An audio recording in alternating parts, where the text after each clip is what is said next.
Chapter 1. The Celestial Realm. Pain, excruciating pain, engulfed him as if he'd been ruthlessly kicked by hundreds of people, his face swollen beyond recognition, could only be likened to that of a boiled pig's head. Awakening from a daze, Li Chengzhu could not help but curse under his breath. Why? After finally managing to embark on a journey, he had been struck by lightning. What had he done to deserve this? Li Chengzhu's heart brimmed with indignation. In his hazy recollection, there seemed to be a woman whom he had embraced as they ascended into the sky together. It was over. He must have been struck silly by that lightning. Li Chengzhu mournfully pondered, for how else could this illusion feel so tangible? As he opened his eyes, he was met by the visage of an elderly man, his face lined with deep wrinkles, nearly pressed against Li Chengzhu's own. The proximity made Li Chengzhu cringe, as he could almost detect the foul breath emanating from the old man. "Young master, you are awake?" The elder beamed upon seeing Li Chengzhu's eyes flutter open. The overwhelming odor forced Li Chengzhu to scramble backward, disregarding the excruciating pain in his body. He thought to himself, as expected, this man's breath stank like a latrine that hadn't been cleaned in centuries. Stifling his disgust, he managed to say, "Keep your distance. How long has it been since you brushed your teeth?" "Brush teeth." The elderly man looked perplexed. "Oh, you mean rinsing the mouth, right?" "Same thing." Li Chengzhu waved his hand dismissively. "Well, it's been quite some time, and I can hardly recall." "Allow me to calculate." The old man's expression turned serious as he began to count on his fingers. Li Chengzhu rolled his eyes, astonished by the man's audacity. Was this fellow so impoverished that he could not even afford toothpaste?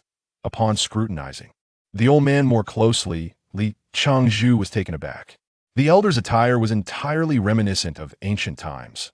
A coarse linen robe, a silk scarf atop his head, and long hemp boots on his feet, complemented by a half-foot-long goat beard.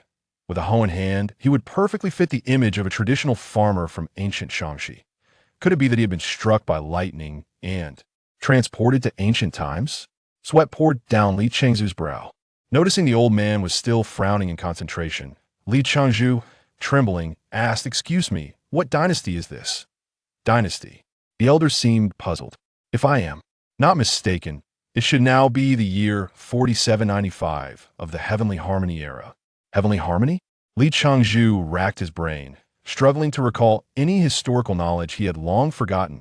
He had never heard of a dynasty with the era name of Heavenly Harmony, nor was there any dynasty that had unified the realm for over 4,000 years.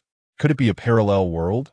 Looking around, he saw a dense forest not far away, with towering trees reaching up to the clouds and various unidentifiable birds perched upon the branches.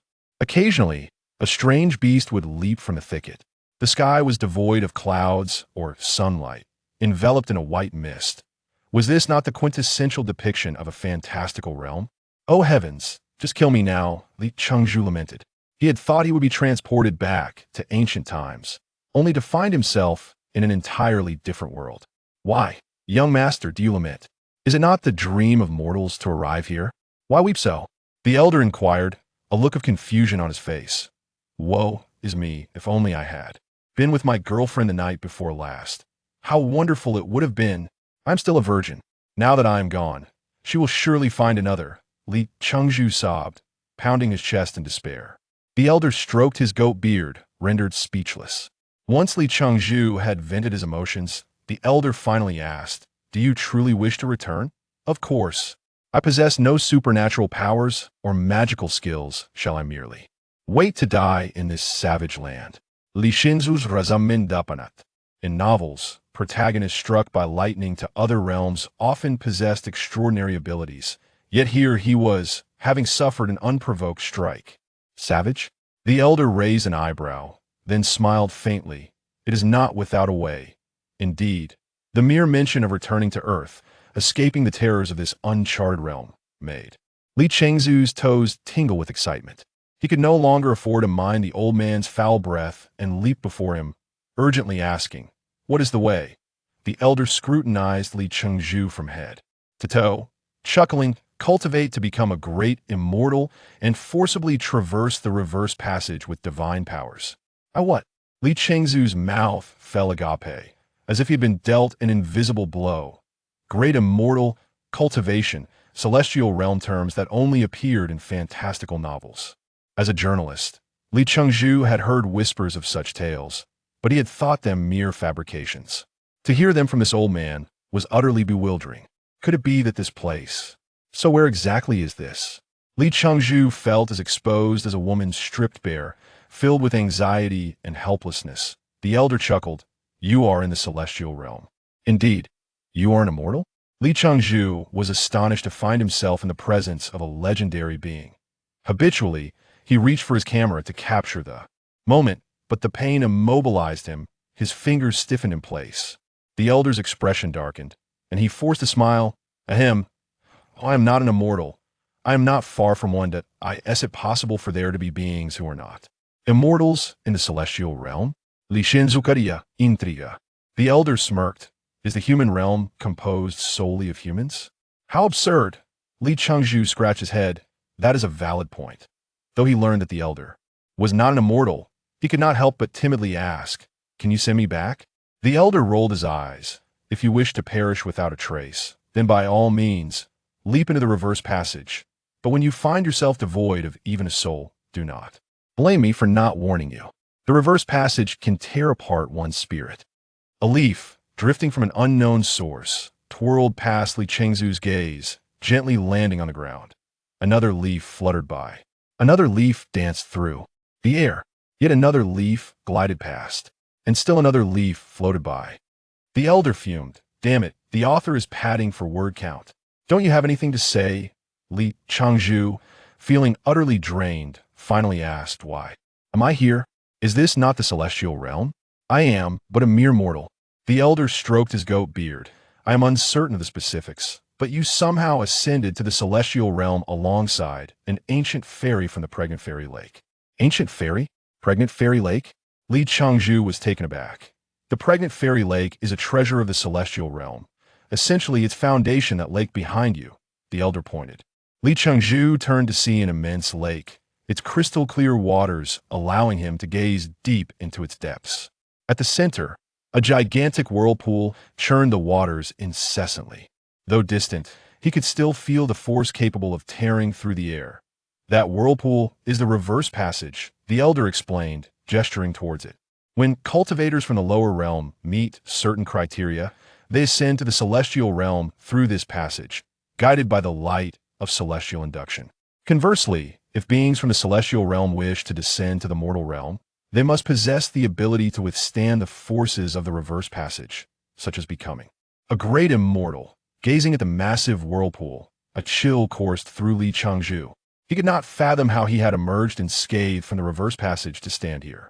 The elder, as if sensing Li Chengzhu's confusion, smiled and said, "Every successful ascendant is protected by the Pregnant Fairy Lake during their journey to the celestial realm.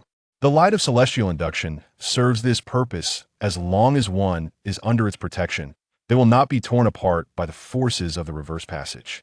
That is how you stand here, unharmed. But I have never cultivated." Li Chengzhu voiced his lingering doubts. The elderly man lowered his head in contemplation, and after a considerable pause, spoke. "You may have heard the saying, when one ascends to the Tao, even the chickens and dogs rise to the heavens. Your situation appears to be just that." "What do you mean?" Li Chengzhu inquired urgently.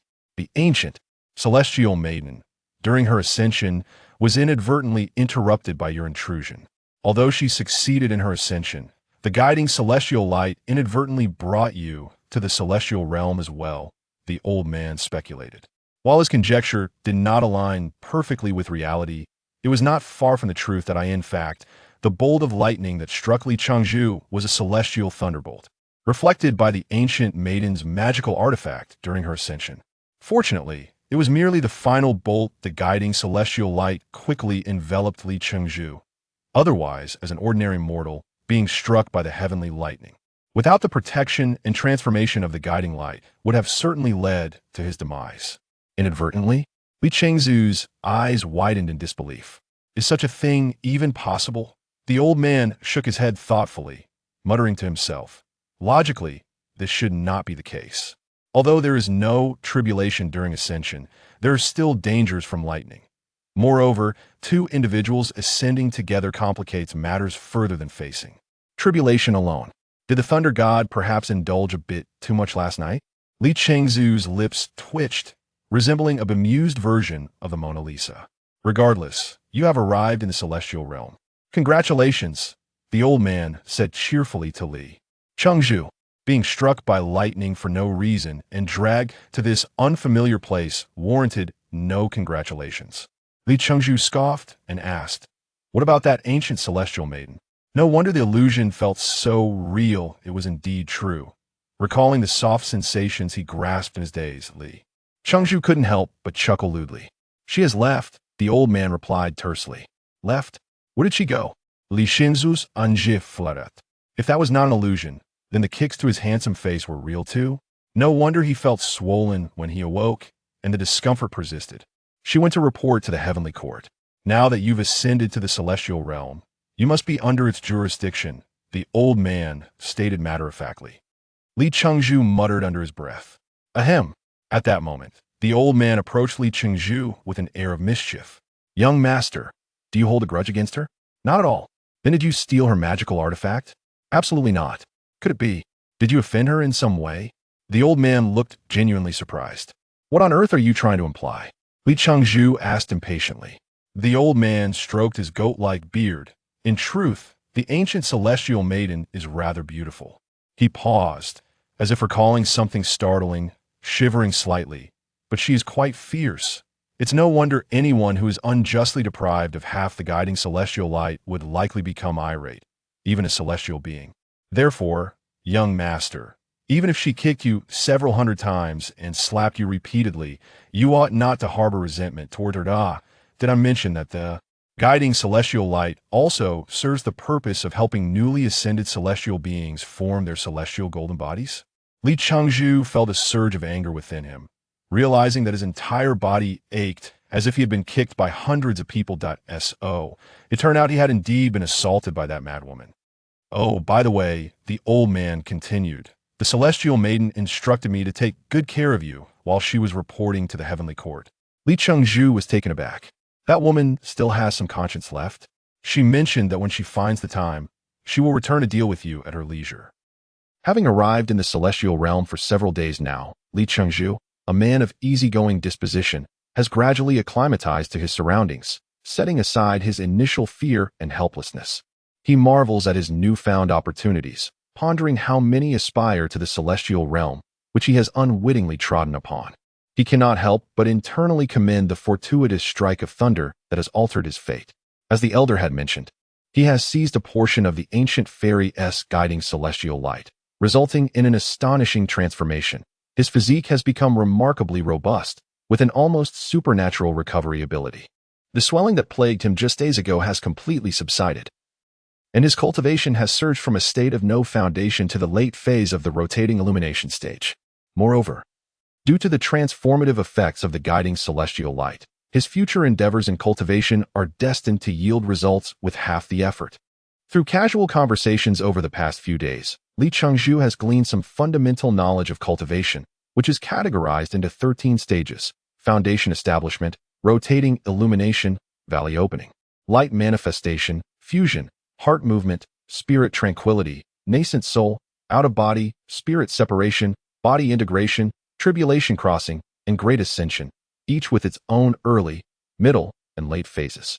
The elder, clad in the attire of a farmer from Shangxi, claims to be the 47th celestial guide of the realm, having already reached the late phase of great ascension, and in a few decades, he will be eligible to ascend to the ranks of the immortals. It is essential to recognize that the celestial realm is not solely inhabited by immortals. It is but one domain within the vast universe.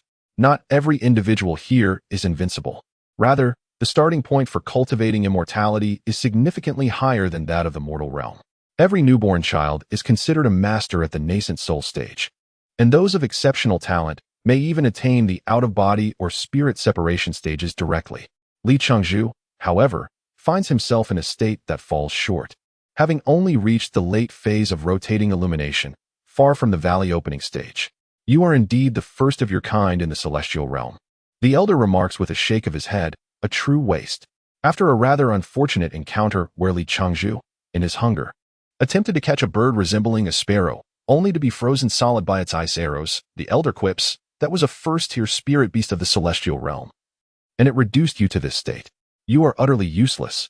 How was I to know it could shoot ice arrows? What kind of celestial realm is this? It feels more like hell. I am so hungry. Li Changzhu laments, clutching his stomach and shivering. Had the elder not intervened in time? He might well have met a frosty demise at the hands of that little bird. Although he had brought a travel bag during his ascension, its contents had only sustained him for a few days. Today, the pangs of hunger compelled him to consider the small animals of the forest. Do you have anything to eat? Li Changzhu implores the elder, his gaze filled with desperation. Could you perhaps catch a few spirit beasts for me?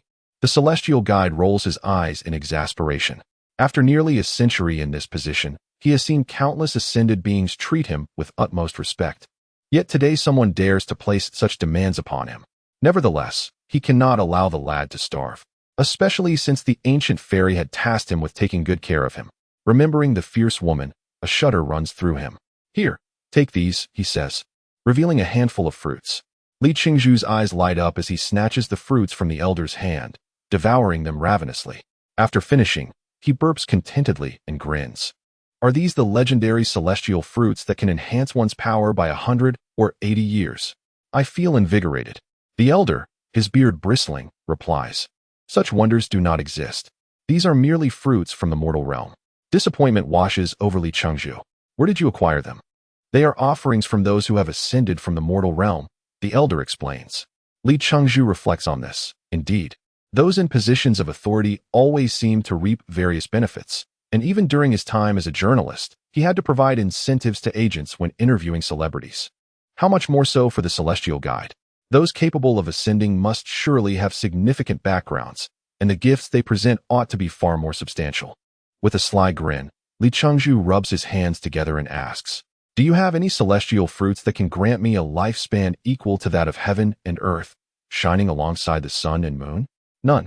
Do you have any elixirs that can facilitate immediate ascension to the ranks of the immortals? None. How about any spirit herbs that can substitute for centuries of arduous cultivation? None. Then do you have none? Absolutely none. You are quite mistaken. The celestial guide, exasperated by Li Changzhu's incessant inquiries, finds himself unable to remain still and finally concedes to his lowest request, to teach him the ways of cultivation. Having learned from the previous encounter with the spirit bird that in the celestial realm he is but a mere novice, Li Changzhu realizes that his only path forward lies in cultivation. Thus, he clings to the elder from Shanxi, imploring him to be his master.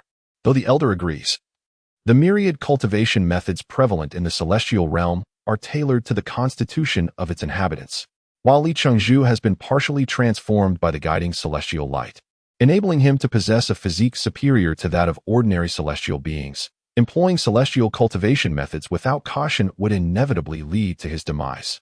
Consequently, after rummaging through the bribes he has accumulated over nearly a century, the elder finally extracts a suitable cultivation technique from his storage ring. This technique, titled Collection of Spiritual Essence, was gifted to the celestial guide by a celestial being known as Hongxing during his ascension. Originally, Hongxing was merely an ordinary celestial being. Yet within a century, he achieved the status of a higher celestial being, attributing his rapid success to this very technique. Collection of Spiritual Essence offers guidance on how to absorb surrounding spiritual energy to the fullest extent, diverging from conventional cultivation methods. Typically, such methods require practitioners to cultivate both body and mind concurrently. A lack of balance could lead to disastrous consequences, ranging from the complete collapse of one's cultivation to a fall into the demonic realm, or worse, the obliteration of one's soul. In contrast, Collection of Spiritual Essence advocates for maximizing physical cultivation while maintaining a relaxed disposition of the mind, necessitating a resolve to break through before establishing oneself. On Hongxing's home planet, this method was also referred to as the Demonic Cultivation Manual. Despite its inherent dangers, Hongxing managed to cultivate it successfully. Aware of its potential risks, he brought it to the celestial realm upon his ascension and entrusted it to the celestial guide. However, little did he anticipate that the celestial guide would pass this perilous technique on to Li Changzhu, who would subsequently endure countless hardships as a result. The celestial guide, now filled with regret, reflects on the consequences of his decision. P.S. The hierarchy of celestial beings in the celestial realm includes celestial being, higher celestial being, golden celestial being, great Luo golden celestial being, Luo Tian higher celestial being, celestial lord, and celestial emperor. Chapter 3. Mastery in the Celestial Realm Master. Please don't be so stingy. Just one more, just one. Li Changzhu pleaded, tugging at the robe of the celestial guide. Ah, my dear disciple, it is not that I am miserly. This nourishing yuan pill is a precious elixir vital for solidifying one's nascent soul.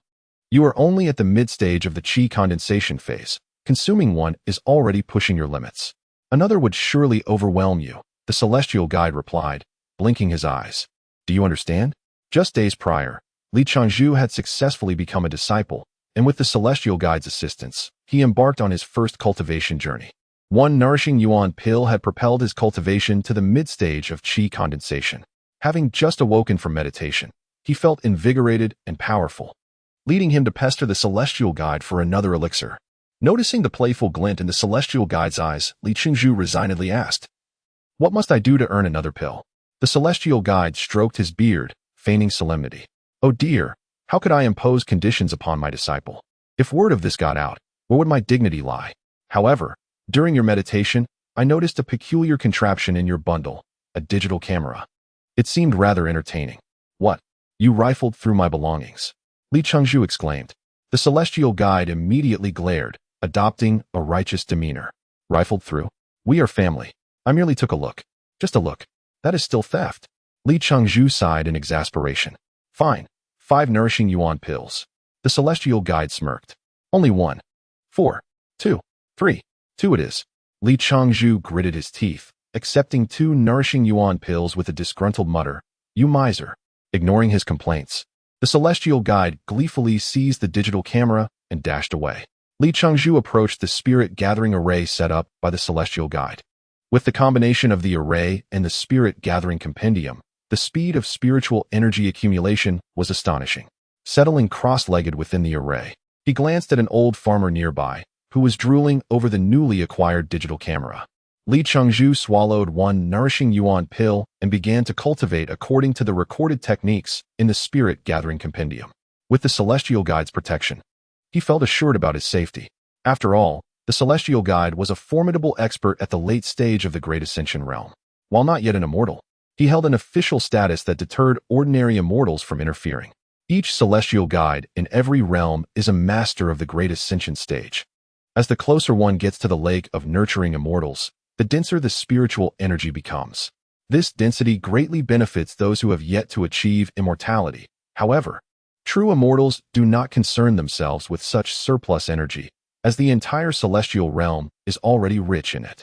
Thus, the position of celestial guide is fiercely contested among Great Ascension experts. Every century, a grand tournament is held in the celestial realm, with participants being elite experts from various sections. Only the victor earns the right to become a celestial guide. Consequently, the celestial guide is also recognized as the foremost expert among Great Ascension practitioners, making him a coveted target for various celestial factions. The strength of an immortal essentially hinges on the quantity and quality of spiritual energy stored within their body before they are granted their immortal form by the celestial light.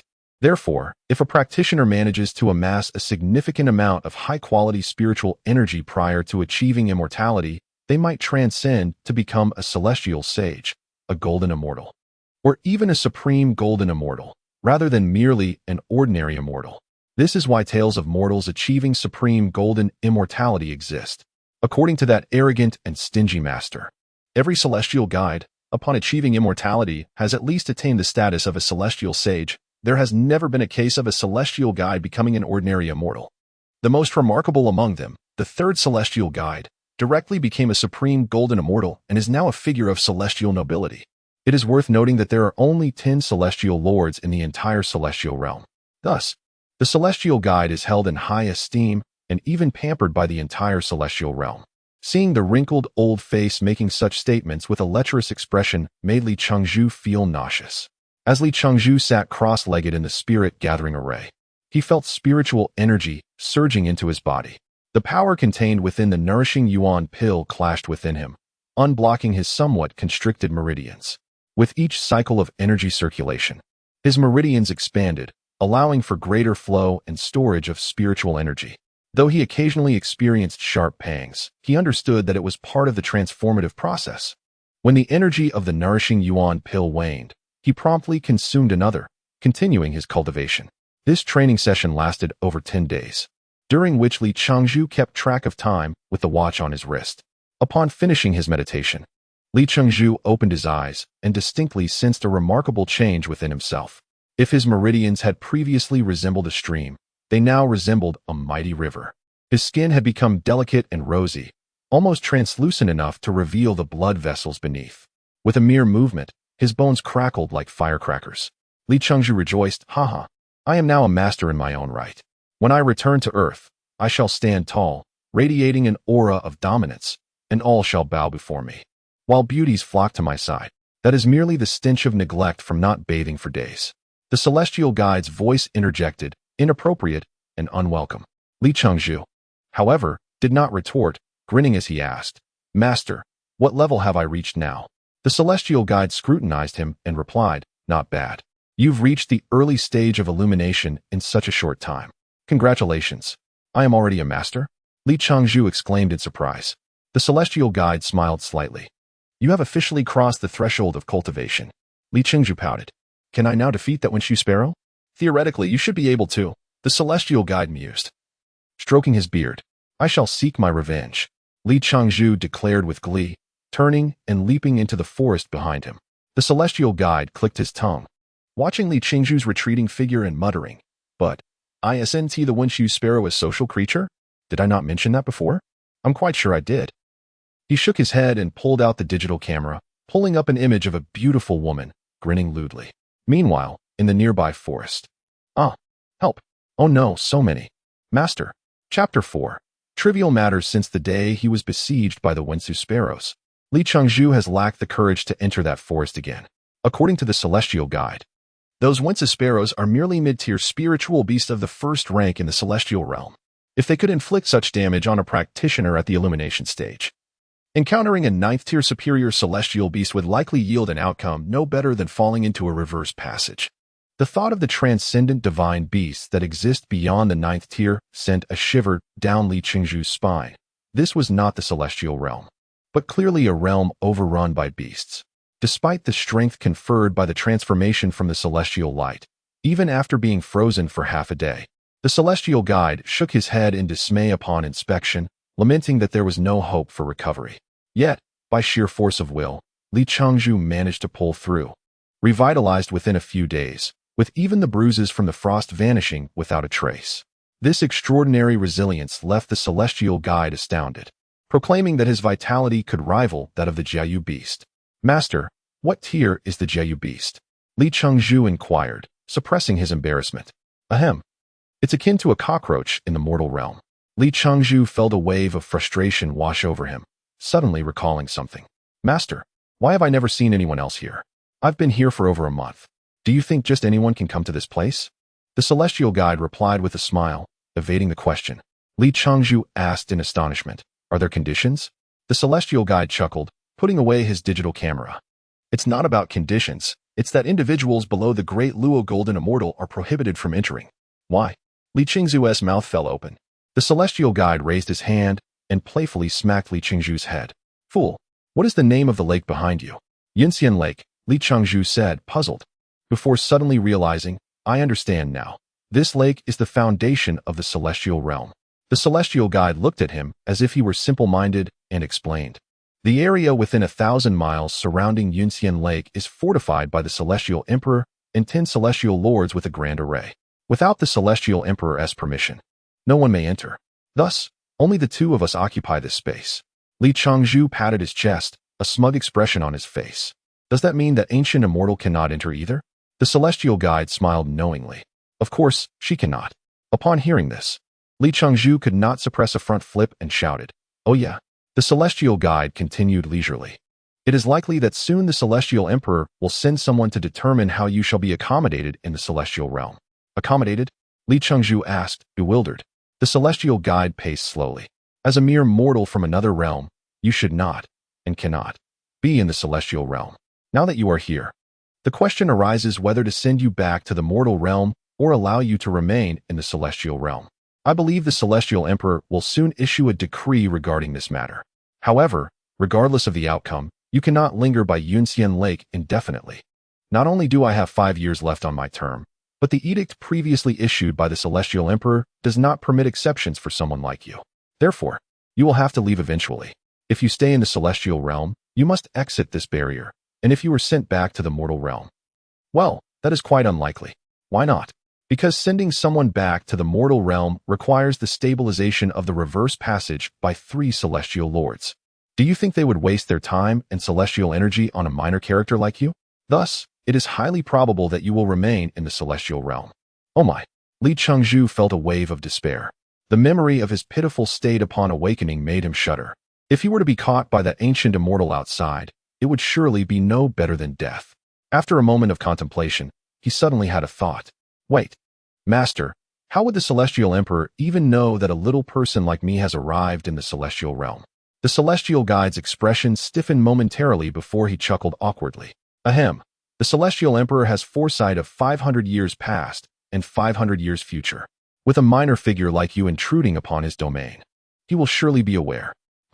Li Chengzhu leaned closer to the Celestial Guide's face. Master, we have a saying in my hometown, liars lose their front teeth. The Celestial Guide rubbed his hands together nervously, chuckling. Ah, what a lovely day it is. On this day, while Li Chengzhu was fervently absorbing the spiritual energy beside Yinxian Lake, he noticed someone standing before him. Upon opening his eyes, he saw it was his master. The Celestial Guide frowned as he observed Li Chengzhu. This disciple from the mortal realm was progressing in his cultivation at an alarming rate. Although the Celestial Guide had not experienced the early stages of the nascent soul, it was unreasonable for one to leap ranks with every session of practice. First, he jumped from late-stage rotation to mid-stage abstinence, then from mid-stage abstinence to early-stage illumination, and now, astonishingly, he leaped from early-stage illumination directly to mid-stage fusion, a total of 4 levels at once. While it was undeniable that the medicinal pills he provided and the abundant spiritual energy here played a significant role, this was still too abnormal. Upon closer inspection, despite the rapid increase in his cultivation, there were no signs of an unstable foundation. As if he had cultivated each step on his own rather than through forced enhancement by pills. Concealing his doubts, he donned a smile and rubbed his hands together. Disciple, are you practicing cultivation? Li Chengzhu rolled his eyes. What do you think? The Celestial Guide chuckled awkwardly. Ever since the last incident when Li Chengzhu discovered he had reported to the Celestial Emperor, he had not given him a pleasant expression. Li Chengzhu had even extorted numerous medicinal pills and a storage ring from him, claiming it was for mental distress compensation. What kind of disciple was this? A veritable bandit. Haha, disciple, I have good news for you, the Celestial Guide said cheerfully. Let us hear it. Li Chengzhu replied without blinking. Ahem. The Celestial Guide stumbled slightly, almost losing his balance, but he steadied himself and took a deep breath, thinking, don't get angry, don't get angry. Slowly, he retrieved a jade slip from his ring and said, There's news from the sect. Your ancestral master has sent word. The Western Angel Legion is invading. So the Celestial Emperor is unlikely to pay attention to a novice like you for the time being. Really? Li Chengzhu exclaimed with joy, jumping up to grab the jade slip and channeling his spirit into it. After a moment, he returned it to the Celestial Guide with a smile. Master, does the Celestial Realm still engage in warfare? The Celestial Guide stroked his goatee, gazing into the distance with a profound expression. Wherever there are people, there is a world of struggle. Li Chengzhu stood tall, exuding an air of determination, clenched his fist, took a step forward, and declared loudly, Those who offend our celestial might, though distant, shall be punished. The Celestial Guide glanced at Li Chengzhu, smiling slightly. It's rare to see you uphold righteousness. Of course, just look at who my master is. Li Chengzhu chuckled with embarrassment. Humph. The Celestial Guide snorted coldly. Whoa, master, I was wrong. I truly apologize. I heard that someone has something called a mobile phone, right? Master, you should. Oh no. It should be my filial duty as a disciple to present it to you. With that, he trembled as he pulled out his phone and handed it over with both hands. The Celestial Guide accepted it. Here. Take this Yuan cultivation pill and use it for your cultivation. Chapter 5. Breakthrough the Gathering Spirit Compendium truly lives up to its reputation as the manual of demon cultivation. In just 1 year, Li Chengzhu progressed from the mid-illumination stage to the late heart movement stage, standing merely a step away from the spirit quiet stage. This was still a result of the careful restraint imposed by the celestial guide. Although Li Chengzhu, a disciple from the mortal realm, showed no signs of instability under the watchful eye of the celestial guide, the latter, having lived for nearly 1,000 years, well understood the adage that haste makes waste. If this disciple continued to cultivate at such a rapid pace, the inevitable outcome would be a descent into madness. The celestial guide now felt a tinge of regret for imparting the gathering spirit compendium to Li Chengzhu. It was no wonder that when the celestial star sage presented him with this tome, his expression had been somewhat unnatural, as if there were words left unspoken. Now, the celestial guide was certain that there was something amiss with the cultivation method of the gathering spirit compendium. It seemed that the celestial star sage presumed that beings from the celestial realm had little interest in the cultivation techniques of the mortal realm, which was why he had boldly gifted it to him. Who could have predicted that a mortal, unversed in any cultivation, would emerge from the mysterious immortal lake?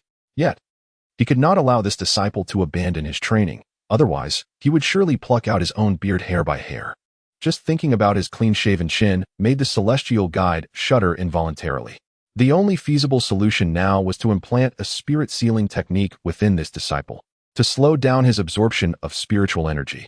Observing Li Chengzhu, who was meditating not far away, the celestial guide formed a hand gesture and instantly appeared behind him. Exclaiming sharply, "Ha!"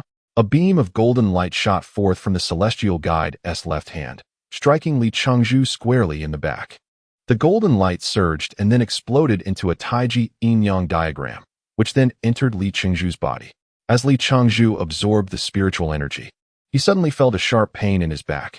Instantly, the once frantic influx of spiritual energy seemed to be tugged back, flowing into his body only in trickles. The drastic change in flow caused Li Chengzhu to struggle to manage the energy within his meridians. One side rushed with speed, while the other faced a dearth of supply. The overwhelming pressure forced him to spit out a mouthful of blood, granting him a moment of relief. Opening his eyes, Li Chengzhu felt a profound discomfort wash over him. Glancing at the pool of blood before him, he couldn't help but feel a wave of fear. Could it be that I am on the verge of madness? Suddenly alarmed, Li Chengzhu leapt to his feet and cried out, "Master, help me." Having been lurking nearby, the celestial guide swiftly appeared before Li Chengzhu, feigning surprise and exclaiming, "What is the matter, disciple? Oh, why is there blood on the ground? Is it possible that you spat it out? My, what a large amount. Such even and abundant quality. Truly my disciple. Ha, ha, cough, cough. Come, let me see your arm." The celestial guide coughed and grasped Li Chengzhu's arm, placing his fingers on the pulse to examine him. Sending a sliver of consciousness to roam within Li Chengzhu's body, the celestial guide grew increasingly alarmed. The disciple's spiritual veins were unexpectedly broader than those he had possessed during his own nascent soul stage. It was important to note that Li Chengzhu had only just reached the heart movement stage.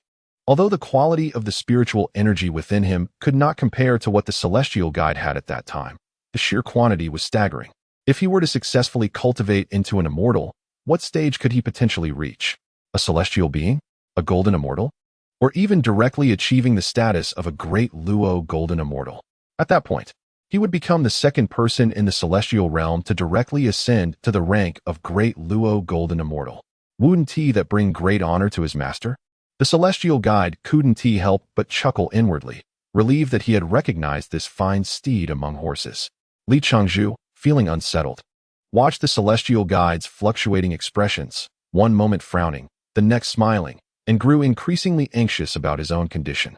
Tentatively, he inquired, "Master, what exactly is wrong with me?"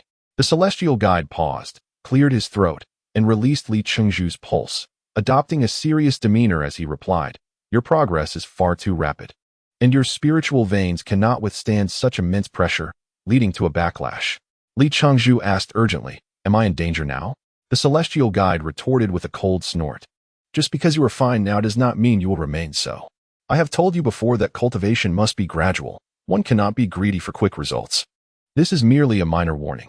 If such a situation arises again, you could very likely descend into madness, and then I will be unable to save you."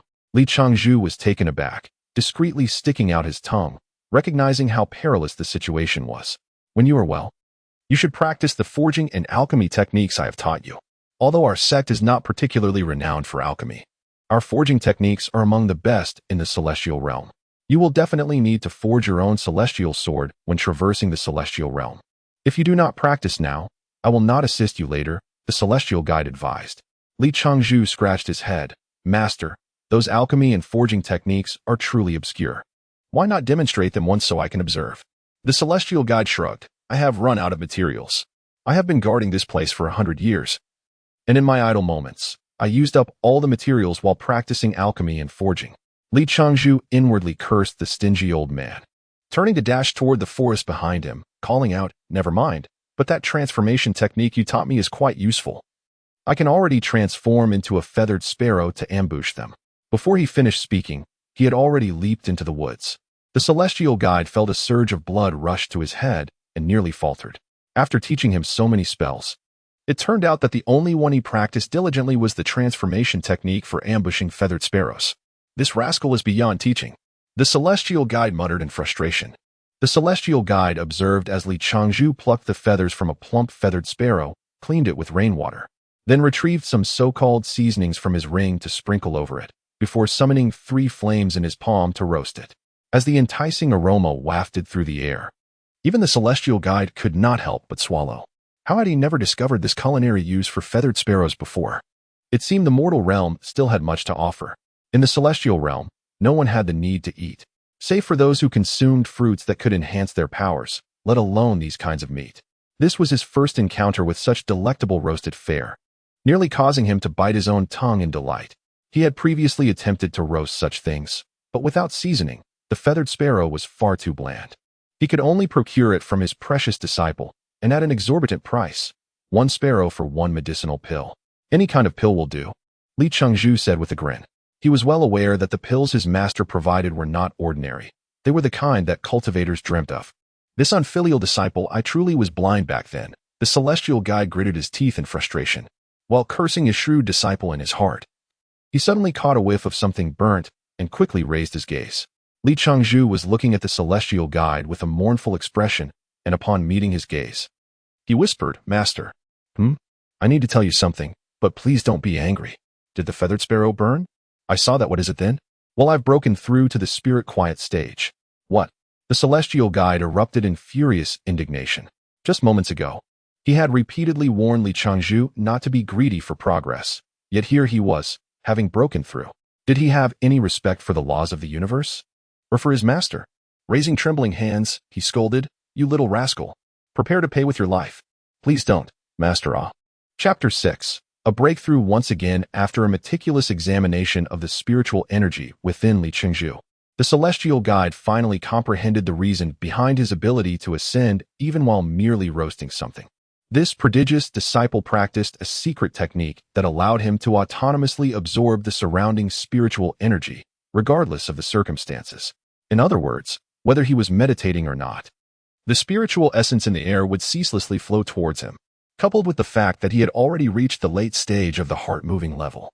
Just a step away from the spiritual tranquility stage, it was no wonder that he inadvertently mobilized the spiritual energy while cooking and thus achieved a breakthrough. The celestial guide, once again imparting vital life lessons to Li Changzhu, sent him to the edge of the forest to practice his spells. Cultivating immortality encompasses 3 indispensable elements: meditation, combat, and alchemy. Li Changzhu had little interest in weapon forging or pill refining, so he was left to seek out lower-tier celestial beasts in the woods for spell practice. The forest's edge was home to only a handful of low-tier celestial beasts. A tracking spell was placed on Li Changzhu to monitor his situation, and the celestial guide felt no concern for his disciple's safety. Having entered the spiritual tranquility stage, Li Changzhu's power surged. Previously, he could barely contend with second-tier spiritual beasts in the forest, but now he felt capable of facing even third-tier mid-level beasts. Adhering strictly to his master's teachings, he no longer dared to practice recklessly. Even during meditation, he would inform the celestial guide beforehand, just in case. Half a year passed. Another celestial being ascended from the immortal pregnancy lake, but not from Earth. The customary exchange of gifts was necessary. Li Changzhu, benefiting from his master's influence, received an ice element flying sword from this celestial being. Overjoyed, he showered praises, much to the dismay of the celestial guide, who wore a rather grim expression. During this half-year, Li Changzhu had essentially been troubling the low-tier spiritual beasts in the forest, gaining increasing proficiency in his spells. He could now easily defeat third-tier upper-level beasts without killing them, merely incapacitating them before healing and releasing them. As a result, the nearby spiritual beasts would flee at the sight of Li Changzhu, alerting each other to the arrival of this tormenting scourge. Meanwhile, Li Changzhu's cultivation steadily grew through relentless battles, nearing a breakthrough into the mid-stage of spiritual tranquility.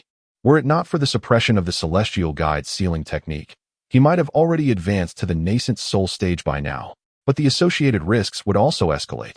One day, after wandering the forest for a while without encountering any creatures, Li Changzhu returned in a gloomy mood.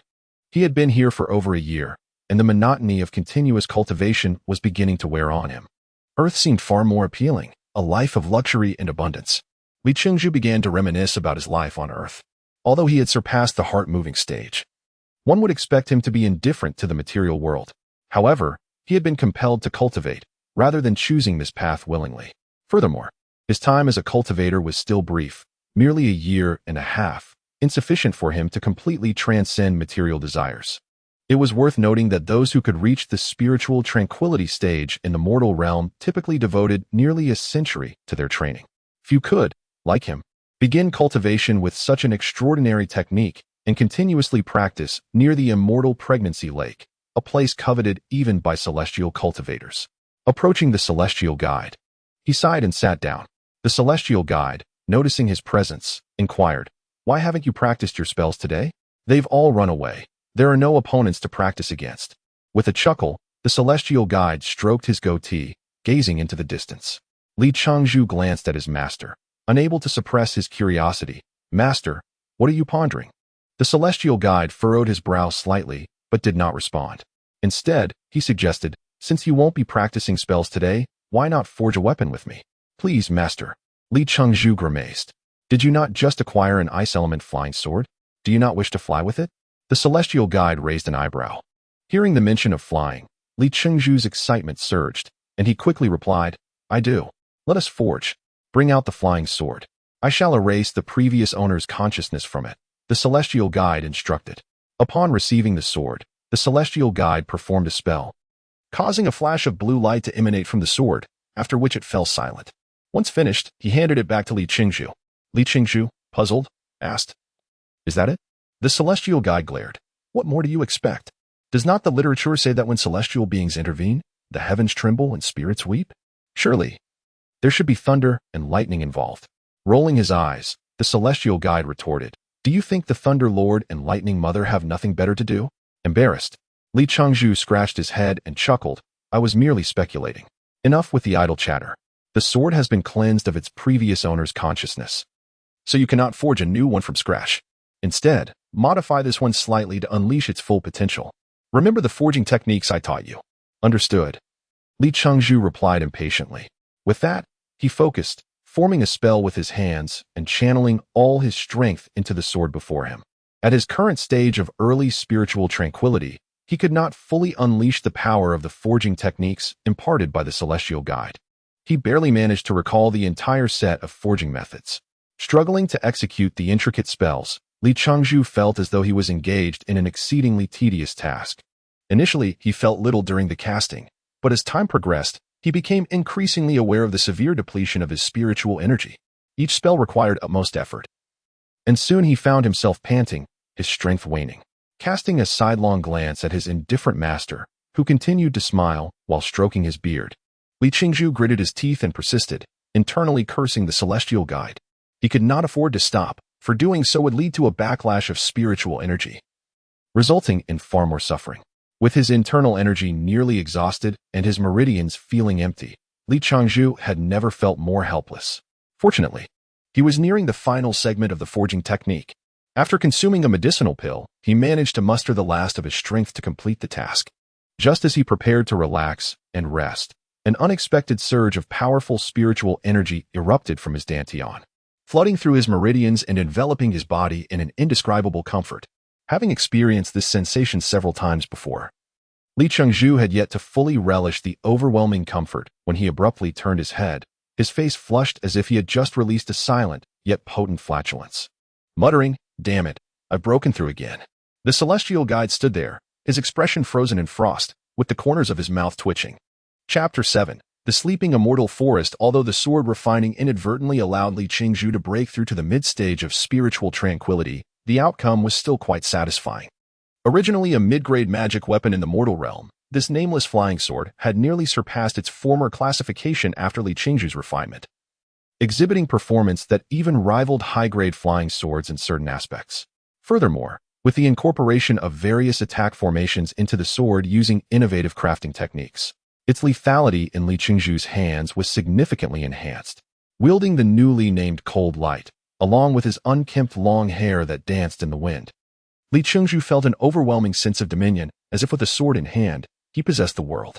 With the aid of the flying sword, he no longer needed to rely on transformation techniques to deal with low-tier spirit beasts in the forest. He simply executed hand seals to control Cold Light from a distance, commanding it with a decisive go. Consequently, for quite some time, the area within 10 miles of Yunjian Lake was devoid of the sounds of birds and beasts. Time passed swiftly, and half a year later marked Li Qingzhu's 2-year stay in the Immortal Realm. Even without deliberately practicing the Gathering Spirit Compendium, he had reached the nascent soul stage. His previously unremarkable appearance had transformed into one of striking handsomeness and exceptional charm. The flying sword, Cold Light, could now be stored within his body, and after numerous modifications, its capabilities had been greatly enhanced. Safely entrusted to the nascent soul, it could be summoned at will during battles or emergencies. Though the celestial guide felt uneasy about Li Qingzhu's rapid ascension to the nascent soul stage, witnessing his fervent enthusiasm made it difficult to impart further admonitions. Moreover, over the past 6 months, Li Qingzhu had indeed put in considerable effort. Aside from honing his swordsmanship and mastering the flying sword's operation, he had devoted the remainder of his time to learning crafting, alchemy, and formations from the celestial guide. One day, after imparting all the knowledge he possessed regarding crafting, alchemy, and formations, the celestial guide stroked his beard and spoke. "Disciple, you have completed all that I can teach. What are your plans now?" Li Qingzhu stood tall, stepping forward and raising Cold Light, declaring loudly, "I aspire to cultivate into an immortal, unify the immortal realm, and uphold peace." The celestial guide coughed lightly. That goal seems rather lofty. Perhaps consider another." Li Qingzhu glanced at his master and continued with vigor. "Then I shall become the most handsome man in the immortal realm, woo all the beauties, and establish the 3 palaces and 6 courtyards." Observing Li Qingzhu's earnest yet audacious expression, the celestial guide wiped the sweat from his brow. "Let us prioritize maintaining peace in the immortal realm." Half a month later, while Li Qingzhu was experimenting with the refinement of a new flying sword, the celestial guide approached with a stern expression. "Master, what has transpired?" Li Qingzhu asked, feeling a twinge of anxiety. "You little rascal. Do you dare inquire about your own actions?" The celestial guide exclaimed, his face filled with fury. Li Qingzhu chuckled nervously. "Master, please don't be angry. Look, this is my newly refined flying sword. Although it pales in comparison to Cold Light, it is the soul's successful creation. Its performance is quite commendable, is it not?" The celestial guide lunged forward, snatching the sword from Li Qingzhu's grasp, and upon inspection, his demeanor aged by centuries as he lamented, "Ah, my purple crystal, my ice soul. My secret silver, imported goods. How could you forge this piece of trash? Unworthy disciple, do not run. Today I shall rectify this." As the celestial guide erupted in anger, Li Qingzhu quickly took to the skies on Cold Light, narrowly escaping. He thought to himself how fortunate he was to have acted swiftly. Otherwise, he would certainly have become a sacrificial offering to his master's collection of artifacts. Just days prior, while the celestial guide was in deep meditation, Li Qingzhu had stealthily removed one of his storage rings and extracted some crafting materials, returning the ring afterwards. Being new to crafting, he was unfamiliar with the finer materials like purple crystal or secret silver. He simply gathered anything that seemed usable and concocted a hodgepodge. After all, his miserly master had only provided him with low-grade materials for practice. This time, he intended to make a more significant investment, but he had not anticipated such grave consequences. It seemed he would not be returning to his master anytime soon. He decided to wait until the celestial guide's ire had subsided before returning. Resolute, Li Qingzhu soared deeper into the forest. Having spent his time near Yunjian Lake since arriving in the Immortal Realm, he finally seized the opportunity and motivation to explore the stunning landscapes of the Immortal Realm. feeling it would be a disservice to himself not to appreciate the scenery. Given that his master could not stray far from Yunjian Lake, he intended to roam freely and return once he had thoroughly enjoyed his adventure. Guiding cold light as it swooped and soared through the forest, Li Changzhu reveled in his newfound freedom. The low-tier spirit beasts that had been keeping their distance were once again thrown into disarray, shedding tears of frustration at their misfortune. Yet, unbeknownst to Li Changzhu, the myriad dangers that awaited him within the Immortal Realm were about to unfold. This forest was infamous throughout the realm, known as the Sleeping Immortal Forest, or the Forbidden Land of Immortals, signifying that even celestial beings were prohibited from entering. The reason was simple. The Heavenly Emperor, in conjunction with the 10 celestial monarchs, had erected a formidable array capable of thwarting any celestial being who dared to trespass. Thus, both the celestial guide and newly ascended immortals possessed a safe passage that circumvented the forest, ensuring their entry and exit from the Immortal Realm. Consequently, since the forest's existence within the Immortal Realm, it had remained largely untraversed. Li Changzhu, unaware of the forest's ominous history, encountered merely third-tier spirit beasts at its edge, believing the creatures of the Immortal Realm to be unremarkable, which led him to face dire consequences. As he rode cold light against the wind, his long hair billowed around his face, and with an enchanting smile, he mused that no handsome man could surpass him. In a moment of exhilaration, he gazed skyward and recited, "Pity the Qin King and Han Wu, lacking literary grace, Yang Guo and Guijing, slightly too flamboyant, the peerless master Dongfang Bubi only knows the rustle of flowers in secluded chambers." He then shook his head, embodying the essence of a world-renowned hero, convinced of his own supremacy. As he wandered through the forest, he dispatched any troublesome spirit beasts with cold light, and upon encountering particularly stubborn foes, he relied on the sword's might and the support of elixirs to vanquish them on the spot. This seamless journey only deepened Li Changzhu's appreciation for the vastness of the Immortal Realm, instilling in him the belief that there was much to explore. Chapter 8. Fierce Battle with the Thunder Beast. On this day, as Li Changzhu was resting atop a great tree in the forest, he felt a rhythmic tremor coursing through his body, as if a colossal entity was approaching from a distance, causing the ground to quiver beneath him. Furrowing his brow, Li Changzhu gazed ahead and observed several towering trees leaning precariously, indicating that this newcomer was unlike any he had encountered before. Its size was undoubtedly immense. Excitement surged within him, though he was curious about its strength. For days, he had been toying with those feeble spirit beasts, leaving him disinterested in engaging further. Thus, he eagerly anticipated the arrival of a formidable spirit beast to test his own capabilities. However, when the spirit beast finally stood before him, he widened his eyes in disbelief at the monstrous creature. Despite having mentally prepared himself, the sheer magnitude of the beast startled him. He realized that the tree trunk beneath him stood 20 meters above the ground, yet the creature's eyes were level with his own. This implied that the beast's eyes were at least 20 meters high. Cold sweat trickled down his forehead as he leaned to glimpse behind the beast, where a massive tail swung restlessly, causing a nearby tree to sway violently. Adorning the beast's back was a structure resembling a fish's spine. Yet Li Changzhu did not believe it to be an actual fish. The gleaming, razor-sharp edge suggested that a mere graze would be as perilous as a stab from a sword.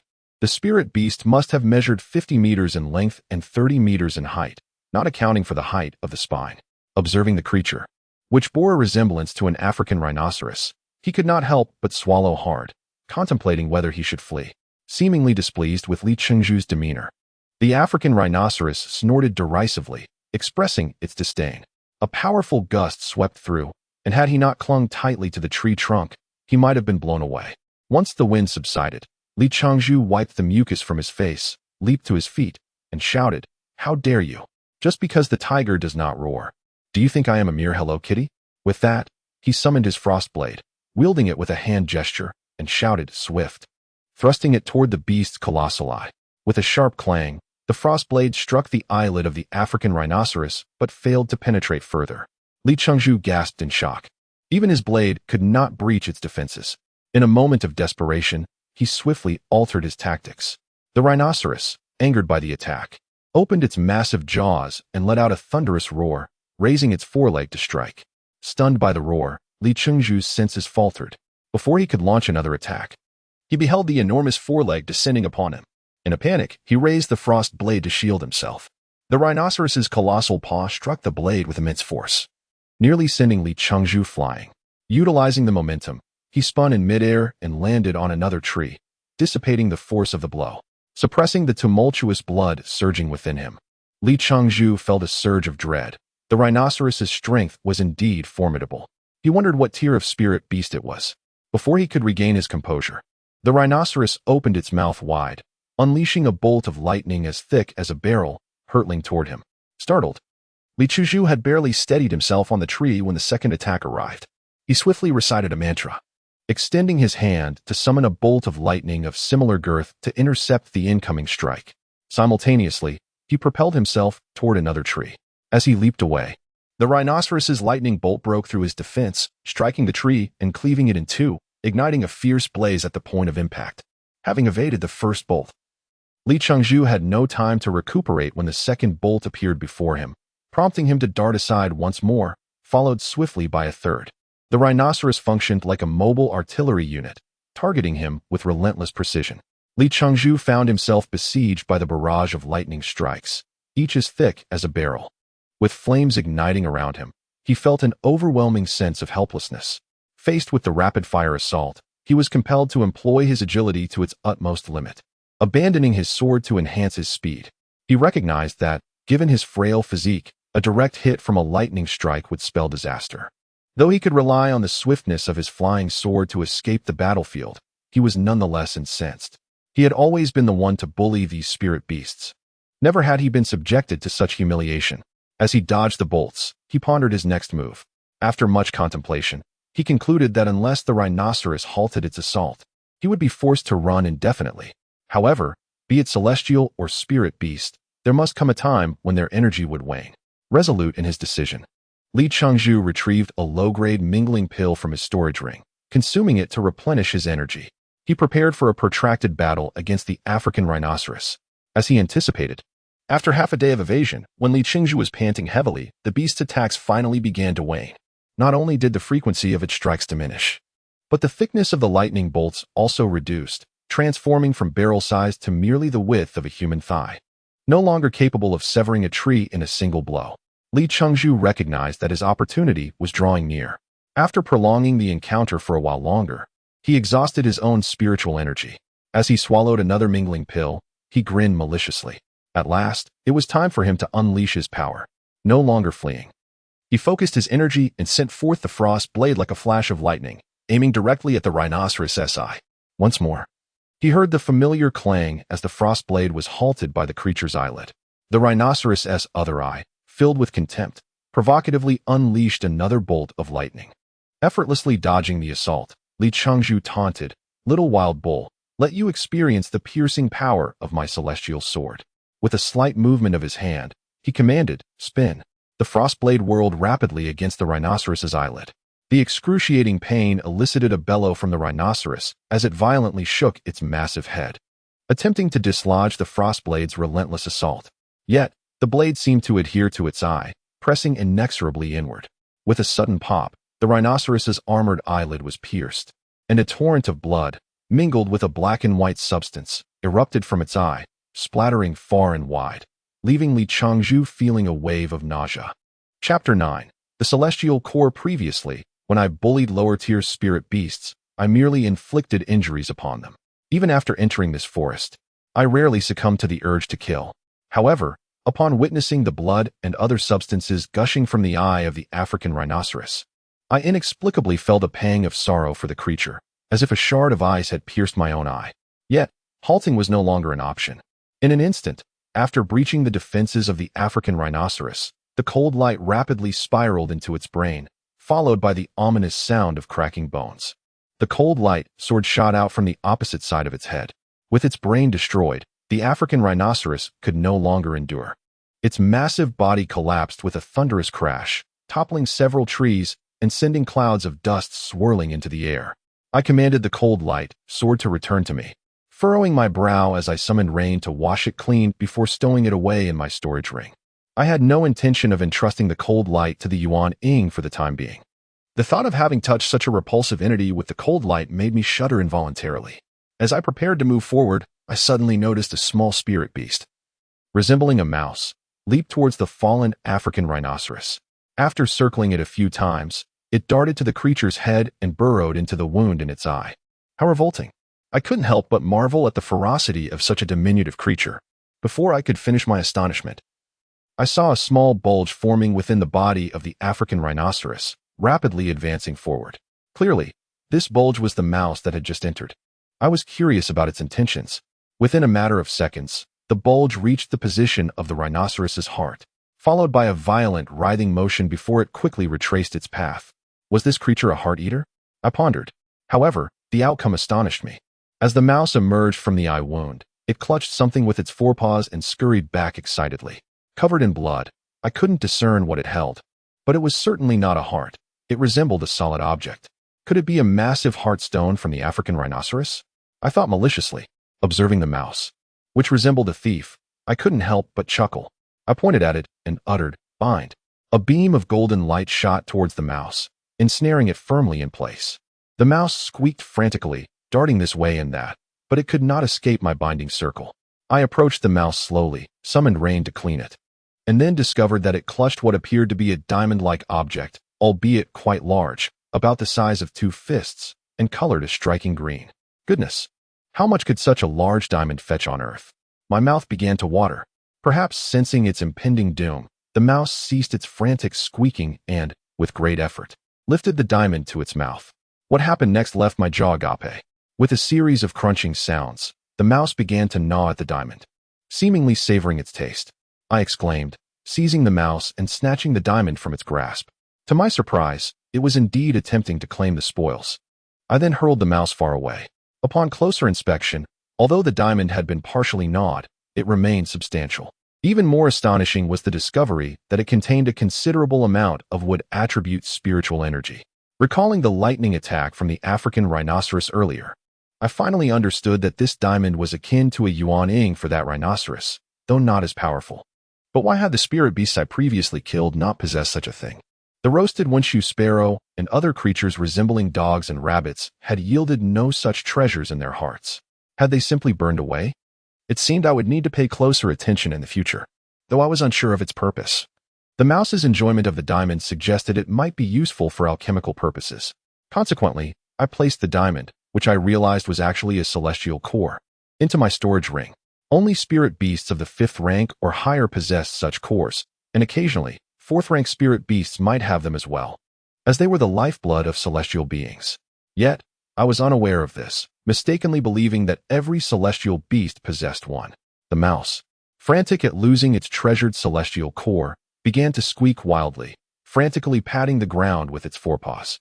A thin stream of spiritual energy surged from the ground, reaching my feet. This energy rapidly coalesced into a sharp earthen pillar that erupted from beneath me.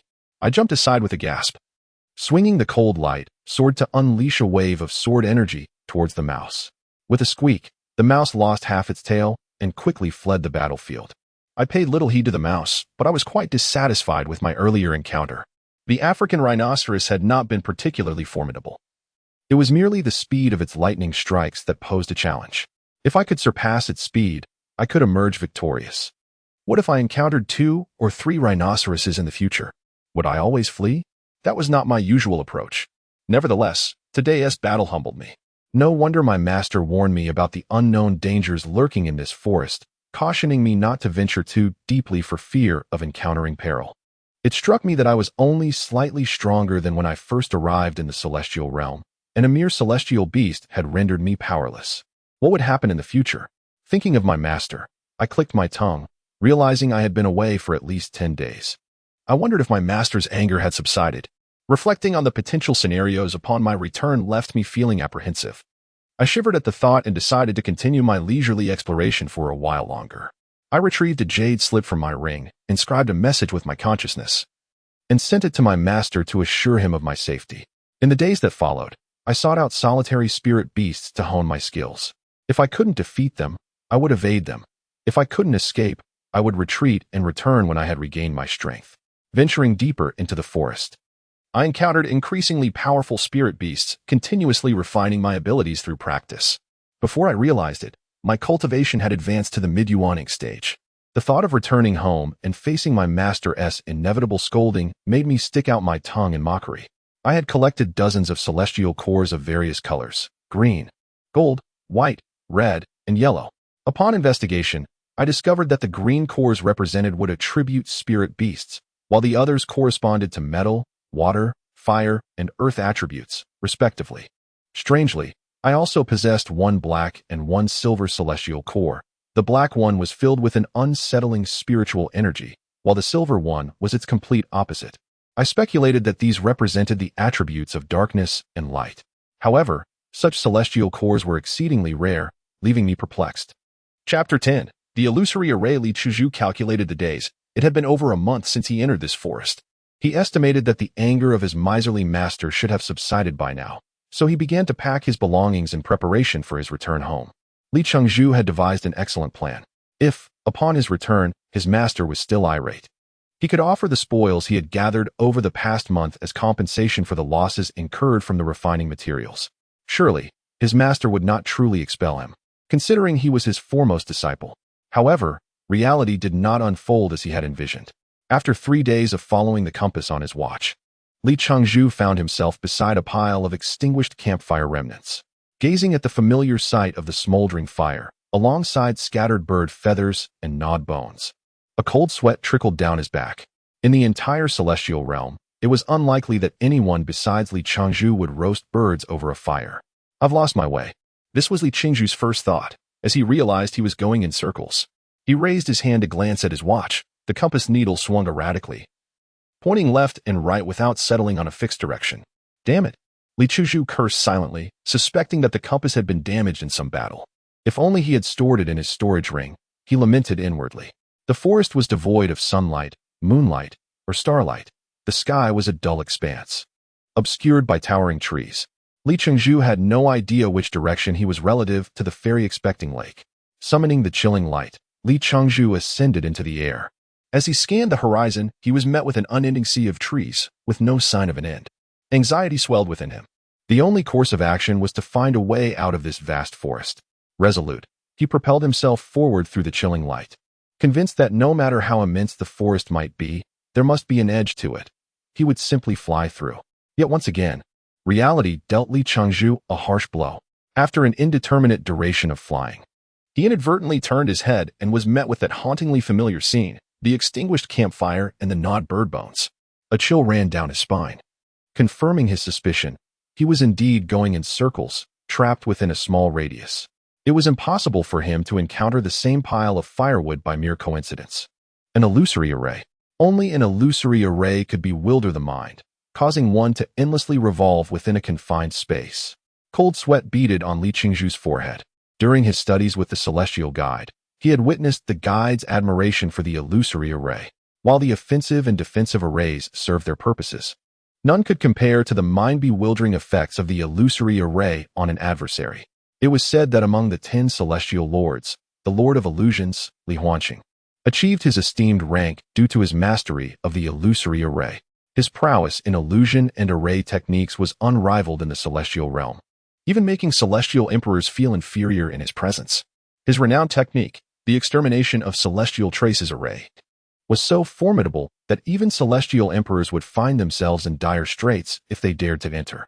However, admiration aside, the Celestial Guide's understanding of the illusory array was merely superficial, let alone Li Chengzhu, his inept disciple. Do not panic, do not panic. Li Chengzhu consoled himself. Since he had unwittingly entered this illusory array, he simply needed to locate the focal point to dispel it. Moreover, having been trapped for this long without encountering any attacks indicated that either the array was without a master or its master bore no ill will. While Li Chengzhu leaned toward the latter possibility, upon reflection, the former seemed more plausible. The Celestial Guide had also mentioned that the fairy-expecting lake was enveloped in a grand array spanning 1,000 miles. Beings below the Great Luo Golden Immortal were forbidden from entering. It was unlikely that any Great Luo Golden Immortal would find amusement in toying with a fledgling cultivator like him. Thus, Li Chengzhu concluded that this illusory array had likely been abandoned by someone. But who would leave an illusory array here without reason? Was it meant to safeguard something? Treasure. The mere thought of this word made Li Chengzhu's eyes widen, and he could not suppress the drool beginning to gather. His previous despondency vanished, and he performed a swift wind technique, darting through the forest in hopes of uncovering the treasures hidden within the illusory array or its focal point. 2 days later, Li Changzhu lay despondently upon the ground. No matter which direction he ventured, the illusory array always led him back to that campfire. His spiritual energy had been completely expended during his frantic running, and even his attempts to absorb the surrounding spiritual energy were insufficient to replenish his losses. With a sigh, Li Changzhu rose from the ground. He set up a warning array nearby and retrieved 4 low-grade heavenly mechanism stones from his ring, arranging them in the order of Qian, Zhen, Jian, and Can to form a small gathering array. The heavenly mechanism stones were a type of celestial stone commonly circulated among cultivators, rich in celestial spiritual energy, greatly aiding both cultivation and the replenishment of expended spiritual energy. Naturally, they could also be exchanged for other items. In the celestial realm, there was no currency. The commonly used medium for trade was these heavenly mechanism stones. Heavenly mechanism stones were divided into 3 grades: upper, middle, and lower, with additional types of heavenly mechanism spirit stones and heavenly mechanism divine stones, also divided into 3 grades. The exchange ratio for each grade to the next was 1:100. Li Changzhu possessed only a few heavenly mechanism stones, barely a dozen, all of which were low grade. He had obtained them through persistent requests from the celestial guide, who stubbornly refused to part with any middle or upper grade stones, claiming that with Li Changzhu's abnormal recovery speed, he would not require them. At that time, Li Changzhu had thought similarly. Even if his spiritual energy were to be entirely depleted, a mere half-day of meditation would restore him to full capacity. There was no need for these heavenly mechanism stones. Yet now, Li Changzhu was focused solely on quickly replenishing his spiritual energy and continuing his search for an exit, thus resorting to using these hard-earned and scarce heavenly mechanism stones. He retracted his chilling light, listened intently to his surroundings, and found no signs of celestial beasts nearby. With his mind eased, he settled into the small gathering array and began to absorb the spiritual energy frantically. Moreover, he had set up an alarm array around him. Should anything intrude, it would awaken him. Feeling the spiritual energy surge into his body, flowing through his meridians and converging at the location of his nascent soul in the dantian, he absorbed it piece by piece, experiencing a sensation akin to having several beautiful women shedding their garments in an intimate encounter. Even the nascent soul within his dantian seemed to part its lips, continuously exhaling in delight. Chapter 11. Catching the thief. As Li Changzhu immersed himself in the essence of the nascent soul to restore his spiritual power, the influx of spiritual energy from the outside world suddenly halted, followed by a noticeable deceleration. The sensation was akin to someone gripping him tightly at a most sensitive moment, leaving Li Changzhu quite displeased. With a frown, he opened his eyes, eager to discover the cause of this interruption to his cultivation. The alarm formation remained intact, with no signs of intrusion. Upon lowering his gaze, Li Changzhu was struck by a sudden realization. The Tianji stone positioned at the Qin position had been completely absorbed by him, leaving not a trace behind. In contrast, the other 3 Tianji stones in different positions remained unscathed, their sizes hardly altered. Puzzled, Li Changzhu scratched his head, wondering if the Tianji stones could vary in quality. After all, how could 2 identical stones yield such disparate results? After searching in vain for any signs of tampering, he produced another Tianji stone from his ring to replenish the Can position and resumed his absorption. However, this state of comfort was short-lived. When the absorption rate slowed once more, Li Changzhu's anger flared. Upon opening his eyes again, he discovered that the Tianji stone in the Qian position had vanished as well. Even if Li Changzhu were as dim-witted as a pig, he would understand that the disappearance of the Tianji stones was not due to his own actions. They had undoubtedly been taken by an unknown entity, be it an immortal or a spirit beast. The thought that someone or something could pilfer his Tianji stones right under his nose without triggering his formation suggested that this being possessed far superior cultivation. If that entity had chosen to attack him instead of stealing the stones, how many souls would he have left? A cold sweat trickled down his back at the thought. Mustering his courage, he called out, "Who dares to disturb me?" He had practiced this ancient phrase quite well, even mimicking the respectful gesture of ancient scholars. After a lengthy pause without response, Li Changzhu pondered whether it was indeed a spirit beast at play. If so, why would it only steal the Tianji stones and not launch an assault on him? His recent adventures had taught him that the spirit beasts in this forest were not benevolent, they would not let him off so easily. Or perhaps it was simply incapable of defeating him. Yet, how could it stealthily abscond with the Tianji stones? Its agility and power were truly remarkable. After much contemplation, Li Chengzhu remained perplexed. However, the fact that the spirit beast only took one Tianji stone at a time indicated that it was quite small in size. Otherwise, it would not have been able to escape without leaving a trace. A glimmer of mischief crossed Li Chengzhu's mind. Since it had such a fondness for the Tianji stones, he would indulge it and see just who dared to pluck feathers from the tiger's back. He retrieved another Tianji stone from his ring to replace the one that had been taken, but this time, he did not hurry to enter his meditative state. Instead, he picked up the remaining 3 Tianji stones before setting them down again, then closed his eyes, feigning a posture of meditation. Li Chengzhu formed a spiritual seal with his hands, squinting slightly as he focused intently on the Tianji stone before him. Had the celestial envoy been present, they would have recognized that he was channeling the attack spell of the cold light sword. Suddenly, a faint noise emanated from the perimeter of the alarm formation. Were it not for Li Chengzhu's acute awareness of his surroundings, he might have overlooked it entirely. Before he could react further, a gray figure darted beside him, snatching a Tianji stone and vanishing in an instant. Damn it! Li Chengzhu couldn't help but exclaim.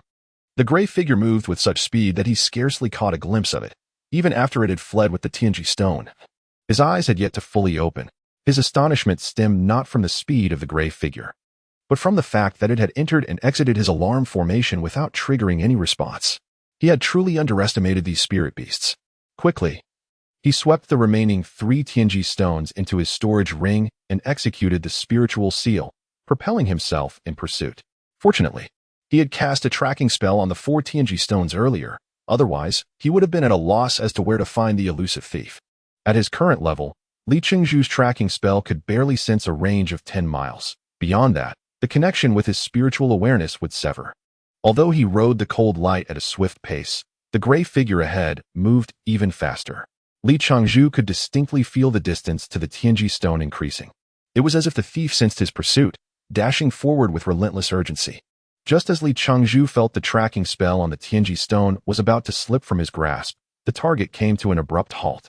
Holding his breath, Li Chengzhu quickly cast the Gale spell upon himself and shot toward the target, vowing to capture this aerial thief and exact his revenge. Before long, a colossal tree came into view. Gazing at this immense tree, which was at least several dozen meters in diameter and towered beyond sight, Li Chengzhu gasped in awe. The other trees in the forest were mere ants compared to this giant, which dwarfed them to mere branches. A hollow was visible 10 meters above the ground. Li Chengzhu sensed that the stolen Tianji stone resided within that hollow. Just as he marveled at the grandeur of nature, the tracking spell abruptly ceased. There were only 2 ways to disrupt a tracking spell. One was to disperse the magic with overwhelming power, and the other was to completely destroy the object of the spell. At this moment, it was evident to Li Chengzhu what had transpired. The Tianji stone had undoubtedly been consumed by the thief. Recalling the little mouse spirit beast gnawing on an immortal core from the other day, Li Chengzhu finally understood the nature of the gray figure. Even if it were not the same type of spirit beast, it was certainly closely related. However, the spirit beast he encountered previously did not possess such astonishing speed. With a mere binding spell, he had easily subdued it, unlike today, where he was left chasing without catching a glimpse of its true form. Moreover, the large hollow in the tree appeared unnatural, not resembling a man-made excavation. Was it possible that the thief was responsible? Though he had not clearly seen the gray figure earlier, it was undoubtedly small. Creating such a large hollow would require considerable time and effort. Li Chengzhu realized that with the speed of that gray figure, catching it would require decades of cultivation. At his current level, he was hardly worthy of even being its prey. It seemed he would need to devise a plan. Li Chengzhu furrowed his brow in deep contemplation. Chapter 12. Helplessness. After pondering for an extended period, Li Chengzhu could not devise an effective plan. The speed of his opponent was exceedingly swift, rendering his attacks futile. Perhaps the only way to capture it was to ensnare it first. With this thought, a spark of inspiration illuminated Li Chengzhu's mind. He recalled a swift fire formation he had learned from the Immortal Guide. A fire-based offensive array that he had not inscribed into his sword during the crafting of the Frost Light, as it was not suitable for that purpose. Had it not been for this sudden flash of insight, he might have completely forgotten about the formation. Although this formation was primarily offensive, it possessed the unique ability to bewilder the enemy's senses, making it ideal for trapping adversaries. A cunning smile crept across Li Qingzhu's face as he retrieved 6 heavenly mechanism stones from his ring. He meticulously arranged them on the ground and, using the frostlight sword to channel his spiritual energy, inscribed the pattern for the swift fire formation on the earth. Once completed, he gracefully seated himself at the center of the formation and unleashed the 3 flames true fire, saturating the entire array. With everything in place, he awaited the thief to take the bait. To instill a sense of security in the intruder, Li Changzhu closed his eyes and feigned sleep, while his consciousness, through his nascent soul, vigilantly monitored the surroundings. The small spirit beast that had devoured 3 heavenly mechanism stones still felt a lingering hunger. Suddenly, it caught a whiff of an enticing aroma, causing it to salivate uncontrollably as it poked its head out of the tree hollow. To its delight, it spotted 6 pieces of food laid out at its doorstep. Ecstatic, it squeaked excitedly, bent its hind legs, and darted out.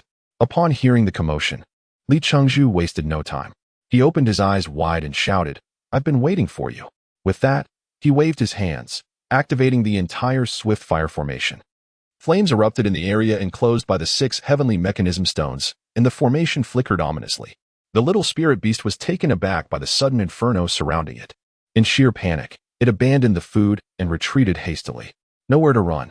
Li Chengzhu finally discerned the true nature of the thief. It was merely a larger version of the little mouse he had encountered previously. Feeling a wave of embarrassment wash over him, he bellowed, "Stay still." A beam of golden light shot from his hand, the binding technique he had employed that day. As the golden light raced toward the little spirit beast, joy surged within Li Chengzhu as he thought, "At last, I have you." Trapped within the formation, with no escape route, the spirit beast leaped towards the golden light, opening its mouth to swallow it whole. "What the?" Li Chengzhu gaped in disbelief at the audacious creature. "You insolent beast." Enraged, he approached with the frostlight, poised to strike. The little spirit beast, however, wrinkled its nose and sniffed carefully. Just as the frostlight was about to make contact, it darted away, making a beeline for one of the heavenly mechanism stones within the formation. Realizing the gravity of the situation, Li Chengzhu could no longer afford to be careless. He bit his tongue and spat a blood arrow onto the frostlight, then swung it forcefully, unleashing a blade of celestial sword energy aimed at the little spirit beast's back. In its frantic run, the little spirit beast swiftly turned as if it had eyes in the back of its head, opening its mouth to consume the celestial sword energy imbued with Li Chengzhu's spiritual power. It continued its mad dash, disregarding the searing flames of the 3 flames true fire, and charged straight towards a heavenly mechanism stone, raising its tiny paws to snatch it before racing back into the tree hollow. With one stone removed, the entire swift fire formation collapsed, and the flames extinguished in an instant. Li Chengzhu stood agape, utterly flabbergasted by the turn of events. A single leaf spiraled past his astonished gaze. Suddenly, the little spirit beast emerged from the tree hollow once more, carrying another heavenly mechanism stone, cradling it as if it were a treasure, and dashed towards its hideaway. Li Chengzhu was left speechless, staring blankly at the ethereal gray shadow. In an instant, the gray figure halted, pivoted, and charged back to Li Chengzhu for a third time, grasping another heavenly mechanism stone. With 2 stones nestled against its chest, the little creature waved its remaining paw in a frenzied dance, squeaking in excitement. Li Chengzhu, his face a mask of frost, stood rooted in place as he watched the little spirit beast retreat into its hollow. It was only then that he remembered to collect the remaining 3 heavenly mechanism stones into his storage ring. Recalling the little mouse's audacity, Li Chengzhu seethed with anger, a bold defiance igniting within him as he leaped into the tree hollow. "You little rodent, prepare to meet your end," he proclaimed, his voice resonating with authority. The little spirit beast, having just pilfered 3 heavenly mechanism stones, had not yet relished its spoils when the rightful owner confronted it. It quickly shielded the stones behind itself, defiantly standing its ground against Li Chengzhu. Observing the little creature's demeanor, Li Chengzhu chuckled sinisterly. "You possess quite the audacity, don't you? Release what you have, or else, humph." The spirit beast squeaked defiantly. Still daring to retort, Li Chengzhu, scrutinizing the little mouse before him, suddenly noticed that its tail appeared to have been severed at some point, and the wound had only recently healed, as there was scant for covering the scar. A familiar memory surged into Li Chengzhu's mind, and he exclaimed, "You are that little mouse that stole my spoils." "Indeed, by the heavens, how have you grown so large?" Li Chengzhu gasped in astonishment. When he first encountered it, it was no bigger than the palm of his hand, and he had easily subdued it with a single binding technique. In just a few days' time, it had ballooned in size and speed. All his efforts had been for naught. Could it be that this creature had acquired some miraculous nourishment? Excited by Li Qingzhu's astonished expression, the little spirit beast squeaked joyfully.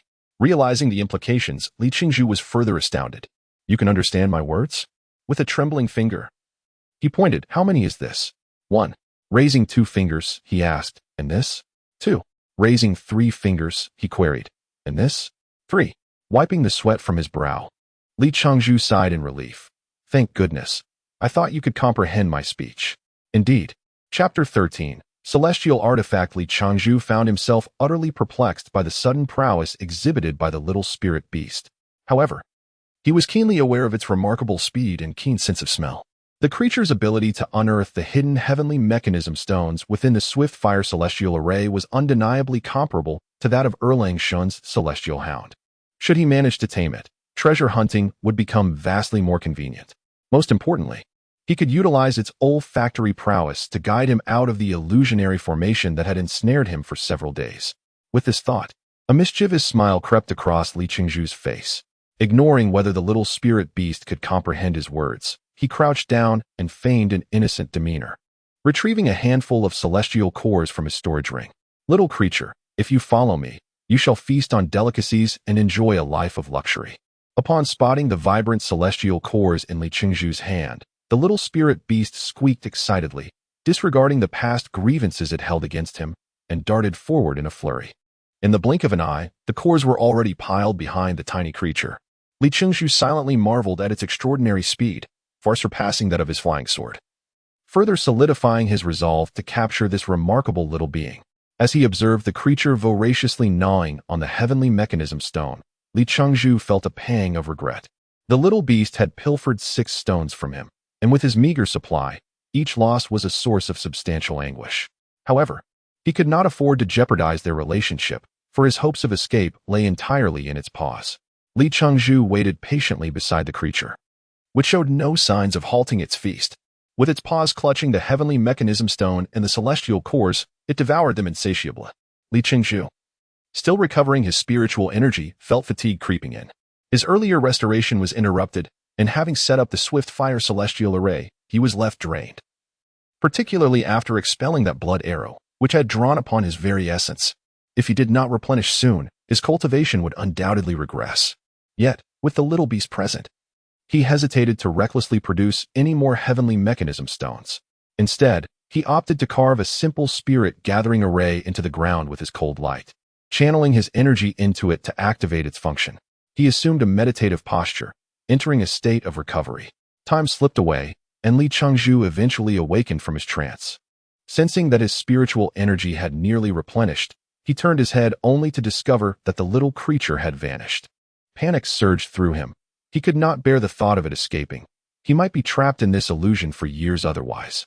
He chided himself for not securing an agreement with the little beast before entering his meditative state.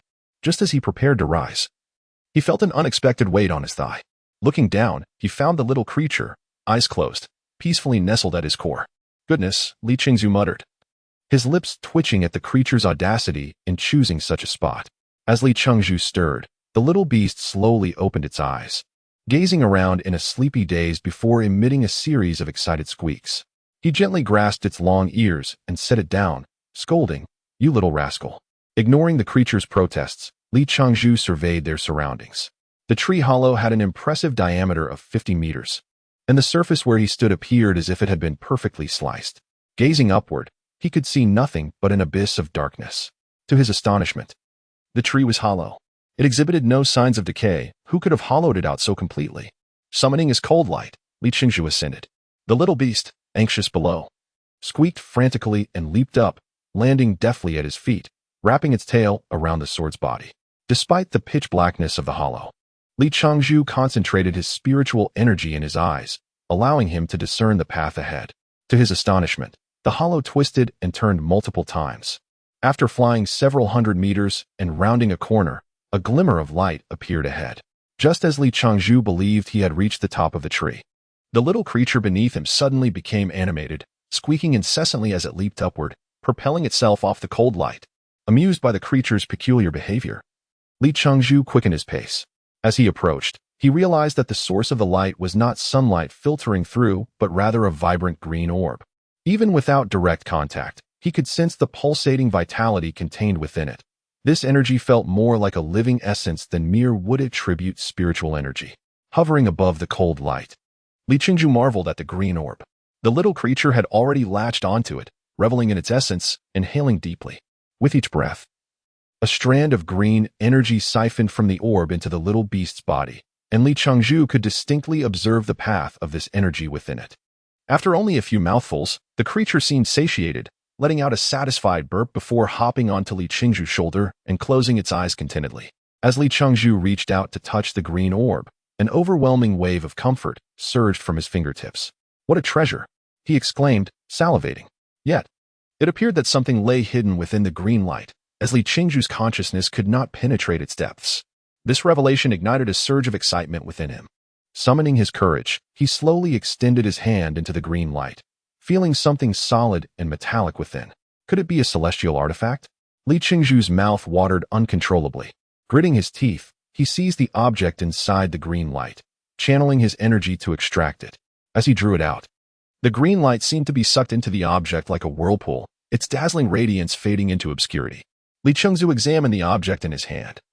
It was a bow. The dark green bow was adorned with intricate carvings of lifelike figures, reminiscent of angelic beings depicted in ancient texts, each with a pair of wings. Though notably, these figures lacked the exaggerated halos often portrayed. The bow's ends were dramatically curved, forming a W shape, with a black bowstring spanning its length. "What a magnificent bow!" Li Changzhu exclaimed, unable to ascertain its rank, though he was certain it was at least a celestial artifact. Chapter 14. The arrival of a fearsome enemy. Li Changzhu exclaimed with excitement. "I have struck it rich." Although this was the realm of immortals, the artifacts typically wielded by practitioners could only be referred to as magical treasures. Genuine celestial artifacts were possessions exclusive to immortals or the prominent factions within the celestial realm. The fact that a mere nascent soul novice like him could possess a celestial artifact was indeed a remarkable stroke of fortune.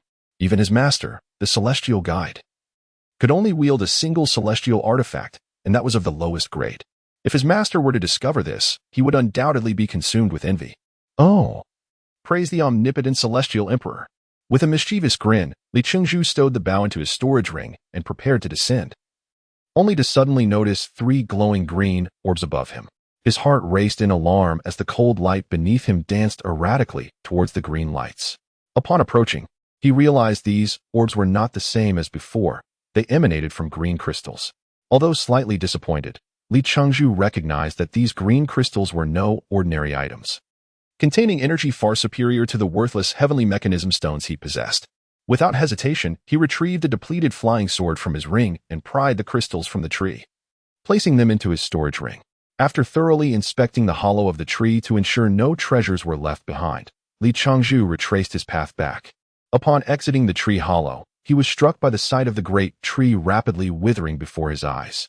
In no time, the once vibrant and towering tree transformed into a lifeless husk, its leaves cascading to the ground as if mourning the loss of a spirit tree. Alas, the infinite longevity Buddha. Li Changzhu sighed softly, recognizing that the tree's swift demise was undoubtedly linked to his actions. At that moment, he too felt a pang of sorrow for the death of this spirit tree. After lingering for a moment, he collected his thoughts and took to the cold light, flying away with the still, slumbering creature. As he journeyed, the celestial beasts of the forest were thrown into chaos as Li Changzhu dispatched them with ease. Occasionally, even the more formidable ones fell victim to the combined efforts of Li Changzhu and his small companion. After each kill, he would extract the celestial cores and toss them to the little creature who had begun to form an attachment to him. Li Changzhu marveled at the boundless power of sustenance. Through days of combat, he observed that the little creature not only retained its earth-based spells but had also begun to wield some rudimentary wood-based spells. While their potency was modest, the celestial beasts often found themselves bewildered, caught off guard by sudden tendrils of branches that ensnared them, only to be met by Li Changzhu's cold light sword. The little creature was remarkably swift and astute, and aside from its ever-growing appetite, Li Changzhu found himself quite fond of it. Its keen sense of smell allowed it to detect celestial beasts from miles away, enabling Li Changzhu to stealthily approach their lairs and eliminate them while they slept. However, He remained perplexed about how to utilize the celestial bow he had acquired. Despite searching diligently within the tree hollow, he found no arrows left behind. This left him feeling frustrated. Possessing a celestial artifact yet being unable to harness its potential seemed a cruel twist of fate. Even if he could only wield a fraction of its power, it would surely be more advantageous than engaging the celestial beasts in a melee with his cold light. The 3 pieces of wood essence he had collected, while brimming with energy, also eluded his understanding of their purpose. He resolutely forbade the small creature from touching them, fearing it might consume them. If that were to happen, he would surely be devastated, especially since he had hoped to use one to offset the crafting materials he had pilfered from his master, assuming his master's ire had not yet subsided. Since the death of the great tree, Li Chuzhu had refrained from wandering the forest, suspecting the erased core had been the tree itself. Its illusionary trap designed to protect the celestial bough. He was fortunate that the small creature's keen nose had guided him there, as he had employed a tracking technique to follow his own consciousness. Upon the tree's demise, the entire illusion fell apart. One day, while roasting beast meat in the jungle, the little creature suddenly leaped into his arms, trembling in fear and emitting a terrified cry. "What is the matter?" Li Changzhu furrowed his brow, having never seen the little one so unsettled. Was there danger lurking nearby? Closing his eyes, he heightened his senses and projected his consciousness outward. With his current level of cultivation, he could barely perceive a radius of 1 li around him, which differed from his tracking technique. There was nothing threatening nearby. A gentle breeze rustled the leaves, and a pair of armored beasts were mating not far off. Suddenly, an overwhelming spiritual pressure intruded upon Li Changzhu's consciousness. Before he could discern the nature of the intruder, a sharp mental assault surged toward him. With a thunderous boom, Li Changzhu felt a wave of dizziness wash over him, and it took several moments for his mind to regain clarity. Thankfully, he had reacted swiftly, retracting his consciousness just in time. Otherwise, he might have been rendered a fool.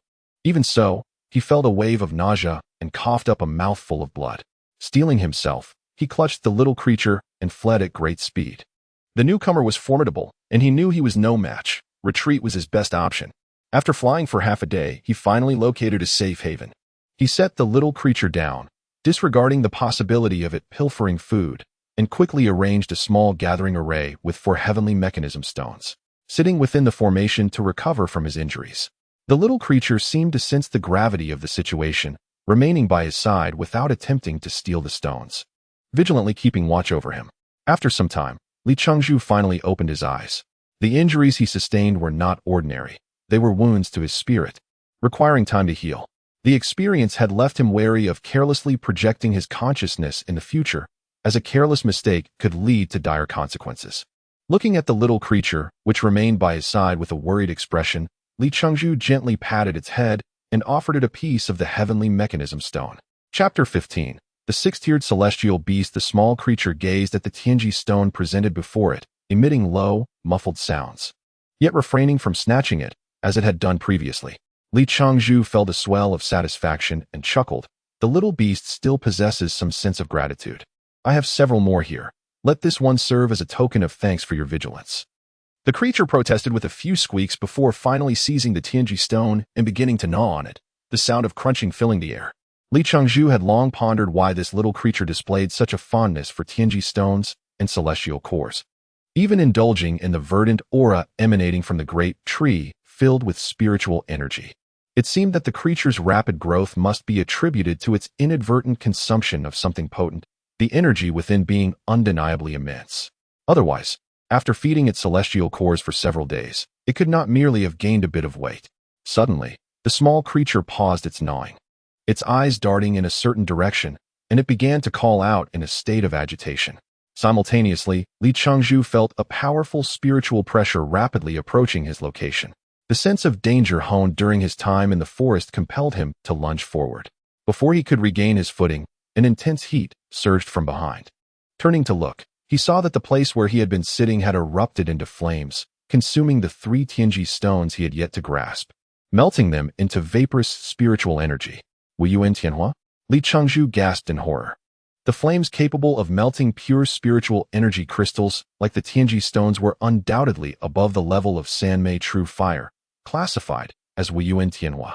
This knowledge had been imparted to him by his master, the celestial envoy, who claimed that only immortals could wield Tianhua, and any celestial beast capable of unleashing such flames had undoubtedly reached the 6-tiered level. Goodness, 6-tiered, that is the standard of an ordinary immortal. Realizing this, cold sweat cascaded down Li Qingzhu's back, a chill creeping into his bones. No wonder he had fled so far. This creature was capable of tracking him down. It had already attained the status of an immortal. Glancing around, he noticed the little creature had vanished. But he felt no worry for its safety, given its speed. The immediate danger now lay with him. This celestial beast seemed intent on pursuing him relentlessly. Knowing that the celestial beast had reached the 6-tiered level, Li Qingzhu resolved not to flee any longer, for no escape would suffice. In a swift motion, he transformed into a chitinous beast, pulling a leaf over himself in hopes of evading disaster. The transition from his leap to his transformation occurred in the blink of an eye. Just as he draped the leaf over himself, the celestial beast descended from the air, landing before him. Li Qingzhu desperately suppressed his spiritual fluctuations to minimize the threat he posed. Peering through the leaf, he beheld a creature resembling the legendary Qilin, a dragon's head, deer antlers, horse hooves, a cow's tail, and a wolf's forehead, adorned in fiery red scales rich with spiritual energy. Its eyes radiated an air of dominance. Even at a distance, the oppressive heat emanating from the beast was nearly unbearable, forcing Li Qingzhu to suppress the urge to reveal his true form. The celestial beast appeared perplexed by the sudden disappearance of a living creature that had been present moments ago, lowering its head to sniff the ground. Li Qingzhu fervently hoped its sense of smell was not as acute as that of his little companion. Otherwise, he would have no means of escape. However, his transformation could only last a few minutes due to its small size, and if the celestial beast remained nearby, he would inevitably be exposed. As time slipped away, the celestial beast showed no intention of departing, causing Li Qingzhu to grow increasingly anxious. The beast, following the scent, drew closer, and Li Qingzhu caught sight of its eyes fixated directly above him. A mocking expression crept across the celestial beast's face, and Li Qingzhu felt the fiery spiritual energy coalescing above him. Alarmed, he looked up to see the beast opening its mouth, a fiery sphere of spiritual energy rapidly forming within. Just as the sphere was about to descend, Li Qingzhu cursed under his breath, lamenting the brevity of life when a familiar earthen energy surged from a distance. As it reached the celestial beast, it erupted into a spire of earth, striking the beast's abdomen. Roar! The Qilin beast was enraged. How dare someone attempt a sneak attack beneath its very nose? Although uninjured, the dignity of a celestial beast could not overlook such a petty offense. It turned towards the source of the earthen energy, launching a spiritual energy projectile in retaliation. A resounding explosion followed, and a hot gust of wind flung Li Qingzhu backward. Before he could land, his transformation dissipated in midair, reverting him to his true form. He hastily summoned the frostlight sword, fleeing from the scorching winds. It was evident that the little creature had saved his life. Had it not intervened with the earthen pillar, he would likely have been lost to the underworld. Concerned for the little creature's safety against the energy blast, Li Qingzhu reassured himself that its speed would safeguard it from harm. However, he could not resist glancing back. He saw a gray figure darting through the underbrush, with the Qilin beast in hot pursuit, unleashing deadly fire projectiles that set the forest ablaze. Li Qingzhu was astonished by the ferocity of the Qilin's attacks, uncertain whether the little creature could evade them entirely. His heart raced with anxiety as he resolved to follow the Qilin's trail. The cacophony of explosions ahead did not deter him. He merely needed to navigate the omnipresent Tianhua carefully. With his current prowess, even a slight encounter with the flames could spell his doom. After trailing for several dozen miles, the sounds ahead abruptly ceased. Li Qingzhu's heart sank. Could it be that the little creature had? Unable to entertain such thoughts, he accelerated, covering hundreds of meters in an instant. In the distance, he spotted the Qilin beast pausing, slowly advancing forward. On the ground lay a small gray figure, curled up and convulsing. It was none other than the little creature. Damn it! Li Qingzhu shouted in despair, his frostlight sword soaring toward the back of the Qilin beast. Chapter 16. The Battle as the Radiant Sword Shattered. The Qilin celestial beast prepared to torment its prize, only to feel a sharp pain at its rear. A flash of sword light appeared before its eyes. The Qilin was enraged. This was the second time it had been ambushed. To uphold its supreme dignity as a celestial beast, it vowed to incinerate the two intruders to ashes today. With the sword light piercing its vision, it opened its massive jaws to bite down. Li Changzhu was elated. The Qilin had foolishly attempted to bite his flying sword. He quickly activated the attack formation within the sword. A sharp crack echoed, and a trickle of blood escaped the corner of Li Changzhu's mouth. Similarly, the Qilin's mouth spilled forth golden blood. Li Changzhu stared incredulously at the Qilin, realizing that his radiant flying sword had been bitten in half.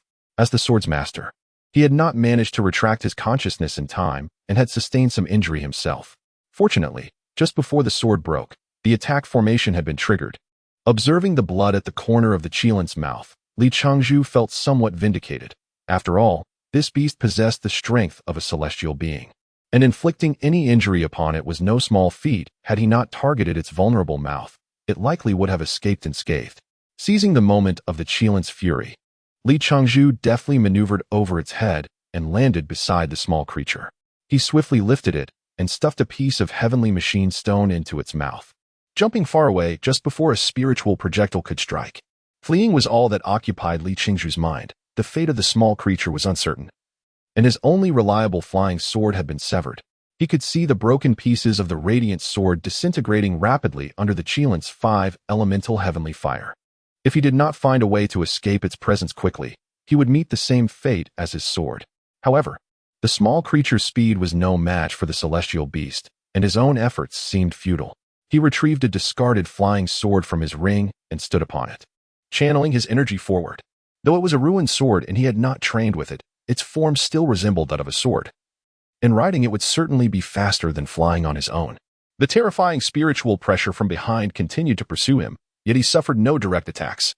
Unable to resist, Li Changzhu glanced back, only to be infuriated. The beast was leisurely trailing him, clearly not exerting itself fully, relishing the torment it inflicted. Li Changzhu inwardly cursed. What kind of celestial beast was this? Had he provoked it in any way? After hours of rapid flight, Li Changzhu could no longer contain his frustration. Due to the issues with his sword, he had severely depleted his spiritual energy and now felt it waning. He pulled a pill from his storage ring and popped it into his mouth. The recent consumption had diminished his already limited supply. Yet he could no longer afford to be stingy. If he lost his life, what use would these pills be? He crushed one pill between his teeth. Even though meditating would waste a significant amount of energy, he could not afford to be picky at this moment. Any recovery of his spiritual power was crucial. Sensing Li Changzhu's dwindling strength, the Qilin began to unleash its spiritual projectiles. However, instead of targeting Li Changzhu directly, it intentionally veered off course. Explosions and intense burning sensations assaulted his senses, making him feel as though he had stumbled onto a battlefield from the Second World War. Before long, Li Changzhu's already tattered clothing was in shambles, and his long hair was a disheveled mess, completely devoid of his previous refined demeanor. Fortunately, the explosive spiritual projectiles had not splattered the 5 elemental heavenly fire onto him. Otherwise, he would have been reduced to ashes. Day and night passed as the man and beast engaged in this extreme game of escape. One moment of negligence could lead to his demise. Wherever they went, the forest would ignite in flames, and from above, one could witness a serpentine fire dragon winding through the woods, a truly magnificent sight. During this time, the weakened small creature had awakened, consumed the heavenly machine stone, and promptly fell back into slumber. Seeing it was unharmed, Li Changzhu felt a sense of relief. It seemed that the creature had merely been knocked unconscious by the residual shockwaves of the spiritual projectiles. Li Changzhu's nerves were now at an all-time high, as his life hung in the balance. Despite his exhaustion, he dared not relax. Behind him, the insouciant Qilin continued its leisurely pace, fueling his anger. Searching through his storage ring, he found that the pills would only sustain him for less than half a day. Even if he avoided the Qilin's projectiles, he would eventually succumb to exhaustion. He had to devise a plan to escape this relentless beast. There were 7 heavenly machine stones remaining, along with several celestial cores, 3 pieces of wood essence, a few ruined celestial swords, and a celestial bow. Unfortunately, he lacked arrows, and with his only flying sword destroyed, the celestial bow was his only means of attack. Suddenly, an idea struck him. Dodging the residual shockwave of an explosive projectile, Li Changzhu quickly retrieved the travel bag he had brought from the mortal realm, placing the small creature inside and securing it on his back. He then took out the dark green bow, setting a broken flying sword onto the string as an arrow. Whirling around, he infused his spiritual energy into the bow, drawing back the string and aiming at the approaching Qilin, shouting fiercely, "Get lost, you beast!" the flying sword. Radiant with a blend of white and green light and accompanied by a piercing sound, shot directly toward the Qilin, momentarily taken aback by the overwhelming force. The Qilin stumbled and collided with it. The Qilin let out a terrified roar. As Li Changzhu watched the sword strike its target, his heart raced with anxiety. Though he had hit it, he remained uncertain of the outcome. It was only when the Qilin's voice, filled with fear, rang out that Li Changzhu felt a surge of excitement. It had worked. As the brilliance faded, he beheld the result of his attack. One of the Qilin's front legs had been pierced by the flying sword, golden blood gushing forth. However, the repercussions were severe. The Qilin was truly enraged. With a mighty roar, the Qilin opened its jaws and snapped the sword in half, then forcefully extracted the portion embedded in its leg. Its eyes blazing with fury as it bellowed at Li Changzhu in the distance. It was over, without looking back. Li Changzhu bolted forward just as an enormous spiritual projectile detonated where he had just stood. Chapter 17, A Pyrrhic Victory. The Kirin falls. The pain rendered the Kirin more ferocious.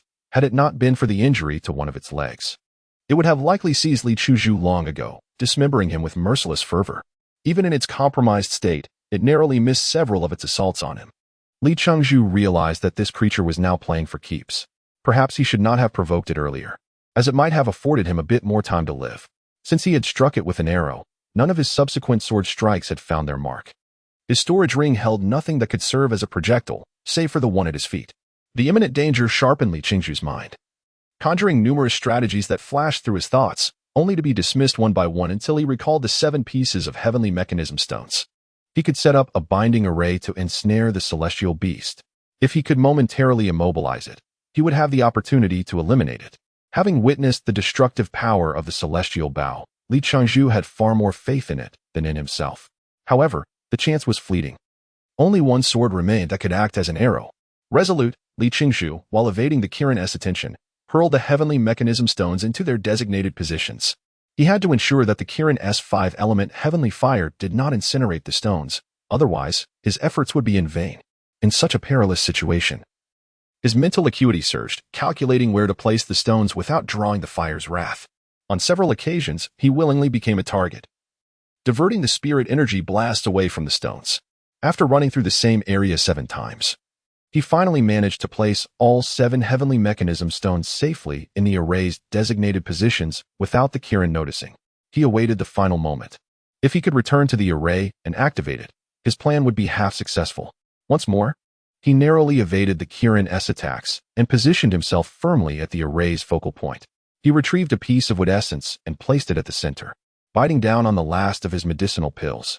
As the Kirin advanced, he clasped his hands in a specific gesture and bellowed, "Binding array, activate." The Kirin, poised to attack, suddenly felt a heavy weight settle upon it, as if a mountain had been placed on its back. Vines erupted from the ground, ensnaring it. Despite its innate power, it struggled in vain against the bindings. As it broke free of a few vines, more ensnared it. Simultaneously, it sensed a terrifying energy coalescing ahead, a force that was steadily intensifying. Without hesitation, it opened its mouth, gathering its most potent spirit energy. Li Changzhu drew back the bowstring, channeling all his energy into the emerald bow, which began to tremble violently, radiating an increasingly brilliant green light that enveloped him. The bow quivered with such intensity that he felt he might lose control, energy pouring into it uncontrollably. When he saw the Kirin preparing to unleash its energy blast, he pressed on, biting his tongue to release a blood arrow infused with his essence. At that moment, a sharp pain coursed through his back, and a vast surge of spirit energy erupted from his dantian, draining out of him before it could complete a full cycle, all directed into the bow. He had intended to accelerate the arrow's release with his essence, but upon releasing the blood, the sealing spell placed upon him by the celestial envoy shattered, and new knowledge flooded his mind. He proclaimed, "With my blood as the medium, my body as the vessel, may we merge.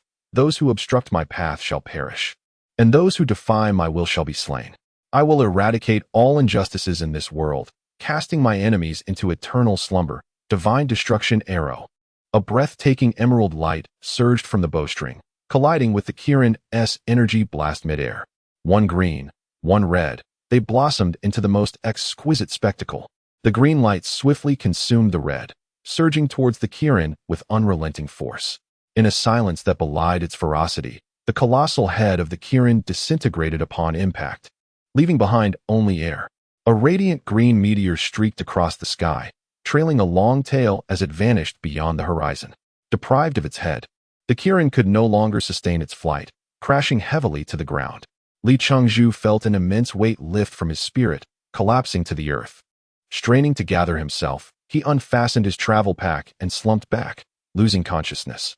In that fleeting moment of oblivion, the emerald bow transformed into a streak of light, merging into his being, leaving a vivid tattoo of the bow on his previously unblemished wrist. In the darkness, images flickered in his mind, the destruction bow of heaven. With my blood as the medium, my body as the vessel, may we merge. Those who obstruct my path shall perish. Li Changzhu was jolted awake, his head throbbing, utterly drained of strength, akin to his first arrival in the celestial realm. He strained to glance at his travel pack, the small creature still slumbering within. Not far off, the Kirin's lifeless form lay sprawled on the ground. With great effort, he sat up, adopting a meditative posture to slowly restore his energy. Strangely, he found that the energy he had previously needed half a day to recover was now replenished in a mere 2 hours, and astonishingly, his cultivation had advanced to the late stage of the nascent soul realm during the battle. In just over 2 years, he had transformed from a novice, utterly ignorant of cultivation, into a late-stage nascent soul cultivator. Should the seekers of the Tao, who tirelessly pursued elevation in their cultivation, learn of this, they would surely be consumed by envy. Yet, unease gnawed at Li Changzhu. His master had warned him against rapid advancement. Was this a violation of his teachings? Regardless, he had emerged victorious from this battle, albeit at a great cost. To have triumphed over a 6th-tier celestial beast as a late-stage nascent soul cultivator was a feat worthy of pride. Chapter 18. The battle in the depths of his memory before losing consciousness. Li Changzhu faintly recalled certain phrases, particularly one that resonated. I use my blood as a medium, my flesh as a vessel, to merge with you. Those who obstruct my path shall perish. Those who defy my will shall be slain. I shall eradicate all injustices in this world and cast my foes into eternal slumber. Yet, where was that bow? Li Changzhu searched his surroundings and rummaged through his storage ring, but it eluded him. Instead, he discovered a piece of wood essence beside him. While the other 7 pieces of heavenly machine stones had already been obliterated by that cataclysmic energy, it was only when Li Changzhu grasped the wood essence that he felt a sudden pulse on his right wrist, drawing his attention to the tattoo. Li Changzhu was no fool. He was certain that the tattoo that had manifested was indeed the fabled dark green bow. As expected, after a few attempts, he was able to summon the dark green bow to his hand, and when not in use, it could revert to a tattoo on his wrist. Grasping the bow that had saved his life, Li Changzhu felt an overwhelming sense of familiarity, as though it were an integral part of him. An inexplicable impulse compelled him to press the wood essence against the bow center.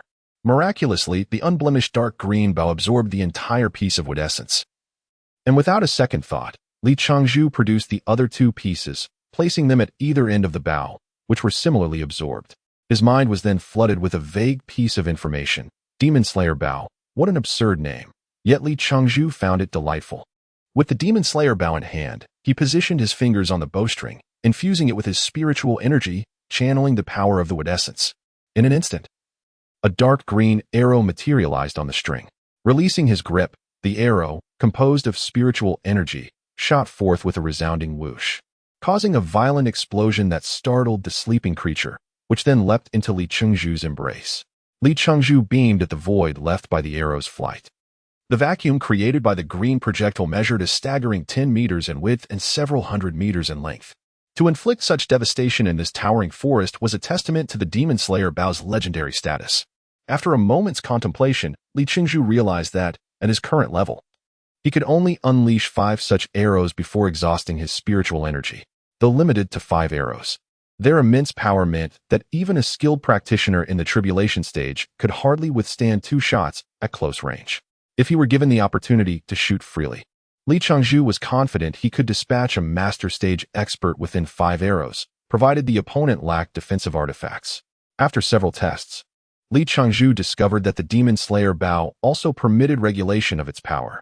The more spiritual energy he infused, the greater the energy drawn from the wood essence, and thus, the more formidable the resulting arrow. Having loosed only a few arrows, Li Changzhu found it necessary to meditate and recover his energy. Curiously, since his battle with the Qilin, His spiritual energy recovery rate had accelerated to an extraordinary degree. Unbeknownst to him, this was a result of the breaking of his spiritual seal, and he mistakenly attributed it to his advancement to the late yuanying stage. Upon awakening, he found the little creature beside him, joyously clutching a massive red celestial core, its face alight with excitement as it gazed at Li Chengzhu. Recognizing it as the core of the Qilin, he affectionately patted the creature's head, saying, "Go ahead and eat. From now on, any celestial core you desire, I shall procure for you." The creature chirped in delight, eagerly gnawing on its prize. Li Chengzhu reflected on how he owed his survival entirely to this little creature. Had it not captured the Qilin's attention during its assault, he might have been utterly annihilated. Truly, the little one was remarkable, showing such loyalty in just a few days. Once the creature had finished its feast, Li Chengzhu teased, "With such an appetite, I shall henceforth call you little pig." Chirp? Not agreeable. How about little dog? Chirp. Or little mouse? Chirp. Ultimately, Li Chengzhu was unable to settle on a name for the creature. And so it remained simply little one or little beast, with his flying sword shattered and the demon slayer bow usable only 5 times in its optimal state. Remaining in this place was perilous. Li Chengzhu began devising a plan to seek an exit. Under the guidance of the little creature, Li Chengzhu sprinted in a singular direction. The creature was adept at alerting him to nearby dangerous celestial beasts, allowing them to circumvent perilous encounters. Along the way, several non-threatening celestial beasts met their demise beneath Li Chengzhu's divine bow. Each time a beast fell, the little one would dart forward to extract its celestial core, which it would consume after Li Chengzhu summoned rain to cleanse them. A month passed, and the little creature had grown plump and round, bearing little resemblance to a mouse. At a glance, one might mistake it for a pig. During this month, it had devoured an astonishing number of celestial cores, easily numbering in the hundreds.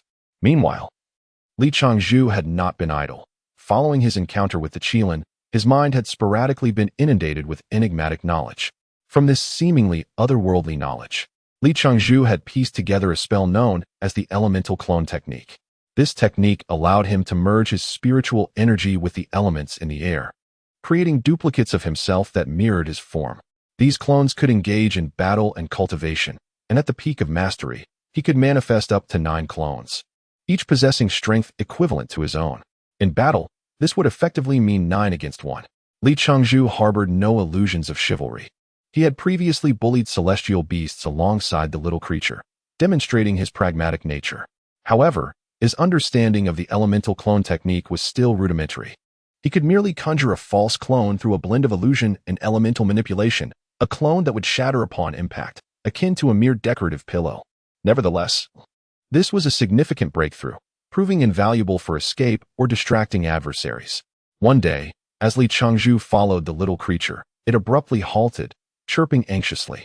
Glancing back at Li Chengzhu before darting ahead, had it discovered some treasure? Li Chengzhu's excitement surged, and he quickened his pace to keep up. Not long after, a blinding light struck him, and he suddenly found himself standing in the sunlight. He looked up to see a brilliant sun in the sky. Was this the celestial realm? Hadn't it been said there was no sun in that realm? Turning back in shock, Li Chengzhu was astounded to find no forest behind him. He had been traversing woods only moments ago, and now stood upon an expansive plain. Had he inadvertently traversed time and space once more? As he touched the air behind him, he felt an invisible barrier obstructing his exploration. A barrier? Li Chengzhu could not resist exerting force against it, only for a tremendous power to surge from the barrier, knocking him to the ground. Before he could rise, a distant voice echoed from above. "Who dares disturb the great formation of heaven and earth?" The great formation of heaven and earth? Suddenly enlightened, Li Chengzhu's heart soared with joy. Ha ha, I have finally emerged. Chapter 1 Ah, the turbulent fate. Did you trigger the great formation? A voice resonated above Li Chengzhu. He looked up to see a handsome young man floating in the air, gazing down at him. Li Chengzhu hastily rose to his feet, performing a respectful bow. "Greetings, esteemed senior. I was unaware of the existence of the celestial great formation here and inadvertently triggered it. I hope you will not take offense."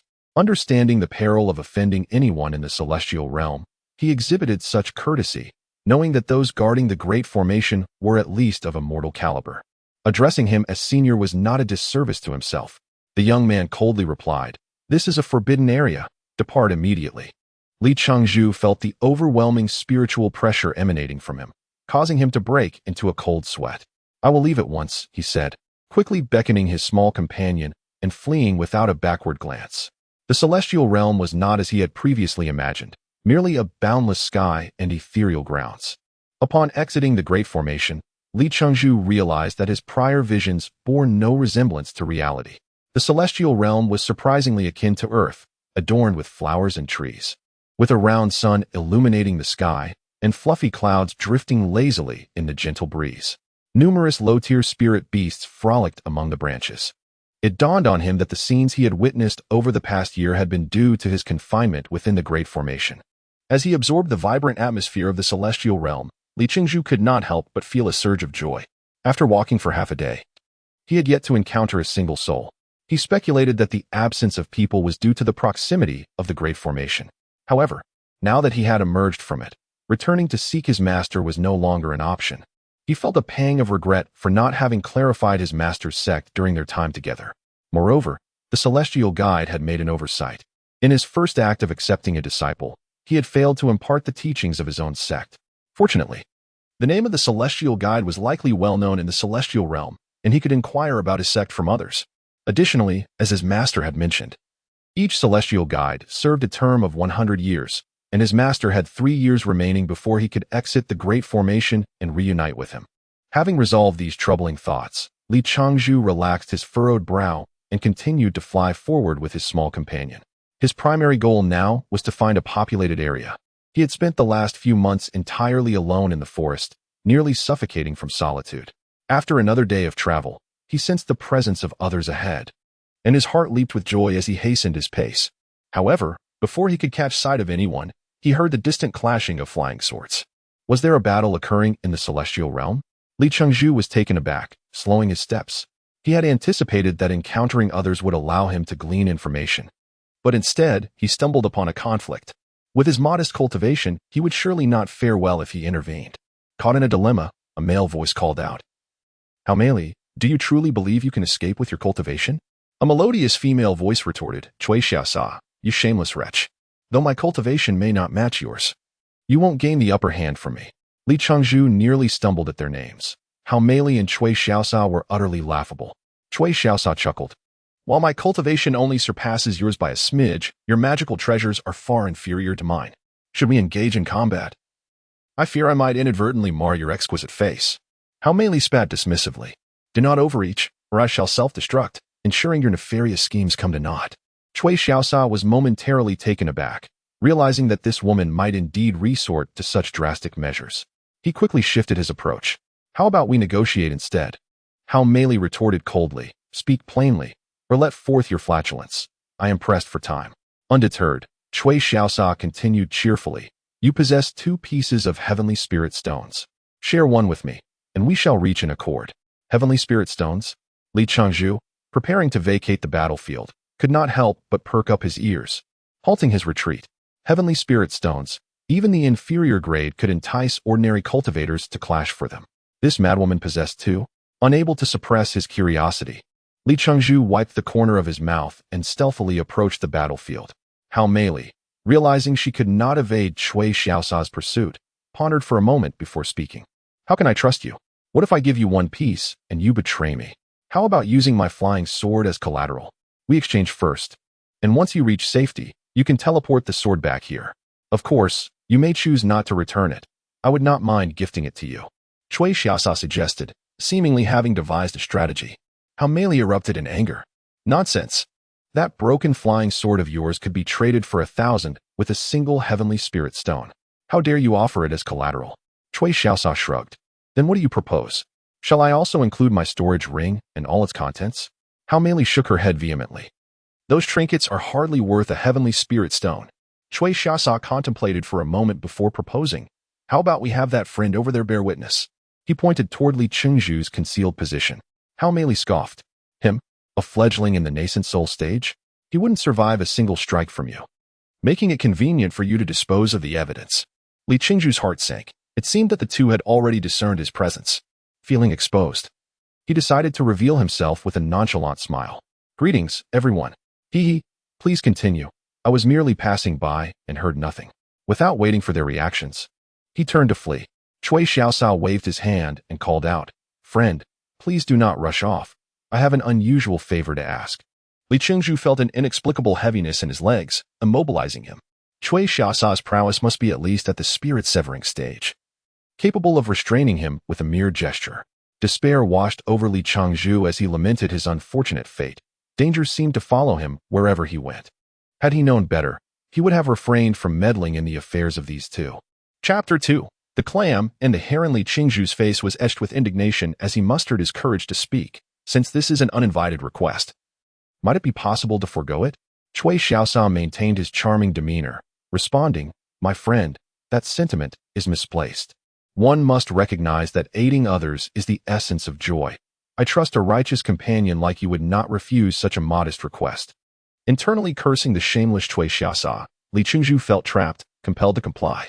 With a faint air of magnanimity, he declared, "Very well, I shall not decline." Cui Xiaosa, satisfied with the naivety of this novice cultivator, inquired, "Might I ask which sect you belong to?" Though aware of Li Qingzhu's limited prowess, Cui Xiaosa remained cautious, suspecting potential backing from a formidable force. Li Qingzhu, uncertain of his own sect, replied, "My master is the current celestial guide." Cui Xiaosa's eyes widened in astonishment as he glanced at Hao Meili, who reciprocated with an expression of skepticism. The celestial guide had entered the Grand Formation a century prior. When had he taken on a disciple? If Li Qingzhu truly were a disciple, Cui Xiaosa would certainly hesitate to act against him. Hao Meili, however, remained puzzled.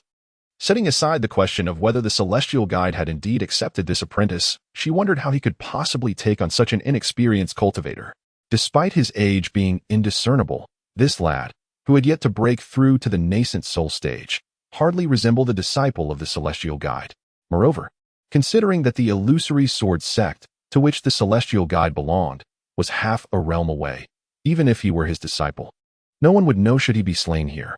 Having once held some hope, Hao Meili now severed any remaining thoughts regarding the self-proclaimed disciple, letting out a soft sigh. Today's affair would likely not conclude amicably. Noticing Li Qingzhu's disheveled appearance, Cui Xiaosa, with faint nonchalance, asked, "Do you possess any proof of your connection to the celestial guide?" Li Qingzhu shrugged, indignantly replying, "That old miser hasn't he even given me a hair." Hao Meili frowned slightly, perceiving a disregard for the teachings of his master, increasingly convinced that he was nothing more than a charlatan. Yet Cui Xiaosa, wearing a broad grin, said, "No matter, as long as you can bear witness here." Li Qingzhu, with a dismissive pout, readily agreed. "Fine."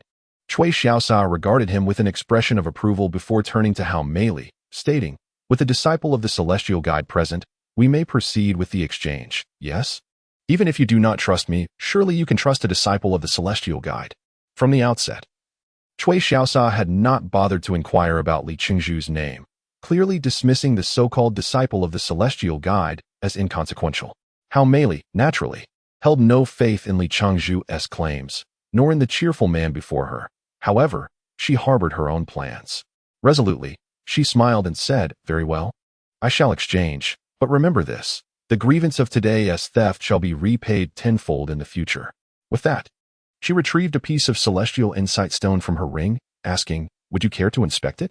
Cui Xiaosa removed the ring from his finger, feigning nonchalance as he replied, "No need.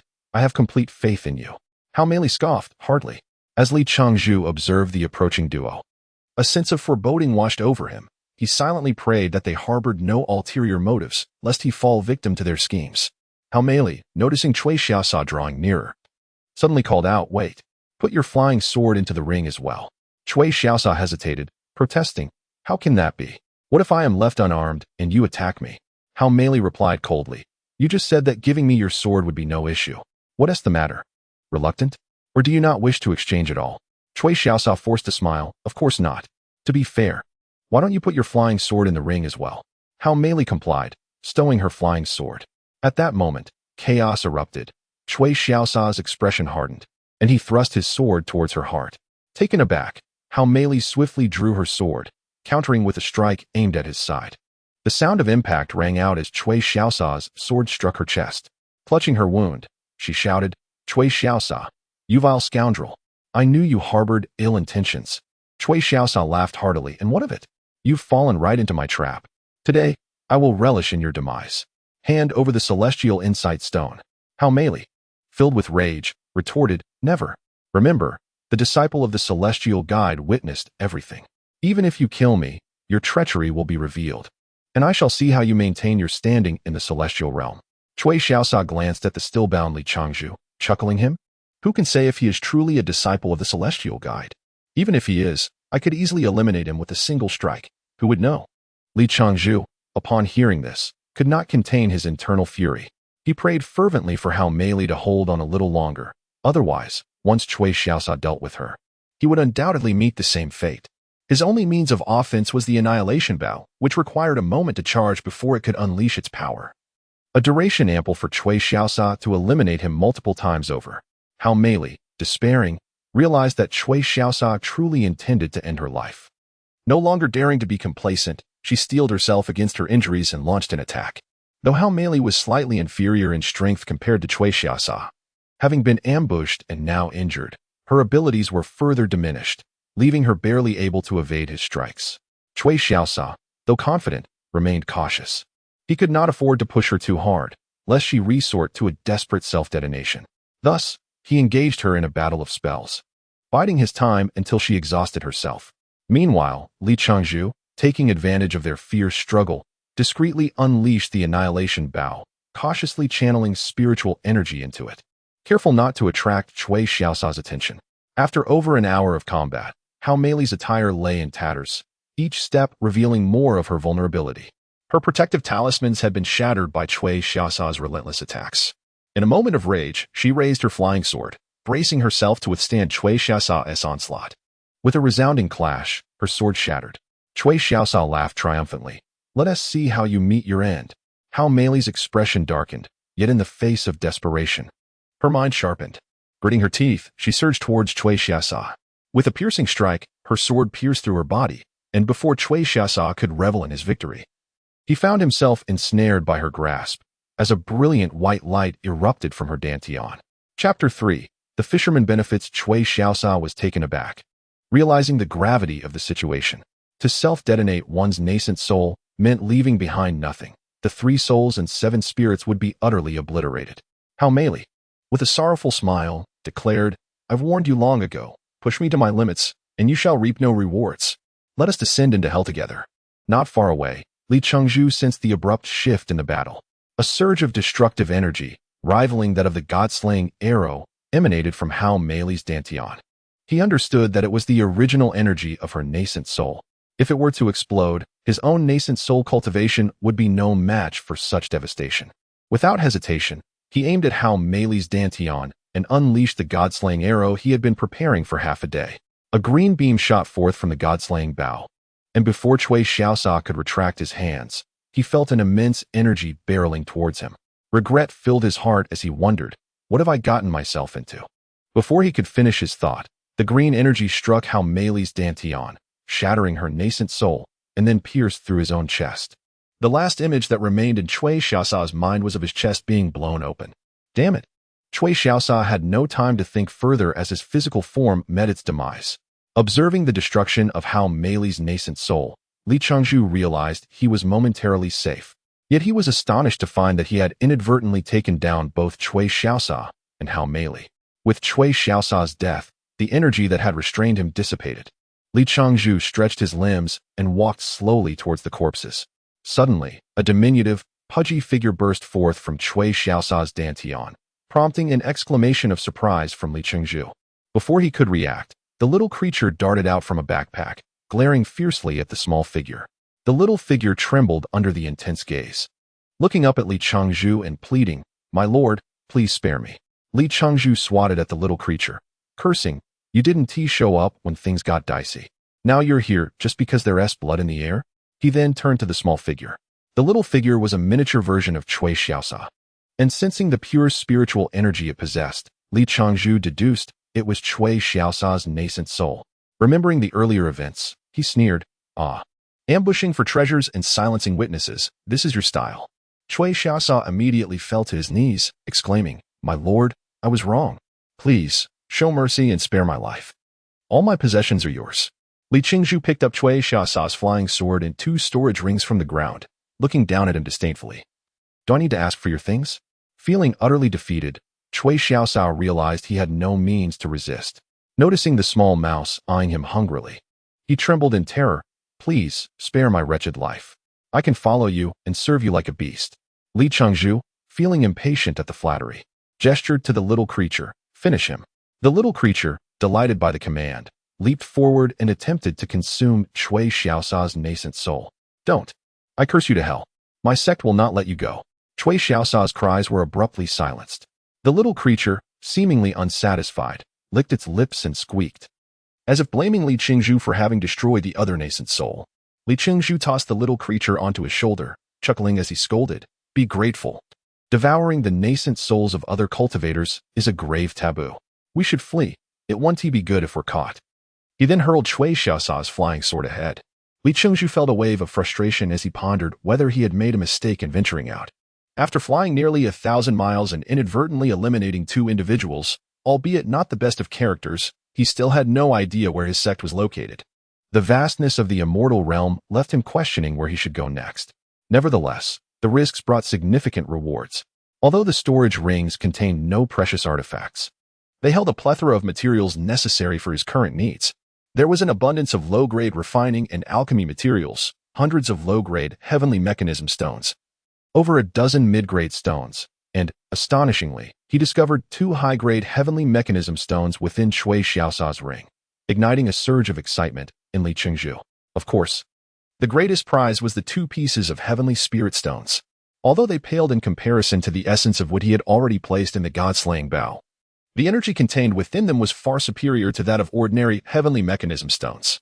The little creature could not help but salivate, prompting Li Chengzhu to scold it for its lack of ambition, as it seemed to think only of eating. Clad in tattered garments, Li Chengzhu soared upon his flying sword, relishing the exhilarating speed and exclaiming, "The wind blows.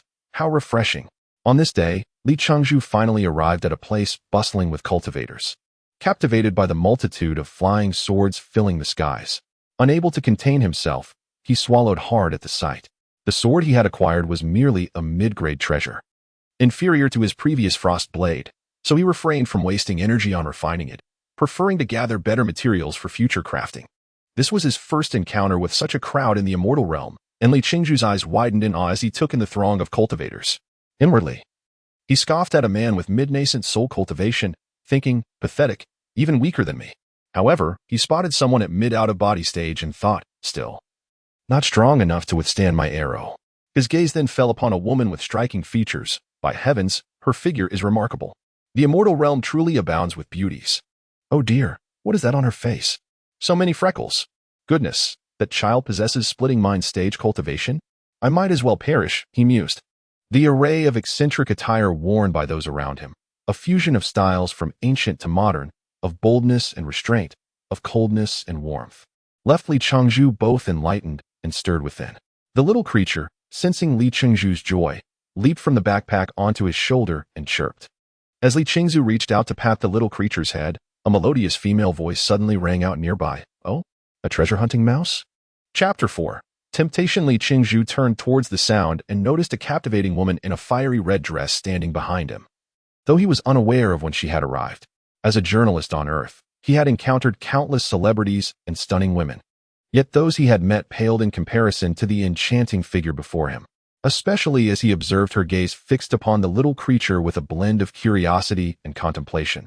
Li Chengzhu felt a stirring in his throat, and a certain part of him began to awaken. A faint blush crept across his aged face as he discreetly reached into his pocket to suppress the burgeoning excitement. Mustering the courage to speak, "Miss, is there something you need?"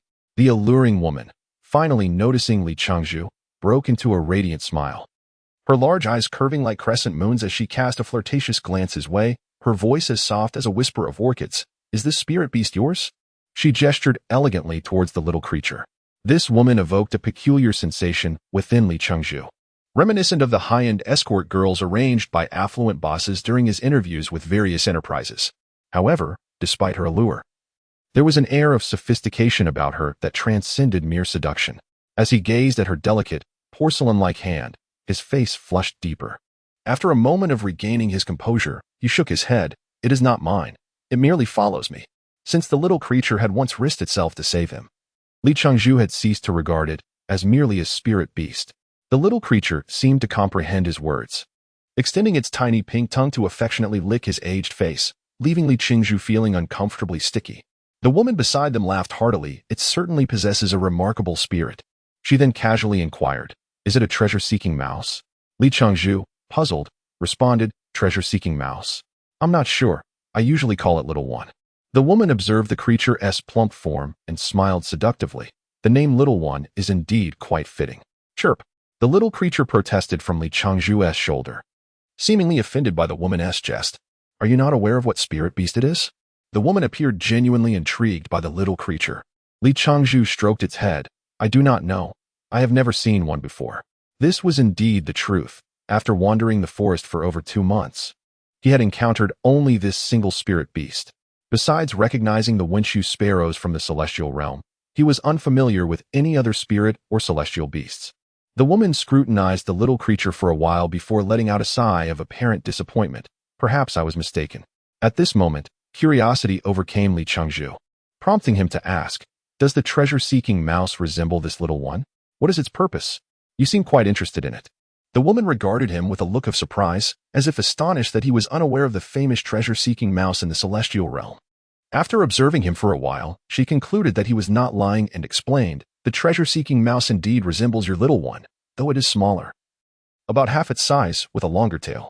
While it is a second-tier spirit beast, it is the only one in the celestial realm capable of sensing places rich in spiritual energy. As its name suggests, it is used for treasure hunting and is immune to barrier-type spells." Li Qingzhu was taken aback by her explanation, realizing that the little creature before him was indeed the so-called treasure-seeking mouse. He recalled the moment it had stealthily pilfered his first piece of heavenly mechanism stone, effortlessly traversing the alarm barrier he had set up, which had shown no reaction whatsoever. Moreover, when he first encountered the little creature, it had been only half its current size. Glancing at the little creature's tail, which he had severed, he noted with satisfaction that it had yet to regrow significantly. He silently praised himself for his decisive action, thinking of the potential treasures that might lie before him, as if mountains of celestial resources were piling up at his feet. The woman, noticing the drool forming at the corners of Li Qingzhu's mouth, couldn't help but chuckle. "Would you consider selling it to me?" Chirp. Before Li Qingzhu could respond, the little creature raised its front paws and squeaked, its whiskers standing on end, as if protesting vehemently against the woman's suggestion. "Ah, as I mentioned, it is not mine. It merely follows me. If it wishes to accompany you, I shall not stand in its way," Li Qingzhu said, wiping the drool from his mouth with a flourish. "However, it shares a deep bond with me, and I believe it would be reluctant to follow a stranger." Before he could finish, he witnessed a scene that made him wish he could bite his own tongue. The woman produced a piece of heavenly mechanism stone, grinning slyly at Li Qingzhu before turning to the little creature. "Come here, dear. I have something delicious for you." Before Li Qingzhu could react, the little creature leaped onto the woman's chest, burying itself into her bosom, eagerly gnawing on the heavenly mechanism stone. Veins bulged on Li Qingzhu's forehead. How could he have misjudged this little beast? The woman, feeling victorious, addressed Li Qingzhu. "Does what I said still hold true?" Li Qingzhu's lips twitched. A man's word is his bond. Only then did the woman appear satisfied, turning her attention to the little creature with a tone of utmost tenderness. "Be good and stay with your sister, all right? I will give you such treats every day." The little creature chirped in response, its enthusiasm unabated. Li Qingzhu stood nearby, his face flushed with indignation as he glared at the little creature nestled in the woman's embrace. In a matter of moments, the little creature devoured the heavenly mechanism stone, then looked up, clinging tightly to the woman while squeaking excitedly. Li Qingzhu fixed his gaze on the expanse of skin revealed by the little creature's antics, his thoughts swirling chaotically. How could he have invested so much affection in it, only for it to be so easily swayed? The woman frowned slightly as she observed the little creature. "Are you still hungry?" Chirp. Li Qingzhu crossed his arms, a smug expression on his face as he eyed the woman. It was no easy feat to win over the little creature with just a piece of heavenly mechanism stone. Its appetite was insatiable. Chapter 5. The incorrigible thief. Observing the smug demeanor of Li Qingzhu standing nearby, the woman gritted her teeth and retrieved a piece of heavenly stone from her ring, extending it toward the small creature while her gaze remained fixed on Li Qingzhu. "Eat up, sister has plenty of these." Li Qingzhu's eyes nearly bulged out at the sight of the heavenly stone in the woman's hand. It was a superior grade stone, and he possessed only 2 of such quality. Yet this woman was offering it as a treat to a mere creature. She must either have an abundance of heavenly stones or be utterly deranged. Chirp. The small creature excitedly grasped the heavenly stone, then executed a move that the woman would soon regret. With a deft leap, it propelled itself from her embrace back onto Li Qingzhu's shoulder, proudly presenting the stone before him with its tiny claws, as if seeking praise. Li Qingzhu's brows lifted in delight, and he cleared his throat, exclaiming, "Damn it! You thought to keep this for dinner? You ungrateful little thing." Without a hint of remorse, he swiftly pocketed the superior-grade heavenly stone into his storage ring. The woman's once enchanting visage now seethed with fury as she glared at Li Qingzhu. "You shameless wretch." Li Qingzhu shrugged nonchalantly. "How am I shameless? The little creature chose to leave you. What is that to me?" Rendered speechless, the woman simmered down after a moment, casting a lingering glance at the small creature. "You had best keep it from appearing before others. Although it is not a treasure-hunting mouse, it bears a striking resemblance, and someone may seek to exploit it." Li Qingzhu's expression turned serious as he bowed slightly. "I appreciate the advice." With a cold huff, the woman turned and soared away on her flying sword. Li Qingzhu watched her alluring figure depart, shouting, "The mountains remain green and the waters flow long. Until we meet again." The woman stumbled slightly on her sword, twisting in the air before regaining her balance, casting him a fierce glare before hastily departing. Li Qingzhu burst into laughter below. Chirp. Extracting the superior-grade heavenly stone from his ring, Li Qingzhu beamed at the small creature. "Good job. Another gain." He then produced an inferior-grade heavenly stone and offered it to the creature. Chomp. This quaint gathering place for cultivators, which could scarcely be called a town, boasted no fewer than 500 practitioners. To Li Qingzhu's amazement, he discovered apothecaries, weapon shops, inns, and auction houses within the settlement. What astounded him further was the presence of a manager with power at the immortal level. Taking heed of the woman's warning, Li Qingzhu resolved to keep the small creature concealed in his travel bag when not in use, to avoid attracting unwanted attention. After exploring the entire town, dusk began to fall. He arrived at the only inn in the area, seeking accommodation. Upon noticing a guest, the attendant greeted him with a beaming smile. "Welcome, sir. Looking for a room?" Li Qingzhu scrutinized the attendant, who surprisingly possessed late-stage out-of-body cultivation, causing him to roll his eyes in disbelief. His confidence took a substantial hit. He nodded curtly. 50 stones per night, sir. How many nights would you like to stay?" The attendant continued to smile cheerfully. 50 stones? Are they inferior-grade heavenly stones? Indeed. Did you not know? The attendant appeared puzzled. Feeling awkward, Li Qingzhu replied, "I've never stayed at an inn before, so I'm not very familiar with the customs." He then handed over 50 inferior-grade heavenly stones with a slight curse directed at the inn for its exorbitant fees. Was there no such thing as fair pricing in the Immortal Realm? The attendant accepted the heavenly stones into his storage ring and said, "Follow me, sir. Since this is your first stay, there are many rules you must be aware of." Li Qingzhu followed the attendant, curious. "Rules?" "Yes. First, no testing of magical artifacts or martial skills within the inn. Second, no damaging the inn's facilities.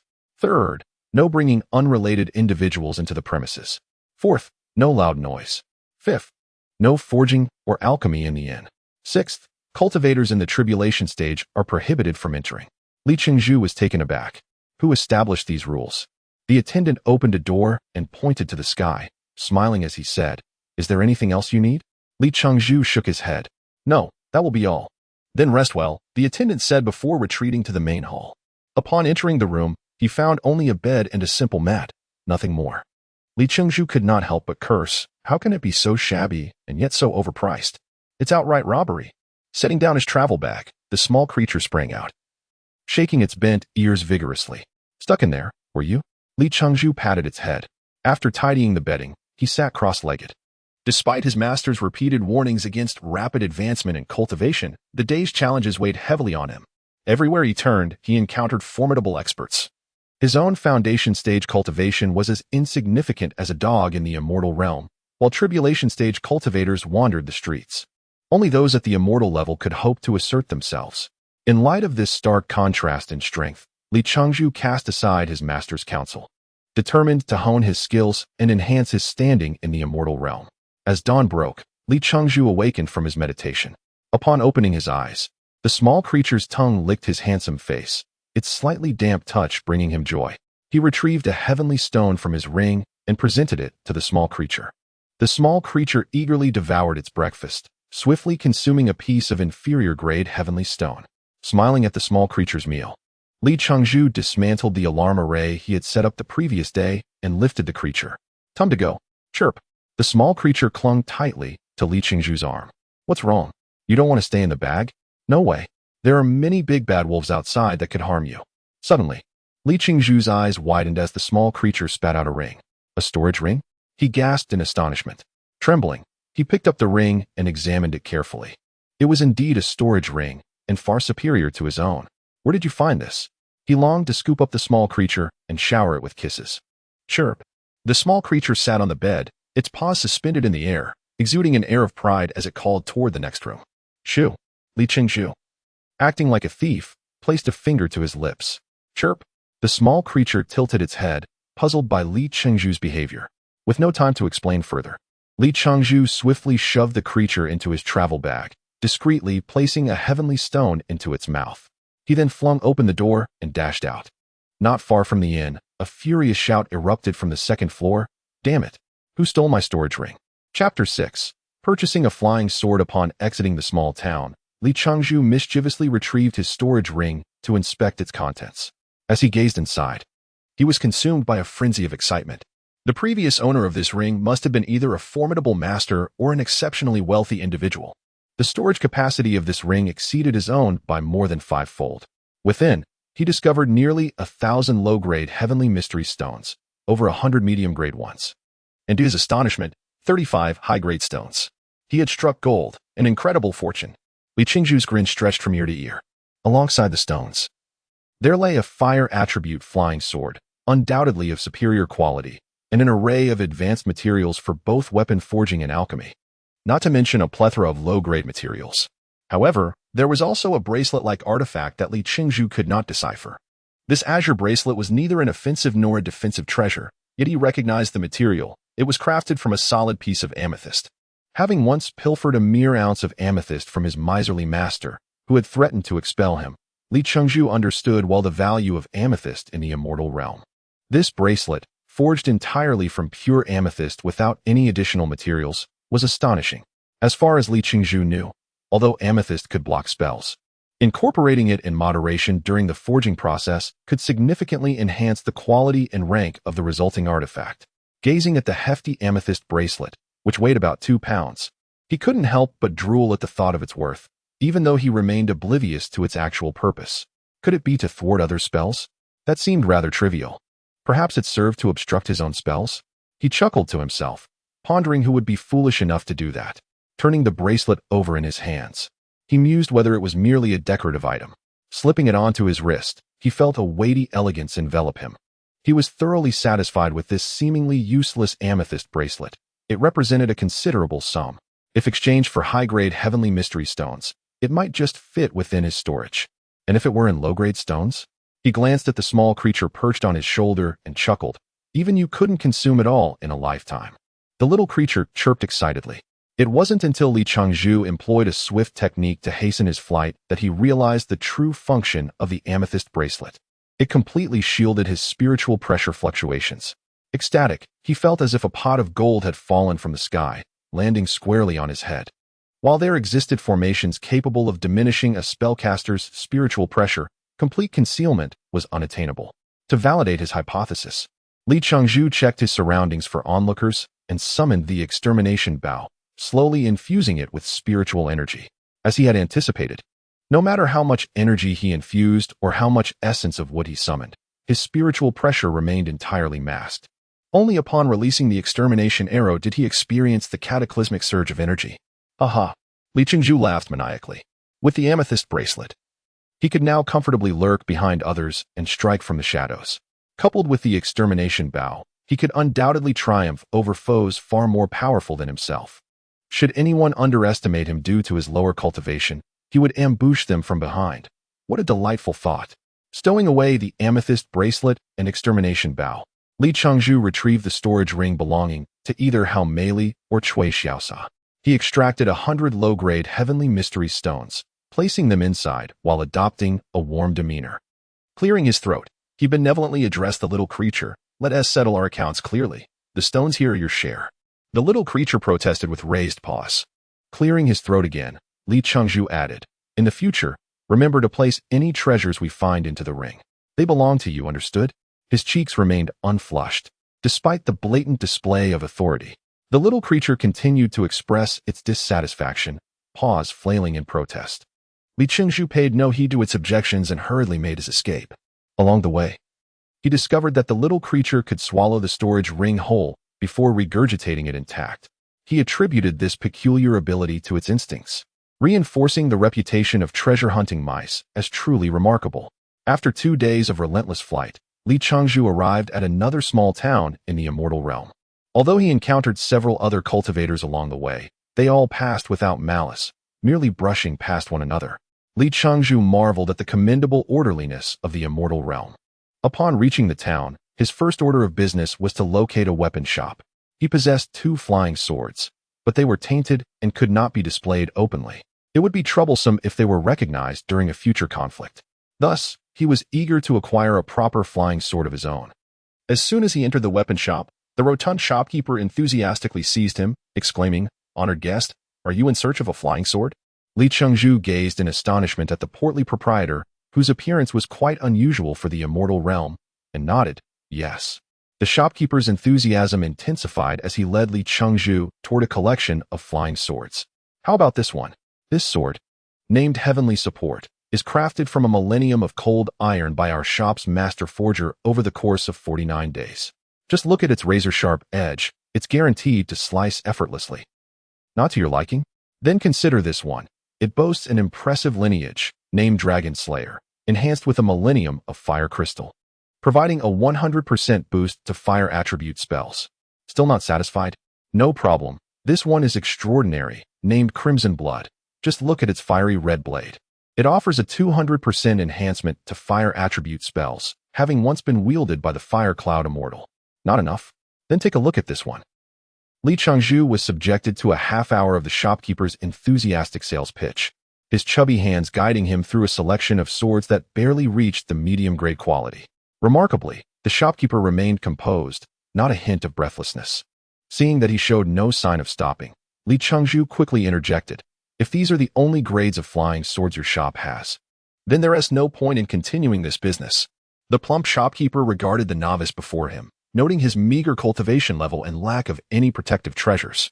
With a smile, he replied, "We do have higher quality flying swords, but I fear."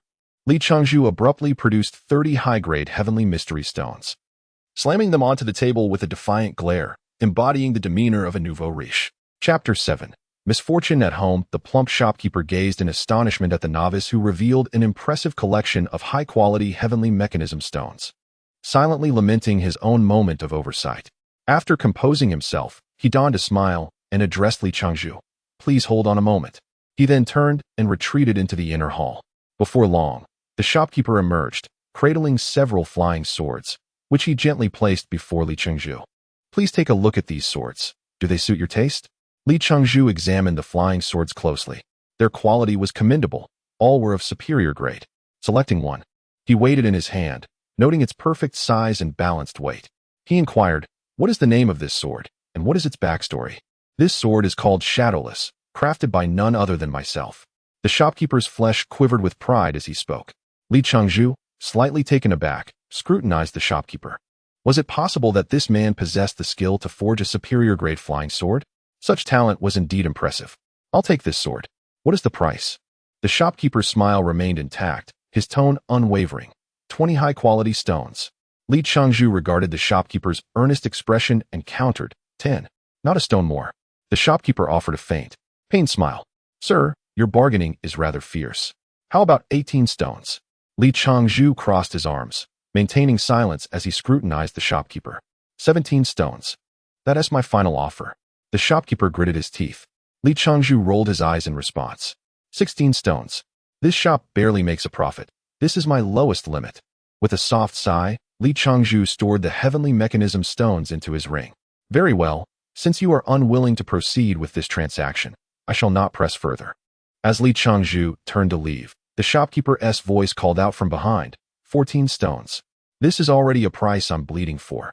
You cannot cut further." Li Chengzhu turned back, a cheerful smile on his face. 12 stones, then, let us each make a concession. Observing the shopkeeper's pained expression, Li Chengzhu realized that further negotiation was futile. The shopkeeper, distraught, wiped the sweat from his brow. Sir, you truly are relentless. Who bargains so ruthlessly? Li Chengzhu chuckled. You will still have your profits. The shopkeeper managed a weak smile. Very well, I hope you will support my shop in the future. Li Chengzhu then grinned mysteriously. Not just yet. I have something else to sell. Do you accept flying swords? The shopkeeper looked at him quizzically. Of course. Are you offering a flying sword for sale?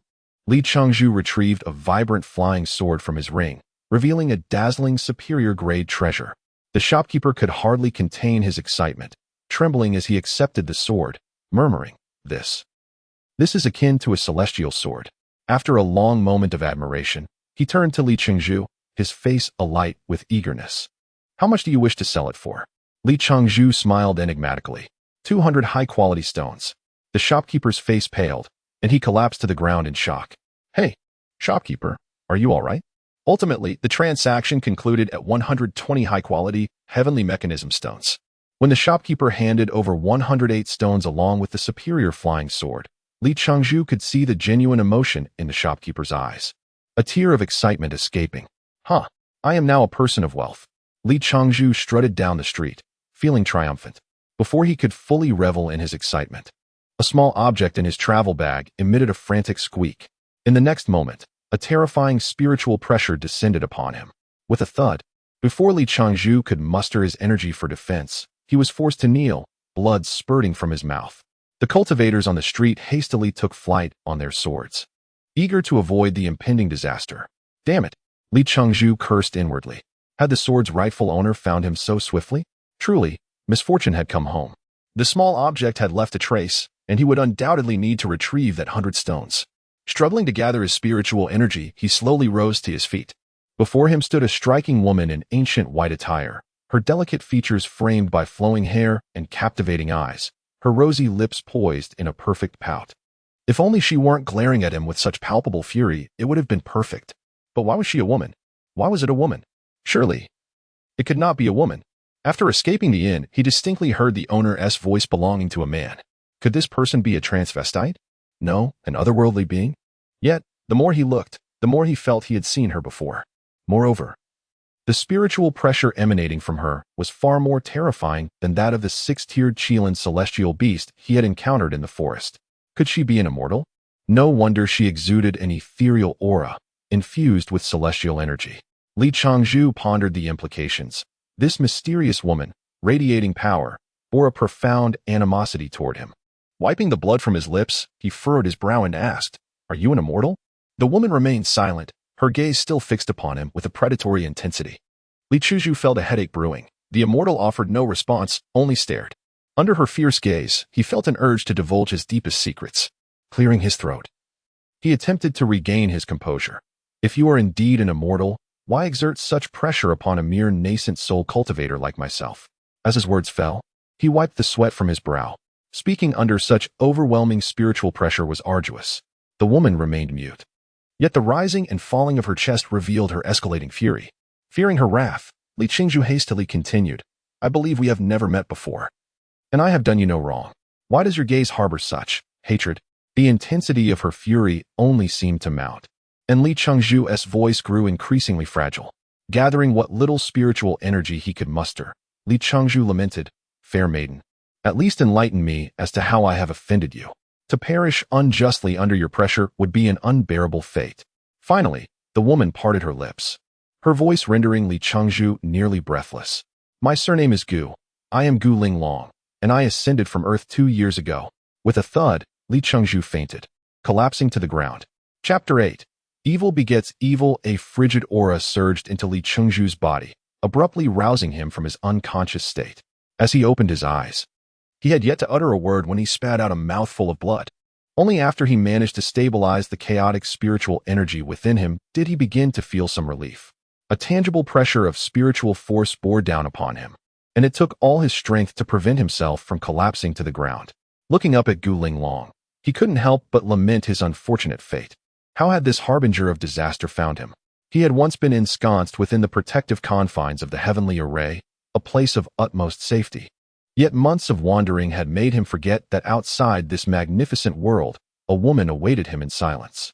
Li Changzhu silently wept within, recalling the dire circumstances upon awakening in the celestial realm, wishing he had been vanquished by the Qilin beast then. Enduring prolonged suffering was far worse than a swift demise. Was it truly necessary for her to regard him with such a murderous gaze merely for having inadvertently seized half of her guiding celestial light? Wiping the blood from the corner of his mouth, he forced a sheepish smile and raised his hand, saying, "Hello." Gu Linglong struggled to suppress the tremors coursing through her body, unsure if they stemmed from anger or excitement. After a millennium of cultivation, she had finally ascended to the celestial realm, yet to her astonishment, this mere mortal had brazenly usurped half of her celestial energy during her ascension. The loss of that energy significantly diminished her innate potential, rendering her weaker than even the lowliest celestial beings. She bore the weight of a notorious reputation in the celestial realm, ultimately relegated to managing this remote town. Gu Linglong understood that the overseers of celestial towns were typically lesser celestial beings, as those of greater power and influence would hardly waste their time managing the affairs of cultivators for centuries. Celestials, too, required cultivation and advancement. Being confined to one location would stifle their growth. All of this was the fault of the man before her.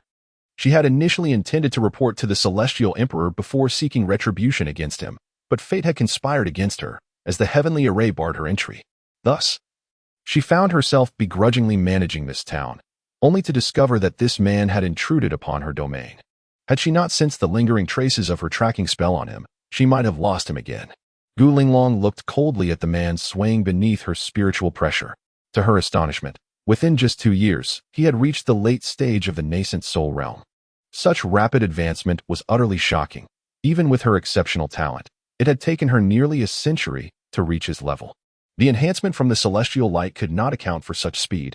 Had he consumed some miraculous elixir? Yet this was fortuitous, with protective spiritual energy. He might not be so easily dispatched. A hint of a cruel smile graced Gu Linglong's exquisite features. Li Changzhu felt the air around him grow suddenly cold, causing him to shiver involuntarily as he forced a smile, saying, "Miss Fairy, is there something you need?" Since he had not been exposed, he decided to feign ignorance. Startled from her reverie, Gu Linglong felt a jolt of realization. Her previously tranquil heart was now tumultuous. It seemed that the grudge she bore would be hard to relinquish. Taking a deep breath to steady her racing emotions, she asked, "Do you not recall the deeds you have committed?" Li Changzhu managed a wry smile. "Though I may be a bit shameless, I do not believe I have offended you, Fairy." Resolute in his decision to play the fool, he refused to back down. Gu Linglong's chest surged with renewed fury, and she shouted, "To steal my celestial light and violate my physical form. Either of these offenses is sufficient to ensure your utter destruction." Her voice, imbued with the power of the shock technique, sent Li Changzhu crashing to his knees once more, blood surging in his chest as he fought to suppress the urge to vomit. "Damn it," Li Changzhu cursed inwardly, contemplating whether to unleash the god-slaying bow to silence her once and for all. Yet, he realized that given her celestial prowess, even that might be futile and would only expose his own strength. However, enduring such humiliation was intolerable. Twice he had knelt before her. Anger surged within him as he rose, glaring fiercely at Gu Linglong. "Do you think I desired this? I merely set out to climb a mountain, only to be struck by lightning and dragged into the celestial realm by you. Can you truly blame me for this?" Clenching her fists, Gu Linglong trembled with rage. "You were the one who clung to me. How could I cast you aside? Had it not been for the inability to use spells due to the guiding light, I would have sent you plummeting back to the mortal realm long ago." With fury etched on her face, she seethed, very well indeed." Li Changzhu was taken aback. "What do you mean by that? What is there to be pleased about? This is hardly my fault." Closing her eyes to regulate her celestial energy, Gu Linglong finally spoke. "If I am not mistaken, you have reached the nascent soul stage, have you not?" Li Changzhu straightened his back defiantly. "So what if I have? What of it?" Suddenly, a malicious thought struck him, and he trembled as he exclaimed, "How dare you? You wicked woman! To consume another's nascent soul is a grave taboo. You would dare to commit such an affront to divine order?" Gu Linglong's lips curled into a sly smile. "Did I ever claim I wish to consume your nascent soul? Your meager spiritual power could never compensate for the celestial energy I have lost." Li Changzhu, alarmed by her malevolent demeanor, instinctively took a step back. "What are you planning?" Gu Linglong's voice dripped with malice as she replied, Tell me, would it not be entertaining to shatter your physical form and extract your nascent soul? Li Chengzhu gasped in horror. You vile woman. How could you entertain such a monstrous thought? With a dismissive huff, Gu Linglong ceased speaking, instantly teleporting before Li Chengzhu and seizing him by the neck as though he were a mere chick, whisking him away in a flash. In the blink of an eye, Li Chengzhu found himself in a grand hall. Before he could comprehend his surroundings, she released him, sending him sprawling to the floor. Teleportation was indeed swift. Before he could marvel at the experience, another familiar voice called out, Sister, have you captured the enemy? Turning his head, he saw a figure clad in vibrant red burst into view. Embarrassed, Li Chengzhu scratched his head and raised his hand, saying, Hello. What a coincidence. Everyone is here. Chapter 9. One mountain higher than another, the fiery figure before him turned out to be the enchanting woman he had encountered in that small town, from whom Li Chengzhu had cunningly acquired a piece of premium heavenly mechanism stone. Is it you? The alluring woman exclaimed in surprise. Li Chengzhu rose, dusting off his trousers, and chuckled nonchalantly. Of course, it's me. It's been a while since we parted ways. How have you been? He spoke as if the incident of the stolen stone had never occurred. At that moment, Gu Linglong interjected, Xiaoying, do you know him? The enchanting woman turned to Gu Linglong and nodded. Yes, he is the person I mentioned a few days ago. Gu Linglong scoffed. This scoundrel certainly lives up to his reputation. Li Chengzhu protested loudly. I am Li Chengzhu. Xiaoying shot him a disdainful glance and inquired, What about that little thing of yours? Li Chengzhu was taken aback, sensing an underlying implication in her words. He glanced down and thought, It's not that small. Before he could respond, the little creature sprang from his travel bag, leaping into Xiaoying's embrace, its tiny claws resting on her prominent bosom, its large eyes gazing up at her. Xiaoying giggled as she produced a piece of heavenly mechanism stone, offering it to the little creature. Li Chengzhu swallowed hard, captivated by Xiaoying's ample figure, wishing he could transform into that little creature to take its place. Humph. Gu Linglong observed Li Chengzhu's flustered state and could not suppress a cold huff. Li Chengzhu shivered and murmured, Well, Miss Gu, there seems to be a misunderstanding between us. A misunderstanding? Gu Linglong sneered. Where was your bravado just now? Now you claim it's a misunderstanding? Li Chengzhu forced a bitter smile. I never intended for this to happen. I merely wanted to hike and enjoy the scenery, and I had no idea how things turned out as they did. As for your claim of me stealing your divine light and desecrating your flesh, I assure you, I was completely unaware. Gu Linglong formed a spell with her hands, channeling several spiritual incantations into Li Chengzhu's body, coldly stating, Regardless of your awareness, I will ensure you return everything. The spiritual incantations penetrated his body, yet Li Chengzhu felt nothing. He understood that this formidable woman would not engage in futile efforts. He forced a smile and asked, May I inquire what you just did to me, Miss Gu? I have sealed your meridians, rendering you incapable of utilizing spiritual energy, she replied. Li Chengzhu was alarmed and hastily attempted to channel his energy, only to find it immobilized, as if frozen in place. His consciousness sank into his dantian, where his primordial infant was bound by colorful celestial energy, trapping it within. Withdrawing his mind, Li Chengzhu exploded with curses, You mad woman. If you have the guts, let me out for a fair fight. Gu Linglong regarded him with disdain. Did we not just have a fair fight? After a moment's pause, Li Chengzhu mustered his courage to ask, Are you truly intent on destroying my physical form? Upon hearing this, Xiaoying looked up in astonishment, anxiously glancing at Gu Linglong. Gu Linglong cruelly smirked. Fear not. Your flesh contains my celestial energy, which I would never destroy. Li Chengzhu wiped the cold sweat from his brow. You scared me half to death. Gu Linglong continued her chilling laughter. It will not be too late to destroy you once I extract that celestial energy. You wretched hag. Deranged woman, born without a mother. With your character, how dare you call yourself a celestial being? Why don't you just perish? I curse you to be ridden by 1,000 men. Xiaoying watched in horror as Gu Linglong radiated a terrifying aura. In her memory, this celestial sister was generally mild-mannered. Aloof perhaps, but never wrathful until now, it seemed. Sensing Gu Linglong's escalating spiritual pressure, several figures swiftly approached from outside the city lord's residence, with a few strong individuals teleporting directly into the hall.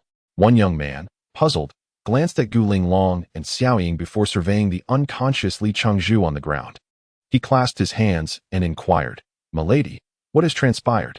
Xiaoying observed the frost-laden expression of Gu Linglong before addressing the newcomers. No need for concern. My sister will handle things here. You may return. The young man, appearing to be the leader, hesitated but continued to clasp his hands. "Milady?" Only then did Gu Linglong acknowledge their presence, dispersing her spiritual pressure and calmly stating, "It is nothing. You may all return to your duties." Though perplexed, the young man complied and led his companions out through the main door. Once the crowd dispersed, Xiao Ying approached Li Changzhu, crouching down to check his breath.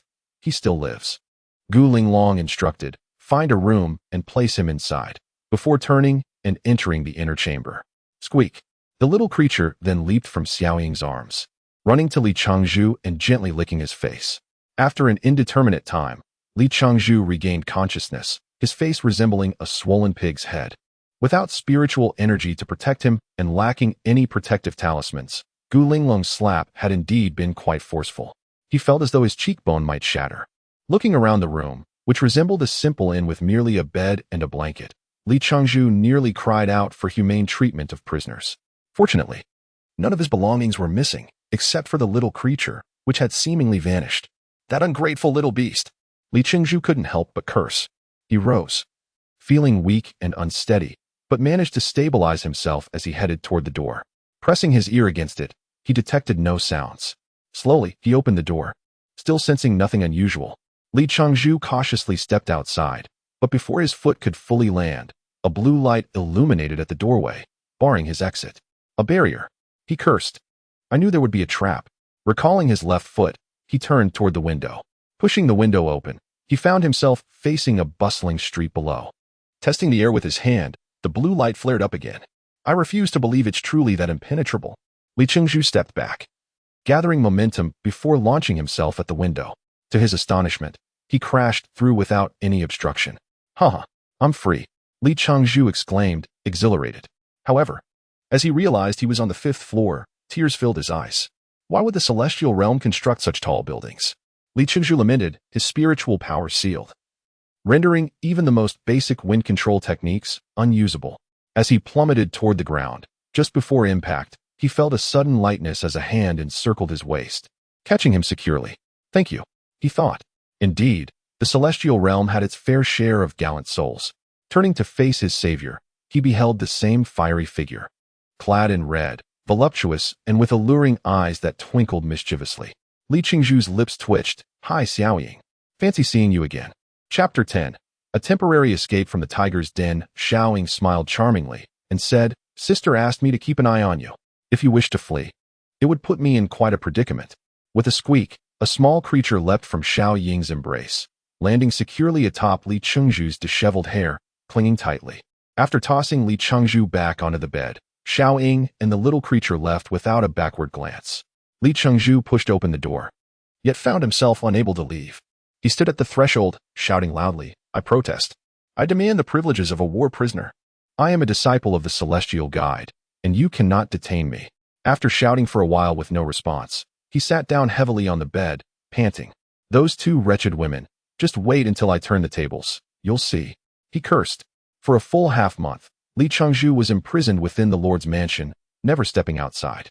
Besides the occasional visit from Xiao Ying to check on his existence, he had not seen Gu Linglong again. Even the little creature had grown increasingly attached to the seductive Xiao Ying. Day after day, Li Changzhu either vented his frustrations in loud curses or whistled at the enchanting female cultivators passing by below, unabashedly singing, "Sister across the way, look this way, look this way." He even found himself lacking objects to throw in frustration. Before long, nearly the entire city was aware of the presence of a mentally unstable man in the Lord's mansion. Bored onlookers lingered outside, eager to catch a glimpse of Li Changzhu. His outrageous behavior intensified, as "Sister across the way, look this way" no longer sufficed. He boldly sang infamous songs like "The wickedness of lust reigns supreme" and "A knife awaits above the character for lust." Through his antics, nearly every man in the city began to hum those tunes, which quickly became a temporary sensation. Had the celestial realm ever witnessed such liveliness? The Lord's mansion was encircled by people, 3 layers deep. Finally, Gu Linglong could no longer contain herself. One day, just as Li Changzhu was belting out "Touching Your Leg." "Oh, so much water." Gu Linglong burst through the door, executing a swift takedown that sent Li Changzhu crashing to the floor. As soon as onlookers saw the Lord in a rage, they hastily took to their flying swords, scattering like birds. Gu Linglong coldly regarded Li Changzhu as he rose from the ground. Seems you've been living quite comfortably, haven't you? Li Changzhu casually smoothed his slightly disheveled long hair and replied, "Thanks to you." Gu Linglong snorted derisively, her voice laced with menace. "You are forbidden from singing those filthy songs henceforth. Otherwise, I shall have your tongue removed." Li Changzhu glared at her defiantly. "Why should I? I'm enjoying myself." Furious, Gu Linglong began to form a spell to attack. Unfazed, Li Changzhu calmly stated, "Don't push me. If I'm forced, I'll self-destruct my nascent soul. Let your celestial energy go to hell." Gu Linglong laughed coldly. "Do you think that possible? Your nascent soul has long been bound by me. You can't even gather spiritual energy, let alone self-destruct it." Seeing that she was not attacking, Li Changzhu sighed in relief and asserted firmly, "I have my methods. Do you think I can only self-destruct my nascent soul by gathering spiritual energy? Your ignorance is showing." Noticing Gu Linglong's rising anger, he quickly offered a compromise. "If you agree to my terms, I can return your celestial energy to you." Gu Linglong, intrigued, pondered briefly before responding, "First, I will not unbind your seal. Second, you cannot leave this city." Li Changzhu laughed heartily. "Of course, I merely wish to take a stroll. I cannot remain imprisoned here forever. After all, I am a disciple of the Celestial Guide. Imagine the shame for my master if word gets out." Gu Linglong raised an eyebrow, curious. "Did the Celestial Guide teach you that method of self-destruction?" Li Changzhu played coy. "That's not important. What matters is that even bound, I can still self-destruct my nascent soul. How about it? This deal is advantageous for you." Gu Linglong's expression softened. "Speak, what are your conditions?" Li Changzhu dusted off non-existent dirt from his clothes and raised a finger. "First, I want to go outside, but I want to leave the city. Second, I'm low in cultivation. I need a bodyguard." He then appraised Gu Linglong before shaking his head. "Let it be Xiaoying. Having a beauty by my side will surely uplift my spirits, unlike some people."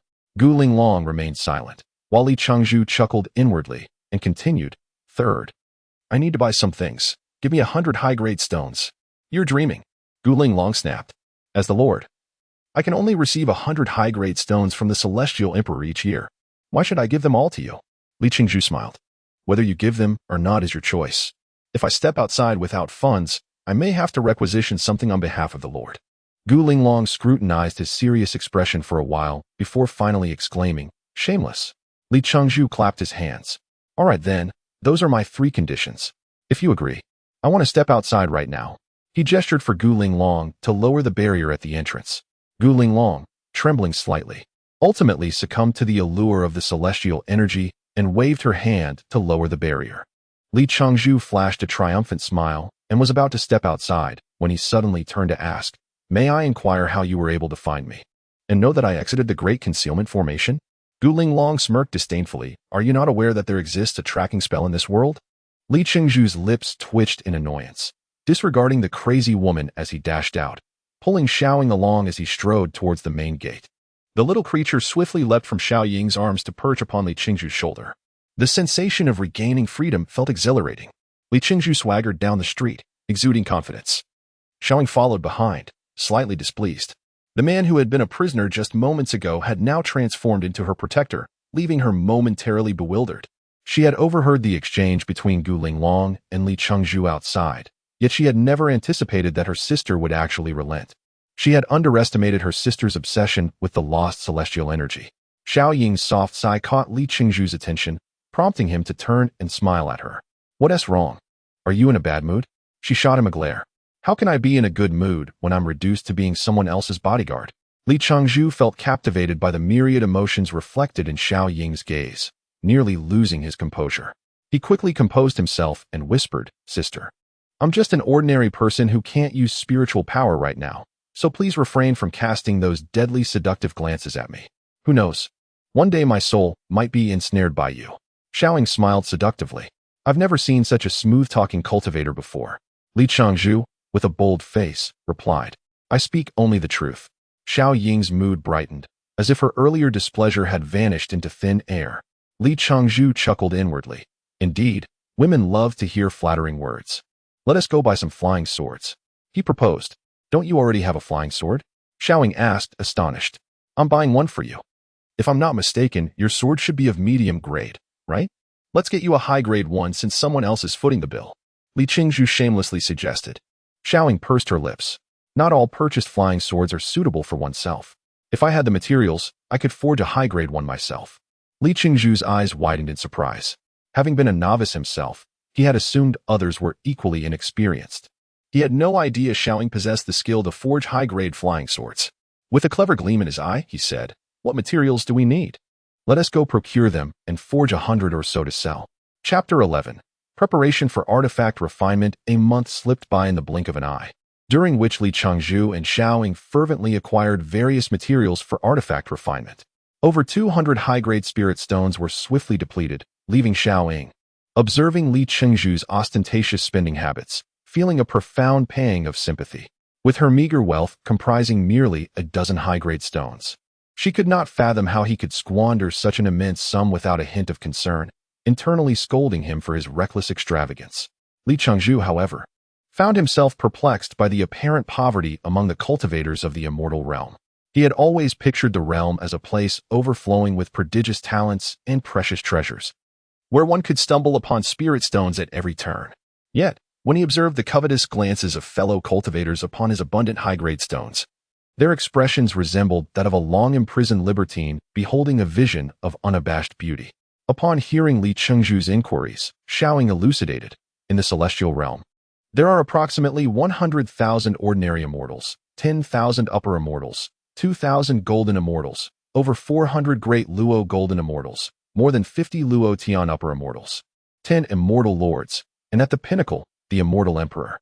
Despite the realm's abundant resources, they are predominantly monopolized by those at the top, leaving us, the ordinary cultivators without connections or power, fortunate to occasionally discover something of value. Li Qingzhu nodded in understanding. It was no wonder that how Mei Li and Cui Xiaosua had fought tooth and nail over a pair of heavenly mystery stones, culminating in how Mei Li's self-destructive act, ultimately benefiting himself. It appeared that those two were also among the ranks of the lowest-tier cultivators. For the past month, Li Qingzhu had not laid eyes on Gu Linglong. When he inquired about her, Xiaoying cast a pitying glance. "Sister is contemplating how to extract the celestial spiritual energy from your body." As for Gu Linglong's intentions regarding the extraction of spiritual energy, Li Qingzhu could not deny his trepidation. Who knew what he would become afterward? Would he revert to an ordinary person or even a corpse? The thought sent shivers down his spine. Yet, Xiaoying trailed behind him like a shadow, rendering any attempt at escape futile. Although he found her beauty captivating, he regretted having enlisted her as his bodyguard, wishing he could sever his own tongue for ever suggesting it. His self-inflicted predicament left him feeling despondent. Just days after Li Qingzhu exited the city lord's mansion, news of his extravagant acquisition of artifact materials spread throughout the realm of cultivators. Many approached him, eager to sell their prized collections at exorbitant prices, believing they could take advantage of the city lord's envoy. With Xiaoying, the local, by his side to appraise the materials, Li Qingzhu suffered minimal losses. He welcomed the honest cultivators' offerings but was unyielding to those who attempted to inflate prices. A mere glance from him would often make their materials vanish overnight.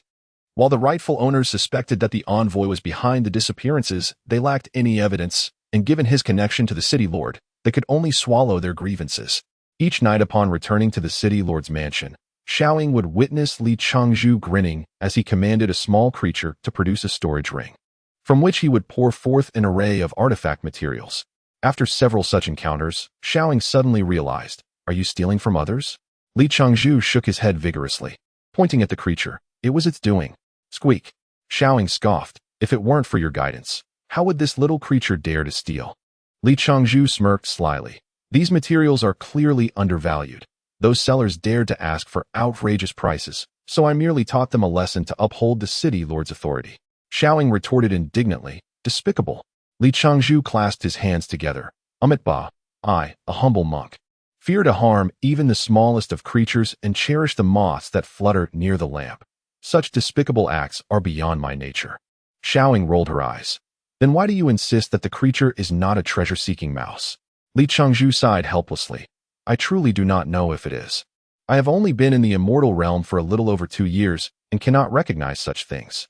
Xiaoying cradled the creature, inspecting it from all angles but discerned no signs of it being a treasure-seeking mouse. The creature had grown plump due to Xiaoying's feeding, resembling more of a small pig than a mouse. Despite its increasing girth, the creature's speed had also surged. Even Xiao Ying, a late-stage cultivator, could barely keep pace. It seemed only Gu Linglong could manage to follow the creature's rapid movements.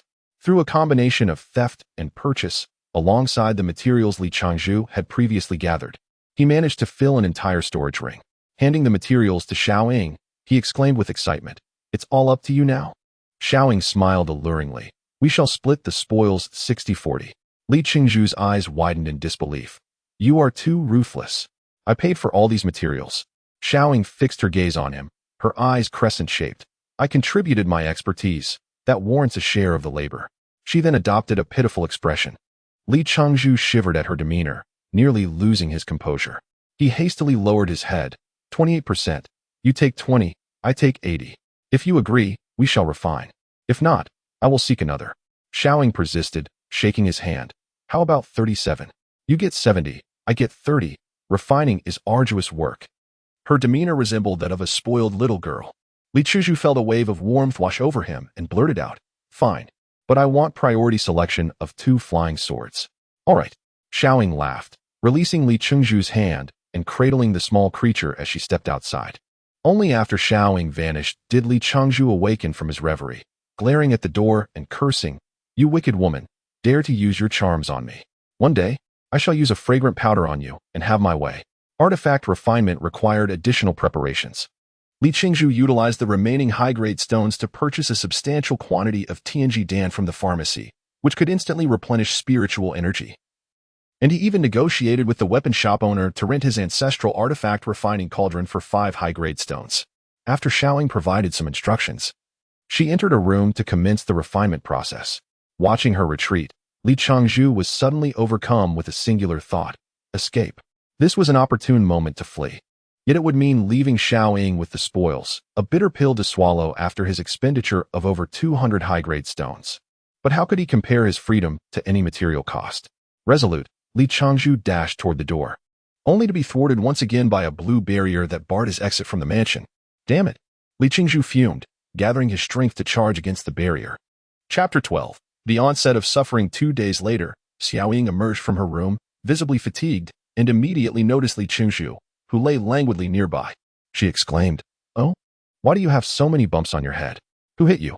Li Changzhu awkwardly chuckled, dusting off his soiled robe, and countered, "How's the situation? How many swords have you forged?" Xiao Ying wiped the sweat from her brow, replying, "Not too bad. I've managed to forge 2. This is largely thanks to the ancestral treasure of the weapon shop owner." "Only that few?" Xiao Ying shot him a glare. "Brother, forging weapons is not the same as cooking. It's quite exhausting." Li Changzhu steadied his trembling legs and stammered, "Keep it up. I'm looking forward to your good news." With that, he fled without looking back. Without protective spiritual energy, it was quite inconvenient. Even an inadvertent expression from Xiao Ying could make him appear foolish. It took Li Changzhu quite some time to calm his racing heart upon returning to his room, mentally replaying his fantasies about Gu Linglong. With the support of Li Changzhu's materials and spiritual pills, Xiao Ying maintained an impressive forging rate of 1 sword per day, producing mostly high-quality flying swords. With the occasional mid-tier sword, Li Changzhu was quite satisfied with the outcome. Had he attempted the forging himself, he likely would have only managed low-quality swords. With no hope of escape, he could only anticipate a substantial profit once all the flying swords were completed. While Xiao Ying was busy with her forging, the city lord's mansion remained cloaked under a barrier as usual. Li Changzhu, having nothing to occupy his time, immersed himself in the mansion's library. After a month of intensive study, Li Changzhu's grasp of the knowledge surrounding weapon forging, alchemy, and array formations in the Immortal Realm had significantly improved. One day, while engrossed in researching a method for setting up a mirage formation, he was suddenly confronted by Gu Linglong, who appeared before him. Observing her ambiguous smile, Li Changzhu felt a shiver run down his spine. The inevitable had come to pass. He forced a smile, saying, "It's been a while, Lord Gu. You still exude your usual charm, haha." Gu Linglong fixed him with a cold stare, retorting, "Let us skip the pleasantries. I have already devised a method for extracting the immortal spiritual energy." Li Changzhu's body trembled slightly. "So soon? Lord Gu, could you grant me 3 more years? I have a few matters to attend to." Gu Linglong laughed coldly. 3 years? You dare to utter such words?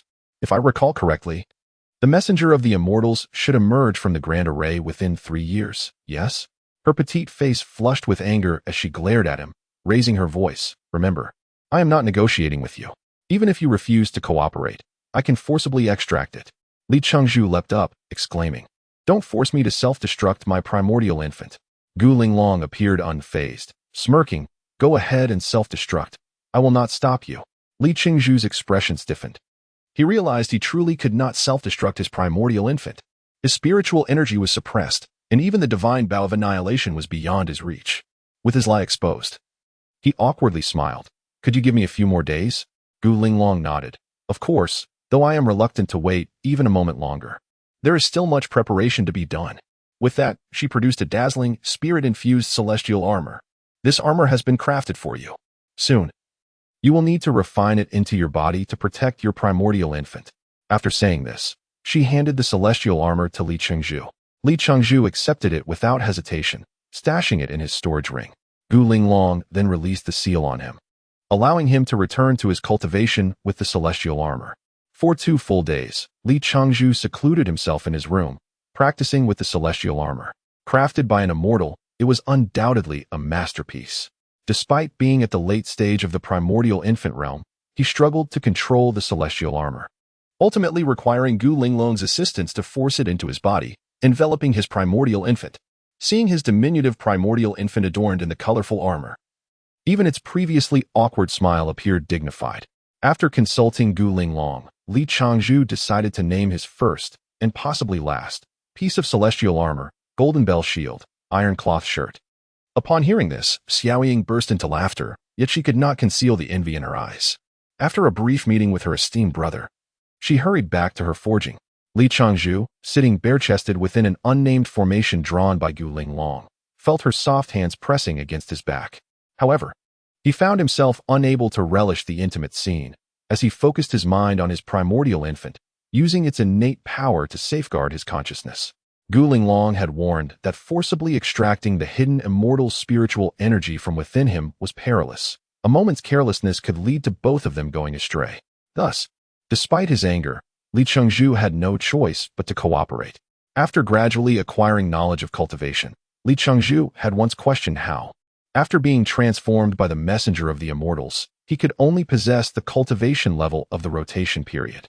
Was the power of the immortal spiritual energy, capable of shaping an immortal's golden body, truly so limited? Through Gu Linglong's explanation, Li Chengzhu learned that only about 10% of the immortal spiritual energy he absorbed contributed to the transformation of his body.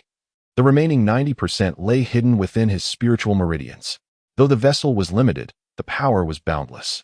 The messenger of the immortals had modified his spiritual meridians to their utmost, yet could not fully enter, thus remaining concealed. Otherwise, Li Chengzhu would have perished. What Gu Linglong needed to do now was to extract the hidden immortal spiritual energy from within Li Chengzhu. Fortunately, the immortal spiritual energy within Gu Linglong shared the same origin as Li Chengzhu's, allowing her to draw out the hidden portion with her own energy, which greatly relieved her. However, while this seemed simple in theory, executing it proved exceedingly difficult. Gu Linglong had to carefully control the rate of absorption. Even so, Li Chengzhu's primordial spirit, hidden within his primordial infant, still felt immense pain that pierced his very soul, prompting him to shout in agony. In a matter of days, cultivators passing by the city lord's mansion would cover their ears to shield themselves from the heart-wrenching screams while speculating about the events occurring within. Each day, Li Chengzhu endured torment beyond comprehension. To ensure the quality of the extraction, Gu Linglong deliberately slowed her pace, inadvertently prolonging Li Chengzhu's suffering. He felt his cultivation gradually regressing, while Gu Linglong appeared increasingly enchanting. Could this be the legendary practice of supplementing yin with yang?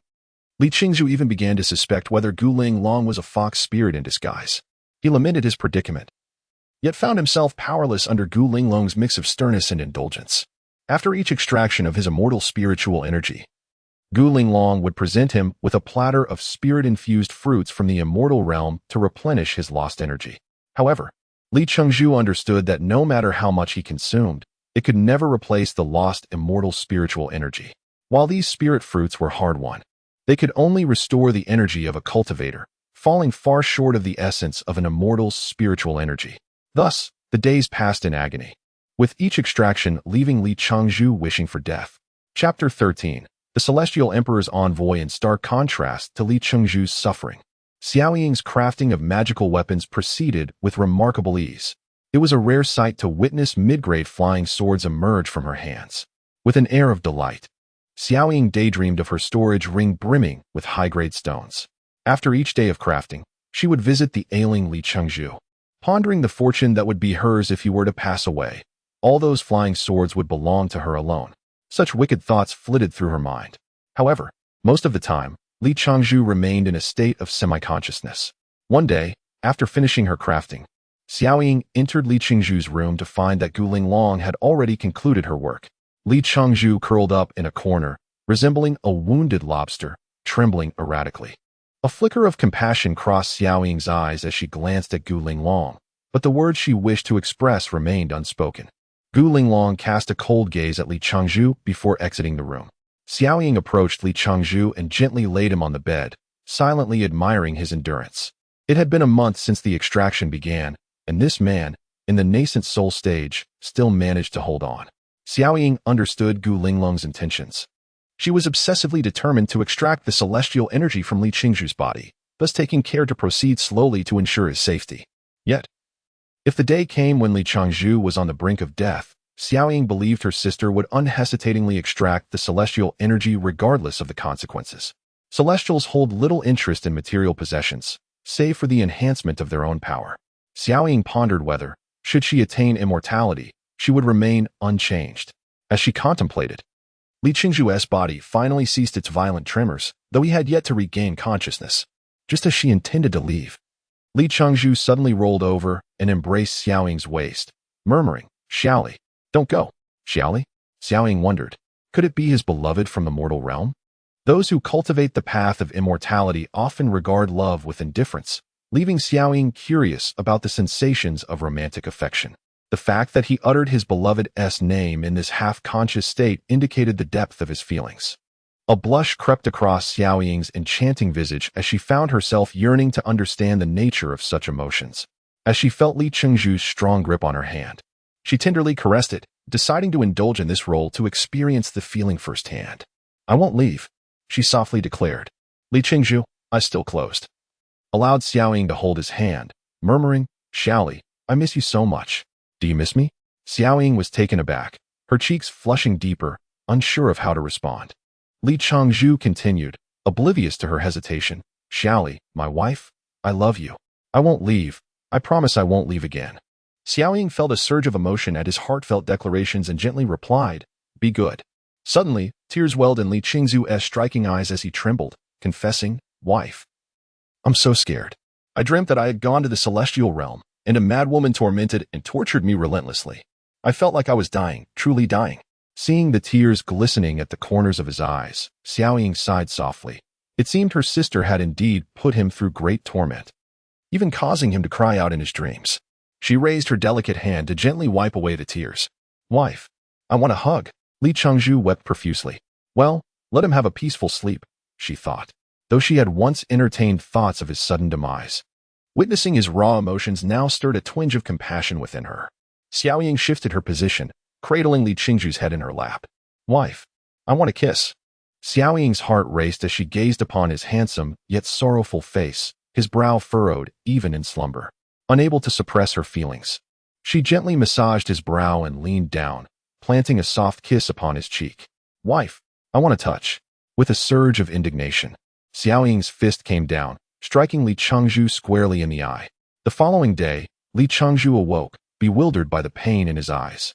Upon glancing in the mirror, he found himself sporting a rather unfortunate panda eye. Unable to contain his frustration, he cursed, reflecting on the torment he had endured from that mad woman, Gu Linglong, for over a month, which had left him with such an embarrassing mark. As if on cue, Gu Linglong entered the room, her expression as impassive as ever. "Sit down. It begins now," she commanded. Li Chengzhu's mouth twitched as he implored, "Can I have a day off?" Even a celestial being would struggle under such relentless pressure. Gu Linglong's expression hardened, and just as she opened her mouth to speak, Xiao Ying burst into the room. "Good morning, Xiao Ying." Li Chengzhu greeted with a smile. Xiao Ying disregarded him and addressed Gu Linglong. "Sister, the Celestial Emperor's envoy has arrived." Gu Linglong appeared startled, inquiring, "What brings him here?" Xiao Ying replied with concern. It seems to be regarding the Western Angel Legion. Upon hearing this, Gu Linglong's brows furrowed tightly. After a moment's contemplation, she said, "Let us go see." She then moved towards the door, with Li Changzhu trailing closely behind. In the hall, Li Changzhu beheld the so-called Celestial Emperor's envoy, radiating an immense celestial aura that far surpassed Gu Linglong's cultivation. Clad in a flowing white robe and wielding a jade rui, he exuded an undeniable air of authority. What irked Li Changzhu the most was that this envoy was undeniably more handsome than himself. "Greetings, esteemed envoy," Gu Linglong said, bowing respectfully. Li Changzhu's eyes widened. He had never witnessed Gu Linglong displaying such courtesy, indicating the envoy's considerable influence. "Lord City Master," the envoy replied, his expression devoid of warmth. Gu Linglong inquired, "Might I ask the purpose of your visit?" The envoy produced a jade tablet imbued with celestial energy.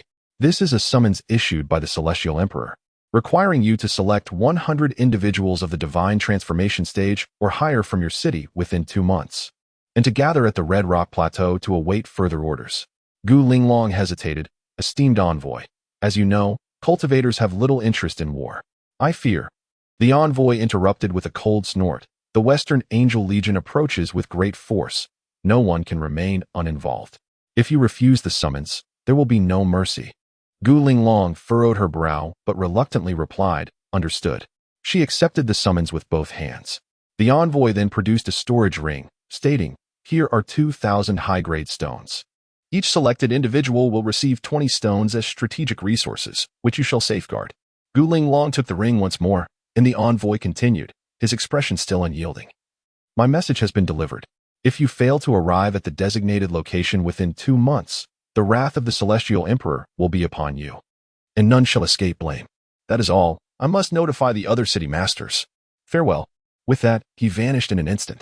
Chapter 14.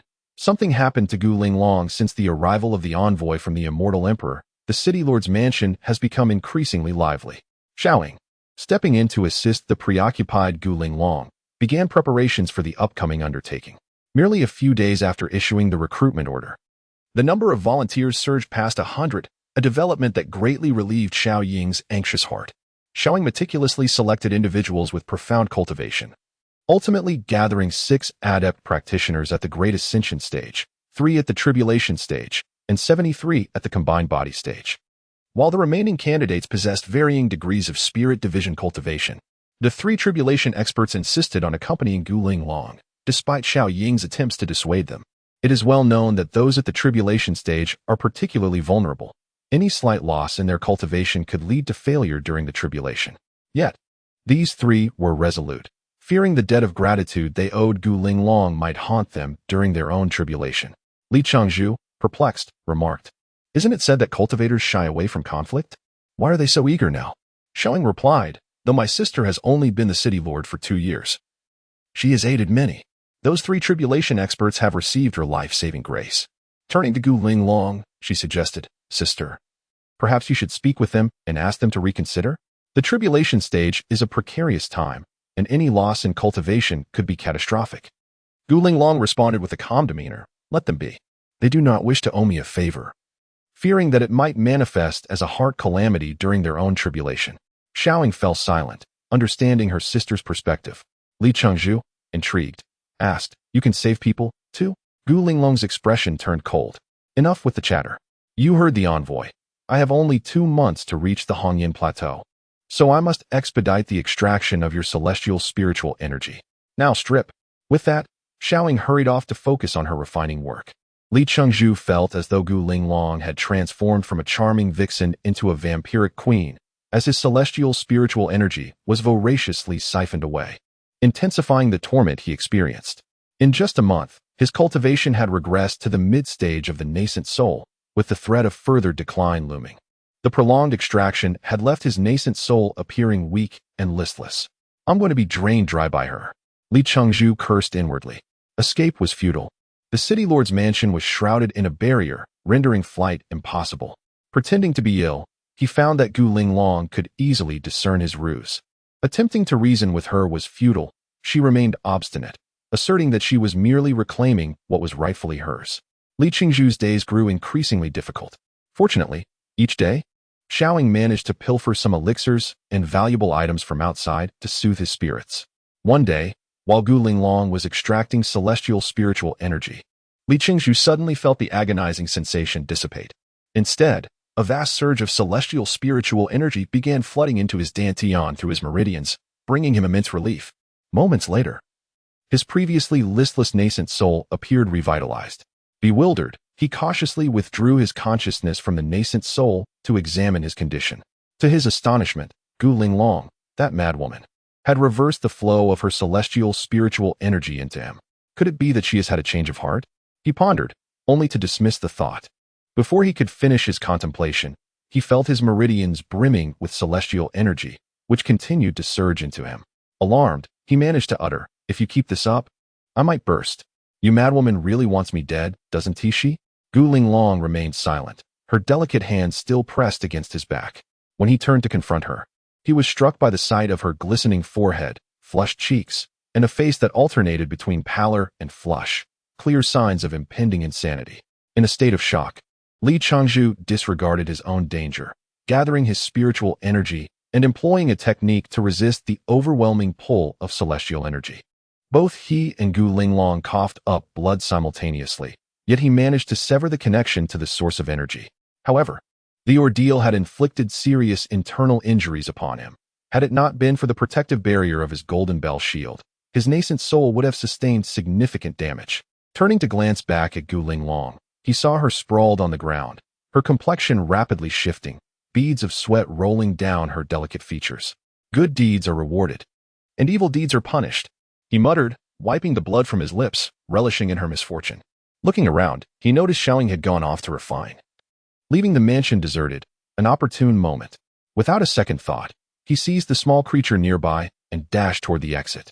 For reasons unknown, perhaps due to Gu Linglong's injury, the barrier that had previously hindered his escape had vanished.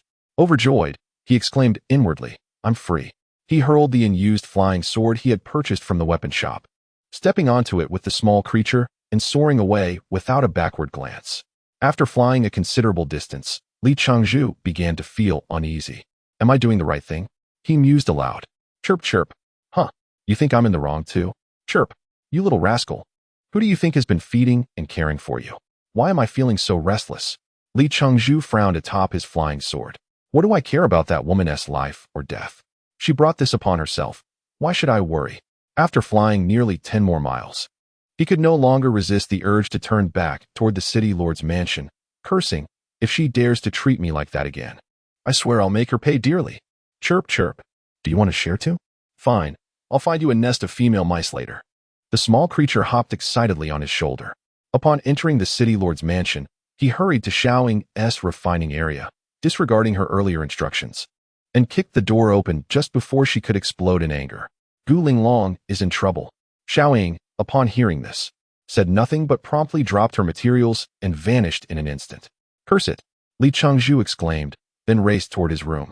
Chapter 15. The method of rescue. Bursting into the room, Xiaoying had already helped Gu Linglong, who lay on the floor, to a seated position before her, resting one hand on Gu Linglong's wrist.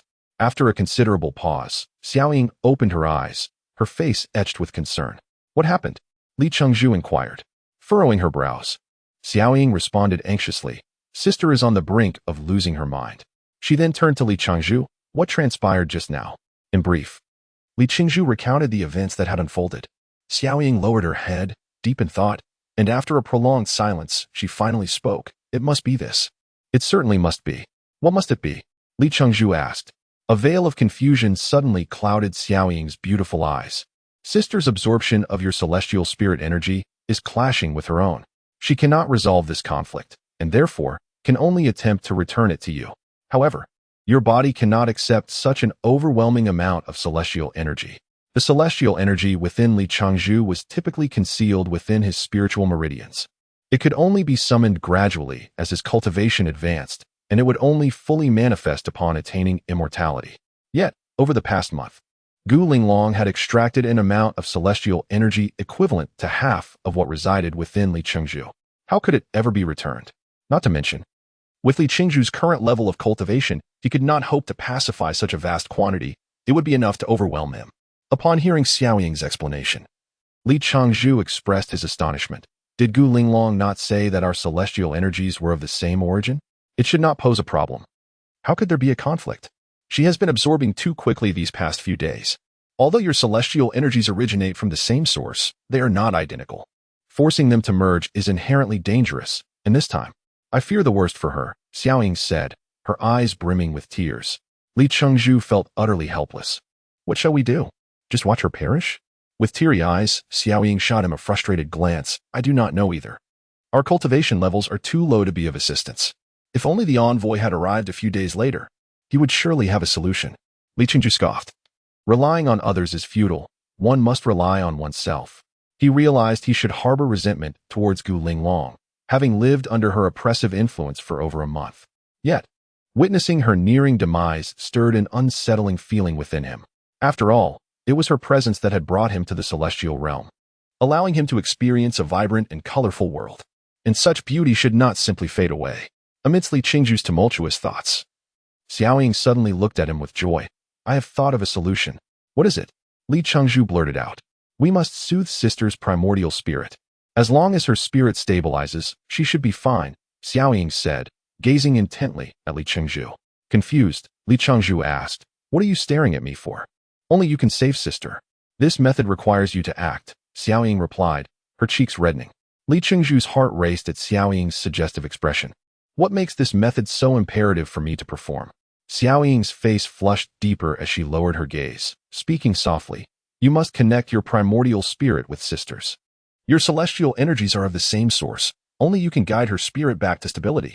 Primordial spirit connection? Li Chengzhu exclaimed. How is that done? Xiaoying grew increasingly agitated. You must allow your primordial spirit to enter sister's dantian and communicate with hers. Realization dawned on Li Chengzhu, and as he considered Xiaoying's flushed face, he felt an inappropriate stirring within him. His primordial spirit was unclothed within his dantian. Did that imply Gu Linglong's spirit was also unclothed? As this thought crossed his mind, his breath quickened, embarrassment flooding his face. How can my primordial spirit enter Gu Linglong? Must it pass through? Xiaoying suddenly lifted her head, her initial blush fading as she murmured, Oh, with your cultivation level, you cannot project your primordial spirit. A wave of disappointment washed over Li Chengzhu. You cannot help me project my primordial spirit? Noticing his expression, Xiaoying teased. No, disappointed, are you? Humph. Li Chengzhu's face flushed, ahem. Saving her is paramount. As they turned their attention to the increasingly dire situation of Gu Linglong, Xiaoying's eyes welled with tears again, while Li Chengzhu felt frustrated, realizing he was unable to grasp the opportunity before him due to his insufficient strength. His resolve to enhance his abilities solidified. Perhaps in the future, others like Gu Linglong would require his sacrifice. The Buddha said, if I do not enter hell, who will? Reluctantly, they considered alternatives, unsure if this would ensure sister's safety. Xiaoying furrowed her brow. What other options do we have? With a serious expression, Xiaoying fixed her gaze on Li Chengzhu. I will now impart a technique to you. But it is a one-time use only. This technique is a secret of my sect. You must forget it afterward and promise not to share it with anyone. Li Chengzhu retorted, forget it. If you want to save her, do it yourself. If you are going to impose conditions, do not expect me to assist. Xiaoying, in a fit of urgency, kicked at Li Chengzhu. This is a joint cultivation technique. Do not act ungratefully. Li Chengzhu sidestepped. I do not care for your technique. If you do not want to teach it, then I can escape this madness and explore the celestial realm instead. He began to stride towards the door. Xiaoying panicked, grabbing his arm. Fine, forget I mentioned it. Li Chengzhu chuckled. Now we're talking. By the way, what technique were you referring to? With gritted teeth, Xiaoying declared. The joint cultivation technique. Observing Li Chengzhu's lascivious expression, she felt a mix of annoyance and embarrassment and kicked him again. Suppressing his cry, Li Chengzhu smiled. Where are the secrets of this technique? Xiaoying rolled her eyes at him. It is too late to teach you now. I will guide you through it using my spiritual energy. Li Chengzhu's eyes widened, drool almost escaping his mouth. You want to cultivate with me? Xiaoying's face turned crimson.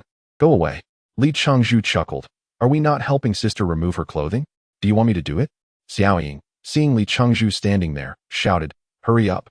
Stunned for a moment, Li Chengzhu approached Gu Linglong, trembling hands reaching for the ties of her garments. Before he could grasp the edge of Gu Linglong's clothing, she suddenly opened her eyes, glaring at him with a fiery gaze, and thrust her palm towards his chest. with a swift breach of the African rhinoceros's defenses. The cold light rapidly penetrated its brain, followed by a cacophony of shattering bones as the blade emerged from the other side of its skull. The destruction of its brain left the African rhinoceros unable to endure any longer. With a resounding crash, its massive body collapsed to the ground, toppling several trees and sending dust swirling into the air. Li Changzhu manipulated the cold light, sword to hover before him, furrowing his brow as he summoned rainwater to cleanse it, before finally stowing it away in his storage ring. Indeed, there were no immediate plans for Li Changzhu to entrust the cold light to the care of the nascent soul. The mere thought of the sword that had encountered such a grotesque entity within him made him shudder involuntarily. Just as he was about to step forward, Li Changzhu suddenly spotted a small, mouse-like spirit beast leaping towards the fallen rhinoceros. It circled the creature a few times before darting to its head, burrowing into the wound of its eye. Disgusting, utterly repulsive. Li Changzhu couldn't help but lament the ferocity of such a diminutive creature. Before he could fully digest this thought, he noticed a small bulge forming within the rhinoceros's body, which began to move forward at an alarming speed. It was evident that this bulge was the very mouse that had just entered. Li Changzhu was perplexed as to its intentions. Within mere seconds, the bulge reached the vicinity of the rhinoceros's heart. Then, with violent writhing, it swiftly retreated along the same path. Could it be that this creature feasted solely on hearts? Li Changzhu mused. However, the outcome left him utterly astounded. As the mouse emerged from the gaping wound of its eye, its front paws clutched an unknown object, scurrying back in a fervor. Despite the gruesome sight, even Li Changzhu was unable to discern what it held, though he was certain it was not a heart, but rather something solid. Could it be that this African rhinoceros had developed such a massive heartstone? Li Changzhu mused with a tinge of malice. Observing the mouse, which resembled a petty thief, he could not suppress a chuckle, raising his hand and declaring, "Bind." A beam of golden light shot forth, ensnaring the little creature in a tight grip. The mouse squeaked frantically, darting to and fro, yet it could not escape Li Changzhu's binding spell. Approaching the mouse with deliberate steps, he summoned the rain to wash it clean, only to discover that the object it clutched was akin to a diamond found on Earth, albeit of considerable size, around the volume of 2 fists, and of a striking azure hue. Goodness, how much would such a colossal diamond fetch on Earth? Li Changzhu's mouth began to water at the thought. Perhaps sensing its plight was hopeless, the mouse ceased its frantic squeaking and, with determined paws, began to bring the diamond to its mouth. What transpired next caused Li Changzhu's jaw to drop in disbelief. With a series of crunches, the diamond lost several facets as the mouse seemed to savor its taste. By heavens! Li Changzhu exclaimed, seizing the mouse and snatching the diamond from its grasp, exclaiming in exasperation at its audacity to pilfer the spoils. With that, he cast the mouse far away. Upon closer inspection of the diamond, although it bore the marks of the mouse's gnawing, it remained impressively intact. Chapter 18. A blessing in disguise. Li Changzhu's mind now resembled a certain island nation that had been struck by 2 atomic bombs, engulfed in chaos. No matter how hard he racked his brain, he could not have anticipated that the final outcome would turn out this way. Gu Linglong had toiled for 2 months, and in the end, she had even accompanied herself into this predicament. One could only imagine how distressed she must be at this moment. Hastily escaping into a room, he closed the door securely before finally attending to the task of dressing himself. A trace of crimson still lingered on his small garment, a stark reminder to Li Changzhu that this was no mere dream. Moreover, he felt a remarkable surge in his power. Upon releasing his spiritual sense for introspection, he discovered that he had unexpectedly broken through to the mid-stage of the out-of-body realm. Additionally, a vast reservoir of energy roamed within his nascent soul, yet to be refined.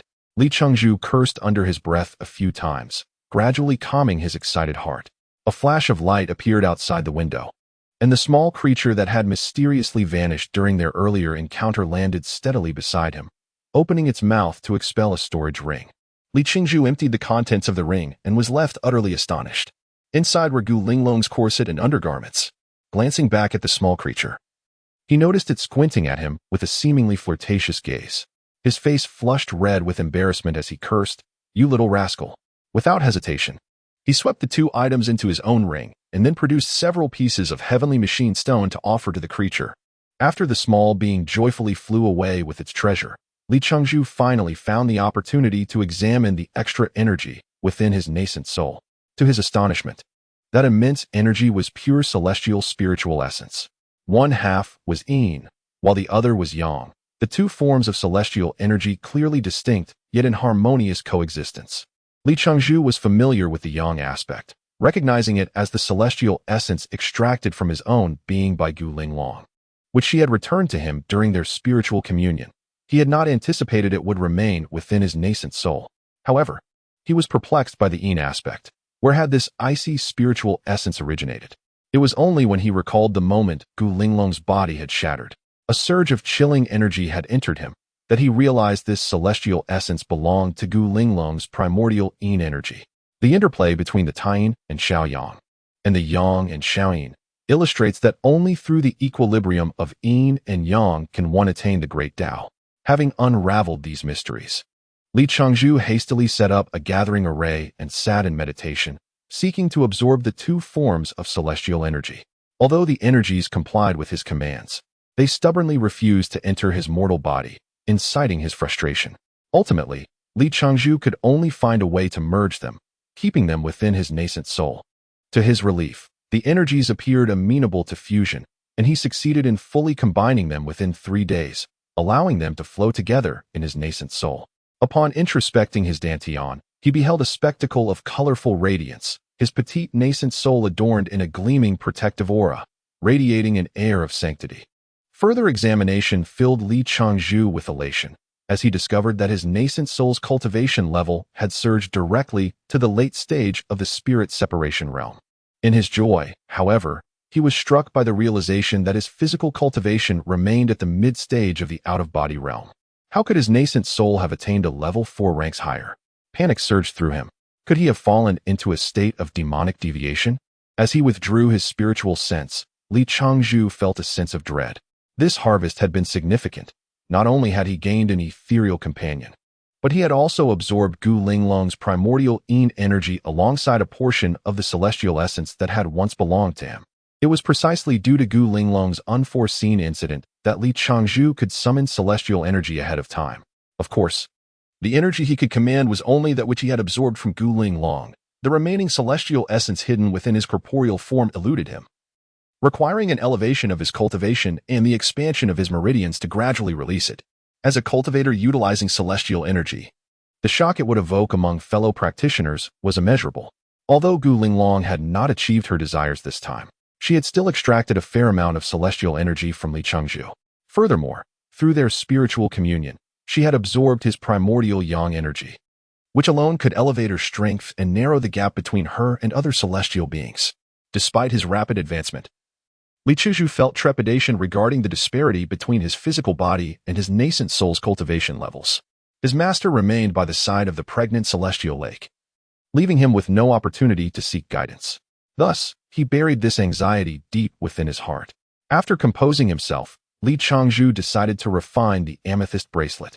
If he did not address the fluctuations of his spiritual pressure, it would soon attract unwanted attention. Having studied artifact crafting techniques for over a month, he had become quite adept, no longer the novice he once was. The celestial energy proved reliable and did not falter in critical moments. The amethyst bracelet successfully melded into his nascent soul in just half a day's time, thanks to the celestial energy. With the bracelet adorning his nascent soul and its cohesive spiritual pressure, Li Changzhu chuckled with satisfaction. Surely, no one would suspect that his nascent soul had reached the late stage of the spirit separation realm. After spending 5 days in seclusion, when Li Changzhu finally emerged, the city lord's mansion remained as it always had. He casually sought out Xiaoying, instructing her to cease her artifact crafting and to accompany him to showcase the fruits of their labor from the past 2 months. Xiaoying appeared somewhat anxious, her cheeks flushed. Having just tasted the pleasures of intimacy, Li Changzhu could hardly contain his delight, eager to draw closer to her. "Where are we headed?" Xiaoying inquired, trailing behind her superior. Li Changzhu turned with a mischievous grin to sell weapons. Xiaoying pouted. "In the past 2 months, we have crafted 52 superior flying swords and 10 medium-quality ones. Who will buy so many flying swords?" With a glint of cunning in his eyes, Li Changzhu proposed, "How about we make a wager? If I sell out these flying swords in 1 day, you must give me half of your share." Xiaoying pondered, realizing that cultivators typically possess their own flying swords. Though it would be challenging to sell such a large quantity of superior flying swords at once, she estimated that there were likely few genuine buyers. Thus, she replied, "Just don't underprice them. Li Chengzhu rolled his eyes. I'm not a fool.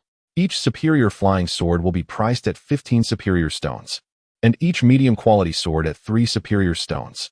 Does that seem reasonable? Xiaoying nodded, a charming smile gracing her lips. If you fail to sell them all in a day, I'll give you half of my share.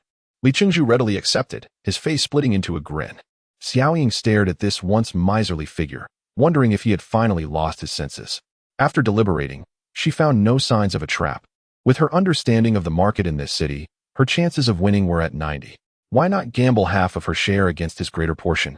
Deal. She agreed, her excitement palpable. Seeing Xiaoying acquiesce, Li Chengzhu wore an enigmatic smile, channeling his spiritual energy to project a booming voice throughout the city. The City Lordess collection is on hot sale. In order to raise funds to purchase a celestial artifact to fend off the Angel Legion, the City Lord is selling all his collectibles at bargain prices. Hurry, there's nothing better, only better deals. Come to the City Lord's mansion to buy. And those with money can spend, while those without can cheer us on. Xiaoying watched in astonishment as Li Chengzhu shouted with fervor, her eyes wide in disbelief. Chapter 1. Journey to the Red Rock Plateau. Li Chengzhu sat cross-legged on the ground, a pile of superior-grade stones before him. His smile so broad it seemed to stretch from ear to ear. The title of City Lord proved to be remarkably advantageous as soon as he uttered the words. A multitude of cultivators surged from all directions, clamoring to negotiate trades with him. Among them were 3 adept cultivators at the tribulation stage, each purchasing 2 swords for themselves. Li Chengzhu was astonished to discover that these 3 were triplets. To encounter triplets in the realm of immortals, each possessing the same level of cultivation, was indeed a rare spectacle. When a mid-stage cultivator heard that a superior-grade flying sword was priced at 15 superior-grade stones, he immediately fled without a backward glance. Just as Li Chengzhu pondered whether the price was excessive, the cultivator returned from a distance, shouting, "Damn it! I'll trade 1 piece of 10,000-year fire crystal for it. No one else dare compete." Sympathetic to the cultivator's plight, Xiaoying stepped forward and handed him 3 flying swords, eliciting his heartfelt gratitude as he departed, while Li Chengzhu winced at the loss. Nevertheless, this sale significantly enriched Li Chengzhu's purse, after deducting the 2 swords Xiaoying had chosen. He had sold 50 superior-grade flying swords and 10 mid-grade ones, accumulating 435 superior-grade stones and a 10,000-year fire crystal.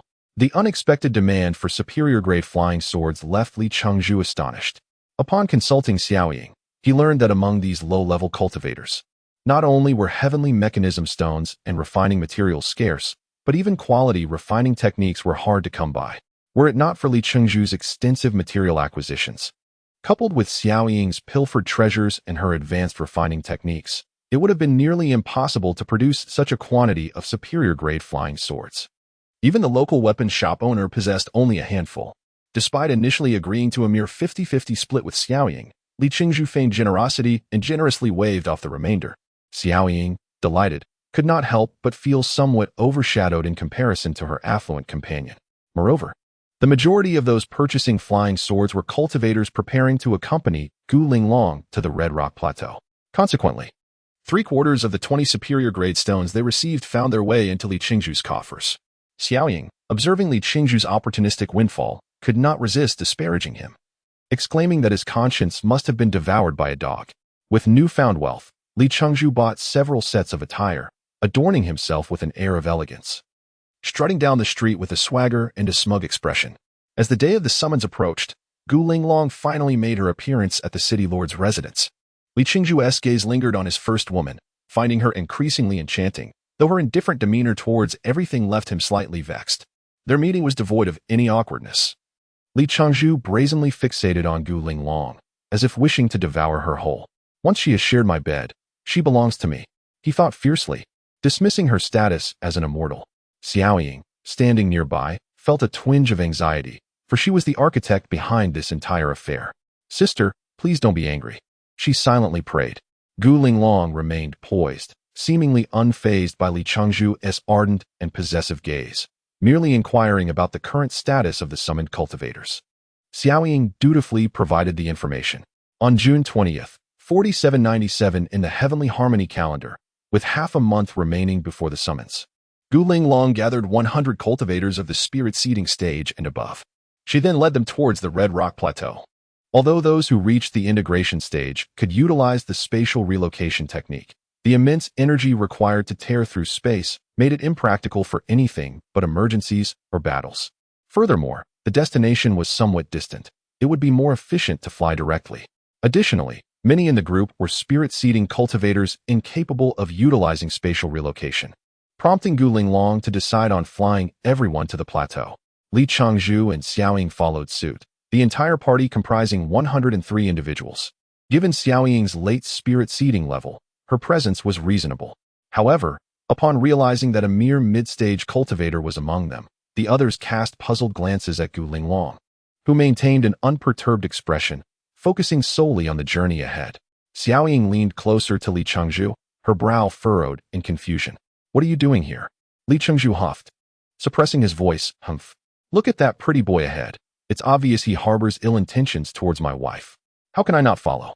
Gu Linglong's figure momentarily faltered in flight, only to discreetly employ her sword control technique, vanishing into the distance, unnoticed by anyone. However, Li Changzhu, who had been observing her intently, caught the entire scene. Xiaoying's face flushed, and she retorted, "What do you mean, my wife? How shameless." Li Changzhu smirked. "Do you think your sister can't hear us talking? With her cultivation, she certainly can. Just look, she's not denying it. Why are you in such a rush?" Xiaoying considered this, glancing up at Gu Linglong, who had clenched her fists. Though she uttered no words, Xiaoying could tell she had indeed overheard their conversation. Li Changzhu wore a smug expression. Suddenly, the man in white, who had been trailing Gu Linglong, whipped around and shot Li Changzhu a fierce glare. In that instant, Li Changzhu felt a piercing mental assault invade his mind. Alarmed, he hastily summoned the power of his nascent soul to fend off the attack, barely managing to dissipate the onslaught. The white-clad man let out a small sound of surprise. Although he yearned to reprimand Li Changzhu, Gu Linglong was in front of him, so he chose to ignore Li Changzhu and resumed his journey. Li Changzhu halted, and Xiaoying paused beside him, asking, "What's wrong?" Fuming, Li Changzhu replied, "Nothing, just got bitten by a mosquito." He then quickened his pace to catch up. Xiaoying, though puzzled, chose not to pry further. Meanwhile, the man in white pondered intensely. Despite his great mastery in the great vehicle stage, his strike had seemingly left the mid-stage novice unscathed. He could only speculate that Li Changzhu must possess an exceptional defensive treasure. Though the white-clad man trailed Gu Linglong silently, Li Changzhu discerned his intentions. What had been a mere jest regarding Xiaoying's sister had taken on a serious tone. Had it not been for his nascent soul's spiritual energy neutralizing the attack, he might have sustained mental injury by now. Li Changzhu's anger simmered. How could this white-clad man be so narrow-minded? "If I don't teach you a lesson, I want to be namely," he thought furiously. Uncertain whether Gu Linglong acted intentionally or not, she led the group forward for 3 consecutive days without pause. Those at the integration stage and above were fine, as they had ample spiritual energy, but those below the integration stage were beginning to tire, and even Xiaoying's forehead began to glisten with beads of sweat. Chapter 2. The mudstone pig. Xiaoying turned her head to glance at Boss Li, who appeared utterly composed, standing firmly atop his flying sword while casually fixing his hair, tousled by the wind. It was as if the words, "I am handsome," were inscribed upon his forehead. The small creature nestled like a piglet on Boss Li's shoulder. I squinted in bliss. Xiaoying could not contain her curiosity. "Don't you feel tired?" Li Changzhu was lost in contemplation, reminiscing about the fierce battle with Gu Linglong. Hearing Xiaoying's query, he turned to look at her, noticing her slightly parted lips and rapid breaths, beads of sweat forming on her forehead. Puzzled, he asked, "Are you tired?" "Of course. We've been flying for 3 days. Why hasn't the sister given the order to rest?" Xiaoying pouted her pink lips, panting heavily. She shot Li Changzhu a meaningful glance, indignantly adding, "Your endurance is impressive, yet I am already exhausted. How can you be unaffected?" Li Changzhu grinned mischievously. "Of course. I have stamina. Want to give it a try?" Xiaoying's already rosy cheeks flushed deeper, and she cursed under her breath, "Shameless." At that moment, Gu Linglong halted. Turning to address the group, "Everyone, take a short break. We will continue our journey shortly." She then led them downward. The cultivators in the spirit-severing stage exhaled deeply, as the past few days had indeed been grueling. Once on the ground, Gu Linglong produced 16 high-grade spirit stones and arranged them into a grand gathering formation, allowing everyone to sit and recover. Li Changzhu, unceremoniously placing the small creature aside, activated the gathering spirit technique to absorb spiritual energy. The group rested for half a day. And surprisingly, it was Li Changzhu, the one with the lowest cultivation level, who opened his eyes first after less than 2 hours. Upon looking up, he met Gu Linglong's gaze, who was momentarily taken aback, perhaps not expecting him to recover so swiftly. Li Changzhu flashed a bright smile, revealing his perfect teeth, and grinned at her. Gu Linglong chose to ignore him, averting her eyes. Li Changzhu pouted and began observing the others. Among them, half had once purchased his flying sword, including the triplets of the tribulation stage.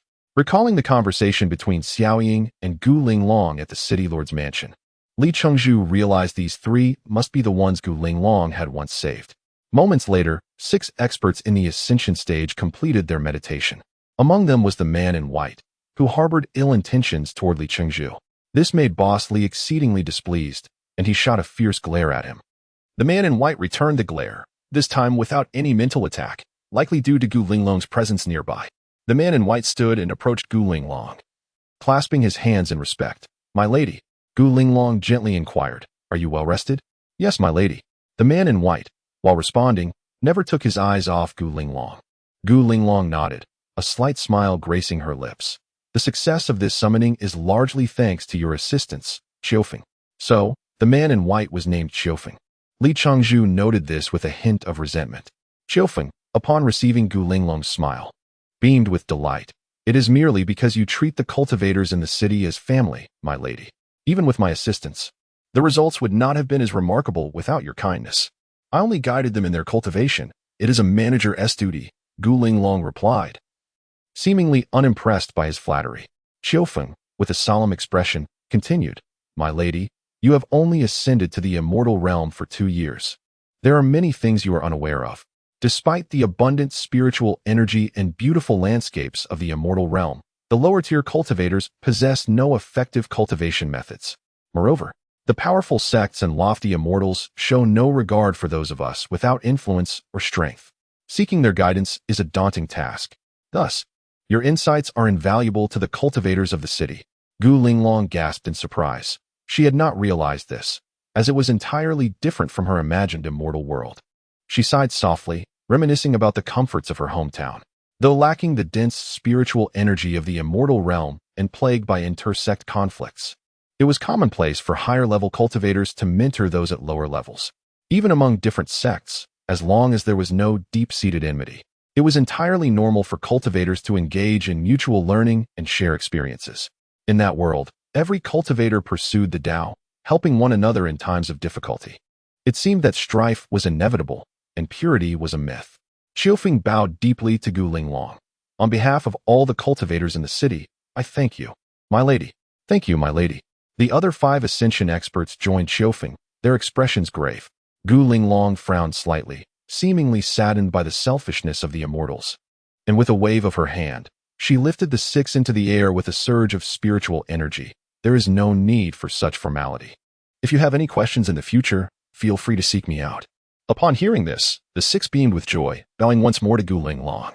Li Changzhu, standing nearby, scoffed, playfully tugging at the small creature's ear, muttering, "I told you, you are truly foolish. Don't be sold off, and then help count the money."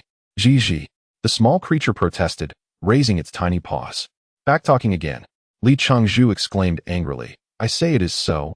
Don't forget that you belong to me." "Gigi." Gu Linglong's lovely face flushed slightly, ignoring Li Changzhu's suggestive remarks. Qiufeng, however, felt a surge of anger. This out-of-body stage cultivator had repeatedly provoked his ire. He coldly asked, "What is your name, friend?" Li Changzhu released the small creature, grinning broadly. "I am Li Changzhu." Qiufeng pressed on. "What kind of spirit beast is this pet of yours? I have never seen such a creature before." "This," Li Changzhu gestured to the small creature. Grinning enigmatically, "I call it the Mudstone Pig." "Mudstone Pig?" Qiufeng pondered, bewildered that he had never heard of such a name.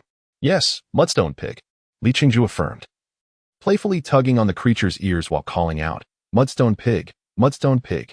Qiufeng continued to mull it over, while Gu Linglong stifled her laughter, pressing her lips together.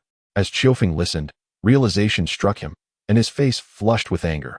"Are you jesting with me, friend?" His hands instantly glowed with spiritual energy, ready to strike Li Changzhu down at the slightest provocation. Li Changzhu shrugged. "Not at all. Just look at how plump it is. Its fur resembles moss-covered stones. What else could it be but a mudstone pig? Xiaofeng fell silent, recognizing the logic in Li Chengzhu's explanation, and could only glare at him fiercely before dispersing the energy in his hands. Chapter 3. The Red Rock Plateau. The other 5 formidable practitioners of the Mahayana phase observed the banter between Xiaofeng and Li Chengzhu with a sense of bewilderment. In response to Li Chengzhu's insolence, Xiaofeng huffed coldly and stepped aside, choosing to remain silent. Guling Long, too, paid them no heed. Her gaze fixed on the distant horizon. The atmosphere grew increasingly oppressive. After a lengthy wait, all had recovered their lost spiritual energy, and only then did Guling Long beckon everyone to proceed towards their destination. The Red Rock Plateau encompasses a mere radius of 500 miles. Yet, how many cultivators had perished on this ground? How many souls had been shattered? From afar, the entire plateau appeared as if the Grim Reaper had smeared it with a coat of blood-red paint, a sight so glaringly crimson that even the sky was tainted with a similar hue of sanguine dread. Unlike other realms in the celestial world, where ethereal woods flourished and melodious birds serenaded amidst vibrant blossoms, the Red Rock Plateau is desolate. The wind howls like a sandstorm, obscuring vision beyond a mere 10 paces. This is the infamous Red Dust Storm. As far as the eye can see, grotesque rock formations and deep ravines dominate the landscape. Remnants of the fierce battles fought here over millennia. Situated at the far western edge of the celestial realm, the plateau is marred by a rift in space that connects to the realm of the Western Angels. This rift first manifested over 5,000 years ago, a conundrum that the then celestial emperor had yet to resolve.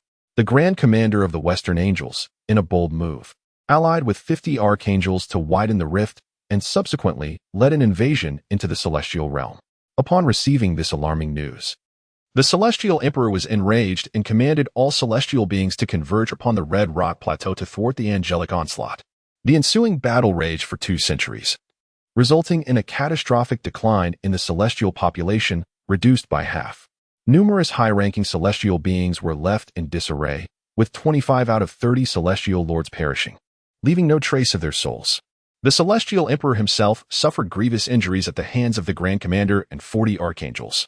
Facing imminent defeat, he resorted to a desperate self-detonation, obliterating the encircling angels, while the Grand Commander narrowly escaped annihilation thanks to a powerful defensive artifact. Ultimately, the angelic forces retreated. The current celestial emperor is one of the 5 surviving celestial lords from that cataclysmic period. Although the angelic army was repelled and significantly weakened, the celestial realm lay in ruins, the most profound loss being the emperor's self-destruction. After nearly 5 millennia of recuperation, the celestial realm has yet to regain even half of its former glory, now reduced to merely 10 celestial lords. In the aftermath of the war, the remaining 5 celestial lords endeavored to seal the rift, yet after a millennium of effort, they could only diminish its size without completely closing it. Reluctantly, the newly appointed celestial emperor permitted the rift to remain above the Red Rock Plateau. Over the centuries, the angelic forces attempted numerous incursions through the rift, but due to its reduced size, large-scale invasions became unfeasible, relegating them to dispatching small contingents for harassment, and occasionally, powerful angels would breach the rift alone. Hundreds of skirmishes ensued, resulting in countless casualties, rendering the Red Rock Plateau barren and blood-soaked. When Guling Long and her companions finally arrived at the Red Rock Plateau, Li Chengzhu was taken aback. Before him lay a scene devoid of flora or fauna, an expanse drenched in crimson, blood-red earth, blood-red rocks. And even the sky bore the same ominous tint. As the wind howled, it produced a haunting sound unique to this desolate place, evoking a chilling sense of foreboding. Before him stood a multitude of cultivators, their numbers stretching for miles.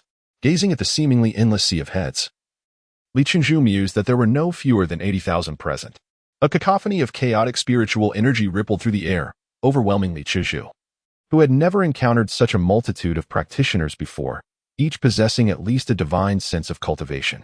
This revelation left him feeling quite embarrassed, and he leaned toward Xiaoying, whispering, "Am I the weakest here?" Xiaoying glanced at him, stifling a laugh. "Not at all." Li Chengzhu's spirits lifted. "Really? Who is weaker than me?" "The little stone pig." Xiaoying pointed at the small creature perched on Li Chengzhu's shoulder, her expression innocent. Li Chengzhu's lips twitched. "Great. Now I have no face left to meet anyone." At that moment, a figure flashed before them. A celestial envoy, previously encountered at the city lord's residence, stood before the crowd. Holding a jade scepter, Gu Linglong clasped her hands respectfully. "My lord." The envoy nodded. "Ah, Gu Darren, you are indeed punctual."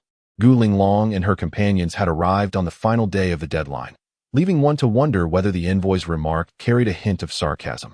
Unfazed, Gu Linglong inquired, "My lord, what are our next steps? I have brought 100 practitioners above the divine sense level."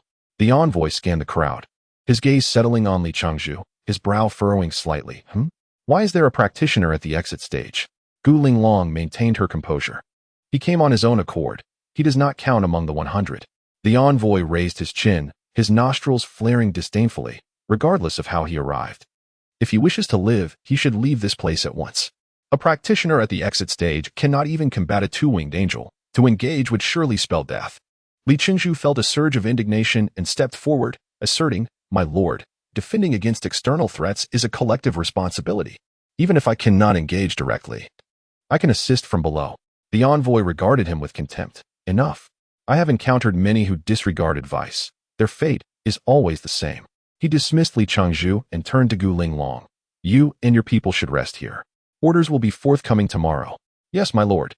Gu Linglong nodded. "Indeed." The envoy affirmed and vanished in a flash. Once the envoy departed, Li Changzhu muttered angrily, "Damn it, what a condescending attitude." Xiaoying frowned. "Could you refrain from using foul language? I've never encountered a cultivator like you." Li Changzhu grinned. "That's what makes me unique." Xiaoying rolled her eyes and chose to ignore him. Observing that everyone had settled down to rest, Li Changzhu grew bored. Turning to the vast crowd behind him, he resolved to mingle among them and inquire about the news from his sect, for this was the true purpose of his visit. Otherwise, he thought, who in their right mind would venture into such a perilous place? Chapter 4. The Disciple of the Phantom Sword Sect. Burning Sky Wolf. The weather on the Red Rock Plateau has been exceedingly harsh lately, with dust storms rising several feet high. Were it not for the protective aura surrounding cultivators, it would be utterly impossible to endure such a hostile environment. Even though Burning Sky Wolf was aware that the crimson grains of sand could not physically strike him, the sight of them swirling around his protective energy sent a chill down his spine. Who knows how much blood from countless individuals was mingled within those sands? For someone who had never even slain a spirit beast and spent his days in the sect practicing, being struck by the sand would feel akin to being thrown into a blood-soaked abyss. This thought filled him with a profound sense of dread. Why on earth was he dragged into this? He had only recently reached the mid-stage of spirit separation. Burning Sky Wolf cursed his master in silence. The self-proclaimed strongest of the sect, his sixth uncle, sat not far from him. Through the swirling storm, Burning Sky Wolf shot a venomous glare in his direction, wishing for his uncle to be torn apart by celestial beings. A wicked thrill surged within him at the thought. As he extended his spiritual sense to perceive his fellow disciples, he found them obediently following the third uncle's instructions, arranging the heavenly mechanism stones into a gathering array for meditation. Burning Sky Wolf scoffed, thinking to himself, what a bunch of fools. There were at least tens of thousands of practitioners gathered here, each utilizing their heavenly mechanism stones to meditate, releasing ample spiritual energy into the air. Why should he waste his precious stones? Hadn't he noticed that his sixth uncle hadn't even set up a gathering array? How wise he was, saving his heavenly mechanism stones for a time of need. With a sense of smug satisfaction, he closed his eyes to cultivate. At that moment, a faint whisper reached his ears, and it seemed to mention the title of the celestial guide. Burning Sky Wolf felt a surge of excitement. His third uncle? His idol. That was the true pinnacle of the great ascension, far superior to the self-proclaimed expert he knew. In his early days as a fledgling cultivator, he had received much guidance from his third uncle, who was known for his integrity and lack of pretentiousness towards the younger disciples. Therefore, he held his third uncle in the highest regard. However, ever since his third uncle was appointed as the celestial guide and entered the heavenly overarching formation 100 years ago, he had not heard any news of him. Now, upon overhearing a conversation about his third uncle, he could not help but perk up his ears to listen more intently. Which sect does the celestial guide belong to? A low voice inquired. Well, I come from a humble background, and, upon hearing the praises of the celestial guide during my travels, I could not help but wish to pay my respects to his sect. Li Qingzhu fabricated a tale. The person in front of him scrutinized Li Qingzhu for a moment and smiled. It is commendable that you have such intentions. The celestial guide is the foremost expert of the great ascension in the celestial realm and has helped many during his travels. Even I have been a recipient of his benevolence. Li Changzhu replied earnestly, truly, the celestial guide is a paragon among men. It is a pity I cannot meet him. Yet, he could not help but feel a twinge of skepticism about the flattering words spoken regarding his master. Though a hint of pride flickered in his demeanor, as if the noble deeds attributed to his master were his own. The person nodded slightly. It is rare to find someone with such a heart. The sect of the Celestial Guide is the Phantom Sword sect, and their resting place should not be far from here. If you proceed a little further and inquire with others, you should soon find out. Li Changzhu instantly felt a surge of happiness and bowed. Thank you for your guidance, esteemed senior. Before Li Changzhu could turn, the person added, however, my friend. Is there something else, esteemed senior? Li Changzhu asked. Never mind, it is of no consequence. You may go. The person waved his hand and returned to his meditation. Burning Sky Wolf could not help but feel a surge of excitement upon hearing this. He had not expected his third uncle's renown to reach even the most remote corners. He quickly transmitted his thoughts to Li Changzhu. Friend, come quickly. We are from the Phantom Sword sect. Hearing the voice, Li Changzhu was overjoyed and hurriedly followed the sound. He dashed up to Burning Sky Wolf, looking at the spirit separation cultivator before him, and asked eagerly, Are you from the Phantom Sword sect? With a smile, Burning Sky Wolf affirmed, Indeed. Is the Celestial Guide from your sect? Li Changzhu's excitement grew even more. Correct. Burning Sky Wolf felt a swell of pride, standing taller than ever. What is your relationship with the Celestial Guide? He is my third uncle. Brother. Li Changzhu grasped Burning Sky Wolf's hands tightly, tears welling in his eyes. He had finally found his kin. What on earth? Burning Sky Wolf was utterly bewildered. Li Changzhu trembled with excitement, having endured torment for over 2 months. Finally reuniting with a family member. How moving. After Li Changzhu regained his composure, Burning Sky Wolf curiously inquired, May I ask, friend, you? Li Changzhu wiped away his tears and began, The Celestial Guide is my master. Cough, cough. Burning Sky Wolf was taken aback, gasping for breath. His third uncle had lived a life free of ties. When had he ever taken on a disciple? Moreover, his third uncle had been in the heavenly overarching formation for nearly a century.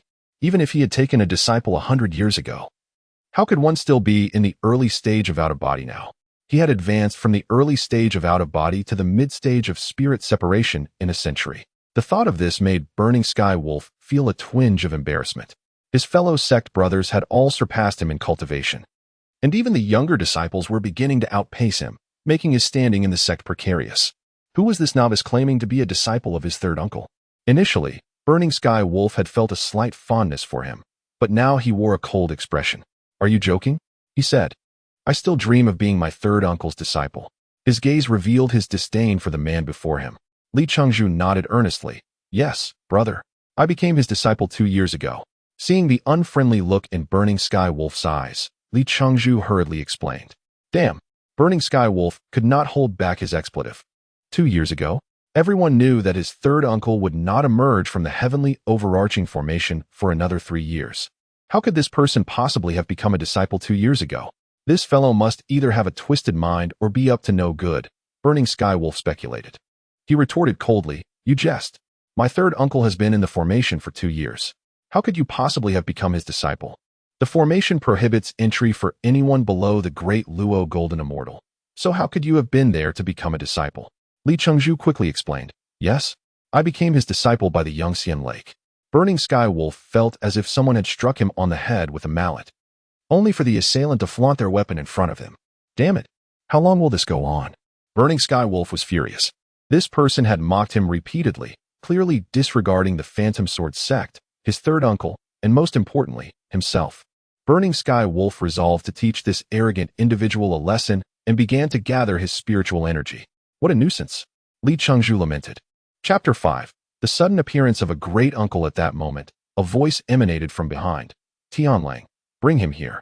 Upon hearing these words, Fan Tianlang curled his lips, dissipated the spiritual energy from his hands, turned around, and bowed respectfully, saying, Yes, sixth uncle. He then glanced at the disciple from the west, saying, Follow me. Li Changzhu remained unfazed by Fan Tianlang's gaze, having anticipated such a situation prior to his arrival, so he silently trailed behind him. After walking a few steps, Fan Tianlang halted before another individual and spoke, Sixth uncle, I have brought the person. Li Changzhu scrutinized the person before him. astonished to find that this individual possessed late-stage Great Ascension cultivation, comparable to that of his master. "Were you the one who claimed to be the disciple of my third senior brother?" the man inquired.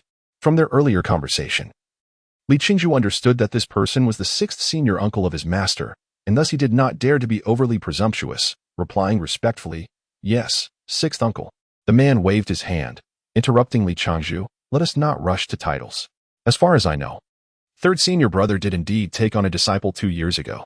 Upon hearing this, Fan Tianlong's eyes widened in disbelief, filled with unspoken envy towards Li Qingzhu, while other disciples awakened from their meditative states, filled with confusion. Third senior uncle would take on a disciple? That's as unlikely as him shunning women. This news stirred the crowd like a stick poking a hornet's nest. The sixth senior uncle cleared his throat, redirecting everyone's attention, then continued. "According to the jade slip from my brother, that person was originally a mere mortal from the mortal realm, and by chance, ascended to the celestial realm with an immortal. It was a coincidence that third senior brother accepted him as a disciple." Fan Tianlong's mouth hung agape, incredulously staring at Li Qingzhu.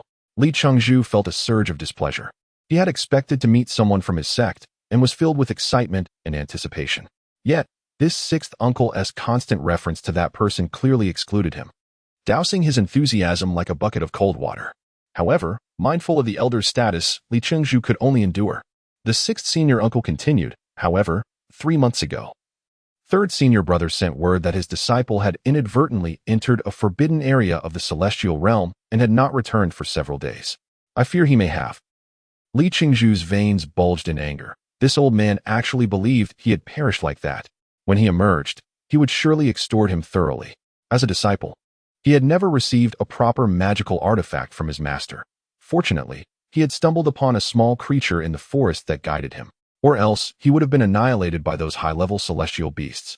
At this point, the sixth senior uncle glared fiercely, demanding, "Do you have any evidence to support your claims?" Li Qingzhu felt utterly frustrated. When he encountered Cui Xiaosa, he had faced a similar query, but at this moment, how could he prove his identity? Helplessly, Li Qingzhu shook his head and replied, "No, my master has not given me anything." "Humph." The sixth senior uncle scoffed, further solidifying his belief that Li Qingzhu was an imposter. Fan Tianlang couldn't help but break into a sweat for this disciple who dared to provoke the sixth senior uncle.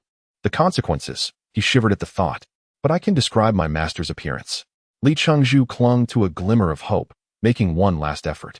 The sixth senior uncle sneered, "Third senior brother has traversed the celestial realm for many years. Even if you have seen him, it would not be surprising." Li Qingzhu was about to continue his defense when suddenly, a tremendous spiritual pressure surged through the air. Li Qingzhu felt a flash before him, and a woman dressed in pink appeared, her beauty rivaling even that of Gu Linglong. "Oh no, yet another celestial being," Li Qingzhu groaned internally. The woman smiled gently at Li Qingzhu, asking, "Why don't you tell me what Old Sin looks like?" "Master uncle." The sixth senior uncle, upon seeing the woman before him, hastily stood up and bowed. The other disciples chimed in, "We greet our great aunt." Li Qingzhu felt overwhelmed, realizing that this enchanting beauty was actually the master of his master's master. He quickly concealed any inappropriate thoughts and bowed, saying, "Greetings, great aunt." The awkwardness of his words made the great aunt laugh heartily. "No need for that, little one. You are rather well behaved." Li Qingzhu awkwardly pursed his lips. "Gigi." The small creature on his shoulder thought the great aunt was calling it, jumping up excitedly. This little pig is rather adorable." The beautiful great aunt reached out her delicate hand to pat the creature's head, smiling. The little creature basked in the attention, forgetting to protest when the great aunt called it a little pig. Li Qingzhu, inhaling the lingering fragrance from the great aunt's hand, felt his heart race. "Why are you leading the group this time? Where are the fourth and fifth?" The beautiful great aunt turned to the sixth senior uncle. "Yes, great aunt. The fourth and fifth senior brothers are in seclusion, and seventh junior brother is indifferent to worldly matters, so I have taken on the duty of leading." The sixth senior uncle replied respectfully. The beautiful great aunt glanced at the assembled cultivators, frowning slightly. "How is it that your cultivation has not progressed over the years? No wonder the illusion sword sect is being suppressed," and remained silent. All heads bowed in silence, and Fan Tianlong's face turned crimson with shame. "Forget it." The beautiful great aunt waved her hand. "The affairs of the cultivation world are not for us immortals to meddle in. However, sixth, you must supervise them diligently when you return, otherwise they will not know how they perished." This statement caused cold sweat to pour from the sixth senior uncle's forehead. 200 years ago, the first and second senior brothers had been assassinated, and to this day, the Illusion Sword sect had not uncovered who was behind the heinous deed, leaving the major forces of the cultivation world laughing at them. With the absence of two leaders, the once glorious Illusion Sword sect had gradually fallen into decline. Turning back, the beautiful great aunt composed herself and smiled at Li Chengzhu, saying, "Now, you tell me what Old Sin looks like. It has been hundreds of years. I wonder if he has become more handsome." Faced with this stunningly beautiful and esteemed woman, Li Chengzhu swallowed hard and described the celestial guide's appearance. Before he could finish, he noticed the disciples beside him lowering their heads, their shoulders shaking with barely suppressed laughter, while the sixth senior uncle's expression twisted into a knot. Even the beautiful great aunt was beaming with amusement. Li Chengzhu scratched his head. Did I say something wrong? Noticing the lack of response, he cast a pleading glance toward the beautiful great aunt. Old San prides himself on being the most handsome in the Illusion Sword sect. If he hears that you described him this way, you'll be in for it. The beautiful great aunt shot a playful glare at Li Chengzhu. But I was merely stating the truth. Li Chengzhu protested, puzzled. Chapter 6. Profound dejection at last. The sixth uncle regained his composure and stepped forward to address the beautiful grand aunt, saying, "Aunt, I am convinced that this person harbors ulterior motives towards our Illusion Sword sect, which is why he has come to impersonate the disciple of our third senior brother." Upon hearing this, Li Chengzhu clenched his fists, and had it not been for the respect he held for his elders, he would have protested vehemently. Just as he was preparing to voice his objections, he suddenly noticed the beautiful grand aunt subtly signaling him with her small hand. As she was facing away from the crowd, no one else noticed. Li Chengzhu suppressed his rising anger, casting a cold smile at the slanderous accusations made by this so-called sixth uncle. The beautiful grand aunt, with a slight raise of her brows and a gentle smile, turned to the sixth uncle and inquired, "Oh, what leads you to believe he has ulterior motives?" The sixth uncle replied respectfully, "Firstly, 3 months ago, our third senior brother sent word that this man had already breached the forbidden land of immortals and is likely no longer among the living." Upon hearing the mention of the forbidden land, even the beautiful grand aunt could not help but show a hint of concern, turning back to scrutinize Li Chengzhu as if trying to see through him. The other disciples, upon hearing the words forbidden land, collectively gasped, as if they had taken a refreshing sip of iced tea on a sweltering summer day. "It's a miracle I'm alive." Li Chengzhu could no longer contain himself and shouted loudly. The sixth uncle snorted twice and continued, "Secondly, this person lacks any form of identification. Not even the treasures bestowed by his master upon his apprenticeship. Why is that old miser's stinginess my concern?" Li Chengzhu thought to himself, now too weary to engage in further discussion. Were it not for the repeated hints from the beautiful grand aunt, he would have long since stormed off. The initial enthusiasm he held for visiting his peers long extinguished amidst the tumultuous world of the Hongyan Plateau. Thirdly, even if this person were indeed the disciple of our third senior brother, the jade slip he sent back stated that he is merely a mortal. How could a mere mortal possibly cultivate from nothing to the mid-stage of departure in just 2 years?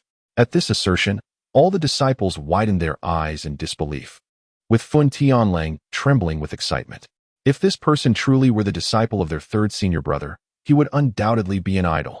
His rapid cultivation speed warranted a request for guidance. Fun Tianlang's internal scales began to tip in favor of Li Chengzhu, secretly wishing that this individual was indeed his junior brother. "Fourthly, I observe that your cultivation path is not in accordance with the methods of our Illusion Sword sect." The sixth uncle declared triumphantly, "Am I not correct?" Indeed, Li Chengzhu nodded. He was indeed practicing a method outside of the Illusion Sword sect, specifically the Gathering Spirit Anthology. After all this time, the sixth uncle finally managed to say something accurate. It was quite remarkable, and Li Chengzhu couldn't help but admire him internally. Thus, dear uncle, I firmly believe that this person harbors intentions against our Illusion Sword sect, rather than being the long-deceased disciple of our third senior brother. The beautiful grand aunt smiled gently and said, "You make valid points. It has been centuries since we last met, old six. You have matured considerably." The sixth uncle was instantly elated. To earn the praise of the grand aunt was a tremendous honor. Seizing the moment, he pressed on, "Aunt, how shall we deal with this individual? I implore you to decide." Li Chengzhu leisurely adjusted his newly purchased attire and slowly spoke, "Since you have said so, I find it inconvenient to impose further. Farewell." With that, he turned to leave. Even a clay figurine has its limits, having been so slandered by this so-called sixth uncle. Li Qingzhu would have vented his frustrations, were it not for the future implications for his master within the sect. Where do you think you're going? The sixth uncle barked. Do you think our illusion sword sect allows you to come and go as you please? Tianlang, seize him. Yes, uncle. Fan Tianlang hesitated slightly in his heart. Yet his body had already darted in front of Li Qingzhu to block his path, his expression tinged with remorse. Wait. The beautiful grand aunt finally spoke up. Li Qingzhu glanced at her, thinking to himself that if she did not intervene soon, he would truly be apprehended by his fellow disciples. The beautiful grand aunt first offered Li Qingzhu a faint smile, then turned to the sixth uncle, old six. What if I were to say he is the disciple of our third senior brother? The sixth uncle paused awkwardly. Very well, said the beautiful grand aunt, waving her hand. I can attest that he is indeed the disciple of our third senior brother. Huh? The crowd gasped in unison. If this person truly were the disciple of their third master, then everything the sixth uncle had just claimed would indeed be true. Instantly, the gazes of the disciples towards Li Qingzhu grew fervent, akin to a wolf eyeing a naked beauty. The sixth uncle's mouth fell open in astonishment as he trembled, pointing a finger at Li Qingzhu. Though startled, Li Qingzhu quickly regained his composure, merely sneering at the sixth uncle. Finally, the sixth uncle regained his senses and respectfully asked, Aunt, how do you know? The beautiful grand aunt impatiently interrupted, simply because I am your aunt, and what I say is the truth. Now, let us not dwell on this matter. Li Qingzhu smiled and bowed to the beautiful grand aunt. Thank you, grand aunt. The beautiful grand aunt nodded, then her expression hardened, her brows furrowing as she sternly addressed the sixth uncle. Old six, how have you squandered these years?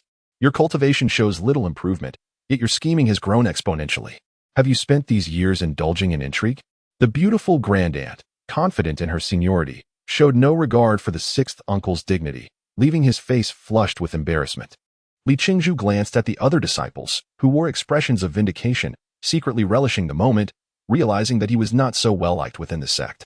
The illusion sword sect has declined over the generations. Their founding ancestor had already ascended to the golden immortal realm, and within a century, could potentially reach the great Luo golden immortal. Meanwhile, these individuals were mired in infighting. Now that the Celestial Legion has encroached, rather than unite to repel this external threat, they instead engage in internal strife. The beautiful grand aunt exhaled. This is utterly infuriating. Her words left the crowd in shock.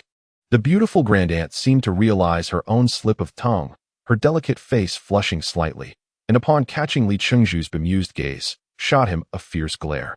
Enough, old six, invest more effort in your cultivation. All things in this world are transient. The pursuit of the heavenly path is the true purpose of our cultivation. The beautiful grand aunt advised, taking a moment to compose herself. Thank you for your guidance, aunt. The sixth uncle was drenched in cold sweat, too afraid to utter a word. Chapter 7. The cunning senior aunt. After instructing the sixth uncle, the beautiful senior aunt turned her gaze towards Li Qingzhu, smiling with evident approval. Remarkable. Achieving the out-of-body stage in just over 2 years is indeed a rare accomplishment. As soon as this news was confirmed by the senior aunt, the fiery wolf of heaven let out a snort of excitement, his eyes gleaming with admiration for Li Qingzhu. All thanks to my master's teachings, Li Qingzhu remarked, showering praise upon his mentor. With a gentle laugh, the beautiful senior aunt acknowledged his words and continued, though your progress is commendable, you must remain vigilant and not become overly ambitious. I am grateful for your guidance, Li Qingzhu replied. Though he felt as if these were sentiments his own master had already conveyed, yet they seemed beyond his control. With a playful glint in his eyes, Li Qingzhu inquired, May I ask how you discerned that I was not lying? The beautiful senior aunt chuckled. Only someone capable of transforming into an elderly figure with the grace of a crane, while also being so miserly that they would not even bestow a worthy talisman upon their disciple, except for the third uncle, could achieve such a feat. Who else in the celestial realm could do that? The crowd was taken aback, unable to believe that the dignified third uncle could be portrayed as a miserly scoundrel by the senior aunt. I wholeheartedly agree, Li Qingzhu said solemnly. The others felt a sense of dismay, realizing that even the third uncle's disciple shared such sentiments, which was unfathomable to them. The fiery wolf of heaven's heart ached, pondering how the third uncle could take on such a disrespectful disciple. The beautiful senior aunt smiled at Li Qingzhu. You bear a certain resemblance to the third uncle in his youth. Li Qingzhu scoffed inwardly, thinking how he could never compare to that rascal, though he refrained from voicing such thoughts. Now, do you intend to stay here, or the beautiful senior aunt seemed considerate of Li Chengzhu's feelings and sought his opinion? No, I arrived here with a celestial being. I initially intended to meet my fellow disciples, but now that matters are settled, it is best I return to the side of that celestial being. I shall seek out my master once he is ready, Li Chengzhu stated candidly, showing no regard for the sixth uncle's feelings. Upon hearing this, the sixth uncle's expression soured, but bound by the presence of the senior aunt, he could only suppress his frustration. Very well. With a celestial being by your side for protection, you should be safe. Let us walk together. Share with me the news of the third uncle's situation, the beautiful senior aunt said, ignoring the reactions of others as she led the way outside. Farewell, senior aunt. The crowd bowed respectfully behind her. What an imposing figure, Li Chengzhu mused, watching her retreating silhouette. When will I ever reach the realm of the celestial?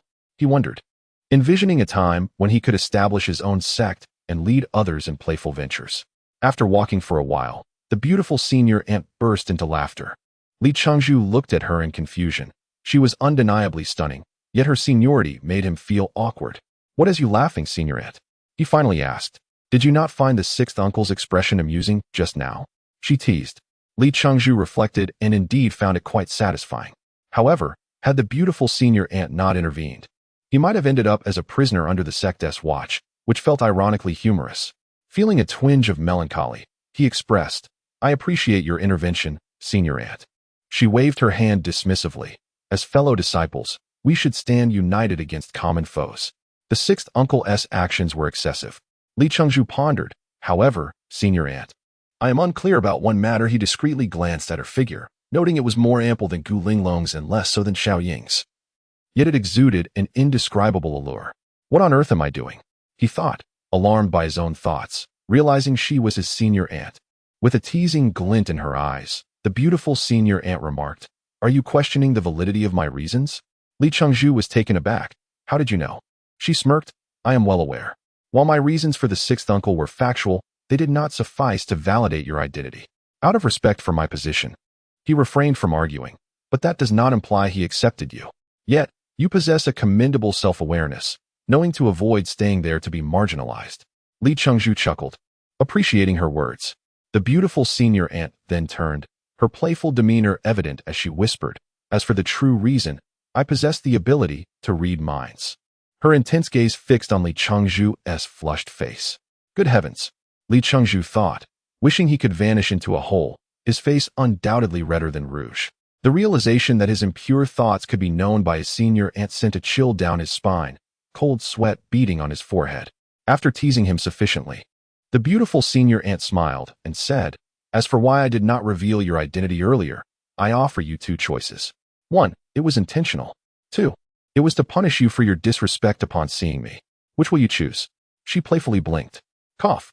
Li Chengzhu cleared his throat to mask his embarrassment. Senior aunt, your beauty is unparalleled, and as a novice in cultivation, I am unable to resist such allure. I hope for your forgiveness. The senior aunt was taken aback, internally commending Li Chengzhu's boldness, finding him far more honorable than those who speak insincerely. She felt a flicker of fondness for her disciple and smiled. Very well. Since you are so honest, I shall not pursue the matter further. Li Chengzhu felt as if he had been granted a reprieve, nodding eagerly. Thank you for your generosity. Senior aunt, she inquired further, did the third uncle truly not give you anything at all? At the mention of this, Li Chengzhu's anger flared. That miserly master had not even provided him with a talisman for his initiation. Previously unaware of such customs, he now regretted his ignorance, mentally scolding his master.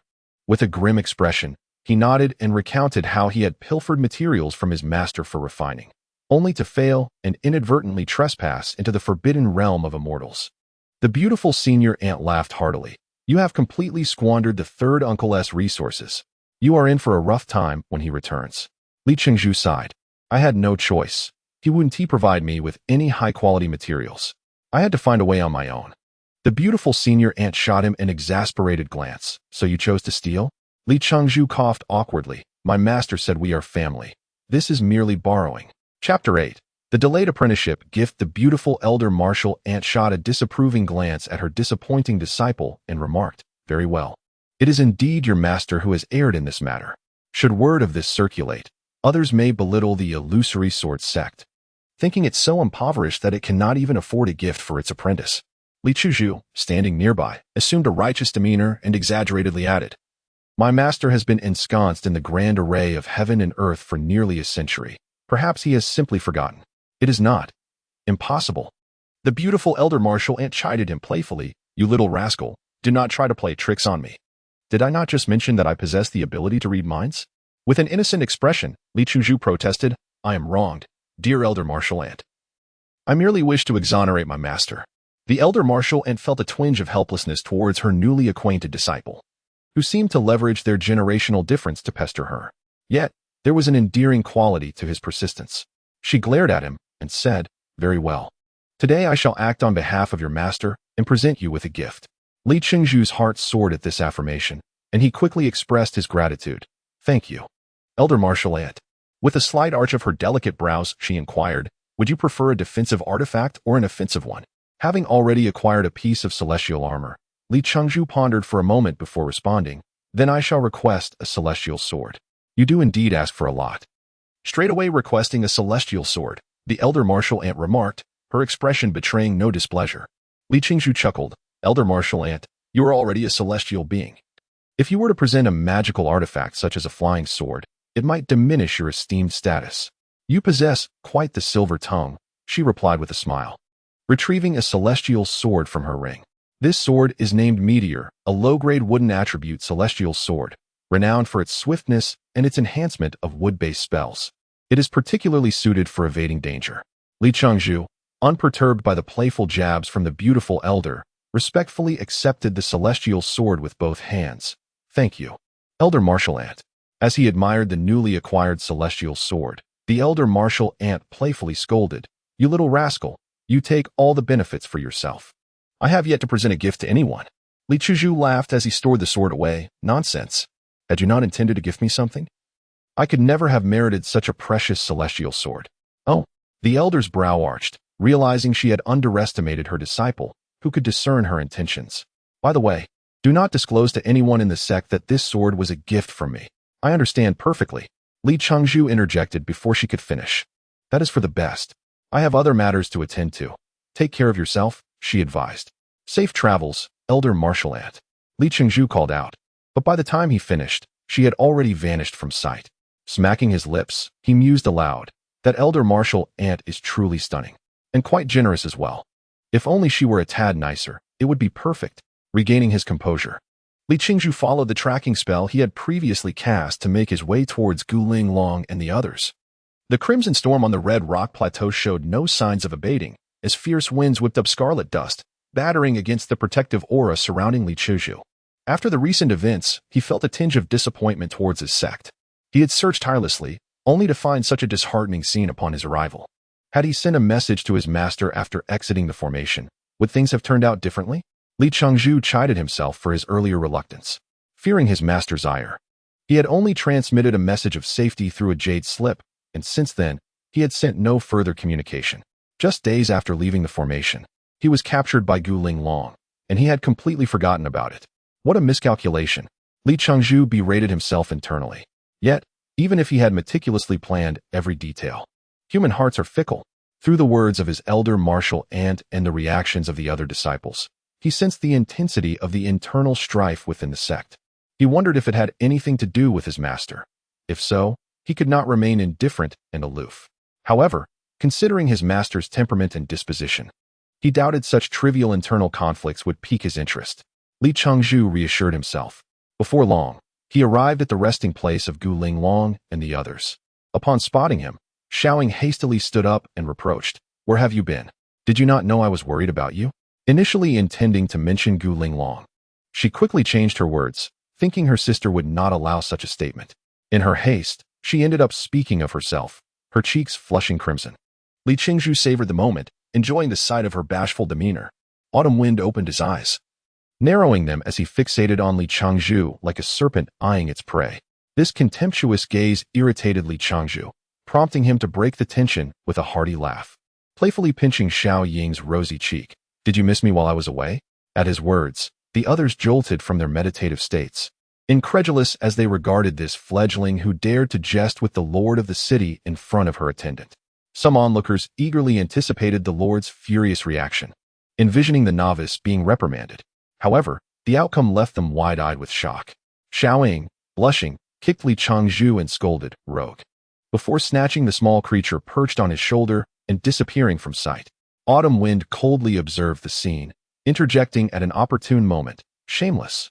Gu Linglong, with her eyes tightly shut, managed to utter, "Beast." Li Changzhu grinned widely, unfazed by the reactions around him. He settled down beside Gu Linglong, locking gazes with Autumn Wind. The two men's eyes met across Gu Linglong, neither yielding an inch. The others soon recognized the tension and resumed their meditative practices, choosing not to witness the spectacle. Due to Gu Linglong's presence, Autumn Wind refrained from using any mental attacks, opting instead for a simple gaze. Meanwhile, Li Changzhu, in his spare moments, noticed a faint blush creeping onto Gu Linglong's cheeks, a realization that brought him immense delight. There was indeed a place for him in her heart. After all, Gu Linglong had ascended from earth. Li Changzhu felt compelled to extol the wisdom of the one who had established the principle of husband as wife. Such profound insight. A millennium of deeply rooted education left even an immortal like Gu Linglong unable to shake off her inner thoughts. This revelation rendered his standoff with Autumn Wind somewhat tedious. Gu Linglong belonged to him, and a piece of her heart was his as well. What could Autumn Wind possibly contend with? With a sympathetic glance towards Autumn Wind, he turned away. Before Autumn Wind could revel in his perceived victory, he sensed something amiss. How could one of Gu Linglong's stature possibly blush? Realizing this, his expression fell. Alas, this battle was one he had lost. Chapter 9. The mission on the second day, the envoy of the Celestial Emperor indeed arrived as scheduled, handing a jade slip to Gu Linglong before vanishing from sight. Once Gu Linglong finished reading, she addressed the group. Listen closely. Our mission is to ambush as many two-winged and four-winged angels as possible once the battle commences. For each two-winged angel you slay, you will receive 1 high-grade stone as a reward. For each four-winged angel, you will receive 20. Of course, you may also exchange these military achievements for official positions. But I suspect that most of you have little interest in that.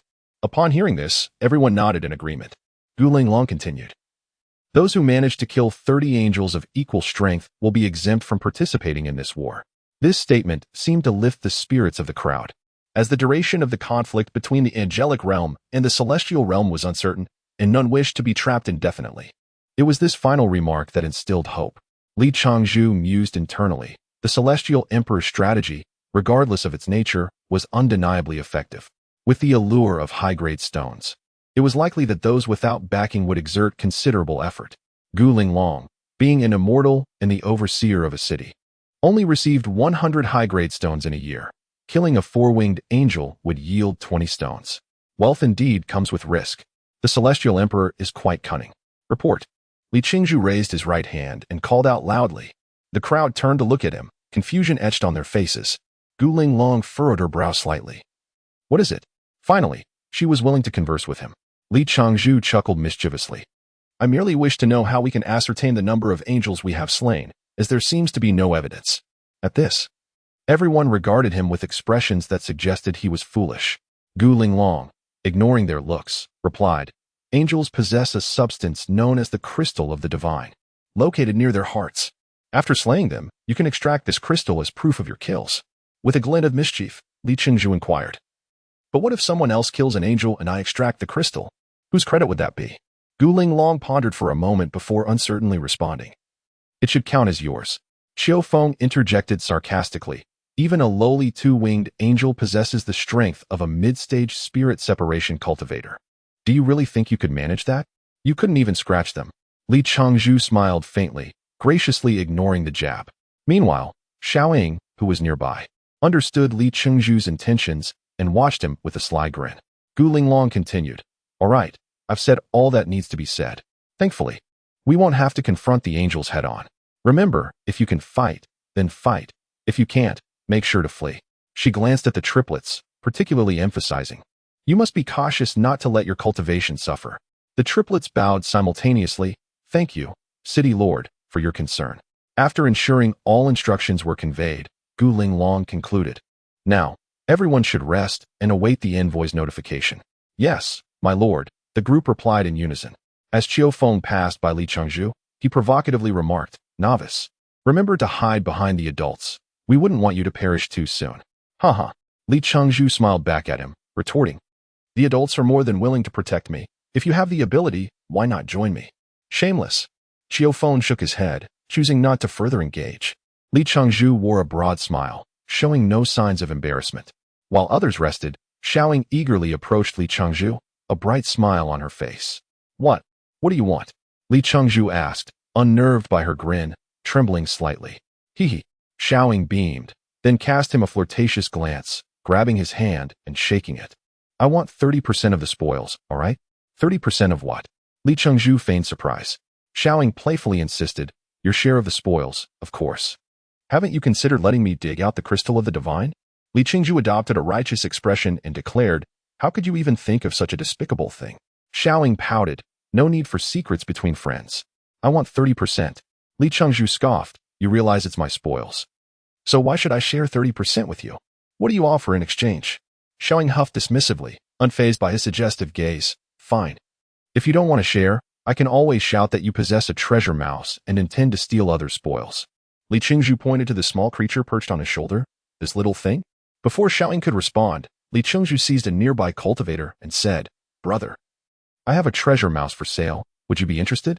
Upon hearing the term treasure mouse, the man's eyes widened, saliva dripping as he inquired, where? Li Chengzhu, maintaining a serious demeanor, pointed to the small creature. It's right here. The man scrutinized the small creature, then scoffed. Are you out of your mind? That's just a pig pretending to be a treasure mouse. He then turned and walked away. Xiaoying stood by, dumbfounded, wondering how the little one could be so unrecognizable in a disguise. Li Chengzhu cast a sidelong glance at Xiaoying, reveling in his cleverness.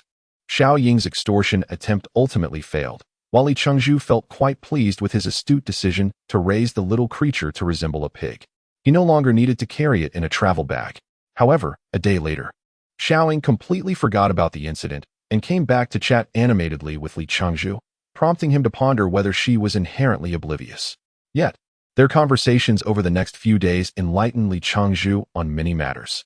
Angels are classified by the number and color of their wings, divided into 2, 4, 6, 8, 10, and 12 winged angels.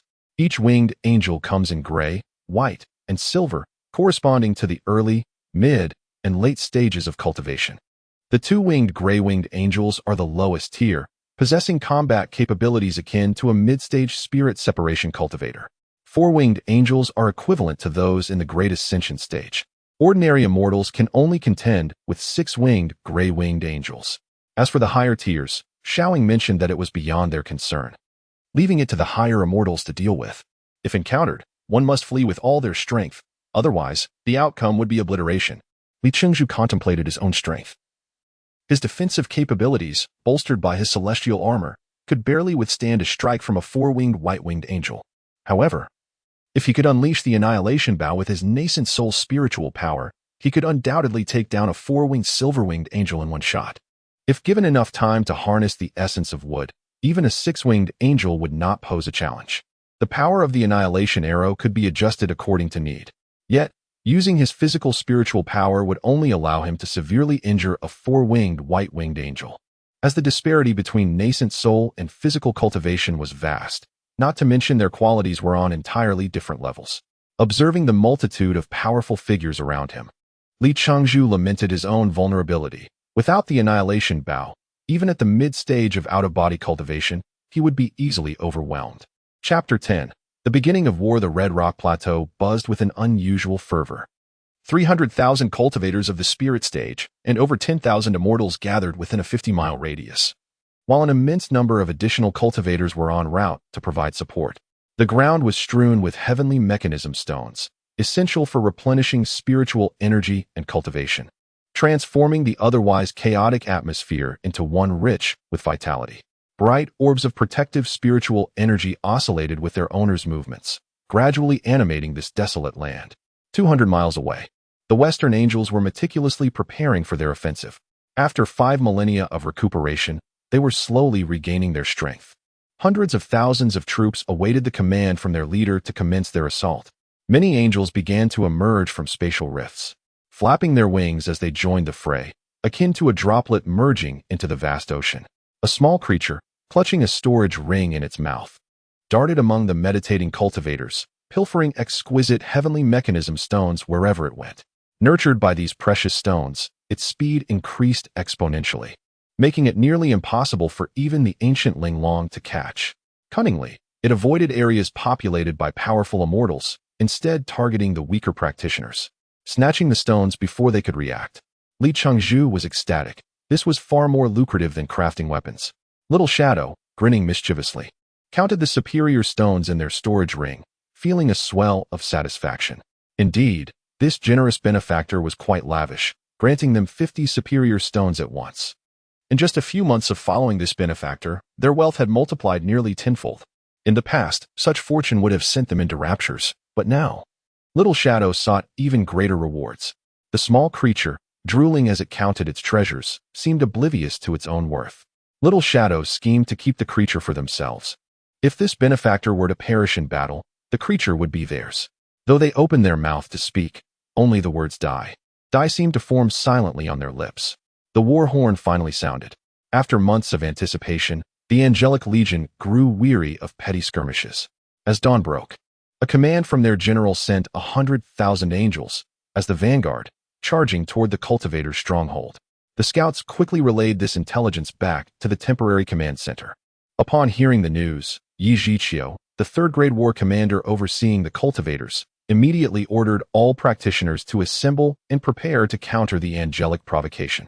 Watching the messenger depart, Yi Zhiqiu despondently tapped his head, which had not ached for millennia, now throbbing with a foreboding sense of dread. He feared for the countless cultivators who would perish in this battle. Though he held the rank of a great Luo Golden Immortal and was a commander, he felt utterly powerless against the impending conflict. He hoped for minimal bloodshed, though these deaths would not be directly caused by him. They would still be a consequence of his orders, a violation of the heavenly principles. With a resonating cry that echoed through the skies, the cultivators finally clashed with the angels. In an instant, swords and magical artifacts whirled overhead. The protective spiritual energy was summoned to its maximum capacity as everyone sought their safest state. They all understood the gravity of war and the fate that awaited the defeated. A collective acceptance of their potential role as cannon fodder settled over them. This was merely the vanguard engagement, not yet the climax of battle. Yet, the specter of death loomed ever-present, with a single misstep potentially leading to a fatal encounter with a lurking enemy. The cultivators unleashed their spells without reservation, while their swords, guided by their masters, sought out the angels' vulnerabilities. The chaotic storm of dust could not hinder the brilliance of these spells, illuminating the battlefield. Occasionally, a pair of angelic wings would be severed, and the now wingless lower-tier angels plummeted to the ground, only to be met by a rain of swords that tore them apart before they could touch the earth. Those cultivators who were of lesser strength or had been jostled by the crowd vented their fury upon these defeated angels. Not even the angels' souls could escape. They were ensnared by the cultivators' artifacts or spells, obliterated without mercy. The cultivators' approach to combat was direct and effective. Yet the youthful and fervent often found themselves isolated within enemy lines, succumbing to the neglect that led to their demise. In their final moments, they would activate their nascent souls to unleash a devastating counterattack against those arrogant invaders. Yi Zhiqiu gazed upon the brilliant white light piercing through the dust storm, tears brimming in his eyes. "You are the true heroes," he lamented silently. Had it not been for the intervention of several followers, he would have already charged into the fray, sword drawn. This battle was a test of endurance, not one that could be resolved by a single individual. Though he understood this truth, witnessing the deaths of the cultivators weighed heavily on his conscience. The angels arrayed against them were primarily two-winged and four-winged, with only a scant few six-winged leaders. Conversely, the cultivators engaged were largely those yet to attain immortality. The six-winged angels, upon penetrating the ranks of their foes, tore through the tightly packed cultivators like a hot knife through butter, leaving a trail of carnage in their wake. The ground was littered with severed limbs and spilled entrails, the blood of the cultivators staining the red rock plateau a deeper crimson. The harrowing specter of death and bloodshed did not deter the momentum of either side. Rather, it intensified the ferocity of the conflict. If the battlefield of the Expendables was already so fierce, what would the true war entail? With a heavy heart, Yi Zhiqiu descended to the ground, unable to bear witness to the souls that vanished in the chaos.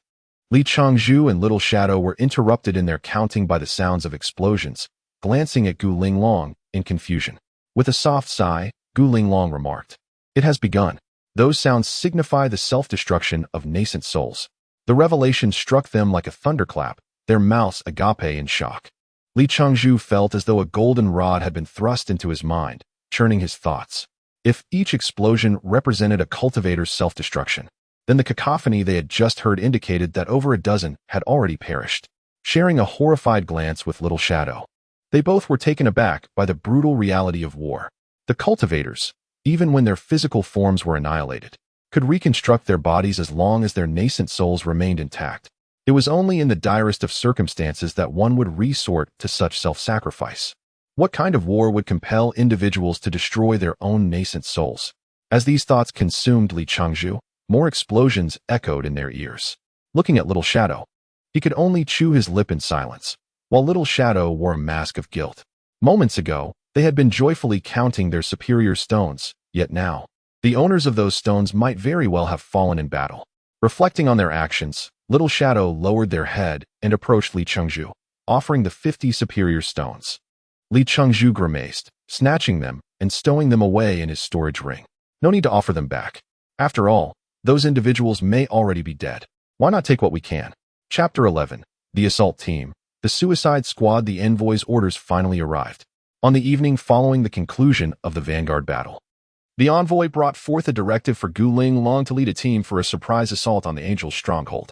Is this not a death sentence for us? Li Changzhu fumed. The Vanguard battle had resulted in the annihilation of over 30,000 enemies, of which only a single six-winged angel was slain. This was achieved solely through the desperate self-sacrifice of several advanced practitioners who managed to reach the angel's side before detonating their life essence. The cultivators, witnessing their comrades fall around them, had abandoned notions of heavenly principles and slaughter, driven by a primal urge for vengeance against the angels. Despite successfully repelling the angels, the celestial realm suffered greatly. Without formidable experts to stand guard against the six-winged angels, the losses on their side were far more significant. With only a fraction of their forces returning, this battle had ended in defeat. That envoy spoke as if his words were sweeter than honey. Li Changzhu grumbled, mocking the idea of taking advantage of the angel's momentary victory and laxity to deliver a heavy blow. I suspect he intends to use us as cannon fodder. Xiaoying smirked. In his eyes, we are already cannon fodder. If you are unwilling to go, no one is forcing you. After all, you came of your own volition. You still have a chance to escape and save your life, Qiu Feng added, stirring the pot. Li Changzhu flicked away a large booger. Casting a cold glance at Qiu Feng, you needn't provoke me.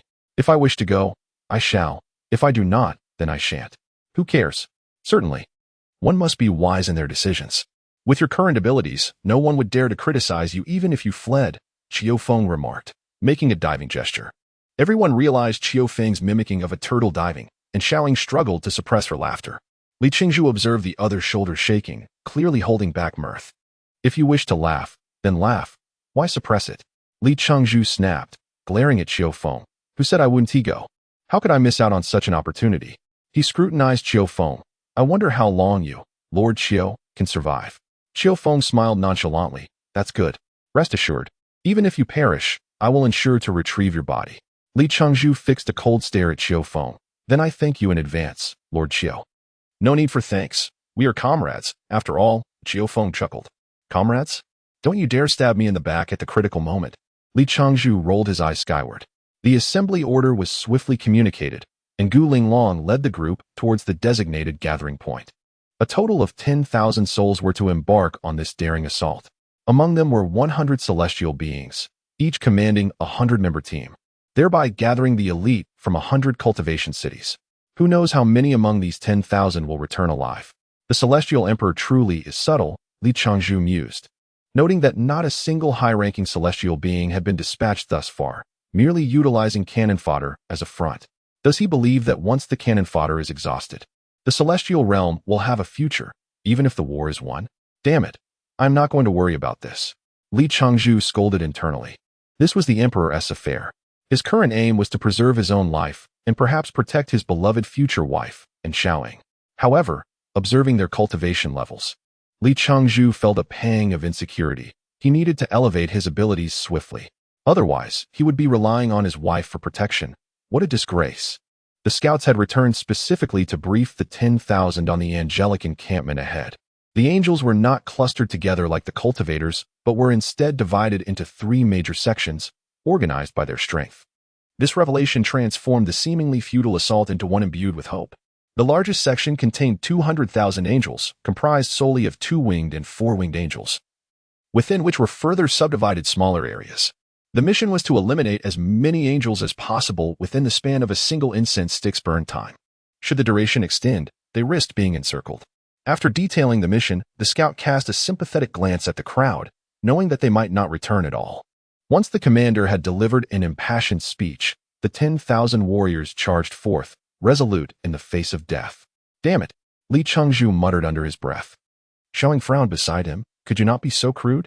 Your language is appalling. Civilization? Can civility preserve one's life? Li Chengzhu grew increasingly dissatisfied with this assault. It had been stated that there were 200,000 2-winged and 4-winged angels. Couldn't a few celestial beings be sent to eliminate them? Why must we, this so-called assault team, truly be a suicide squad? Li Chengzhu even speculated whether there might be enemies of the commander among this suicide squad. Otherwise, why would one contemplate such treachery? The 100 individuals trailing Gu Linglong, while devoid of overt fear, wore expressions laden with concern. The trio of siblings appeared to be engaged in hushed deliberation. Surely, they aren't contemplating escape? Li Chengzhu thought maliciously. In contrast, Qiao Feng seemed exuberantly cheerful, merrily trailing behind Gu Linglong. Surely, he thinks I'm about to meet my end, Li Chengzhu scoffed. Will it be so easy for me to perish? One individual nearby, perched atop a flying sword, trembled uncontrollably, the sword swaying as if intoxicated. Are you afraid? Li Chengzhu could not resist inquiring of the unfamiliar face. The person shot him a fierce glare. Of course. Look at this situation. After assessing Li Chengzhu's calm demeanor, they curiously asked, aren't you afraid? What's there to fear? Losing my head just leaves a big scar. Li Chengzhu shrugged nonchalantly. The other person was immediately filled with admiration. You possess great fortitude. I am Ding Ziwei. How may I address you? Ziwei. Self-pleasure? Li Chengzhu cleared his throat and clasped his fists. I am Li Chengzhu. Long have I admired your name. A pleasure to meet you. Li Chengzhu felt a wave of nausea. I am but an insignificant nobody. What is there to admire? Chapter 12. The Encounter Friend. You did not voluntarily come to partake in this war, did you? Li Chengzhu could not help but inquire, observing Ding Ziwei's distressed expression. Ding Ziwei placed his index finger against his lips and whispered, Sho. He glanced ahead and continued softly, Indeed, I did not. Then why have you come here? With a pained expression, Ding Ziwei replied, I had no choice. Once the decree of the immortal emperor is issued, if I resist, not only will my family be at stake, but my sect would also be in jeopardy. Could I possibly bring shame upon my sect? He sighed deeply, appearing sorrowful. Li Chengzhu offered consolation. Brother Ding, your consideration reflects great honor upon your sect. You flatter me, Ding Ziwei said humbly, though his demeanor had already softened. Li Chengzhu patted his shoulder. Fear not. Even if death awaits, it shall be I, a mere novice in the out-of-body stage. You, my friend, have already reached the integration stage. What is there to fear? Ding Ziwei was taken aback. Upon closer inspection of Li Chengzhu, he confirmed that he indeed was just a novice and felt a wave of relief wash over him. He laughed heartily. Indeed, what is there to fear? Aha. With that, he accelerated forward, leaving Li Chengzhu behind. What a bunch of fools. Li Chengzhu thought to himself, feeling exasperated. The scout led the group for nearly 100 miles before coming to a halt. Everyone, I can only accompany you this far. Beyond this point, you must rely on yourselves. Remember, from the onset of the attack to withdrawal, you have the time of a joss stick to act. If the time elapses and you have not retreated, I advise you to self-destruct your nascent souls. The angels relish the energy of our kind. The group collectively expressed their disdain for him. The scout, undeterred, declared, I have other tasks to attend to. Farewell. And fled without a backward glance. Li Chengzhu scoffed. That fellow certainly knows how to make a swift exit. Qiao Feng retorted coldly. Let us hope you do not run faster than he. Gu Linglong interjected. All right, everyone. Follow me. She then led her 100-person team onward. Li Chengzhu felt an unease about this ambush. Sending 10,000 to attack 200,000 seemed an act of folly. Not to mention, there was no commander assigned to orchestrate the assault. Were they to rely solely on these 100 small teams to maneuver? It all seemed suspiciously like a ploy. But against whom? Even if it were a ruse, it was unlikely they would sacrifice 10,000 lives. Moreover, there were still 100 immortals among them. After much contemplation, Li Chengzhu could find no clarity and thus followed closely behind Gu Linglong. Upon seeing her lead the way, the other immortals, unwilling to be outdone, rallied their own teams and surged forward. Thanks to the keen senses of his small companion, Li Chengzhu was able to discern the positions of the enemy scouts early on, quietly alerting Gu Linglong. Aware of the creature's abilities, Gu Linglong heeded Li Chengzhu's advice, and their journey thus far had been uneventful.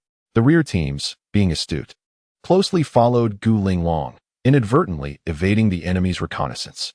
When a cacophony of mixed spiritual pressures arose ahead, everyone understood that the enemy was not far away. Whether they were immortals or cultivators, all felt the sweat of anxiety bead in their palms, uncertain of their return. Gu Linglong turned and, in a hushed tone, addressed the group. I care not for the immortal emperor's commands. Remember, if you can fight, then do so. If not, flee. Do not engage in futile struggles. If all else fails, retreat swiftly, and any consequences shall rest solely upon me, Gu Linglong. The crowd stirred with excitement, and Qiu Feng stepped forward, saying, My lady, your words are enough. We shall ensure our safe withdrawal. Li Chengzhu, observing his beloved wife's motivational speech, could not help but smirk, thinking how adeptly she had stirred the spirits of those present.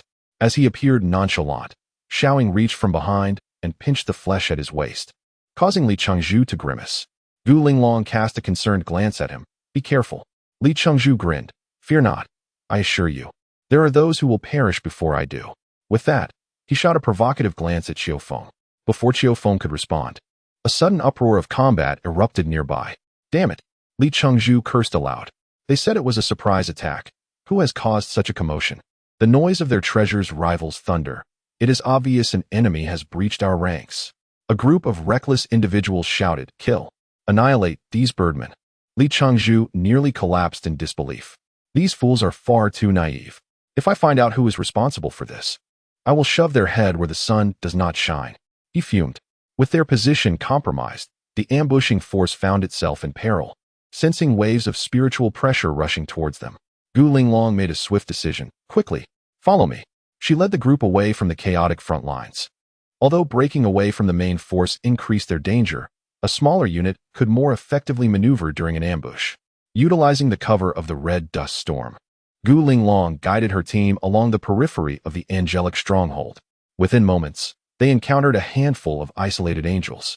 These two winged beings did not stand a chance against Gu Linglong's team, swiftly falling to their flying swords without a single exchange. The urgency of the situation left no time for the group to harvest the divine crystals from the angels. This inadvertently benefited Li Chengzhu, who deliberately lagged behind, discreetly releasing his small companion to gather the spoils. The creature was exceptionally swift. Li Chengzhu recalled the first time he had seen it, when it had unearthed the core of a thunderous celestial beast within seconds. This time was no different. In an instant, it extracted the divine crystal and stashed it within Li Chengzhu's storage ring before retreating back into his backpack. Though a two-winged angel's divine crystal was only worth a single high-grade stone, it accumulated into a substantial sum, and gathering 30 would absolve him from the need to fight. Li Chengzhu contemplated the future for both Xiaoying and Gu Linglong. This perilous battlefield could not be lingered upon. Regardless of one's cultivation, there was always someone stronger. To preserve his life, Li Chengzhu resolved to gather enough divine crystals to secure freedom for Xiaoying and Gu Linglong. Uncertain of the exact number required for Gu Linglong to withdraw from the conflict, he thought, if 100 is insufficient, I shall gather 500. If 500 is not enough, then 1,000. One day, I shall reach that quantity. Li Chengzhu even fantasized about a future where he could traverse the celestial realms with Gu Linglong and Xiaoying by his side. Chapter 13. The emergence of a six-winged angel. After Gu Linglong had consecutively slain over a dozen two-winged angels, her small team finally attracted attention. A multitude of angels, numbering in the hundreds, flapped their wings and surged out of the camp, their sights set directly on Gu Linglong and her companions. Quickly, move. Gu Linglong remotely commanded her celestial sword to impede the advance of the angels, her voice firm and commanding. Milady. The others stepped forward, refraining from further discussion. Yet their stance was unmistakably clear. A group of fools, Li Chengzhu thought to himself, cursing under his breath. With Gu Linglong's formidable prowess, how could these two-winged angels dare to act so brazenly? A few swings of her flying sword should send them all to their doom. Instead of seizing the opportunity to escape, they seemed to be idling about, chattering aimlessly. Indeed, upon noticing the looks in her companion's eyes, Gu Linglong ceased to speak. Her hand movements grew increasingly swift, her celestial sword resembling a butcher's cleaver in a slaughterhouse, sending the angels into disarray. Witnessing the valor of their lord, the others felt emboldened, summoning their own magical artifacts and flying swords to charge into the already chaotic fray of angels. Li Chengzhu sighed. In such circumstances, he could no longer remain aloof. He unleashed the superior flying sword he had purchased from the weapon shop owner. This sword, untrained since its acquisition, had a low compatibility with Li Chengzhu, and now it could only serve to create some minor disturbances among the disoriented angels, leaving not even a scratch upon them. Xiao Feng cast a cold glance at Li Chengzhu, then swiftly executed a spell, severing the wing of a two-winged angel and, with a deft angle, piercing through the wounded creature. Faced with his own sword's ineffectiveness and Xiao Feng's provocation, Li Chengzhu felt a surge of frustration. He spat contemptuously upon the ground, his heart secretly yearning to unleash his god-slaying bow for a grand display of power. In the blink of an eye, nearly half of the angels had perished, most falling to Gu Linglong's blade.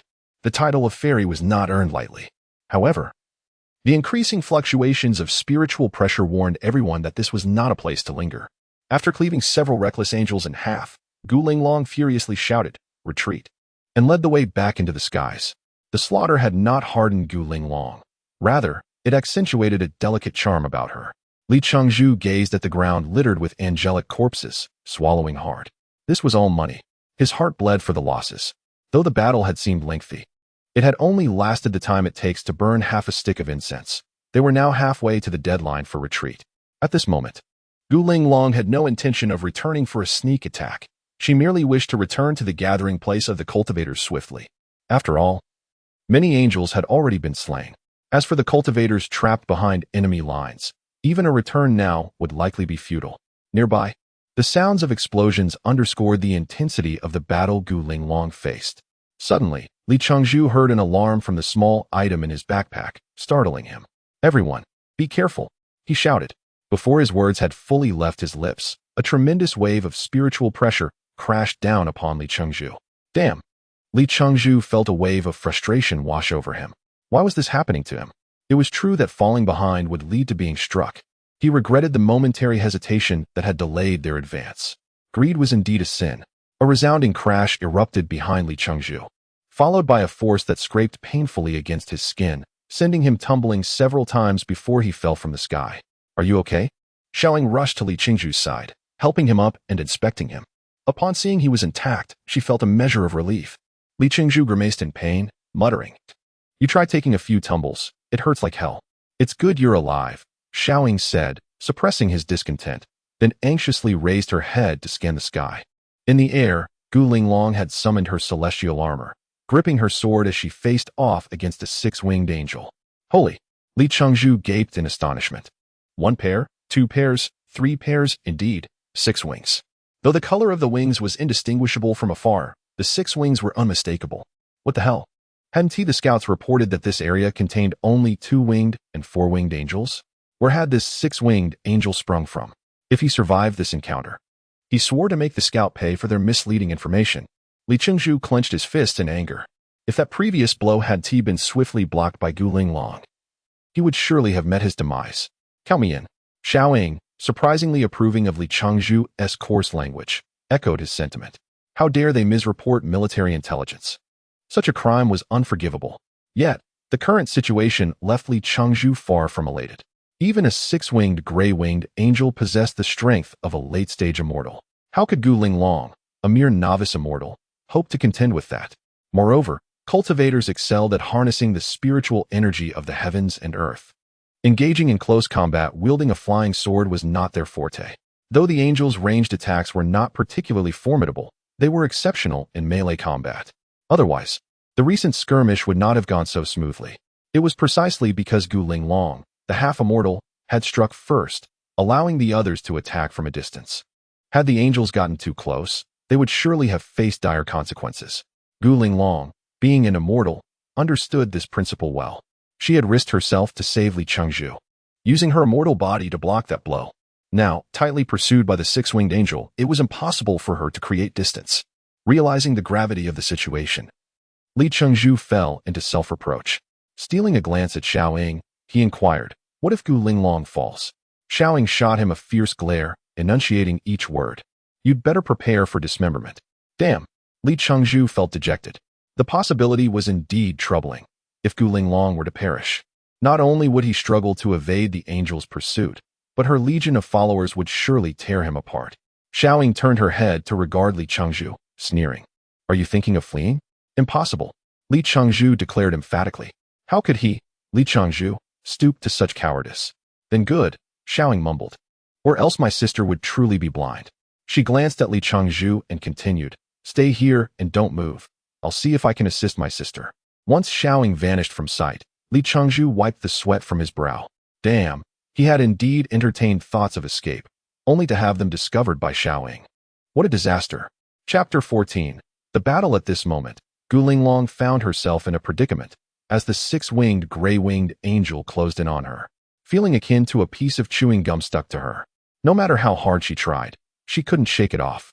Furthermore, the angel's relaxed demeanor suggested that it wasn't even exerting its full strength. Is this the might of the six-winged, white-winged angel?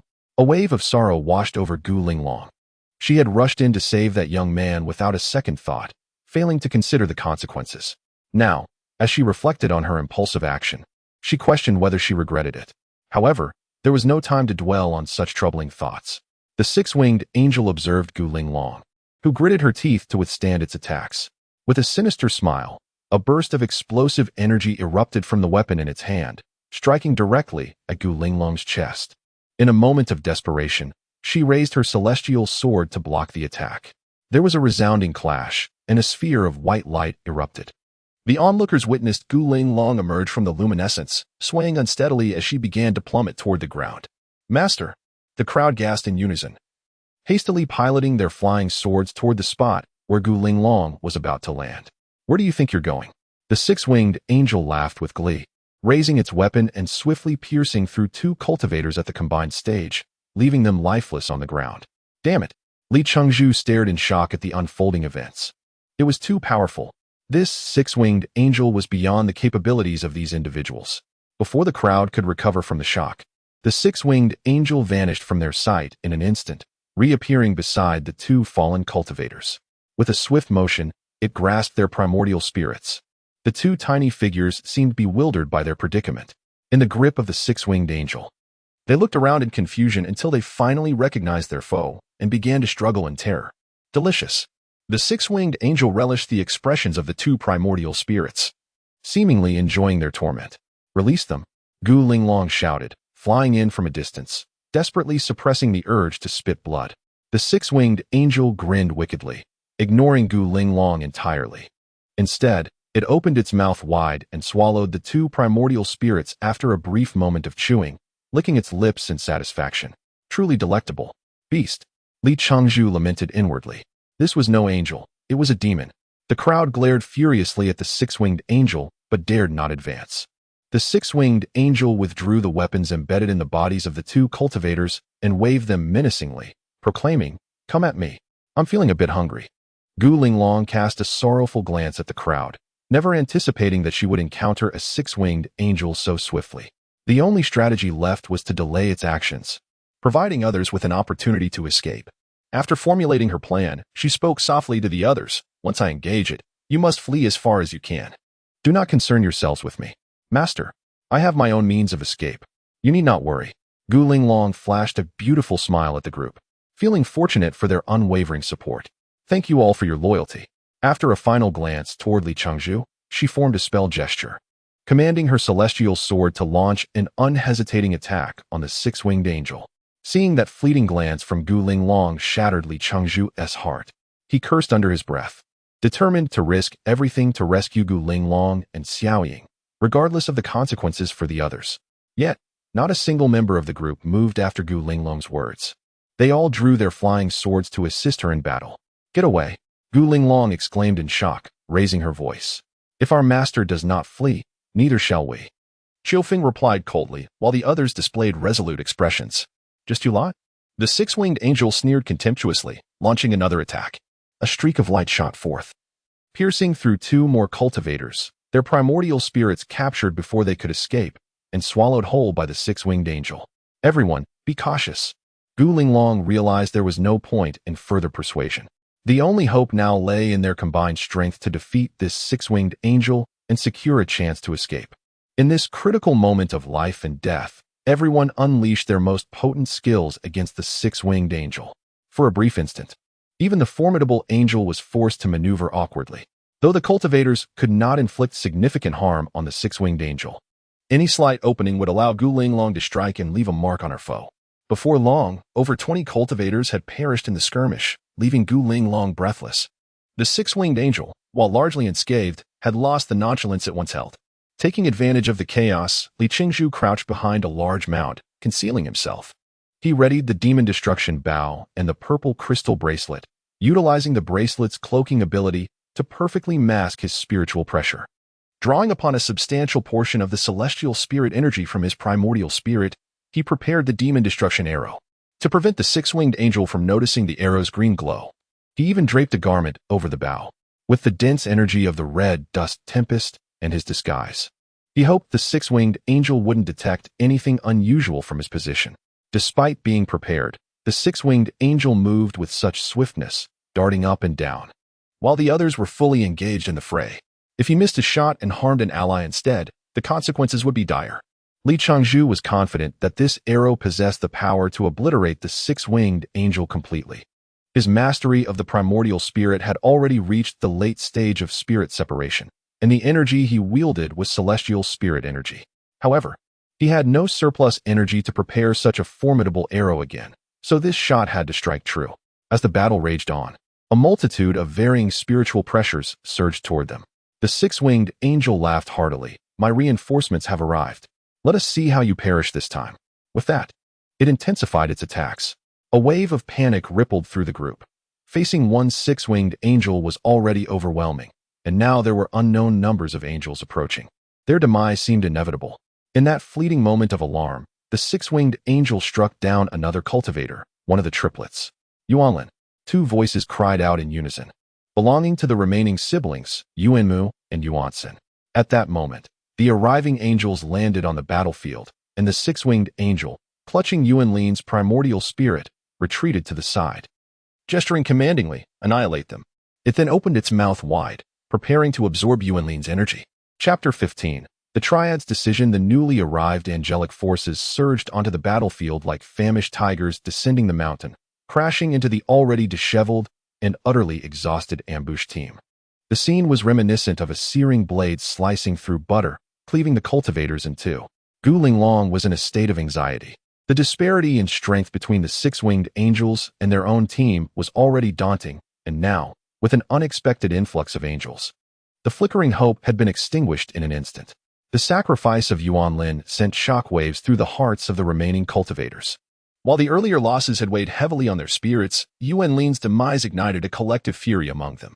In the realm of celestial cultivation, one might bully those at the divine separation stage or challenge formidable figures at the ascension stage, and if one felt particularly audacious, they could even take on the immortals without fear of retribution. However, it was an absolute taboo to provoke a cultivator in the tribulation stage. For 1,000 years of cultivation, this stage rendered one most vulnerable. A single misstep could lead to devastating consequences, and if one were to falter during the tribulation, it might as well be a death sentence. The Celestial Emperor had decreed that unless a tribulation stage cultivator instigated trouble, no harm should befall them, and in certain regions, they were afforded special protections. Thus, in the world of cultivation, the tribulation stage served as a shield, a protective barrier ensuring safety. Despite their grim preparations, Yuanlin's death had truly enraged the remaining cultivators. With eyes ablaze like wild beasts, the few dozen cultivators charged into the ranks of angels, unleashing their full array of spells and flying swords. This reckless assault only exacerbated an already precarious situation. The cultivators, often isolated and unable to receive support from their comrades, fell victim to the overwhelming numbers of the angelic army, meeting their demise in gruesome fashion as they were torn apart and their souls devoured. Fortunately, the approaching angelic forces consisted mostly of four-winged angels, granting the cultivators a glimmer of hope to retaliate. Many still had the strength to self-detonate their nascent souls before being consumed. No amount of shouting from Gu Linglong and Xiaoying could quell the fervor of the cultivators. Witnessing the six-winged angels grinning maliciously, Gu Linglong gritted her teeth and charged forward with her celestial sword. Understanding the principle of capturing the leader first, she was prepared to self-detonate her nascent soul, believing that even a six-winged angel would feel the repercussions of such an act. A bittersweet smile graced Gu Linglong's lips. Meanwhile, Xiaoying stood anxiously, clutching a superior quality flying sword she had pilfered from Boss Li, torn between the urge to act and the fear of consequence. A glance over her shoulder revealed that her boss had mysteriously vanished, causing her face to twist in fury. That heartless bastard. If I survive this, I'll make sure to castrate you. Hiding behind a nearby hill, Li Qingzhu's hand trembled, nearly releasing the god-slaying arrow in a moment of agitation. That damn woman. Do you think I'm afraid? He cursed inwardly, all the while keeping his gaze fixed on the six-winged angel. Just as he aimed, he spotted Gu Linglong entering his line of sight. Damn it, she always messes things up, he thought, already envisioning how he would fashion a fan from the angel's wings. Only to be thwarted by Gu Linglong's interference. Frustrated, Li Qingzhu remained in his hiding spot, searching for the opportune moment to strike the six-winged angel. Meanwhile, Yuan Mu and Yuansen, having witnessed their brother's death, were in a state of despair, oblivious even as the angelic forces advanced upon them. Centuries of camaraderie were seemingly shattered in an instant. It wasn't until the sky rained down blood, splattering across their faces, that they came to their senses. As they glanced up, they beheld the brilliant white lights of their comrades self-detonating, and their savior, the city lord, battling valiantly against the six-winged angels. Do you regret following the Lord? Yuan Mu asked. Yuansen took a few drops of unknown blood from his palm, pressing it to his chest as if drawing warmth from it, and shook his head slowly. No regrets. How about you? Yuan Mu offered a sorrowful smile. Is that even a question? Without Lord Gu, we three brothers would have long since departed this world. Yuansen nodded and sighed, gazing at his elder brother. It's time we repay her. Indeed, it is. Yuan Mu inhaled deeply, surprised at how swiftly this moment had arrived. I often thought that once we became immortals, we could each share some celestial energy with her, allowing her to attain a normal immortal's level. Yuansen looked up in mild astonishment, managing a faint smile. I thought the same. Perhaps the second brother felt this way too. Yuan Mu sighed again, the weight of the world seemingly pressing down on him. Brother, let me go this time.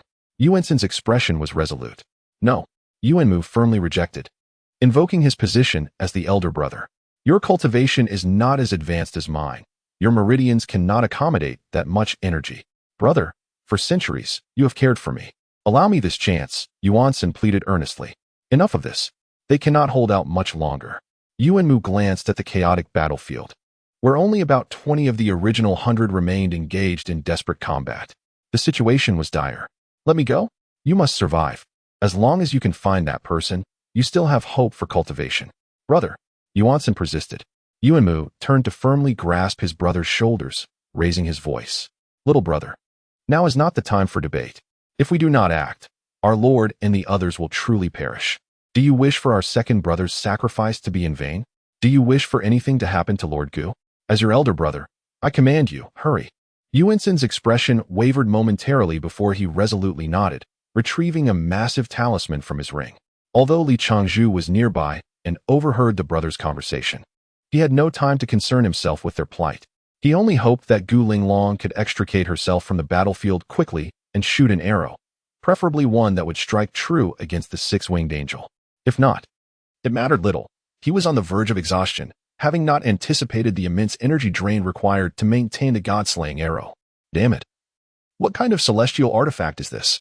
Li Qingzhu felt his eyes welling with tears. Chapter 16. The Thousand Crane Talisman. Yuan Mu observed as Yuansen produced the talisman, and he felt a wave of relief wash over him. He beckoned to the still grumbling Xiaoying, who had been criticizing her boss, and said, Miss Xiaoying, could I trouble you to assist us in guarding the law? Xiaoying, puzzled, inquired, guarding the law? Indeed, Yuan Mu replied. My brother and I are about to initiate a spell, and we cannot afford to be interrupted.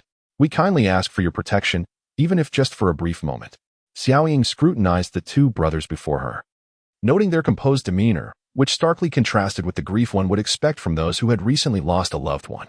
Could it be that their bond was not as deep as it seemed? That was implausible. Moments ago, they had appeared utterly despondent. Upon closer inspection, a realization dawned upon her, reminiscent of the phrase to face death without fear. Her gaze fell to the large talisman in Yuansan's hand, and she gasped, "This is." Indeed, it is the Thousand Crane Talisman, Yuanmu confirmed, seizing the opportunity to explain. Xiaoying was left astounded. The Thousand Crane Talisman, known among cultivators as the Ascension Talisman, was revered by immortals as the Reversal Talisman. Its most significant function was to exponentially enhance the recovery and absorption of spiritual energy for cultivators. Since the youngest brother, Yuansan, possessed the weakest cultivation level, the trio decided it would be best for him to carry the Thousand Crane Talisman to elevate his power during their tribulation. However, if the Thousand Crane Talisman served only this purpose, it would hardly warrant the title of Reversal Talisman. Cranes are known for their intelligence, and the talisman was primarily forged from the essence of the legendary Thousand Cranes. These creatures were renowned in the celestial realm, their fame rivaling that of the treasure-seeking mouse. Both were exceedingly rare and precious, yet the former offered intrinsic benefits, making it far more alluring for cultivators. The Thousand Cranes, classified as intermediate celestial beasts, possessed strength comparable to late-stage immortals. One fateful day, while basking in the sun, a Thousand Crane was encountered by the three brothers, who, driven by excitement, disregarded the dangers of their tribulation and attempted to capture it. Despite the Thousand Crane's limited combat style, the brothers underestimated its power and were soundly defeated. Their magical artifacts destroyed.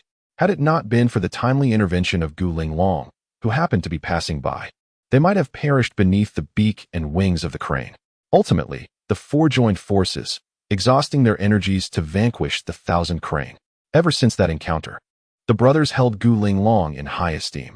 Unlike other immortals who would have either seized the opportunity to snatch the crane for themselves or stood idly by until the brothers met their demise, she had acted nobly. Thus, upon learning of her intention to join the battle, the brothers resolved to accompany her, regardless of the peril to themselves.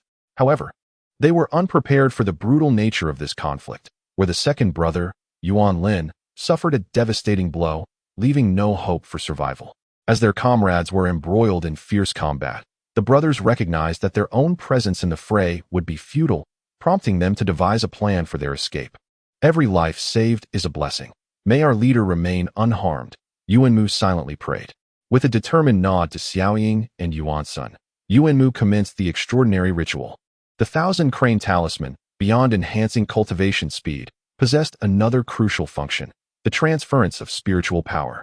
Cranes are known for their spiritual affinity, and the Thousand Crane Talisman, distilled from the essence of the Thousand Cranes, could entirely absorb one individual's spiritual energy and transfer it to another.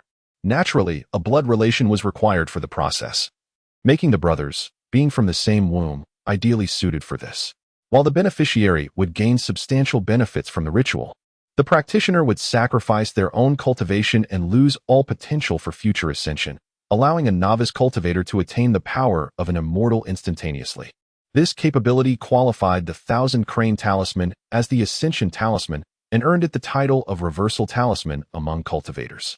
However, to ascend, one must possess the strength to withstand the tribulations of both the celestial and immortal realms. Observing the brothers' actions, Xiaoying's heart ached for them, while simultaneously feeling joy for Gu Linglong. Meanwhile, a six-winged angel sensed the surge of spiritual pressure emanating from Yuansan, which was escalating rapidly, leaving it astonished. Although these cultivators lacked impressive strength, each displayed a ferocity that was astonishing, seemingly possessing explosive spells learned from unknown sources. Even if they were overpowered, the fallout would be detrimental. Is this not a form of cheating? The six-winged angel mused, feeling indignant. What manner of combat is this? In a matter of moments, half of Yuansan's spiritual energy had infused the Thousand Crane Talisman. Alarmed, the six-winged angel feared the emergence of yet another explosive device. It contemplated intervening, but was thwarted by a formidable woman whose relentless assault left it in disarray.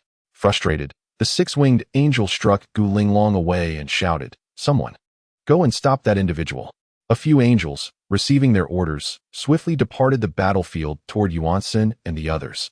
Xiaoying, sensing the urgency, panicked. With only a fragment of her consciousness dedicated to cultivation, she could not withstand such an onslaught. Yet, with the brothers engaged in their critical endeavor, she gritted her teeth and pressed onward. As the angels drew closer, a critically wounded cultivator charged into the fray, detonating their nascent soul and obliterating the angels in a blinding explosion.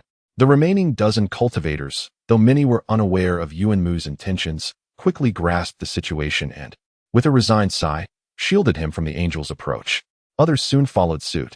In this moment, the angels found themselves bewildered, having witnessed these warriors, who had just been fighting for their lives, now standing resolutely to protect others. Hurry, the six-winged angel urged, feeling the spiritual pressure continue to swell at an alarming rate. An inexplicable sense of dread gnawing at its core. Trusting its instincts, the angel recognized this feeling of impending doom, causing it to tremble ever so slightly. Chapter 17. Procrastination. At the call of the six-winged angel, the remaining young warriors flapped their wings and rushed forward with trepidation. As dozens of angels charged toward them, one cultivator, whose arm had been severed, addressed the group. "The rest is up to you." With no further words, he plunged into the throng of angels, triggering a self-detonation of his nascent soul even as multiple weapons pierced his body. Li Chengzhu watched in astonishment, realizing these individuals were truly reckless. Counting quickly, he noted that among the original 100, including Xiaoying and the two brothers, only a handful remained. Meanwhile, the hundreds of angels had been reduced to a mere few dozen, thanks largely to the sacrificial explosions of those brave souls. Without such desperate tactics, it was likely that the 100 would have already met their demise. Xiaoying clenched her fists, her heart heavy as she recalled that the cultivator who had just self-detonated was the same one who had traded a Millennium Fire Crystal for a flying sword in the city. The thought of such a good-natured person being driven to such an end filled her with rage.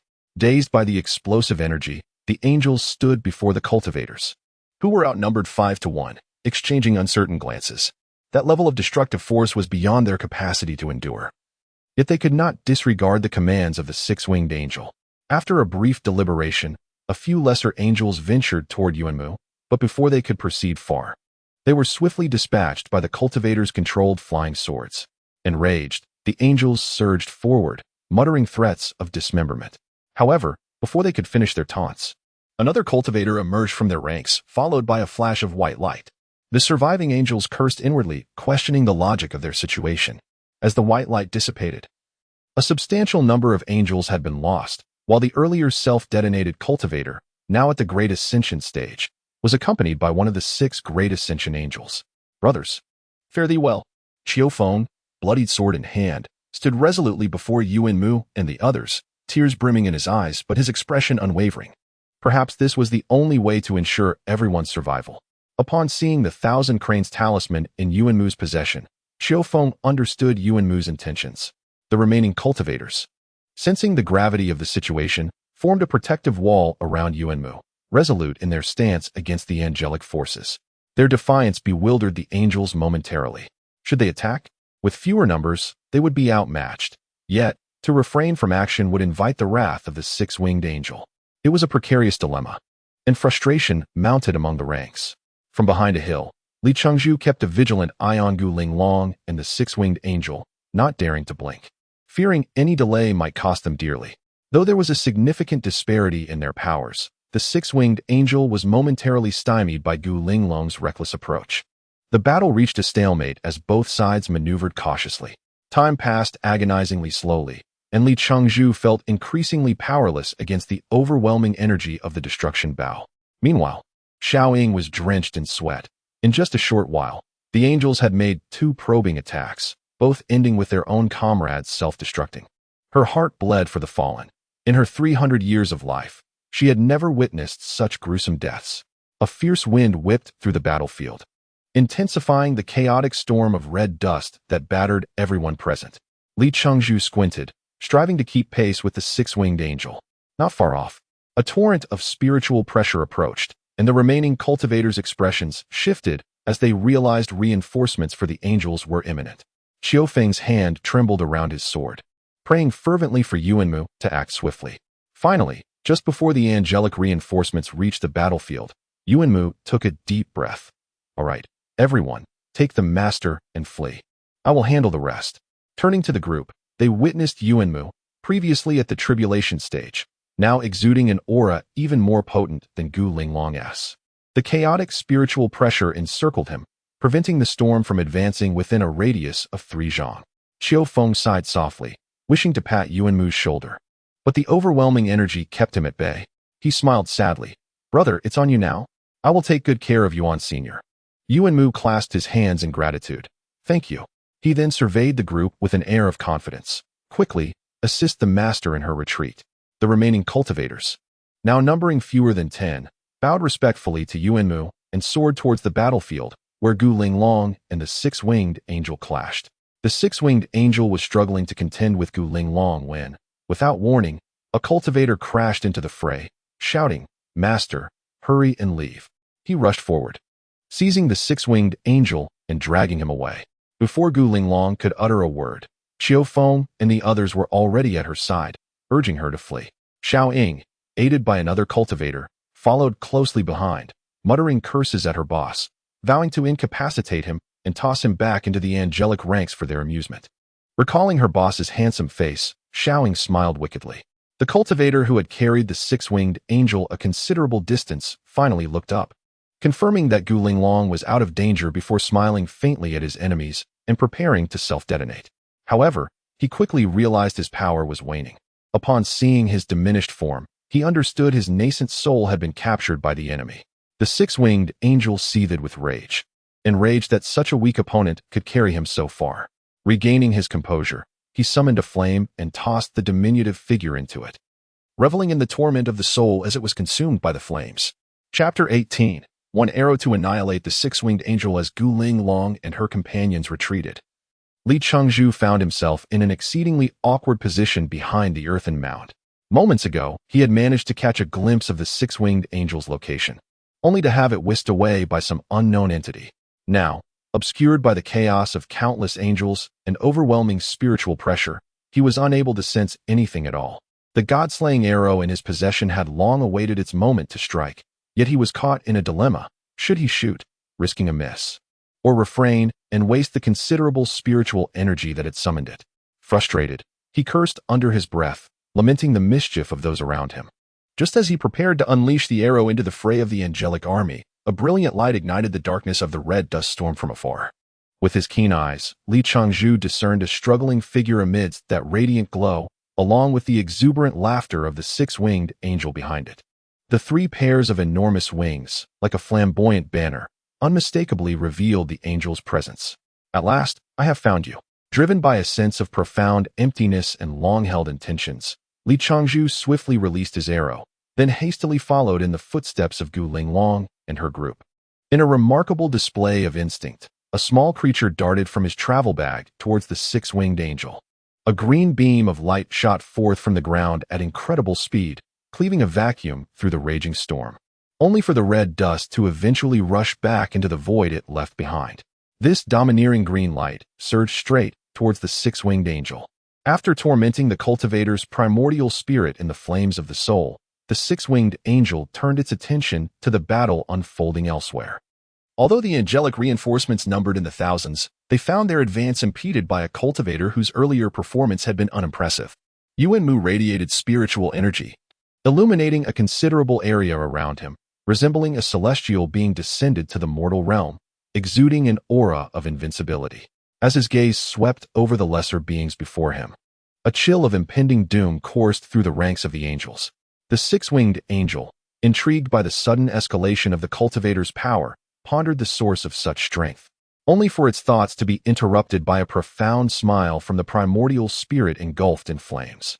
In an instant, a vibrant, yet overwhelmingly forceful green energy struck the primordial spirit, without pause, and collided with the angel's own form. The six-winged angel's eyes fixated on the vacated lower half of its body, its pupils dimming to lifelessness. With the might of the god-slaying arrow, the angel was obliterated from the chest down. Before the upper half could even touch the ground, a gray figure infiltrated its body, extracting the divine crystal before vanishing entirely. The explosion of green light in the sky startled both the angels and Yuanmu, prompting them to gaze upward, their hearts gripped by a tremor of fear. The momentary surge of energy sent waves of apprehension through the ranks. Once the spiritual pressure of the six-winged angel dissipated, Yuanmu laughed heartily. It seems there are indeed powerful allies aiding us from the shadows. The leading cadre of several dozen four-winged silver angels shouted in terror, "My lord," as they soared towards the six-winged angel's position, only to find its astonished upper half still suspended in disbelief. Remembering the pain of lost kin and the devastation inflicted upon his brother, Yuanmu's eyes blazed with fury as he clenched his fists, the sound of cracking knuckles echoing in the air. The spiritual energy he had assimilated was not fully under his control, which explained the excessive leakage of energy surrounding him. This turbulent energy swirled around him, occasionally lifting grains of red dust, creating a magnificent yet ultimately deceptive spectacle. Aware that he had little time left to absorb this energy before it dissipated, Yuanmu resolved to unleash it to create opportunities for Guling Long and her companions to escape. With a fierce battle cry, Yuanmu charged into the throngs of angels, though his spiritual reservoir and strength did not match his ambition. Nevertheless, he was more than capable of dispatching these lesser four-winged silver angels. None could withstand a single strike from him. Death was their only outcome. The feeble attacks that grazed his body merely drained the protective aura encasing him, failing to inflict actual harm. As he reveled in the slaughter, his expression grew increasingly ferocious, and no angel dared to approach him within a considerable radius. However, as distant thunder rumbled and the intensity of the red dust storm escalated to an unimaginable degree, Yuanmu finally grasped the situation. The tribulation had arrived at last. The remaining angels, sensing the shift in weather and the chaotic spiritual energy around them, were filled with shock. Such a power to alter the elements was beyond their comprehension. Trembling, they contemplated fleeing. Enduring punishment was preferable to being slain by this demon. Yet the ensuing events left them wide-eyed. A colossal bolt of lightning descended from the sky, striking the demon directly on the head, causing its divine form to stagger. "Oh, praise the Supreme Leader. This demon has finally received its due punishment," the angels cheered inwardly. A cruel smile crept across Yuanmu's face as he unleashed all his protective talismans, enveloping himself in their power. Noticing the angels nearby who dared not approach, he pinpointed the densest cluster and charged in. As the first thunderbolt struck, the second followed closely behind. Yuanmu, engaged in battle with the angels, sensed the impending tribulation. The moment the lightning struck, he seized an angel and hurled it skyward. With a resounding crack, the angel was obliterated in an instant, its blood and entrails showering the surrounding onlookers. Gods above, such unscrupulous tactics could only be employed by this demon, the angels lamented. Chapter 19. The Wrath of Yuanmu. At this moment, Yuanmu truly resembled a celestial deity descending from the heavens, bearing the weight of calamity above him. The turbulent winds swirled around him, and his long hair danced wildly, presenting the image of a madman from a distance. The angels suffered greatly at his hands. With his profound spiritual power, he seized a two-winged angel as a mere shield, casting it skyward whenever the thunderbolt struck. In the fleeting moments between the strikes, he seized the opportunity to slay yet more angels. Yuanmu was akin to a porcupine bristling with quills. Anyone who dared to approach would meet misfortune. From afar, Guling Long and the others could hear the resounding thunder, and most understood that Yuanmu had begun his tribulation. The ordeal was perilous, yet Yuanmu chose this moment to forcibly enhance his powers, not only to ensure the safe retreat of Guling Long and the others, but also to harness the Heavenly Tribulation to vanquish his foes. From destruction, he sought rebirth. Since the last battle with the three brothers against the myriad celestial cranes, they had failed to acquire any formidable artifacts. As the day of tribulation approached, Yuanmu, as the eldest, felt a deeper anxiety than his two brothers. Having come this far, he resolved to abandon all restraint. Even if he failed his tribulation, he would not allow these wretches to reap any rewards. During tribulation, cultivators could seek assistance from others, borrowing artifacts or enlisting help to withstand the onslaught. However, perhaps since the inception of the celestial realm, no one had ever utilized a human wall to fend off heavenly tribulation. Yuanmu, driven by desperation, had no choice but to adopt this unconventional method. After all, they were enemies, and it mattered little who perished. The leading dozen four-winged silver-winged angels had confirmed the demise of the six-winged angel and returned from afar to lend their support. The arrival of such formidable foes rendered Yuanmu's situation increasingly perilous. Although the four-winged silver-winged angels were not particularly fearful of the scattered thunder, Yuanmu's current prowess was beyond their capabilities. They could only command their subordinates to unleash long-range attacks, ensuring that Yuanmu could not close the distance. The angels, accustomed to engaging in close combat, now faced a deity even more ferocious than themselves, and this realization left them utterly disheartened.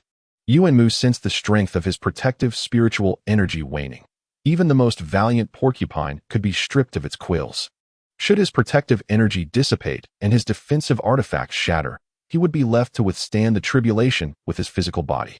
The angels, akin to vultures eyeing a dying African lion, lurked with predatory intent, anticipating his demise.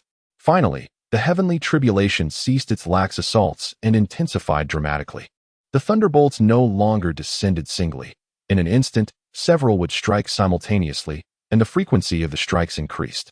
Yuanmu, aside from hastily evading the thunder, maneuvered into the midst of the angels, drawing back his arms to seize two angels and flee. The torrential downpour of thunder sent the angels into disarray. Wherever this deity went, thunder followed, and he had an unfortunate penchant for running toward clustered foes. Oftentimes, a single strike would topple several angels. The acrid scent of charred wings wafting through the air, assaulting their senses. The four-winged angels found themselves at a loss. Their subordinates had long since scattered, fleeing for their lives, leaving no one to heed their commands. Yuanmu relentlessly pursued a group of flesh shields. Without them, his tribulation would undoubtedly end in failure. As the intensity and density of the thunder escalated, Yuanmu's heart raced with anxiety. He had witnessed others endure tribulation before, but never with such ferocity. The chaotic storm cloud overhead obscured his view of the tribulation itself. It was only when a crimson thunderbolt descended, shattering a thrown flesh shield and continuing its descent, that Yuanmu grimly realized he was facing the seven-colored thunder tribulation. In a panic, he quickly hurled another flesh shield skyward, just managing to deflect the ferocious lightning. Indeed, the bloodshed had taken its toll, Yuanmu lamented. How had he come to encounter such a formidable tribulation? Yet, when he beheld the countless angels surrounding him, a smile crept upon Yuanmu's face. Fortune had smiled upon him, as he had infiltrated the angels' very ranks. With a sudden shift in space, he vanished and reappeared among the angels, seizing two of them and tossing them skyward without a second thought. Time slipped away, and Yuanmu's relentless actions involved continuously grabbing angels and hurling them away. Even a moment's hesitation could mean a thunderbolt crashing down upon him. The power and velocity of the thunder had escalated to an unfathomable degree. Even with Yuanmu's speed, he could not wholly evade the strikes. His garments were tattered, and his hair disheveled. Yet, the angels fared far worse, as he had obliterated countless foes by leveraging the might of the thunder. The thunder now bore little resemblance to its earlier form. Each strike seemed to erase swathes of two-winged angels from existence. The angels' encampment resembled a latrine overflowing with filth, reeking abominably, when a slender purple thunderbolt, no thicker than a thumb, descended and pierced through one of the thrown angels to strike Yuanmu's head. He shuddered and halted. Had it finally come to an end? In that critical moment, had he still failed? But then, an overwhelming surge of energy erupted from his once empty dantian, a force imbued with a hint of celestial essence. Standing rooted in place, Yuanmu burst into laughter. By the heavens, he had actually succeeded in his tribulation. The angels stood aghast, fully aware of the thunder's might. Why had this deity emerged unscathed from such a strike? Before they could further ponder, the newly reborn Yuanmu surged into their ranks, obliterating a significant number of angels with a mere gesture. The angels, once filled with hope, now only sought to escape. Their human sea tactics seemed as childish as a child's play in the face of this deity. The most despairing sight for the angels was the renewed thunder rumbling in the sky. The earlier might still fresh in their minds, now returning with vengeance. With tears in their eyes, the angels beheld Yuanmu as he continued his rampage, sensing the impending arrival of the celestial tribulation. To his astonishment, the combined essence of himself and his brothers had reached the requirements for ascension, a delightful surprise that filled him with joy. Having survived the seven-colored thunder tribulation, what fear could a mere celestial tribulation hold for him? Yuanmu even found the leisure to slay while withstanding the celestial tribulation. As he became numb to the slaughter, an overwhelming spiritual pressure, rivaling his own, approached from a distance. Yuanmu smirked. At long last, a significant figure was about to make an entrance. 4 six-winged white-winged angels arrived, and instead of engaging in idle conversation, they swiftly encircled him, ready to attack. With one individual having already dispatched so many, and with their strength seemingly lacking, The angels knew that if this news spread, their reputations would be irrevocably tarnished.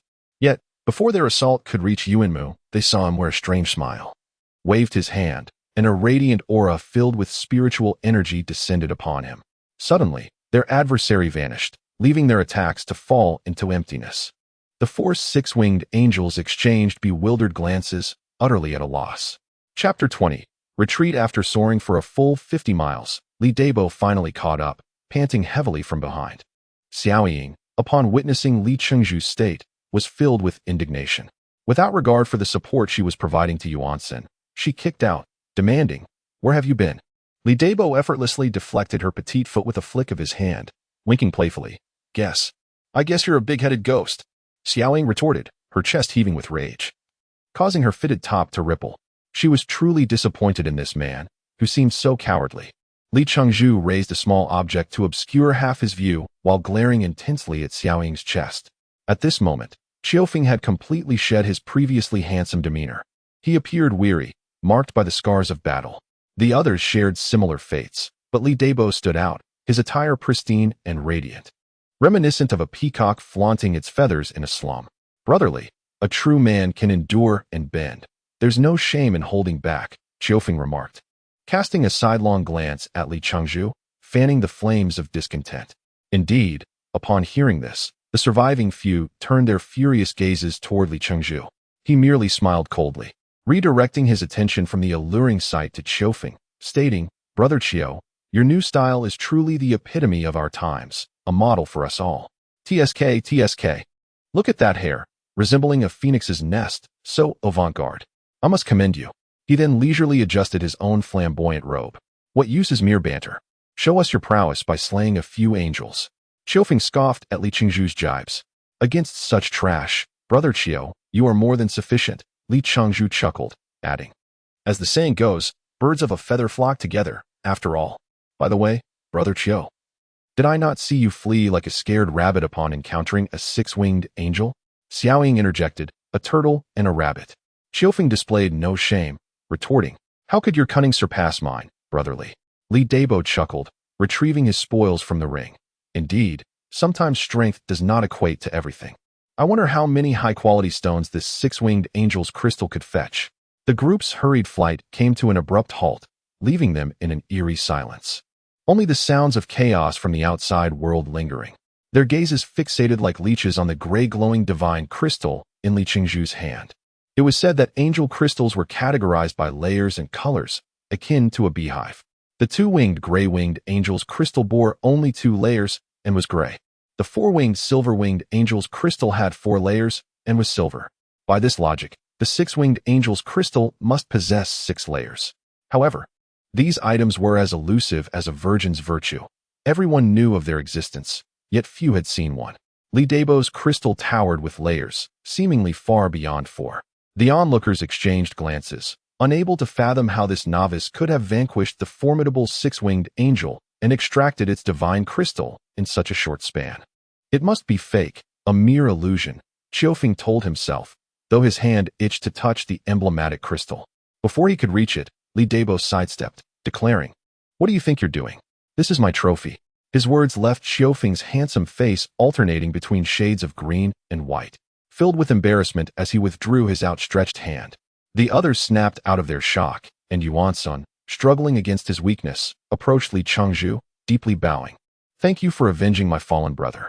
From now on, my life belongs to you." He sighed regretfully, "If only my powers were intact, I would gladly transfer them to you without hesitation." Li Chengzhu graciously accepted Yuansen's gesture, replying, "There is no need for such formalities. As I mentioned earlier, strength does not define everything. Even with my current abilities, I could slay a six-winged angel. As for further mastery, I can cultivate at my own pace." The others remained skeptical, and one whispered to Gu Linglong, "My lord, do you believe this could truly be a six-winged angel's divine crystal?" Gu Linglong shifted her gaze from the crystal to Li Chengzhu's face. "Indeed, I cannot be mistaken about the fluctuations of spiritual pressure. I sensed it the moment he produced the crystal. Yet, I could hardly believe that someone of his caliber could best a six-winged angel and do so with such swiftness." With Gu Linglong's confirmation, the remaining individuals gasped, their mouths agape in awe as they regarded Li Chengzhu with admiration. Xiaoying even snatched the divine crystal from Li Qingzhu's hand, scrutinizing it in an attempt to discern its authenticity. Only when she was fully convinced did she excitedly grasp Li Qingzhu's hand, exclaiming, "How did you manage that? I couldn't even defeat him." Li Qingzhu internally sighed. "Oh, my little girl, why ask such questions now? Should I reveal that I possess a powerful artifact that annihilated him in a single shot?" He noted that Gu Linglong, though puzzled, had refrained from questioning further.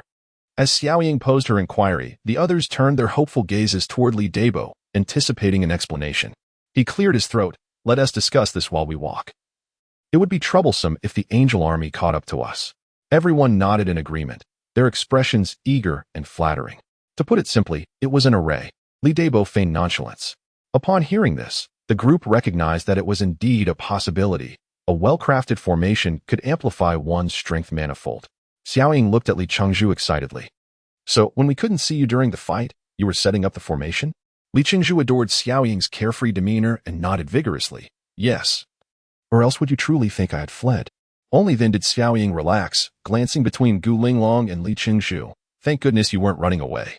Recalling Xiaoying's earlier fierce words, Li Qingzhu suddenly felt a chill beneath him, nearly exclaiming something about the wind blowing and feeling a draft. "Can you tell us what kind of formation it was?" "It must possess tremendous power," one cultivator inquired, voicing everyone's curiosity. Well, it's a type of illusionary formation." Li Qingzhu played coy. "I see." The questioner replied nonchalantly. The others exchanged skeptical glances, thinking, "You really believe you could create a powerful illusionary formation with your level?" If that were the case, that illusionary immortal, Li Huanqing, would have long occupied the throne of the immortal emperor. They all simultaneously harbored disdain for Li Debo in their hearts. Chapter 21. A safe return. Before the group could reach their camp, 5 figures suddenly materialized before them, blocking their path. Shocked, they quickly unleashed their flying swords and magical artifacts. Throughout their journey, they had been on high alert, and upon seeing these figures, they feared that a formidable force from the Angelic Legion had pursued them. Consequently, they launched their most powerful attacks. However, before their strikes could reach the 5 individuals, the leader simply waved his hand, causing their weapons to obediently return to them. It was Li, the astute leader, who quickly recognized the beautiful elder behind the group. Their eyes met, and within the gaze of the elder, Li discerned a flicker of concern and reassurance. Seeing her nod at him, Li stepped forward, biting his lip, and whispered, "Elder." The beautiful elder approached him, comforting him like a child. "It's all right. With me here, no one dares to harm you." She then shot a fierce glare at the leader clad in golden battle robes. Yi Zhiqiu turned to the other 3, offering a bittersweet smile, choosing not to speak further. Gu Linglong, regaining her composure, stepped forward and respectfully addressed one of the individuals, "Your Excellency, the envoy." Upon hearing that an envoy was present, the group's eyes blazed with intensity, wishing they could strip him of his garments and cast him into the ranks of the angelic army. Seizing the opportunity, Li scrutinized the 3 unfamiliar figures, noting that the leader appeared to possess profound power, yet he seemed somewhat intimidated by the elder. Another individual was fixated on him, and that gaze felt eerily familiar. After contemplating, Li suddenly recalled that his master, the celestial guide, had a similar gaze. This person, too, possessed unfathomable strength. Li mused inwardly. As a flicker of light caught the corner of his eye, he felt as though his eyes might pop from their sockets. The individual glaring at him wore a crimson storage ring that gleamed more vividly than any he had seen, even more so than the infamous red dust storm. Comparing this ring to his own collection, be it his master's substandard gifts or the stolen treasures, none could match its brilliance and prestige. Li thought the individual rather ostentatious for wearing 2 crimson storage rings, one on each hand. Before he could continue his observations, the last figure casually tossed something humanoid onto the ground, producing a sharp crack. Confused, the group directed their attention to the object on the ground. Li, gathering his courage, adjusted the item, only to find himself chuckling. It was the frantic scout who had reported the military situation. Gu Linglong frowned slightly, gazing at the envoy with confusion. "Your Excellency, what is this?" The envoy, exuding an air of arrogance, turned his face away with a huff, disregarding her question.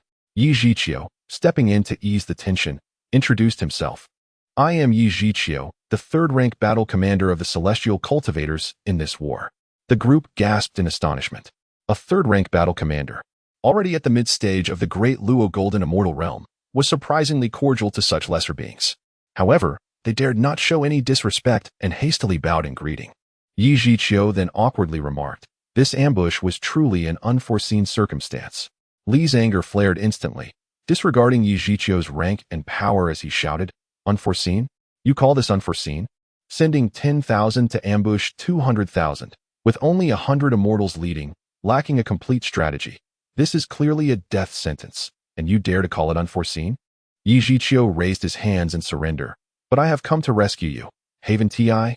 Gu Linglong interjected, "Your Excellency, I have only ascended to the celestial realm for a little over 2 years, and I am still learning many things. War, for those of us who cultivate, is indeed contrary to the will of heaven. Yet, the rise and fall of the world is a shared responsibility, and I willingly join this war. However, if you lack a foolproof strategy and send us to ambush the angelic army, it truly betrays our trust in your decisions.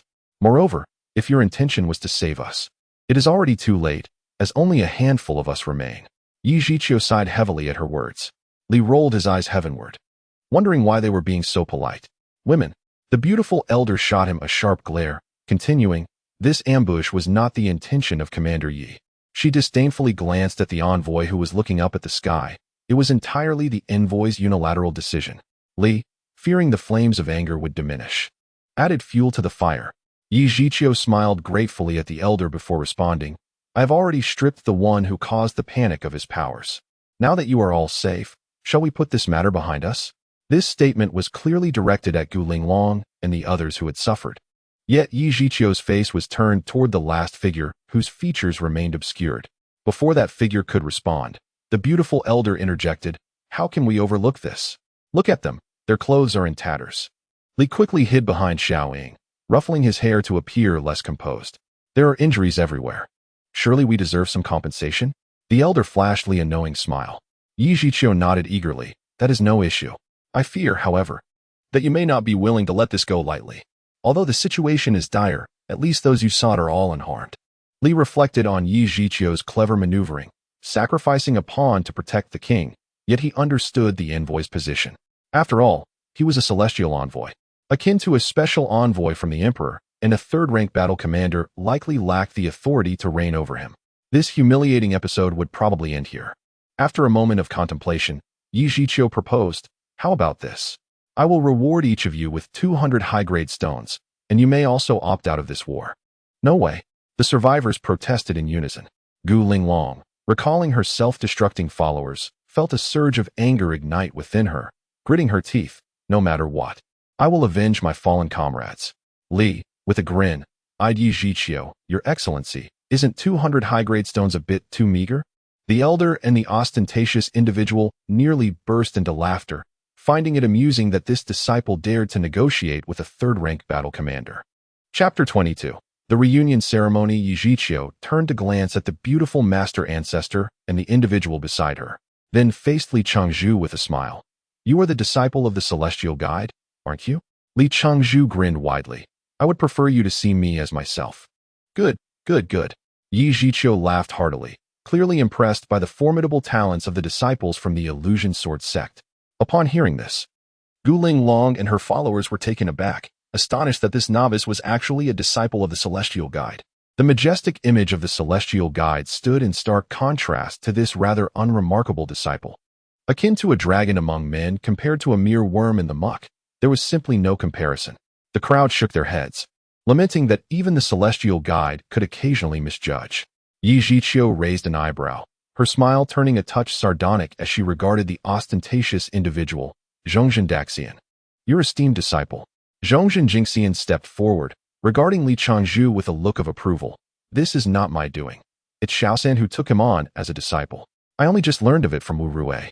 He scrutinized Li Changzhu closely and nodded. "Good. Xiaosan has an eye for talent." Li Changzhu, feeling awkward, scratched his head and stood there, casting a pleading glance toward the beautiful master ancestor. She giggled, revealing a childlike demeanor, standing beside Zhongzhen Jingxian, and said to Li Changzhu, "This gentleman is my master, the founder of the Illusion Sword sect. You should address him as ancestor, and you." Before she could finish, Li Changzhu quickly composed himself and bowed deeply to Zhongzhen Jingxian. "I pay my respects to the ancestor." In a moment of crisis, Li Chengzhu felt an immense stroke of luck, as if he had acquired a grand protective talisman. Zhongzhen Jingxian, who had worn a mysterious smile, now beamed like a blossoming flower. All right, the illusion sword sect does not indulge in such formalities. Rise. At that moment, a final mysterious figure, still obscured, approached Xiaoying. Li Chuzhu watched in mild astonishment as Zhongzhen Jingxian shook his head, signaling him to simply observe. Xiaoying strained to discern the face of the individual before her, yet found it elusive and indistinct, sending a chill through her heart. This was evidently the result of mastery in their sect's techniques. A flash of insight struck her, and she gracefully bowed. I, Xiaoying, the fourth-generation disciple of the Huanhuan sect, pay my respects to the ancestor. To Li Qingzhu's surprise, the figure finally spoke, revealing herself to be a woman. Rise. Your father sent me a talisman, expressing his concern over your departure from home. It took me quite a while to locate you, only to find you had already been dispatched. Fortunately, you have returned safely. She then turned and glared at Yi Zhiqiu. Li Chengzhu felt a palpable, potent gaze emanating from that indistinct face aimed at Yi Zhiqiu. The latter fidgeted awkwardly. Zhongzhen Jingxian and the beautiful master ancestor exchanged amused glances. The reputation of Yi Zhiqiu as a henpecked husband had evidently spread throughout the celestial realm, and witnessing it firsthand was indeed enlightening. Gu Linglong and the others stood awkwardly to the side, seething with frustration at being subjected to such a familial gathering, while they themselves remained without roots or affiliations in the realm of cultivation. The beautiful master ancestor, sensing the discomfort among the others, quickly intervened. All right, everyone. Let us return and discuss this later. Do you wish to linger here and wait for the celestial army to arrive? It was only on the way back that Li Chengzhu remembered something crucial he had forgotten. Damn it, I was just about to negotiate a better deal. How could I forget? Indeed, Yi Zhiqiu had skillfully diverted everyone's attention. Li Chengzhu grimaced at his perceived stinginess. Upon returning to the military tent, Li Chengzhu couldn't help but lament the disparity between officials and soldiers. The past few days had left everyone weathered by the elements, while Yi Zhiqiu lounged comfortably within the tent, occupying such a vast space alone. It was evident that defensive formations had been set up outside the tent, as the red dust storm had been intercepted 3 yards away. Had it not been for Xiaoying and Li Chengzhu, the others would never have gained access to such a symbolic place of status. Inside the main tent, Li Chengzhu shamelessly engaged in yet another verbal spar with Yi Zhiqiu, securing a material reward of 300 high-grade stones for each person, as well as the option to withdraw from the war at any time. Most gratifying for Li Chengzhu was that the beautiful master ancestor had procured 2 tents for them to rest in and shield against the red dust storm. Such provisions were typically reserved for generals and above. Yi Zhiqiu had truly reached the limits of his capabilities in this regard. Only after the weary individuals had retired did the celestial beings begin to deliberate the recent conflict. Zhongzhen Jingxian, concern etched across his face, inquired, General Yi, to my knowledge, weren't numerous offensive and defensive formations arranged beyond the Great Rift? How is it that such a vast army of angels appeared without any warning to the Celestial Emperor? Yi Zhiqiu sighed. The Hongyan Plateau lies within a tumultuous war zone, where the angelic forces have conducted small-scale harassment annually. However, for the past 5,000 years, these disruptions have been effectively repelled by the celestial beings stationed here, rendering those formations virtually unused. This time, however, a few extraordinarily powerful 10-winged angels emerged from the Great Rift, completely dismantling those formations, after which they returned to the angelic realm to unite with others and expand the rift further. I have no idea what they employed, but it successfully masked the spiritual fluctuations of so many people, only revealing itself when it was unavoidable, by which time nearly 15,000 angelic troops had already arrived. Hence, the delayed transmission of news. Zhongzhen Jingxian shook his head slightly. Centuries of peace have lulled the celestial realm into complacency. Yi Zhiqiu continued. It was a surviving golden immortal's Yuan Ying that informed the celestial emperor. Otherwise, there would have been no time to muster forces against the angelic army. At that moment, the beautiful master ancestor became indignant. Why were only cultivators sent to the front line? Not a single celestial being was dispatched. This has resulted in substantial casualties for our realm. Yi Zhiqiu grimaced. I had no choice. I am merely the commander of the cultivators. The celestial emperor's orders are absolute. As for why no celestial beings were sent, you might as well inquire with their commander. He pointed at his wife but quickly recoiled upon witnessing her fierce gaze. Xiao Yinluo shot a resentful glare at Yi Zhiqiu before speaking. Although I lead the celestial beings in this fight, I cannot act independently without the celestial emperor's command. Yi Zhiqiu gritted his teeth. I wonder what the celestial emperor was thinking. It is as if he is willingly sending people to be cannon fodder. He slammed his foot down, frustrated at the fact that in this surprise attack, they had the audacity to dispatch 10,000 troops without my consent, issuing orders directly through a messenger. If this continues, I shall resign from this position. What am I, a mere puppet commander? Xiao Yinluo discreetly pinched Yi Zhiqiu's waist. Be cautious. There may be ears on the walls. Yi Zhiqiu, displaying a grand demeanor, declared, if he dares to report, I will crush him like a beast. Outside the tent, the messenger shivered in fear, hastily fleeing this contentious place. Chapter 23, The Summoning of the Ancestor Guling Long. Accompanied by her entourage, followed Yi Zhiqiu's personal guards to the two tents that had been fiercely contested. Upon entering, Li Changzhu felt an immediate sense of comfort. Indeed, this tent not only shielded them from the chaos of the mundane world, but also seemed to gradually replenish their spiritual energy. As Li Changzhu rummaged through the tent, he eventually uncovered a crucial detail. Each of the 8 corners of the tent was adorned with 2 high-grade spirit stones, clearly forming a large 8 trigrams gathering array. No wonder he felt so light and invigorated within. He pondered how many heavenly mechanism stones were placed in Yi Zhiqiu's command tent, where the absorption of spiritual energy must have been astonishingly rapid. Li Changzhu smacked his lips, recalling that what he had just experienced was likely due to the heavenly mechanism spirit stones. Suddenly, he remembered having acquired 2 stones from Cui Xiaosao long ago, the quality of which remained a mystery. If they were of low grade, Li Changzhu, with his current wealth, would hardly be impressed, but if they were of high quality. His mouth began to water at the thought. Xiaoying, having placed the incapacitated Yuan's son aside, caught sight of her boss's distracted expression and approached him quietly. Asking softly, what are you scheming now? Li Changzhu chuckled. Secrets of the heavens must not be revealed. Xiaoying rolled her eyes. It surely isn't anything good. Suddenly recalling something, Li Changzhu fixed his gaze on Xiaoying and extended his hand. What of my divine crystal? Since Xiaoying had taken it to play with, he had yet to receive it back. In the midst of their frantic escapades, he had foolishly forgotten about it. Xiaoying, blushing with embarrassment, playfully batted her eyelashes at him. What is the rush? I merely wish to study it. Have you finished your study? Return it to me. Pouting, Xiaoying reluctantly retrieved the gray divine crystal from her storage ring and tossed it heavily into Li Changzhu's hands. Who cares? Li Changzhu grinned, leaning closer to Xiaoying. Want it? Raise an eyebrow and smirk. A playful smile graced his lips. Kiss me, and it's yours. With a beaming smile, Xiaoying approached Li Changzhu, playfully digging into the soft flesh at his waist. If you dare treat your sister with indifference, casting me aside, I shall. She glanced down at him, forming a scissors gesture with her fingers. You understand? Li Changzhu, unabashed, pulled Xiaoying into his embrace. Would you really let me go? Ultimately, Xiaoying could not withstand Li Changzhu's audacity. Defeated, she stomped on his foot twice and fled, while Li Changzhu laughed heartily behind her. Just as his laughter faded, a voice rang out from his ear, that of the beautiful elder martial ant. You little rascal, come out. Your ancestor wishes to see you. Li Changzhu rubbed his waist and foot vigorously until he had concealed his grimace before stepping outside the tent. In the brief moment he had spent inside, Xiaoying's claws had left him quite ravaged. Upon exiting, he was met with the gaze of the beautiful elder martial ant and the ancestor, both regarding him with bemused expressions. Li Changzhu's face flushed crimson as he performed a respectful bow. I greet you, ancestor, and you, martial ant. Zhong Zhenjin Xian wore a broad smile. Very good. You carry your master estimator. The beautiful elder martial ant shot a playful glare at Zhong Zhenjin Xian. Master, you're still so unrefined. Zhong Zhenjin Xian chuckled heartily.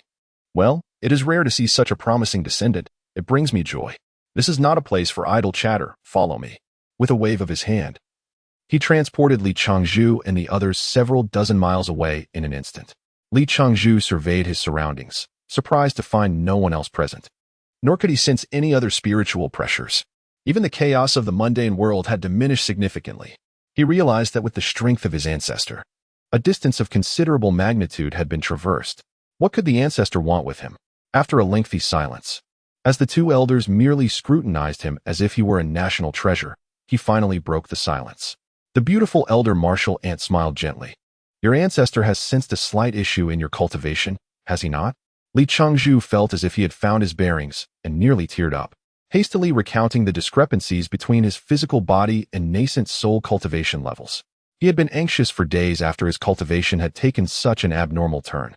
Yet, he discovered that it had not affected him adversely. His primary motivation for accompanying Gu Linglong to the Red Rock Plateau was to seek out his sect for a solution. But instead, he had encountered his sixth martial uncle, and in his frustration, he had not confided in his well-meaning, beautiful elder martial aunt. This time, however, it appeared that the ancestor had sensed his plight. It seemed the abilities of the purple crystal bracelet were not infallible. Its shielding capabilities could not obscure the gaze of a golden, immortal-level ancestor. Once Li Changzhu had finished speaking, Zhong Jinjinxian promptly grasped Li Changzhu's hand, sending a sliver of his consciousness to traverse within Li Changzhu's body. Upon examination, Zhong Jinjinxian became increasingly satisfied, marveling at the fortunate fate that had bestowed such a promising disciple upon him. Not only had the young man's nascent soul reached the mid-stage of spirit division, but it also contained celestial spiritual energy. The breadth and resilience of his meridians surpassed his own by many folds. Looking towards the future, the young man's prospects were indeed limitless. Observing the smile upon his ancestor's lips, Li Changzhu's initial apprehension gradually dissipated. If his ancestor could smile, it indicated that his issues were not grave, perhaps non-existent. Once Zhong Jinjinxian concluded his examination, Li Changzhu eagerly inquired, "What is the verdict?" Zhong Jinjinxian replied with a smile, "Though your cultivation appears somewhat peculiar, your foundation is solid and unyielding. There is absolutely no cause for concern." Upon hearing the affirmation from his ancestor, Li Changzhu's anxious heart finally found peace. The beautiful elder martial aunt, standing nearby, hesitated before asking, "Master, he has only been cultivating for a little over 2 years, and you are certain he has no issues?" "What?" Zhong Jinjinxian exclaimed in astonishment. "Over 2 years?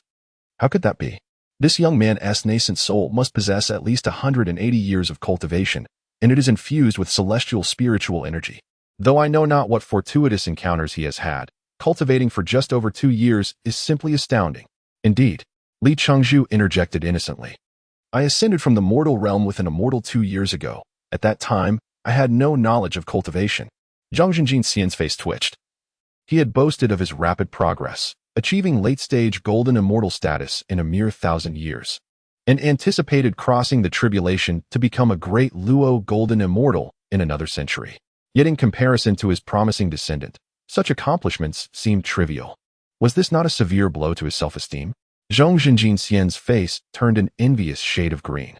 Chapter 24. The blood-red ring. The esteemed golden immortal, Chongzhen, cleared his throat and cast a cold, sidelong glance at his beautiful senior aunt, Wu Rui. "How could I be unaware of such significant matters?" Pouting, Wu Rui retorted, "You never inquired. How could I know you were uninformed?" After a moment of contemplation, Chongzhen spoke again. "So, it follows that you ascended alongside those from the celestial realm's deepest secrets?" "Deepest secrets?" Li Changzhu echoed, puzzled. Wu Rui spat dismissively. "What do you mean by deepest secrets? Are you, master, also aligned with such individuals? I find that woman quite amiable towards our Zhuzi." Suddenly enlightened, Li Changzhu realized, "You must be referring to Gu Linglong?" Wu Rui shot a glare at the older businessman. "You only just figured that out? That woman has suffered terribly because of you. Among the celestial beings, her cultivation level is the lowest, subjected to ridicule and mockery from others." Li Changzhu was taken aback. He had not anticipated Gu Linglong's plight. No wonder she sought every possible means to extract the celestial spiritual energy from her own body. He sighed heavily, lamenting that such unfortunate circumstances were never his intention. Who could predict that he would inadvertently stumble into her ascension? Surely, the formations she had established at that time were obliterated by heavenly lightning. Otherwise, a mere mortal like him could never intrude upon her ascension site. This presented a perplexing puzzle. Chongzhen furrowed his brow, pondering how, within the span of 2 years, even with exceptional talent, it would be impossible for one to achieve mid-stage spirit separation in their cultivation. Li Changzhu awkwardly scratched his head. "Well, it's a bit of a fortunate encounter." "What kind of fortunate encounter?" Wu Rui inquired, her curiosity piqued. Li Changzhu felt his face flush. "Could we not discuss this?" Wu Rui, eyes sparkling mischievously, teased. "Oh, you little rascal, I possess the ability to read minds, you know." Startled, Li Changzhu was about to protest when the master interjected. Wu Rui, how many times must I remind you? Do not pry into others' thoughts. Pouting, Wu Rui playfully responded, I merely find it amusing. Chongzhen shook his head in exasperation. At your age, you should know better. With a wave of his hand, he cast a beam of golden light towards Li Changzhu. Seeing the golden light, Wu Rui stamped her foot in frustration. Master, you spoil him so. Li Changzhu was bewildered. He had no idea what the golden light was for. Yet he felt spoiled. He silently prayed that it was not some tracking spell. After all, it was a low-level spell that had previously exposed him to Gu Linglong's ire. Once bitten, twice shy. Noticing Li Changzhu's confusion, Chongzhen clarified, this is merely a protective barrier, preventing others from prying into your thoughts. As long as the cultivator attempting to intrude is not more powerful than I, they cannot breach this barrier. Li Changzhu was overjoyed. Thank you, master. Now I need not fear my beautiful senior aunt eavesdropping on my thoughts. He had too many secrets tucked away. If Wu Rui discovered even a fraction, it would lead to quite a spectacle. As he observed Wu Rui's suppressed irritation, Li Changzhu forced a smile. Perhaps I shall reveal more in due time? Wu Rui scoffed. Who cares? Embarrassed, Li Changzhu scratched his head, pondering why all women seemed so alike. Enough of this childishness. The master interjected again. Regarding your cultivation, I currently see no issues. Here, take these 3 life-preserving elixirs. Should you sense any anomalies in your internal energy, consume one. Each will suppress your spiritual energy for a month. But remember, your cultivation will be temporarily nullified afterward. After performing a hand gesture, the master summoned a flurry of radiant light from a red storage ring on his left hand, which then coalesced into the right hand's ring. Ceasing only after a considerable time, the master then handed the red storage ring to Li Changzhu. Within, you will find 3 essence-infused red pills. Use them wisely. Additionally, there are some communication jade slips. Shatter them in times of danger, and the message will reach me. Trembling with gratitude, Li Changzhu accepted the dark red storage ring, repeatedly expressing his thanks. He had coveted this ring since he first laid eyes on it, and now, unexpectedly, it was gifted to him by the master. How could this not bring immense joy to Li Changzhu? Yet, a thought crossed his mind. Could the master also have used mind reading to discern his desires? What a coincidence! Upon looking up, he met the master's enigmatic gaze, which seemed to hold a hint of amusement. In a moment of jealousy, Wu Rui remarked, this blood-red ring is not merely for storage, it signifies a certain status. Li Changzhu was taken aback, awaiting further elucidation from Wu Rui. With this blood-red ring, upon your return to the Illusion Sword sect, you will be the leader. Even your master would not dare to lay a finger on you. Wu Rui's expression nearly screamed jealousy as she muttered, Master is truly biased. Li Changzhu exchanged glances between the master and his senior aunt, and he suddenly understood. Wu Rui must have conveyed the awkwardness of his situation to the master, prompting this bestowal of the status-signifying blood-red ring. Overwhelmed with emotion, tears streamed down Li Changzhu's face as he struggled to find words. Wu Rui reached out, gently pulling Li Changzhu closer. What nonsense is this? You're not a child anymore. Li Changzhu feigned nonchalance. No, it's just the wind and sand. They got in my eyes. Being with these two made Li Changzhu momentarily feel a sense of belonging, a feeling of being cared for. After more than 2 years in the celestial realm, apart from his ancient master, he finally felt he had family. How could he not be elated? After a moment of reflection, Chongzhen spoke again. Very well, your senior aunt and I have other matters to attend to. If you need us, you can shatter the jade slip, and I will respond. Be cautious. Combat is not child's play. Thank you for your concern, master. Li Changzhu bowed deeply. Wu Rui suddenly turned back. Oh, by the way, the blood-red ring contains a separate space that can hold living creatures. Use it wisely. Thank you for the reminder, senior aunt. Li Changzhu bowed again. To his astonishment, the blood-red ring even had a space for living beings. This would make it much more convenient to carry small creatures in the future. Li Changzhu was instantly filled with excitement. Indeed, it was a treasure. The storage space was vastly superior to his highest-grade ring, and it was filled with various refining materials and herbs, all seemingly left for him by the master. Amidst the collection, Li Changzhu finally unearthed the 3 essence-infused red pills that the master mentioned. These were life-saving elixirs, and he vowed to preserve them carefully. Looking up, he realized that his 2 mentors had vanished without him noticing. Panic set in as he thought, what the heck? Why have they left me here alone? At the celestial encampment, Master, why did you leave him there alone? It will take him a while to fly back. Wu Rui glared at her master. Hee. Who told him to call me an old geezer in his mind? Chongjin replied with a sly grin. Master, wasn't it you who just said not to pry into others' thoughts? Wu Rui chided, her grip tightening on Chongjin's little braid. Chongjin shrugged nonchalantly. You can always cultivate and break the barrier I placed. Then you can use mind reading. Chapter 25. The glazed needle upon the return of the esteemed Li. He found the tent occupied solely by Yuan Senator. Where are the others? Li Chengzhu inquired in astonishment. Yuan Sen opened his eyes, revealing a visage marked by despair. His cultivation had waned, aging him dramatically. After several labored breaths, his pallid complexion regained a hint of color as he spoke. They have gone to battle. Li's jaw nearly dropped in disbelief. Have they lost their minds? Are they eager to court death? Yuan's son sighed heavily, attempting to rouse his stiffened body, managing only slight movement after a prolonged struggle. The Lord abhors evil and constantly considers the welfare of his subordinates. If it were otherwise, how could he win such loyalty? Another heavy sigh escaped him. Alas, my life has lost its value. I can no longer serve the Lord. Li Chengzhu muttered to himself. Recalling how Yuan's son had just claimed his life was his own, how could he so readily change his stance? Friend, Yuan's son called out softly. Akin to a dying elder, may I ask for a favor? Speak. Observing Yuan Sen's condition, Li Chengzhu felt a surge of compassion. With trembling hands, Yuan's son removed a ring and presented it to Li Chengzhu. Within lies a treasure known as the glazed needle, the heirloom of the Yuan family. It is designed to pierce through protective spiritual barriers. Due to its precious nature, my brothers and I have refrained from utilizing it, but now. As Yuan Sen spoke, Li Chengzhu examined the glazed needle, which appeared no larger than a sewing needle from a tailor's shop, seemingly unremarkable. Yet its diminutive size belied its lethal potential. It was an ideal weapon for breaching an opponent's defenses. Yuan's son continued. I implore you to wield this artifact on the battlefield and exact vengeance for my brothers and me. Seeing Yuan Sen's plight, Li Chengzhu hastily reassured him, do not despair. The loss of cultivation is not the end. There remains hope for your return to immortality. Yuan Sen managed a bitter smile. Return to cultivation? It is easier said than done. My meridians are severed. Merely walking and breathing is a significant achievement. Is there truly no way to recover? The realm of immortals is replete with divine herbs. Surely restoration is not insurmountable? Li Chengzhu pondered. Such an injury might take a lifetime to mend in the mortal realm. Yet within the extraordinary confines of the celestial domain, it should not pose an insurmountable challenge.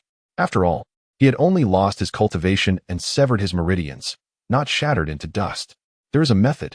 Yuan Sen's eyes gleamed momentarily before dimming once more. However, that item. It is not easily attained. Let us speak no more of it. Noting Yuan Sen's reluctance to elaborate, Li Chengzhu opted not to press further.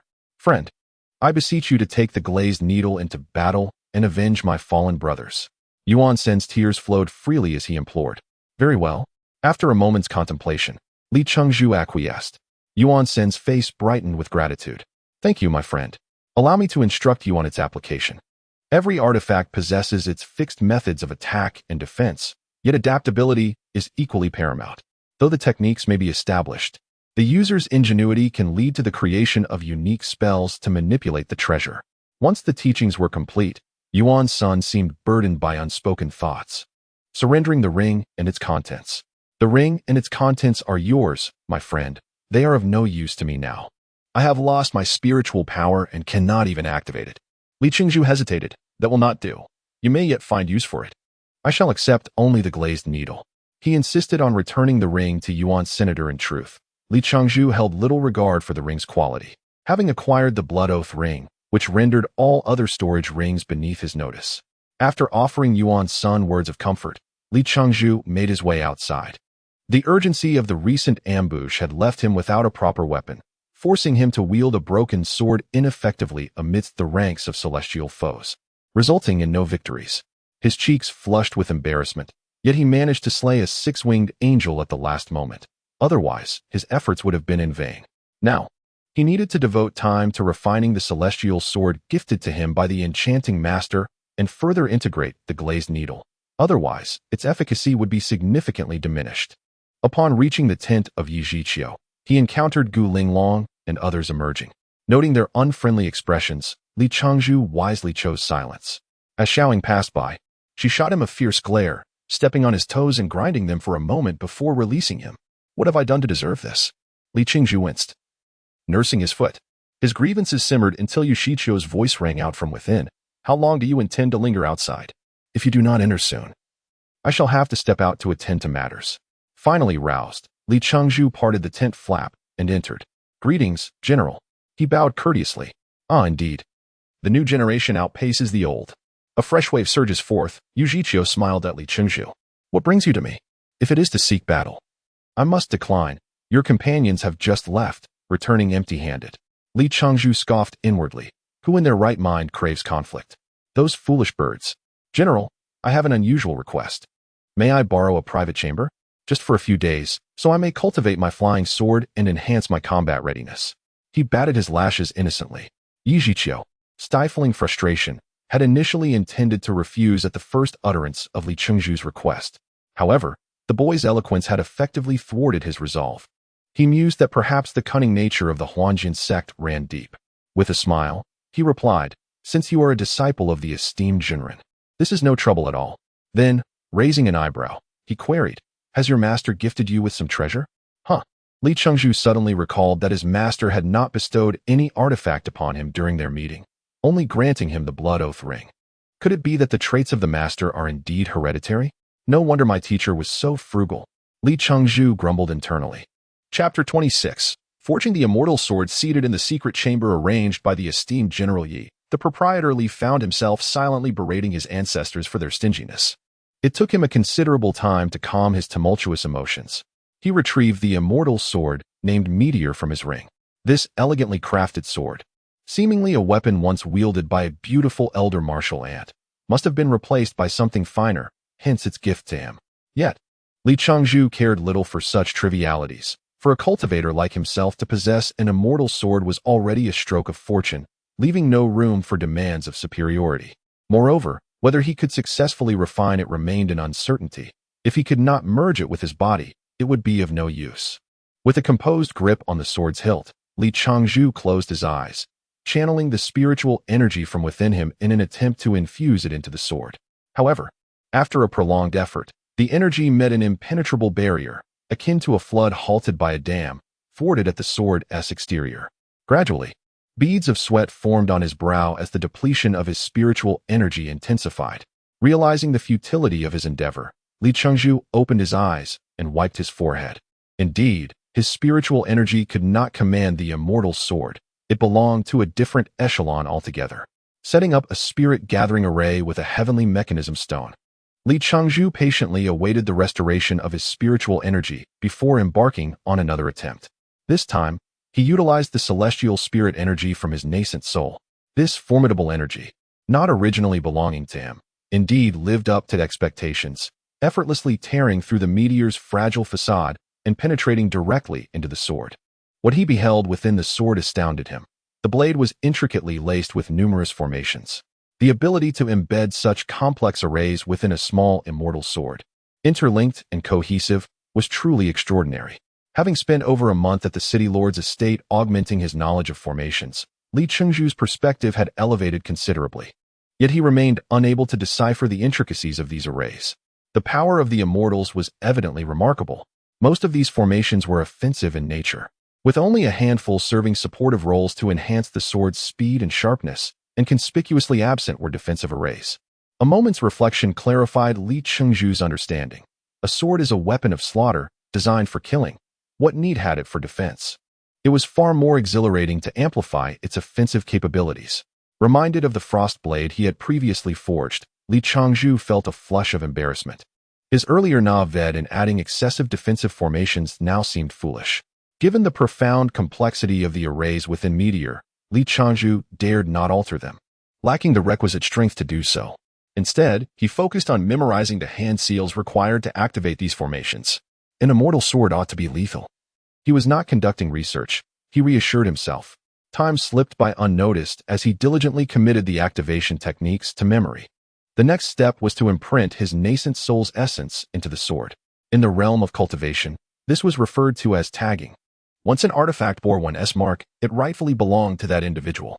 Such practices often ignited disputes among cultivators, particularly when unclaimed artifacts were discovered. The first to imprint their soul would claim ownership. Just as Li Chengzhu was about to extract a fragment of his essence to mark the sword, a recollection struck him. During the fierce battle against the Qilin celestial beast, he had learned the hard way about the dangers of a destroyed flying sword. Typically, the essence inscribed within a flying sword belonged to its master, enhancing its integration and significantly boosting its offensive and remote control capabilities. However, should the sword be destroyed before one could retract their essence, that fragment would inevitably suffer harm, resulting in a significant disadvantage in battle. Few cultivators could successfully retract their essence in such a critical moment. Li Chengzhu pondered whether there was an alternative to exposing his weakness through direct control of the flying sword. He recalled ancient texts from the City Lord's library detailing an inventive immortal who had infused a puppet into their sword. This intermediary allowed for control over the sword through the puppet. While this method considerably mitigated risks, it still required the puppeteer's essence. Merely allowing for a hasty escape of the puppet in case the sword was destroyed, an approach that addressed symptoms rather than the root issue. The notion of a puppet sparked an epiphany within Li Chengzhu, his mind illuminated with inspiration. Had he not mastered the elemental clone technique? Amidst his numerous endeavors, he had forgotten this invaluable skill. It was a gift imparted by the essence of wood itself. Li Chengzhu had not practiced it well since emerging from the Forbidden Realm. It dawned on him that this technique could serve as an ideal substitute for a puppet. And since the clone did not possess his essence, merely embodying a fragment of power, its destruction would pose no threat to him. Though the clone could not withstand even a modicum of damage, it would likely remain unharmed within the sword. With a sly grin, Li Chengzhu conjured a clone. However, he soon encountered a dilemma. How could he insert the clone into the sword? Despite being merely an embodiment of energy, it could not simply traverse into the sword. After considerable contemplation, he resolved to manifest a fragment of his nascent soul to test this theory. Unlike typical clones, which merely replicated his form, Li Chengzhu envisioned creating another nascent soul. Beholding the identical nascent soul, he chuckled in delight. He had not anticipated such success, and to his surprise, this newly manifested essence also carried celestial spirit energy, a revelation he had not foreseen.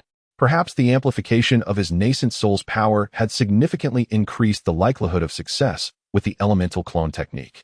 Instructing the clone to enter the meteor, he ensured it nestled within the protective array dedicated to safeguarding the soul. Only then did he withdraw his essence from the sword. This arduous process left Li Chengzhu drained of energy, compelling him to meditate once more for recuperation.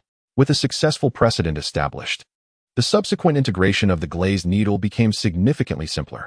However, Li Chengzhu felt a twinge of regret. His proficiency with the elemental clone technique remained rudimentary, limiting him to creating just one clone. Otherwise, he could have conjured another to control the glazed needle. Nevertheless, he felt a sense of contentment. One must learn to be satisfied to experience lasting joy. Li Chengzhu also refined that mediocre-grade flying sword, for he could not perpetually wield an immortal sword. The attention he would attract upon leaving would be overwhelming. Moreover, through this forging endeavor, he felt a subtle shift in his physical cultivation, hinting at a progression from mid-stage to late stage in his development. His nascent soul's cultivation, however, remained largely unchanged, as it drew upon celestial spirit energy. Any variation would render him seemingly extraordinary. It was indeed fortuitous to enhance his cultivation.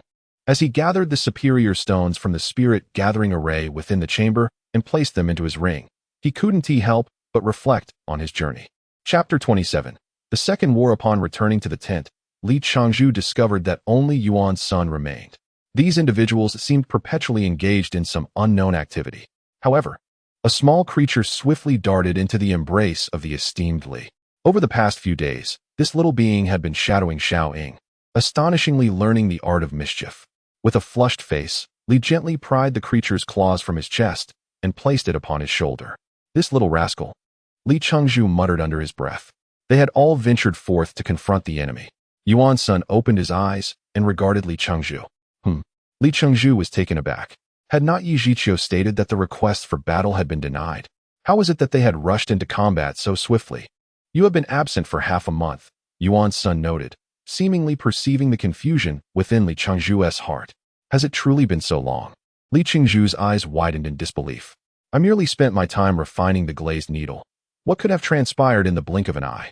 Indeed, the passage of time in the realm of cultivation seemed unfathomable. Noticing Yuan Sen's eager expression, Li Chengzhu awkwardly rubbed his hands together. This companion awaited him to wield the glazed needle to avenge their fallen brethren. Well, during this period, I focused on crafting the glazed needle and other artifacts. I understand. There is no need for further explanation. Yuan Sen nodded, affirming that one must sharpen their tools before engaging in their craft. Relieved, Li exhaled deeply. After a brief pause, he felt increasingly restless and declared, I shall go to see them. Without waiting for Yuan Sen's response, he dashed out. Though the war had commenced, a significant number of cultivators remained behind. Wounded soldiers and lifeless bodies were continually transported from the front lines, prepared for treatment or burial. In the realm of immortals, every cultivator possessed a modicum of self-defense and healing knowledge, and it was commonplace for each to carry spiritual herbs. One could assert that these cultivators embodied the indomitable spirit of China's resistance during the War of Resistance against Japan, refusing to abandon the battlefield even with minor injuries. The injured being brought back were either deceased or grievously wounded. In large-scale conflicts, such injuries were inevitable. Thus, the realm of immortals had its own medical teams to assist those incapable of self-healing. As Li Chengzhu advanced, his heart filled with trepidation, nearly every moment. A wounded individual was carried past him. Missing limbs had become a common sight. As long as their nascent soul persisted, cultivators possessed means to reconstruct their physical forms, albeit with a potential loss of decades in cultivation.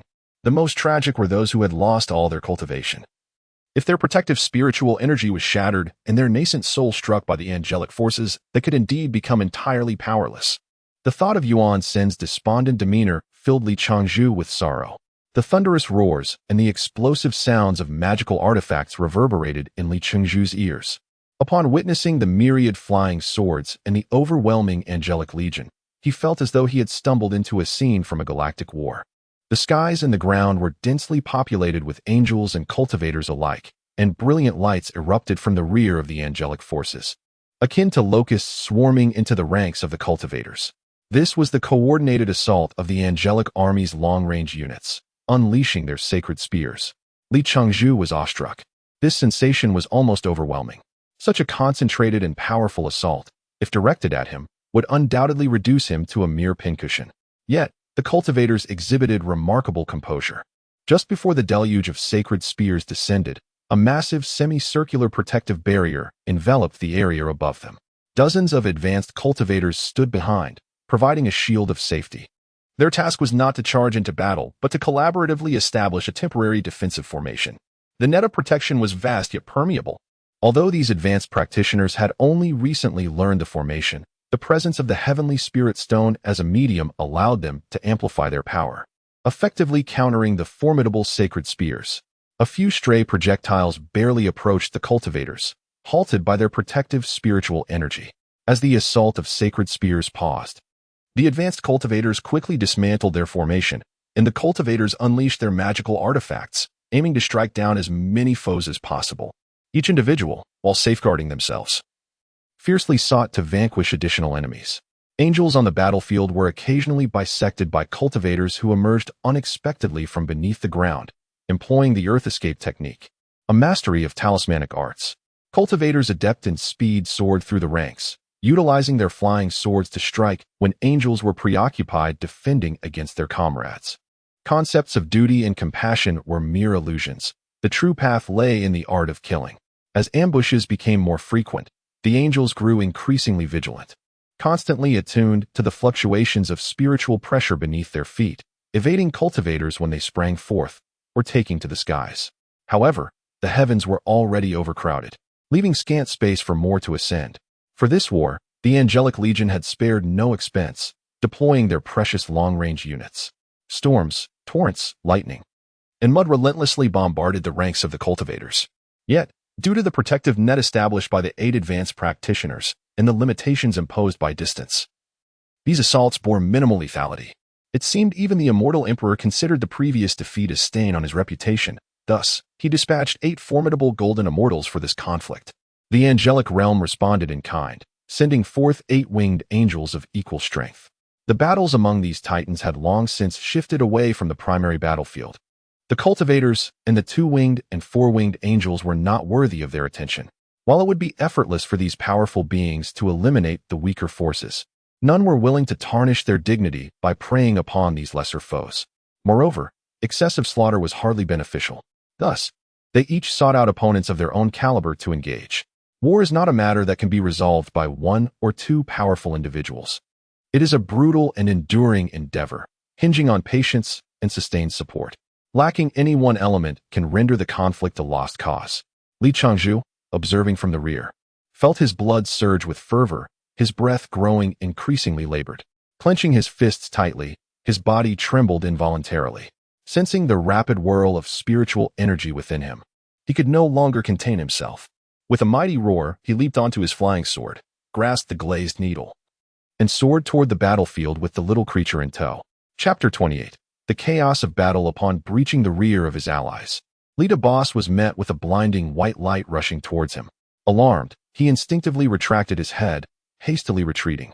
The defensive shield of the heavenly network illuminated once more, akin to a timely spring rain, intercepting the ferocious strike of the Holy Lance midair. Given that his comrades were also engaged in fierce combat, the angelic long-range assault troops hesitated to unleash their holy lances and other ranged spells into the densely packed throng, opting instead to target the rear of the cultivators. Yet, they repeatedly encountered the defensive formations of the cultivators, rendering their efforts futile. Deprived of effective long-range support, the beleaguered angelic battalion gradually found itself in dire straits. One side excelled in close combat, while the other was proficient at both short and long ranges, inflicting considerable suffering upon the angels, who were compelled to risk their lives to close the distance with the cultivators, ensuring their strengths could be more effectively utilized. However, this misguided decision only plunged the angels deeper into adversity. Once they closed in, the seemingly endless and peculiar attacks relentlessly targeted their vulnerabilities. The battle left the angels feeling extremely frustrated, far removed from the ease and grace of their initial engagement. Lita Boss finally broke free from the encirclement of the angels' long-range troops and entered the true battlefield. The fervor ignited within him surged as he experienced the acrid smoke of war firsthand. Surrounded by countless enemies and comrades, with weapons ever poised to strike, Li Chengzhu recalled the brawls of his high school days, where he was once a formidable presence, often emerging as the last man standing. For glory, for vengeance, for Yuan Sen's entrustment, for the Tianshi stone.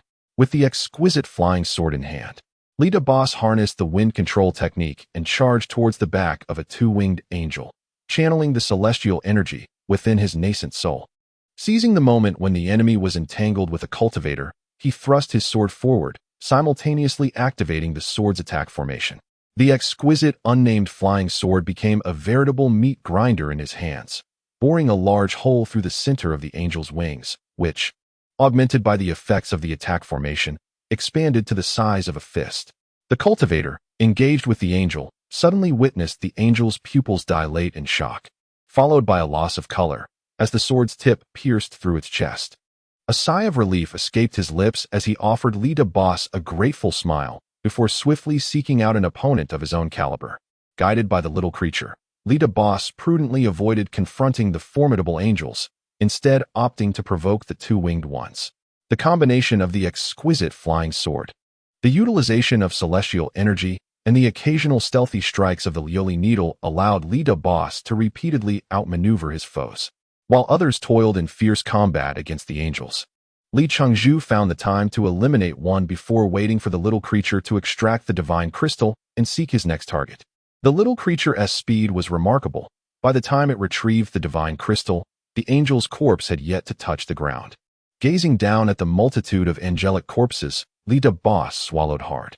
After a moment's struggle, he sighed and relinquished the thought. A gentleman appreciates wealth, but only through righteous means. These were the accomplishments of others. He had no right to claim such ill-gotten gains. After all, he had already dispatched his fair share of angels. Do not act boastfully, for the heavens might strike you down, Lita Boss admonished himself. However, after effortlessly dispatching another two-winged angel, a sense of ennui washed over him. This life of relentless combat and slaughter was ill-suited to Li Chengzhu's temperament. Though bloodshed stirred a thrill within him, the thought of lives lost at his hand left him feeling akin to a human meat grinder. As the little creature, still retrieving divine crystals from afar, had yet to return, it suddenly emitted a distressed sound. Lita Boss's heart raced as he sensed an overwhelming spiritual pressure heading in his direction. Reacting instinctively, he twisted his body just in time to evade a long spear that grazed his waist, piercing a substantial hole in his pristine attire. Before he could turn back, a glimpse of a red spherical object caught his eye, hurtling towards him. Acting swiftly, he lowered his head and executed a graceful spin, evading the spear's trajectory, only to behold the approaching adversary. The sight of the 4 white wings sprouting from the angel's back chilled Lita Boss to the core. In the brief moment the little creature had departed, he had attracted the attention of a 4-winged angel. His luck was decidedly poor. A 4-winged angel, on par with those in the early stages of the Great Ascension. Could this mere out-of-body stage cultivator withstand such a foe? He lamented the futility of his nascent soulless distraction against such might. The 4-winged angel, surprised that such a seemingly weak opponent could evade its attack, felt a surge of rage. This was a blatant affront to its power.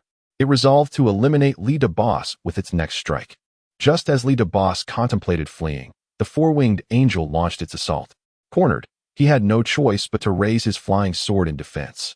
With a clang, their weapons met. The 4-winged angel flashed a wicked grin, unleashing a surge of explosive energy from its weapon directed at Lita Boss's chest. This scenario felt eerily familiar. It mirrored the encounter ancient Ling Long had faced against the 6-winged angel. Yet this time, he found himself in the line of fire. Feeling the searing heat of the energy, Lita Boss feared for his very soul. Before he could channel the celestial energy within his nascent soul to defend himself, the Bai Shui ring on his left hand erupted with a wave of tranquil energy, enveloping him in its protective embrace. As the gentle yet powerful celestial energy coursed through him, Lita Boss felt as if his nascent soul were being cradled in a mother's embrace. The intense heat dissipated, leaving only a profound sense of comfort.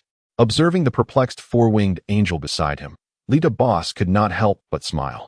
How mischievous his revered ancestor was, to possess such formidable protective capabilities in the Bai Shui ring without informing him, leaving him to worry for naught.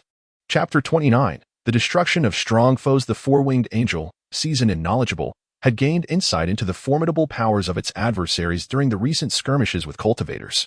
The myriad ways in which these forces manifested were both peculiar and effective. Thus, when it beheld a streamlined protective shield enveloping its opponent, nullifying its spiritual projectiles, the angel merely experienced a fleeting moment of surprise. Subsequently, it thrust its weapon, imbued with its full power, forward. Given the proximity and rapidity of the assault, the 4-winged angel was confident that it could effortlessly skewer this insignificant foe. However, the ensuing spectacle nearly caused the angel's jaw to plummet from the heavens to the earth. Its weapon could only linger at the periphery of the protective barrier, and despite exerting the full force of its divine essence, it could not budge an inch. Oh, Supreme Leader, could you enlighten me on the nature of the power wielded by these individuals that grants them such formidable defense? Li, the owner of the enterprise, lacked the strength of the 4-winged angel and was swiftly overwhelmed by the incoming thrust. Fortunately, the protective shield activated by the bloodstone ring remained steadfast. He was drenched in cold sweat from the fright.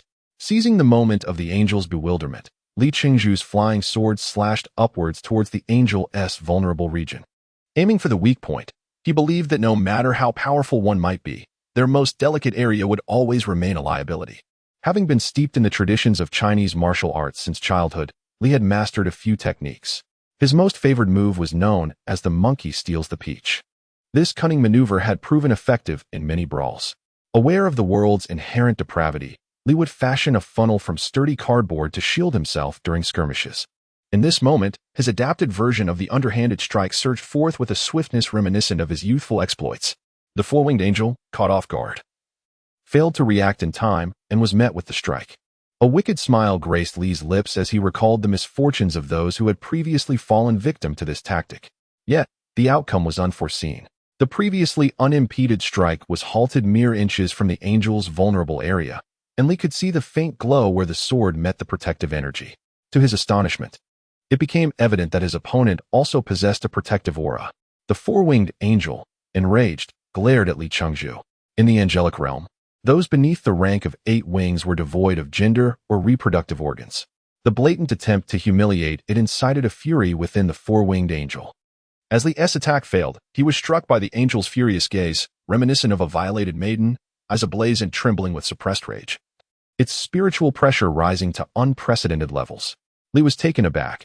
It was merely a rather unscrupulous maneuver. Why such an extreme reaction? Suddenly, the impulse to flee surged within him. But before he could act, the frenzied assault of the four-winged angel descended upon him like a torrential storm.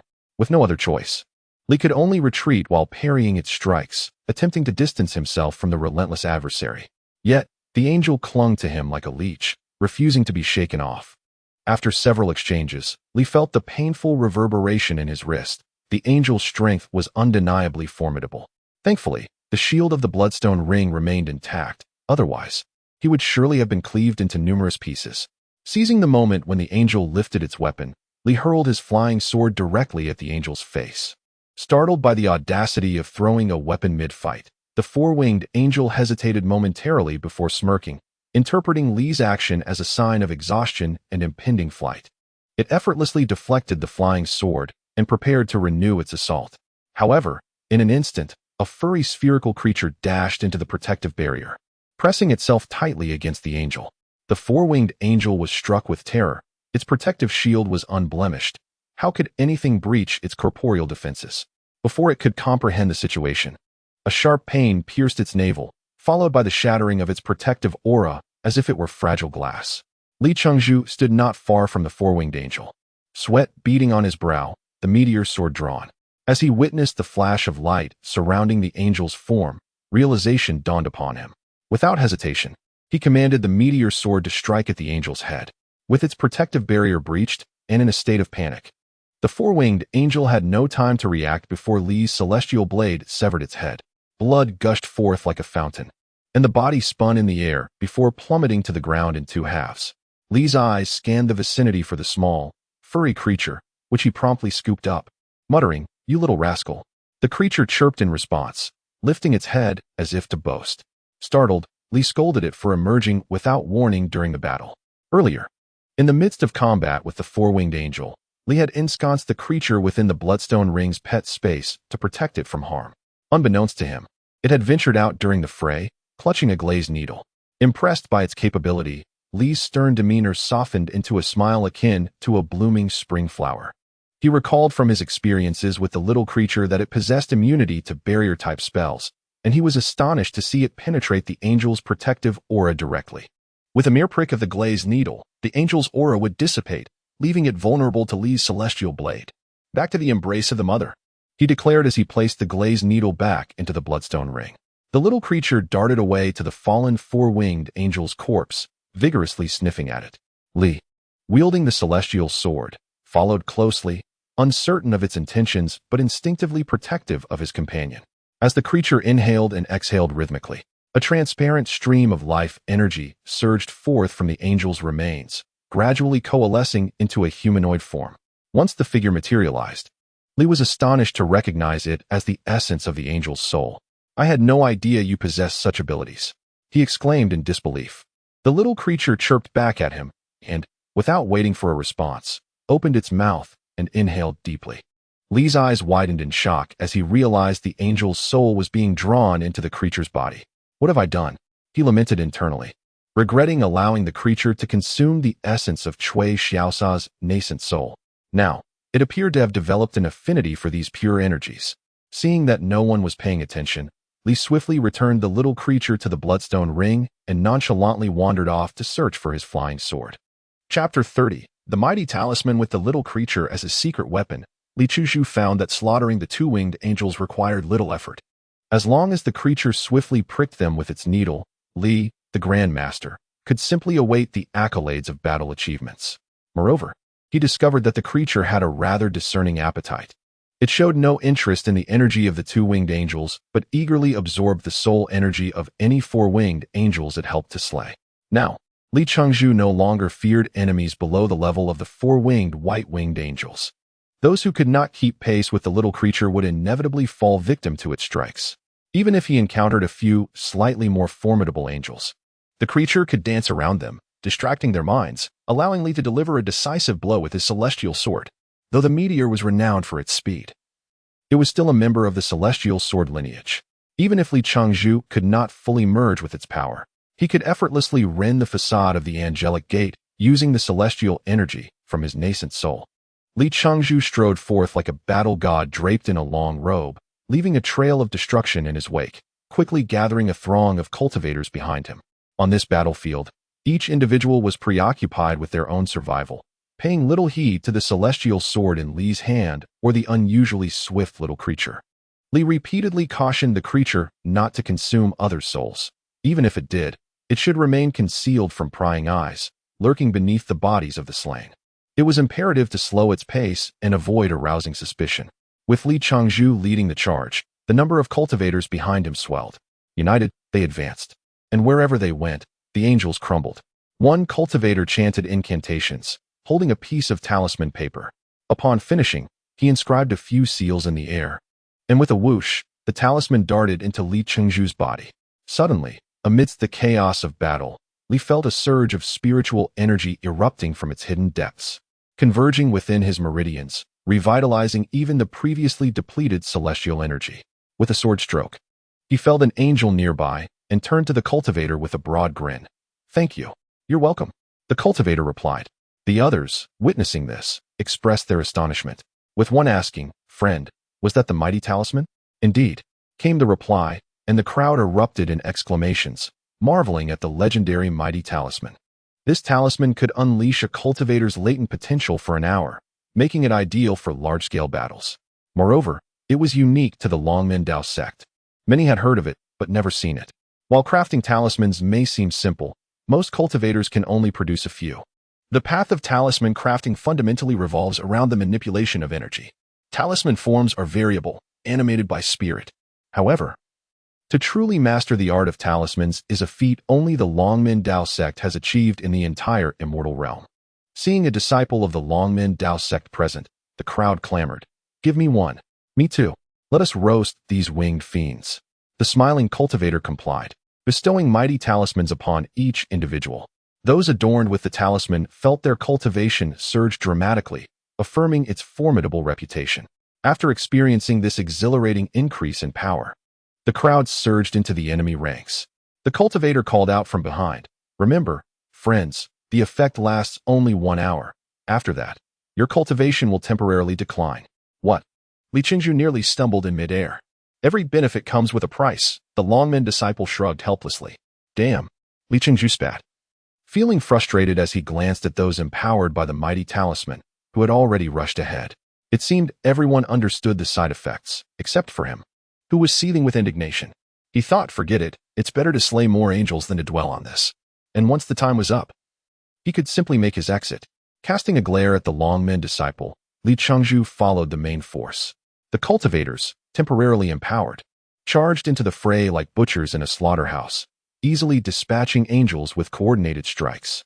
As time passed, Li Changzhu reveled in the advantages of his newfound strength. That small piece of talisman paper had forcibly elevated his mid-stage physical cultivation to early-stage separation, a significant enhancement that made wielding the celestial sword far easier. The rampage of this group of several hundred cultivators finally drew the attention of the angels. After an equally numbered angelic force failed to intercept them, a barrage of holy spears, crackling with lightning, descended upon the throng. "Wait, do they not care about their own?" Li Changzhu lamented, feeling frustrated. The front lines were battlegrounds, devoid of large protective formations. As the two opposing energies collided, over a dozen cultivators were impaled, becoming mere pincushions. The angels suffered as well. Their attacks did not distinguish between friend and foe, resulting in the demise of many from their own ranks. Li Changzhu laughed heartily beneath the protection of his blood shield. These fools must be frantic, willing to sacrifice 1,000 of their own to injure 800 foes. Yet, in the midst of his laughter, his expression faltered as the protective shield flickered ominously before vanishing entirely. Panic seized Li Changzhu. What? How could it fail at such a critical moment? Hearing the creature's call, he looked up and nearly fell back in shock. A flurry of long white energy spears was hurtling directly toward him. "Run," Li Changzhu bravely decided, soaring toward the ground without a backward glance. However, the angels' ranged units were numerous, and this coordinated assault of holy spears aimed to pin down the formidable cultivators. At his current speed, Li would be caught before he could escape the strike zone. leaving him with several gaping wounds and certain injury. Li Chengzhu prayed for a miracle, hoping he would not meet his end in this manner. Chapter 31. The beauty saves the hero. As the group of celestial spears was about to strike him, Li Chengzhu hastily summoned all his ethereal energy to form a protective barrier around himself. Within the confines of his nascent soul, the golden bell and iron cloth enveloped him tightly to prevent any potential shock damage. Suddenly, a transparent mirror, encompassing an area of several meters, appeared above Li Chengzhu's head. The celestial spears clanged against it, producing a melodious sound, only to be harmlessly rebounded. "Are you all right?" A familiar voice echoed in Li Chengzhu's ear. He looked up to see Xiaoying making a dazzling entrance. "I'm fine," Li Chengzhu replied, subtly adjusting his disheveled attire. The protective mirror that had deflected the celestial spears began to shrink and floated into the hands of another. Following the mirror, Li Chengzhu caught sight of Gu Linglong's gaze. She nodded slightly at him, prompting Li Chengzhu to grin, which in turn made Gu Linglong's cheeks flush with color. This defensive treasure, known as the Void Mirror, possesses the ability to reflect a certain degree of magical attacks. During her tribulation, Gu Linglong had used this artifact to deflect the final bolt of heavenly lightning, inadvertently striking Li Chengzhu, which led to their ascension to the celestial realm together. It could be said that all the causality stemmed from this very mirror. After ascending to the celestial realm, Gu Linglong refined this treasure once more, enhancing its defensive capabilities with pure ethereal energy. Her followers relied on the mirror's reflective power to safely evade the dense barrage of celestial spears. The recent onslaught had inflicted significant casualties among the cultivators, but the angels, caught in the fray, suffered even more. Perhaps they had never anticipated that their own would stab them in the back. Besides their personal protective energies, each cultivator possessed their own battle armor or celestial armor, along with countless defensive treasures. Artifacts of the caliber of the Void Mirror ensured the safety of cultivators within a 10-meter radius, greatly enhancing their defensive capabilities. Consequently, after several rounds of bombardment, the angelic ranged forces discovered that many of the cultivators they had presumed to have perished were still alive, while not a single one of their own remained standing. This revelation left the already distressed commander in a state of profound despair and fury, as he frantically ordered the area to be reduced to rubble. However, before the ranged forces could act further, a multitude of cultivators surged forth from the ground, unleashing their flying swords upon the angelic army. The angelic ranged troops fell into unprecedented chaos. Although these mage-like figures possessed close combat abilities, they had devoted most of their time to honing their spells, rendering them significantly inferior in physical prowess compared to their melee-oriented counterparts, and vastly outmatched by the cultivators. No matter how loudly the commander shouted, he could not stabilize the already fractured morale, leading to a sharp increase in casualties among the beleaguered ranged forces, with the numbers continuing to rise. A portion of the long-cherished ranged attack division of the angelic army suddenly crumbled, each member exhausted from fleeing. Yet for the cultivators, there was no chance for the vanquished to escape. Often, as wings fluttered, one or two flying swords would sever them, and the weight of an enormous mountain-like treasure would crush them into oblivion. The masters of talismans were even more audacious, dispatching lethal strikes from dozens of meters away, their powerful talismans homing in on the fleeing angels as if equipped with a navigation system. To be marked by one was tantamount to death, either in explosion, dismemberment, or consumption. The diverse and unpredictable assaults of the talismans proved to be more agile than those of the treasures themselves. With the absence of the ranged forces suppression, the cultivators, who had been stifled for too long, surged forth like a horde of rascals invading a lady's bath, mercilessly slaying the angels. The tide of battle turned, and the angelic troops, who had once stood their ground against the cultivators, began a hasty retreat, leaving behind a sea of corpses, their faces marked with panic as they fled for their lives. For those angels who had turned their backs, the cultivators generously bestowed upon them their final banquet. Gu Linglong and her companions sensed the commotion on the battlefield, and excitement surged within them. "Sister, shall we seize the merit?" Xiaoying eagerly proposed, gazing intently at Gu Linglong. The angels' defeat was inevitable. The competition now lay in how many of their surviving forces could be eliminated during their retreat. It was imperative to crush the enemy's hopes in their infancy. Li Chengzhu observed the arriving crowd, noting that under Gu Linglong's protection, none had fallen, particularly that one person. Looking at the face that irked him, Li Chengzhu smirked. "Brother Qiu, splendid." "Indeed," Qiu Feng replied nonchalantly, his gaze never leaving Gu Linglong.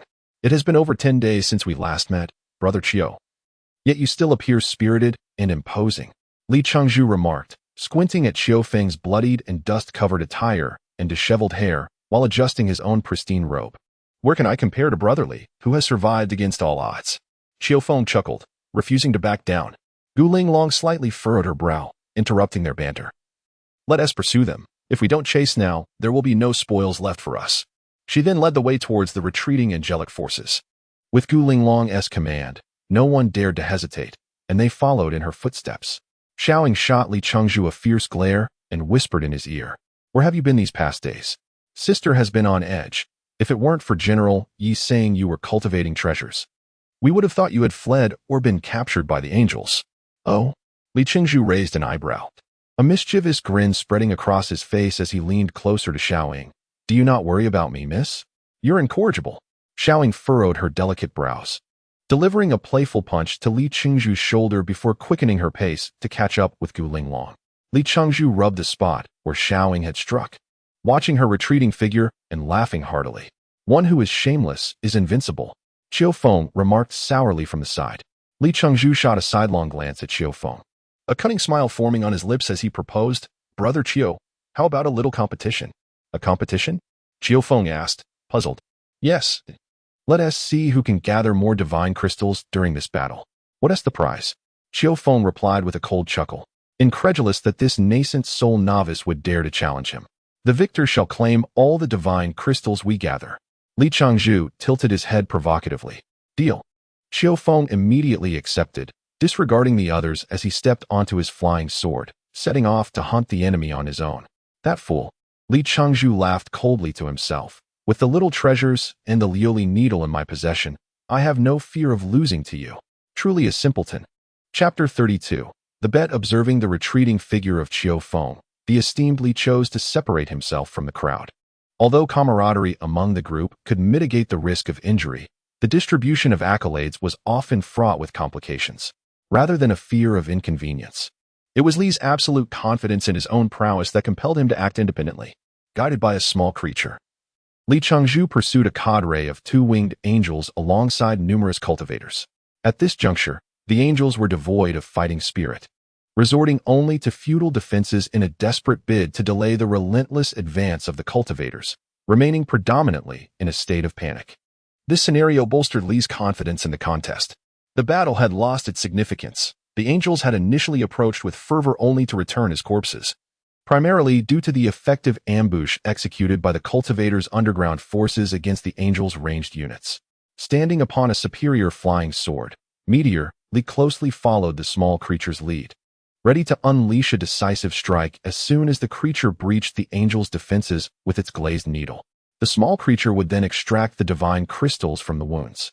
Their cooperation had become increasingly seamless, reaching a level of mutual understanding that transformed the hunt into a captivating game.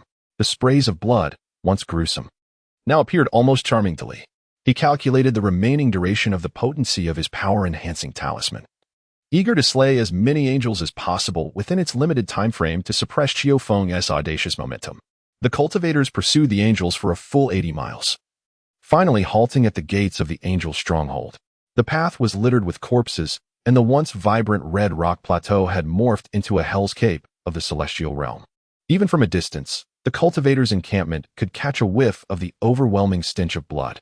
Yet, this grim tableau did little to dampen the enthusiasm of the cultivators, whose primary objective remained the attainment of the Tao. The 8 Deluo golden immortals who had engaged in battle completed their sniping missions with varying degrees of success. Aside from one who had sustained severe injuries from an ambush, 4 of the 8-winged angels lay dead, and 3 were wounded. Among those engaged were the 3rd-grade commander Yi Zhiqiu and the celestial leader Qiao Yinluo, both of whom effortlessly fulfilled their roles due to their profound cultivation. The victory in this conflict left Yi Zhiqiu beaming with joy. With a grand gesture, he rewarded the troops, granting each cultivator an additional 20 high-grade stones, while those who participated in the underground ambush received 50 each. The cheering of the cultivators echoed as they realized that a single 2-winged angel was worth only 1 high-grade stone. Yet the commander's generosity equated to the merit of slaying 20. How could such rewards fail to stir their hearts? The combination of triumph and material gain intoxicated every cultivator, awakening a long-dormant passion and frenzy within those who had been at ease for centuries. Inside the tent, Li Chuzhu and Qiu Feng exchanged intense gazes. "Please, after you, Brother Qiu," Li chuckled amiably. Although the power-enhancing talisman had unexpectedly run out midway during the pursuit of the angels, leaving him feeling impotent, Li remained utterly confident in the bet. No, you go first," Qiu Feng insisted, yielding. "Not at all. In my hometown, we have a virtue called respecting the elderly and loving the young. You must go first." "Brother Qiu," Li replied with narrowed eyes. Qiu Feng smirked coldly. "If that is the case, I shall not stand on ceremony." With that, he flicked his wrist, revealing a pile of divine crystals on the ground. "Wow," Xiaoying gasped. After risking her life under her sister's protection to slay just a handful of two-winged angels, she was astonished at the sheer number Qiu Feng had managed to obtain. The battlefield was chaotic, killing was easy, but so was being killed. One misstep could lead to a grave fate. Hence, Xiaoying had been exceedingly cautious, managing to slay only a few angels. Without Gu Linglong's protection, her survival in this war would have been uncertain. Li Changzhu, seeing the pile of divine crystals, was taken aback. He had underestimated Qiu Feng's strength, realizing that such a bounty could only come from a formidable cultivator. However, this development also worked in his favor, and he chuckled inwardly. Maintaining a composed facade, he said, "Xiaoying, could you assist Brother Qiu by counting these?" "Oh, of course." Xiaoying snapped back to reality and began counting the sparkling objects. 53. When Xiaoying announced the number, the faces of the other followers of Gu Linglong flushed with embarrassment, particularly the 3 remaining advanced cultivators. "How is it that we have similar cultivation levels, yet the results differ so greatly?" They pondered, disgruntled. "Your turn, brotherly," Qiu Feng said confidently, gazing at Li. The previous kill of the 6-winged angel could be attributed to a well-laid plan, though whether this was deceit or truth remained uncertain. Still, Qiu Feng was convinced that Li Qingzhu would inevitably lose this contest amid the chaos of the battlefield. "Not in a rush," Li chuckled mischievously. "Brother Qiu, would you care to raise the stakes? Are you trying to scare me?" Qiu Feng shot a cold glare at Li Chengzhu. "Do you truly believe you can win?" Li shrugged nonchalantly. "It's also possible that I might have less than you. Who knows?" He winked, adding, "All is fair in war." Qiu Feng scoffed. "What could you possibly have that would entice me?" Li extended his left hand, shaking it vigorously, and pinched the blood oath ring on his middle finger. "This, Brother Qiu, does it meet your satisfaction? The blood oath ring of the illusion sword sect?" Qiu Feng was taken aback, realizing only now that he had overlooked this significant token. Such a ring ranked among the top 5 storage rings in the celestial realm. The others, too, awakened from their stupor. While some had noticed the crimson ring on Li Qingzhu's finger, they had assumed it was merely a flashy accessory. It was only Qiu Feng, with his breadth of experience, who recognized its true value. Instantly, the tent was filled with the sound of collective swallowing. "Brother Qiu, your discernment is commendable, indeed." "It is the blood oath ring of the illusion sword sect," Li beamed with pride. "I wonder if Brother Qiu would care to raise the stakes?" Pausing, he looked at Qiu Feng with a sly smile. "Or is this all you possess?" Qiu Feng ignored Li Chengzhu's provocation, his mind calculating the odds of winning or losing. The tent fell into a tense silence, with Xiao Ying's heart racing anxiously, prompting Li Chengzhu to gulp nervously. Only Gu Linglong remained quietly seated, restoring her celestial energy. Chapter 33. The 9 Heavens de Luo Cauldron. After a prolonged silence, Qiu Feng resolutely declared, "Very well. Let us raise the stakes." Li de Boss laughed heartily. "Brother Qiu, your decisiveness is indeed commendable. Now, what shall be your wager?" The gaze of the crowd shifted towards Qiu Feng, pondering what could possibly match the value of the blood oath ring as a bet. Little Shadow glanced at Li de Boss, then turned to Qiu Feng, her heart racing with anxiety as she swallowed hard. The atmosphere became palpably tense. When a small object resembling a medicinal cauldron appeared in Qiu Feng's hands, connoisseurs in the crowd collectively gasped in astonishment. Their necks craned forward as if an invisible hand had gripped them, eyes fixated on the treasure with glimmers of avarice. Although Li de Boss was not particularly knowledgeable, he could discern from the crowd's reaction that this artifact was of no ordinary significance. He sensed the powerful spiritual pressure emanating from it, indicating it was a formidable offensive treasure. "This fellow indeed possesses something of worth," Li de Boss mused inwardly with a cynical smile. The 9 Heavens de Luo Cauldron. A second-tier celestial artifact, boasted a built-in Nine Heavens de Luo offensive formation, capable of harnessing the energies of heaven and earth to conjure 800 flying swords to strike at foes, with an attack radius of 30 meters. Additionally, it possessed a minor ability to disturb the minds of adversaries. Qiu Feng introduced the cauldron with a resonant voice. Goodness, it's actually a celestial artifact. And a second tier one at that. Lita Boss had not anticipated this revelation. While he had suspected Qiu Feng possessed something valuable, he had initially sought to entice him with words and the blood oath ring, hoping to draw him into a wager. However, he never imagined he would reel in a celestial artifact. Lita Boss chuckled with delight. Upon witnessing this familiar smile, Little Shadow shivered involuntarily. It was the same stingy boss with whom she had once gambled, resulting in a significant loss of earnings from their alchemical endeavors. Though he ultimately did not take the spoils, the frustration lingered. Stealing a glance at Qiu Feng, Little Shadow could not suppress a smirk of schadenfreude. This fool believes victory is assured, she thought, not considering how Lita Boss operates. How could he possibly gamble without certainty? At that moment, Li Changzhu silently cursed Qiu Feng for living several centuries in vain. They had waited for him to present all his spoils before proposing to raise the stakes. Yet he had unwittingly fallen into their trap. A glance at Qiu Feng's furtive expression sparked a realization in Lita Boss. Ah, the allure of beauty. He yearns to prove himself before his beloved. How burdensome it must be. With a sigh, Lita Boss began to drop the divine crystals onto the ground. One by one, without waiting for Qiu Feng to prompt him. Little Shadow eagerly opened her mouth to count them. As the number of divine crystals increased, Qiu Feng's composure began to waver. The secret of the little creature, the treasure mouse, was known only to Little Shadow. Even Gu Linglong likely remained oblivious. During their initial ambush, Lita Boss had strategically positioned himself at the back, hoping to seize the divine crystals from the angels slain by Gu Linglong. By the end of that ambush, he had acquired over 20 crystals, and with this latest hunt, he had amassed at least 70 or 80. Although Qiu Feng was formidable, defeat was inevitable. 53. Little Shadow exclaimed excitedly, her eyes sparkling as she looked at Lita Boss. The expressions on the faces of the other cultivators turned crimson with embarrassment. How is this fair? They thought. Despite being of equivalent cultivation level, Qiu Feng wielded a celestial artifact. Yet how could a mere nascent cultivator surpass their kill count? The experts in the Mahayana stage began to express their indignation. Feeling publicly humiliated, Lita Boss nonchalantly observed Qiu Feng's increasingly pale visage. Brother Qiu, should I drop another crystal? You would surely lose. Qiu Feng's face shifted between white and green, akin to being tossed into a dying vat, reminding Lita Boss of the face-changing technique in Sichuan opera. I concede, Qiu Feng declared with a grand gesture. Even if you possess only 53, I admit defeat. You are considerably beneath me in cultivation, yet have achieved comparable kills. I admit my loss. Lita Boss chuckled inwardly. Comparable? Surely, it exceeds your count by a significant margin. And who are you trying to impress with such ostentatiousness?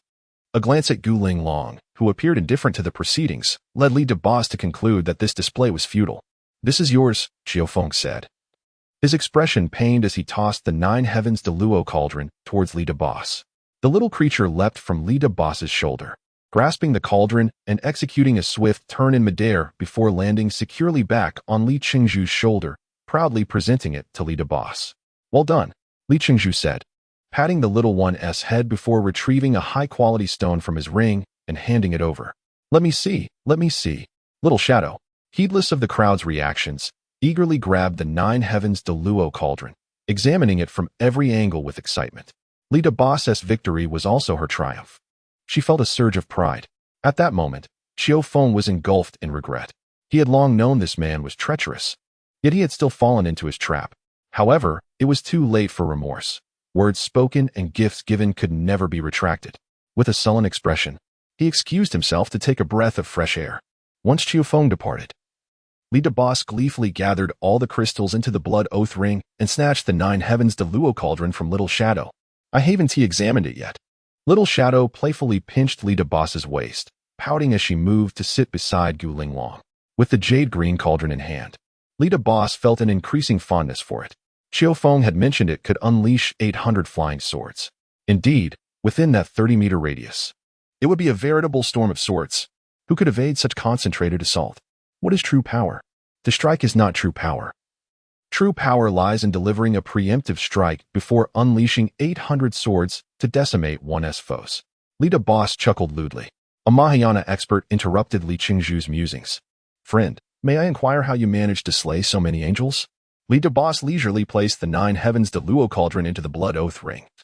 Adopting a serious demeanor, strength does not encompass all. The distance of one's thoughts determines how far one could travel. He then disregarded the crowd and sauntered out of the tent, reveling in their confusion. Li Boss chuckled to himself, relishing the chaos he left behind. Chapter 34. The return of Yuanmu. The fierce battle between the celestial realm and the angelic realm unfolded on the Crimson Plateau, marked by desperate confrontations. After 3 arduous months of relentless combat, the initial numerical advantage of the angelic realm had been gradually depleted. Nevertheless, the angelic legions, undeterred by the specter of death, launched suicidal assaults, only to be mercilessly hunted down by the numerous cultivators atop the Crimson Plateau. The angelic army evoked the image of a bloodthirsty, great white shark, determined to seize what they desired at any cost. War is brutal, yet it serves to forge one's will and strength. During this conflict, Bosley experienced rapid growth. His body, transformed by the guiding celestial light, was not invulnerable but exhibited a physical resilience far superior to that of many ascended cultivators. This unexpected discovery filled Boss Lee with immense joy. The attacks of ordinary 2-winged angels could not breach the protective barrier of his blood oath ring. When he charged into the enemy ranks, he resembled the Grim Reaper wielding a scythe, swiftly reaping the lives of his foes, continuously channeling both spiritual and celestial energies. Li Qingzhu's physical cultivation soared from the mid-stage of the out-of-body realm to the late stage, with signs of a breakthrough in the nascent soul realm.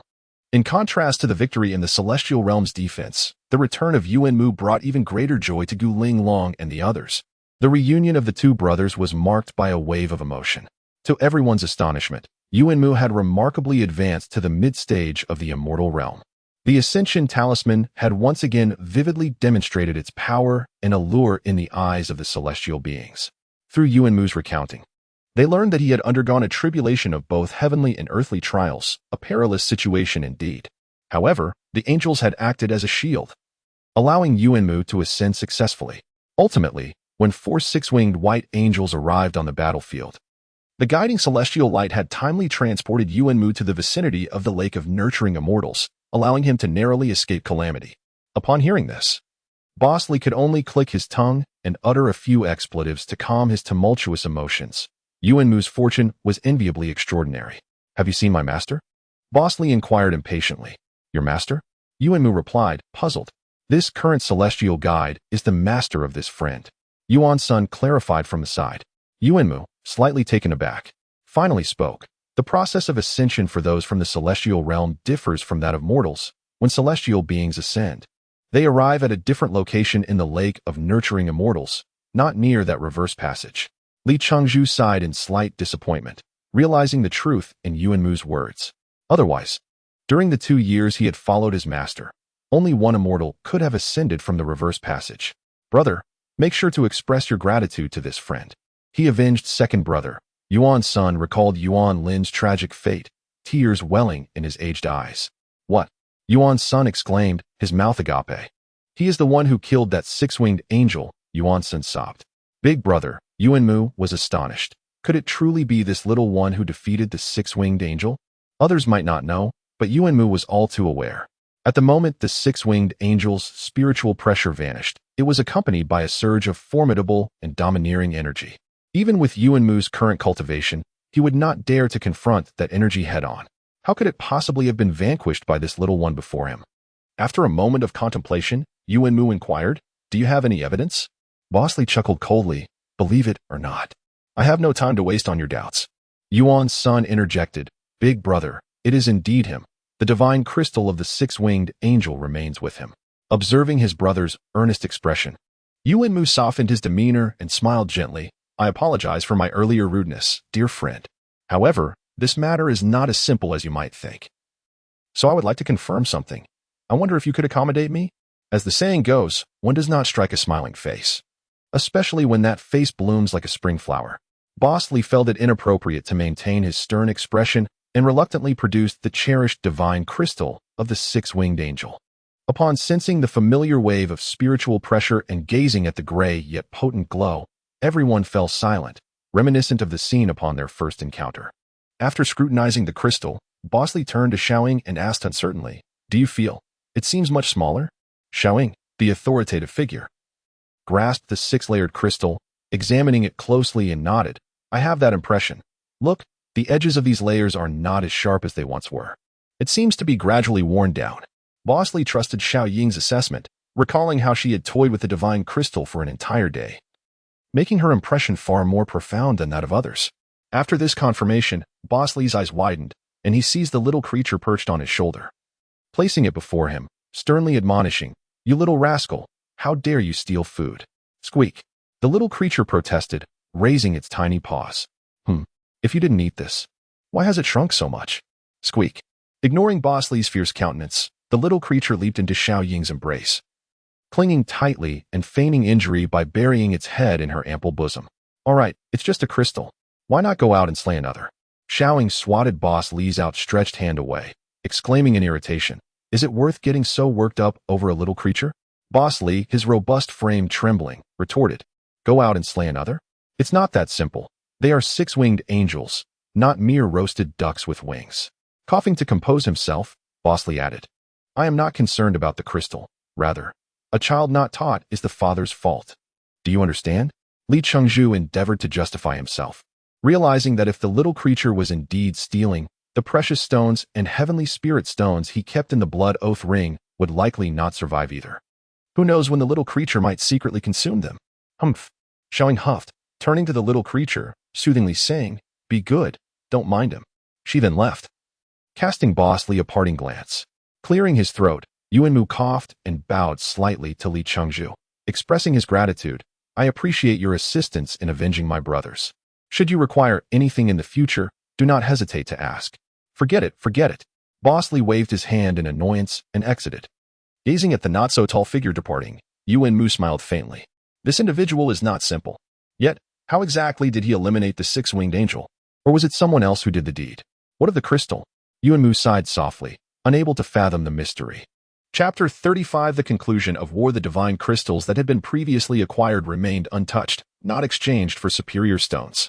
Now that they were finally brought forth, Bosley sensed something amiss. Among them were a dozen or so that were distinctly smaller than the others. These smaller pieces were undoubtedly the spoils from the ambush against the angelic army alongside Gu Linglong. Could it be that the crystals had evaporated? Bosley pondered. Although the crystals from the six-winged angels had also diminished in size, they still represented a certain status. When Li Chengzhu presented this item in exchange for superior stones, Yi Zhiqiu nearly had her eyes pop out in astonishment. Where on earth did this fellow acquire such treasures? Yi Zhiqiu speculated about Bosley, cunning as he was. Li Chengzhu kept his lips sealed, and no matter how much General Yi pressed him, he remained tight-lipped. The final tally consisted of 1 six-winged crystal, 1 four-winged crystal, and 137 two-winged crystals, which netted Bosley 257 superior stones. The wealth amassed from the war arrived with such ease that Bosley could hardly contain his delight. Moreover, after the tribulations of war and the baptism of blood, an indescribable aura now enveloped him. His once handsome visage now appeared chiseled and robust, exuding an air of formidable strength. The return of Yuanmu invigorated Gu Linglong's hunting team, allowing them to reap considerable rewards on the battlefield. Yuanmu's cultivation was now at the mid-stage of immortality, vastly superior to Gu Linglong's novice level. The only regret was the lack of suitable weaponry and magical artifacts, forcing him to pick up a reasonably effective flying sword from the battlefield and rely on his exceptional skills to eliminate the angels one by one. In this regard, Bosley had once feigned generosity, offering to return the Liuli needle to the Yuan brothers. However, Yuanmu vehemently refused, displaying an inexplicable fondness towards Bosley. Had their cultivation levels not differed so vastly, Bosley might have misinterpreted Yuanmu's demeanor as sycophantic. The Gu Linglong team operated in unison, with Yuanmu at the forefront. Bosley wielded the meteor sword in the center, simultaneously deploying the 9 heavens Deluo cauldron. 120 flying swords danced in the air, instilling fear in the hearts of their enemies. Although the 9 heavens Deluo cauldron could unleash 800 swords, Bosley's cultivation limited him to conjuring only 120, yet even this was enough to terrify the angels. Little Shadow, astute as ever, recognized that staying close to Boss Lee not only ensured her safety, but also allowed her to collect some spoils by dispatching the half-dead angels he had defeated to earn her own accolades. Boss Lee, infuriated, threatened Little Shadow, declaring he would take drastic actions if she continued her opportunistic ways. Nevertheless, his threats had little effect on the cunning girl. What was merely flesh to her? She flaunted her alluring form at Boss Lee, who felt utterly defeated. Moreover, since their last quarrel, the little one had taken to pouting at Boss Lee, demanding a piece of superior stone during meals, only to nestle into Little Shadow's embrace and refuse to leave. Even the crystals extracted from the slain angels were no longer offered to Boss Lee. This situation left him seething, lamenting how these two had taken all the glory and spoils without leaving him a shred. Tears welled in his eyes as he reminisced the ancient saying, "Only women and petty men are difficult to raise." This state of affairs persisted for over a week until the little one finally returned the spoils to Boss Lee through a mix of coaxing and deception. "I'll see where you find a female mouse later," Little Shadow huffed, incensed, as she berated Boss Lee for corrupting the little one by suggesting it find a mate. "If all else fails, we can seek other options, right, my child? The Celestial Realm has some fascinating catgirls." Boss Lee winked at the little one with a mischievous grin. The little one squeaked in excitement. Little Shadow, recalling a memory from the Gu Linglong castle, felt a warmth spread through her, her body gradually heating up. Unconsciously, she squeezed her legs together, suddenly overwhelmed by a dizzying sensation that nearly caused her to collapse. This feeling flushed her cheeks crimson, prompting her to disregard Boss Lee and flee. "Why run? You've seen it all before." Boss Lee scoffed behind her. His words nearly caused her to stumble, prompting her to flee even faster. "If you steal my achievements again, I'll really take drastic measures," Boss Lee shouted, cupping his hands to amplify his voice. Just then, Gu Linglong entered from outside and caught sight of Boss Lee in his brazen and lascivious state, grinding her teeth in anger. Cough. Boss Lee awkwardly scratched his head, then bent down to pick up the little one, examining it closely and muttering, "A bit smaller, but no matter, I'll find you a little cat girl soon." The war between the Celestial Realm and the Angelic Realm remained stalemated until the intervention of three formidable celestial beings. By the 8th month of conflict, the Celestial Emperor dispatched 3 celestial beings to assist in the battle. Due to the prolonged maintenance of the spatial rift, all beings above the 10-winged angel level were rendered ineffective, necessitating years of rest before they could engage in combat, inadvertently granting the Celestial Realm a significant advantage. The 3 celestial beings directly stormed the angelic stronghold, obliterating their high-ranking commanders before retreating unscathed. Without their leadership, the angelic forces fell into chaos, and the Celestial Realm merely organized a single charge to uproot the angelic encampment. Those angels attempting to escape back to their realm were systematically slain by the guardians stationed at the spatial rift and subsequently disposed of in the Celestial Realm. Upon learning the truth, Boss Lee and the others were nearly driven to the brink of fury, lamenting that had they known, they would have dispatched powerful immortals to eradicate the enemy in one fell swoop, instead of laboring for months with mere minions. Boss Lee vowed to curse the Celestial Emperor's mother 100 times every day henceforth. Chapter 36. The whiff of conspiracy. The brutal war concluded in an unexpected manner, prompting all the weary cultivators to exclaim that heaven had indeed turned its gaze upon them, and that the Celestial Emperor had bestowed his grace. However, Boss Lee detected a hint of intrigue amidst the aftermath, sensing that there lay a thread of conspiracy woven into the fabric of this conflict. Taking a moment to visit his beautiful senior aunt, Wu Rui, he was astonished to find her radiating joy, as though she were preparing for her own wedding. "Little rascal, what brings you here this time?" she inquired, concealing her laughter behind her hand and fixing her gaze upon Boss Lee. "The disciple has missed his esteemed aunt dearly and came to pay a visit," he replied with a squint and a smile. Wu Rui pouted playfully and playfully tapped Boss Lee's head. "You smooth talker." Boss Lee feigned innocence, raising his hands in surrender. "Truly, it has been many days since I have had the privilege of hearing my aunt's teachings. I have been restless." Wu Rui chuckled, her bosom heaving with mirth. Boss Lee, with a hand on his forehead, peered through his fingers, knowing full well that the restrictions set by his ancestors still lingered within him. Mind reading was of little concern. "You really know how to charm," Wu Rui teased, her playful taps on his head becoming addictive.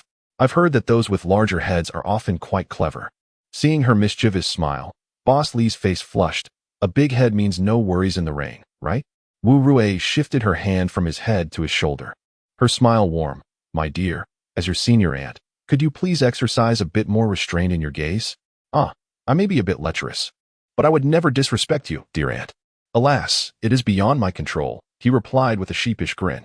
So, it is my fault then? She said with a playful yet biting smile. It is simply that my aunt is born with such beauty. Bosley hastily bowed his head. Eager to avoid inciting her wrath, Wu Rui rolled her eyes.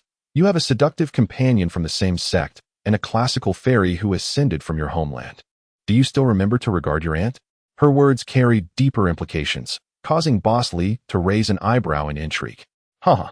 Wu Rui laughed unabashedly. I'm just teasing you. Don't think too much into it. Clearing his expression, Bosley resumed a serious demeanor. Now, what is it that you wish to discuss? Suddenly recalling his purpose for visiting, he quickly retrieved 3 divine crystals of the 2-winged angels from a common storage ring. Aunt, behold. These are the divine crystals of the 2-winged angels that I specifically saved 5 months ago. Then, from the blood-red ring, he produced another 3. These are the divine crystals of the 2-winged angels I acquired just a few days ago, though the divine crystals were not overly large. The 6 2-winged crystals comfortably rested in Bosley's palm, yet they differed significantly. Since discovering that a 6-winged angel's crystal could evaporate, he had taken care to retain 3 of the 2-winged ones. Upon examining them, he noticed that the first 3 were indeed half the size of the latter 3. Noticing Bosley's puzzled expression, Wu Rui smiled. Have you realized it? How so? Bosley's eyes widened in disbelief. Are you suggesting that the divine crystals truly evaporate? Whether they evaporate, I cannot say, but they do gradually diminish until they vanish completely. She explained. Isn't that the same as evaporation? He retorted. Wu Rui shook her head. I merely stated that they shrink over time. Bosley scratched his head, pondering the nuance in her words. How did you come to this conclusion? He inquired, sensing the complexity of the matter. It was not I who discovered it, but rather Lord Yi, Wu Rui replied, casting a disapproving glance at Bosley, who appeared overly eager. I was merely curious, he said with a chuckle. The divine crystals you collected were stored with Lord Yi, and one day he noticed that the crystals in his storage ring were slowly diminishing. This prompted him to consult your ancestor and others, she recounted, smoothing her wind-tossed hair. Bosley, with a mysterious gesture towards the sky, softly inquired, and then what? Why do you ask? That is classified information. Wu Rui shot him a sharp look. Out of curiosity, he admitted, feeling a shiver as he sensed the subtle murderous intent emanating from her, a feeling that had haunted him for days, robbing him of sleep. Do you really need to sleep? Wu Rui scolded, her disappointment evident in her gaze. Bosley scratched his head. Oh, there's one more thing. Observing his hesitation, she sighed. Speak freely, I shall answer what I can. Why did they only dispatch 3 celestial beings now? Wouldn't it have been swifter to send them earlier to end the war? He asked, pointing to the heavens, his voice wavering. Wu Rui sighed. Had we deployed powerful celestial beings and immortals at the onset of conflict, the angelic realm would have certainly responded with 10-winged angels. She glanced at Bosley. Do not wear such a mournful expression. War is inherently cruel. If not for the hundreds of thousands of cultivators and immortals who prolonged the conflict, allowing the 10-winged angels to maintain open spatial rifts to deplete their strength, the war would not have concluded so favorably. The arrival of even one 10-winged angel would have resulted in casualties far exceeding those we currently face. I understand. Bosley clenched his fists. But the memories of countless comrades falling before him weighed heavily on his heart. Enough, young one. Wu Rui patted his shoulder. Which do you think is harder, the teeth or the tongue? Taken aback, Bosley turned to her alluring lips, envisioning the delicate tongue within, his blood surging with excitement as he stammered, Teeth? Wu Rui shot him a sharp glance. Even the hardest teeth will eventually fall out, but the tongue remains soft and resilient. Yet, the tongue can be severed. He insisted, but was met with a playful slap. Little rascal, don't digress. Wu Rui pouted. What I wish to convey is that one should not be overly rigid in life. Within the celestial realm, no matter how powerful one may be, there will always be someone stronger, unless she left her sentence hanging, and Bosley bowed deeply. Acknowledging her wisdom, he realized that his fearless demeanor on the battlefield had drawn her attention, prompting her reminder to avoid becoming a target for others. A tree that stands taller than the forest will be uprooted by the wind. A crane among chickens will be slaughtered by the farmer. Chapter 37. Returning home. Upon returning from his granduncle's abode, Boss Lee remained convinced that matters were far from straightforward. If his granduncle spoke the truth, then even the esteemed General Yi might be oblivious to the underlying intricacies. Moreover, the subtly menacing admonition from his granduncle solidified Boss Lee's resolve. This war harbored secrets. What purpose lay in the deployment of hundreds of thousands of cultivators to exhaust the might of the 10-winged angels? Such reasoning was utterly nonsensical. The angels were not naive. Had they desired, they could have dispatched the 10-winged angels to ravage the immortal realm long ago. How could the cultivators have endured until now, only to claim victory upon the arrival of the celestial immortal? Furthermore, the angelic forces had only triumphed in the initial battle, while subsequent conflicts had seen them beleaguered. It felt as though they were merely marching towards their demise. Pondering this conundrum, Boss Lee found himself unwittingly entering the tent, where Little Shadow approached him, wrapping her arms around his. "General, everyone is ready to head home, just waiting for you. In this war, few, if any, cultivators, let alone ordinary immortals, could rival the achievements of Boss Lee. Ultimately, in a fit of boredom, he had donated 800 merits to acquire a 6th-grade military title for amusement. Above the rank of military general were the military commanders, also divided into 6 grades, with the 6th being the lowest.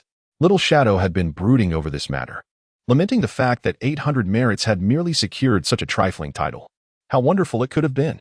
She pouted, having sulked for several days. Though it was a title, Boss Lee's cultivation was woefully inadequate.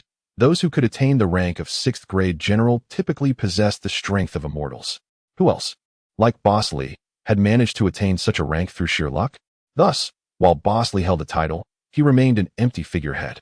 However, those of the general rank could recruit their own personal troops, and upon reaching a certain level of power, could even establish their own factions. Feeling the softness and warmth at his elbow, Boss Lee playfully nudged Little Shadow, lifting her chin with his hand. "Are you coming along?" "How annoying," Little Shadow retorted, kicking at Boss Lee before darting to Gu Linglong's side, clutching her sleeve. "Sister, he's bullying me." After months of fighting side by side, the bond between Little Shadow and Gu Linglong had deepened significantly. The once stern beauty had softened, and Li Changzhu felt emboldened to tease her from time to time. Such was the truth revealed in adversity. Amidst the chaos of war, one could never know when death would strike. The harsh reality had shattered the previous impasse between Boss Lee and Gu Linglong. "He bullies you, seeking me 1T help." Gu Linglong smiled at Little Shadow. "Why not retaliate?" "Sister." Little Shadow shook Gu Linglong's hand in protest. "Heh." Boss Lee chuckled at the scene. "By the way, aren't you going back with your father?" Gu Linglong inquired, pulling at Little Shadow's hand. Upon hearing this, Little Shadow immediately pouted. "I want to go with him." The time spent together had allowed Boss Lee to glean insights into Little Shadow's family dynamics. Her father intended to marry her off to a scion of a prominent family, prompting her to flee and subsequently encounter Gu Linglong, who had saved her life, leading to her participation in the war. Had it not been for her grandmaster's protection, Little Shadow would have been dragged back long ago. The entanglements of interests. Boss Lee sighed. Being a solitary figure had its merits. At least no one dictated his actions or held him back. With the token from my grandmaster, he wouldn't dare impose on me, Little Shadow huffed. "All right, then let us return to Rainbow City with your sister," Gu Linglong consoled her. Little Shadow nodded vigorously. "Since everyone is preparing to return, I should bid farewell to my grandmaster," Boss Lee finally declared after a moment's hesitation. "Humph, I see you only wish to see your beautiful grandaunt again," Little Shadow teased. Boss Lee's foot froze mid-stride before he set it down, clearing his throat. "You should also bid farewell to your grandmaster. Show some awareness." He turned and dashed out. Initially, he had no such intentions, yet Little Shadow's words stirred a flurry of emotions within him. He could send a jade slip to inform his grandaunt and grandmaster, but he felt it more appropriate to convey his farewells in person. Was it his conscience at play? He felt a blush creeping to his cheeks. When he encountered his beautiful grandaunt once more, Wu Rui was slightly taken aback. "Why have you returned so soon?" Grandaunt, I am preparing to return to Rainbow City. Please inform Grandmaster that I shall honor him anew and heed his teachings." Returning to Rainbow City? Wu Rui paused briefly. "Are you not going back to the Illusionary Sword sect?" "No," Boss Lee replied with a wry smile, shaking his head. "Master will emerge from seclusion in just over a year. I will await him in Rainbow City. As for the Illusionary Sword sect, I shall address that later." Wu Rui pondered for a moment.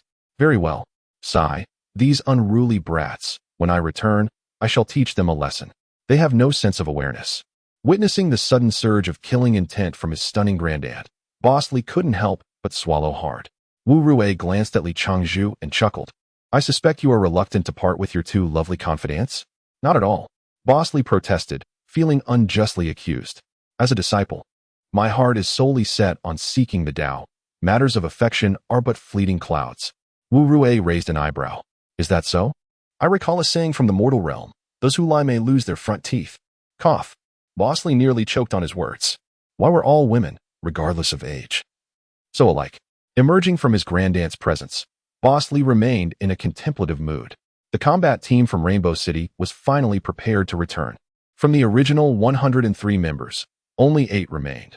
Gu Linglong, Little Shadow, Li Changzhu, Xiao Feng, the Yuanmu brothers, and 2 other transcendents. With Little Shadow perched on his shoulder, Boss Li gazed toward Rainbow City and, with a sweeping gesture, proclaimed, homeward bound. Little Shadow giggled, unperturbed by the gazes of others, and wrapped her arm around Boss Li's. Turning to glance at the blood-red rocky plateau, where countless souls lay buried, where many comrades had fought alongside him, he bid farewell. Farewell, Red Rock Plateau. Farewell to my countless unknown comrades. I shall never return to this cursed place. Li Qingzhu cursed vehemently, only to be interrupted by a sudden playful assault from Little Shadow. No foul language. Chapter 1. Ambushed on the Way, Part 1. This return journey was not as hurried as the previous one, though fewer in number. Everyone was united in their aspiration towards the heavenly path. They bore their burdens lightly, except for the Yuanmu brothers, whose expressions reflected a profound sorrow. The 3 brothers had shared joys and hardships for centuries, and now, as they were on the verge of attaining the true heavenly path, calamity struck. One brother was dead, and the other gravely injured, leaving Yuan Sun with little hope of ever cultivating again. Among the 8, Xiaoying and Boss Li were the most carefree, bantering incessantly, while the little creature bounced joyfully between them, occasionally launching playful attacks on Gu Linglong. This woman, once as cold as ice upon their first meeting, seemed to have her heart thawed by the recent war, occasionally revealing a flicker of a smile, especially when the little creature nestled in her arms, causing her to blush like a budding maiden. Such a transformation left Qiufeng astounded. He had never witnessed the revered city lord Gu display such emotions. He mused. I once yearned for the bright moon, yet alas, it only illuminates the ditches. Just as Xiaoying reached to pinch Boss Li's back, the little creature perched atop his disheveled hair suddenly squeaked. Li Changzhu felt a stir in his heart and quickly commanded, Stop. Something's amiss. What is it? Xiaoying inquired, glancing around with confusion. The little creature is warning us. This place is strange. Boss Li scanned the surroundings, striving to identify the source of unease. He trusted the little creature's keen instincts, having often evaded deadly strikes thanks to its alerts. Thus, when the creature emitted another anxious cry, Boss Li concluded that they were being targeted by formidable foes. What strangeness? Xiaoying pouted, having found nothing amiss after examining the area. You've become a jittery bird after all the fighting. Silence. Boss Li shot her a fierce glare, momentarily interrupted by her chatter, just as he sensed a hint of danger. Humph. Xiaoying turned her head, sulking. The group paused briefly, yet still, no movements were detected. Although Boss Li felt no fluctuations in spiritual pressure, countless battles had instilled in him a sense of foreboding, akin to a white mouse being eyed by a python. Change course. Boss Li decisively waved his hand. Before anyone could shift their steps, a sharp attack surged from the ground, aimed directly at the incapacitated Yuansen. The overwhelming spiritual pressure startled everyone. Yuanmu reacted swiftly, teleporting with Yuansen to evade the strike. The others hurriedly retreated as well. Suddenly, Boss Li felt a heavy weight descend upon him, as though a mountain had landed atop his head, causing him to instinctively channel his Yuan Ying's power to stabilize himself, while swiftly pulling Xiaoying, who was about to fall. Among them, only Xiaoying possessed lesser cultivation, while the others merely wobbled, unable to remain in the air, and thus descended to the ground. Once everyone steadied themselves, they discerned that the attack had originated from a circular artifact, now spinning ominously in the air. Which beast dares to ambush your lord? Boss Li bellowed, his voice resonating with authority reminiscent of the legendary Li Yuanba. At that moment, 3 formidable presences abruptly manifested, with 3 figures slowly emerging from the mound of earth before them. Damn, Boss Li thought, wishing he could bite his own tongue. The intensity of these three presences was unmistakably at the level of immortals. The trio coldly regarded Boss Lee, one of them casually forming a spell, sending the circular artifact hurtling towards him. In a flash, Boss Lee produced the meteor, struggling to form the necessary seals to command it against the incoming artifact. Simultaneously, he unleashed the 9 Heavens Deluo Cauldron, summoning 240 diverse flying swords that whistled around him. After 8 months of warfare, Boss Lee's physical cultivation had surpassed the out-of-body stage, reaching the early stage of divine separation, while his Yuan Ying had ascended to the early stage of integration. The 9 Heavens Deluo Cauldron could now manifest 240 flying swords. As the meteor collided with the circular artifact, a sharp clang echoed, sending it tumbling back. The artifact ceased its assault, and Boss Lee sighed in relief, grateful that he had previously refined a clone into the meteor. Otherwise, that blow would have severely injured his Yuan Shan.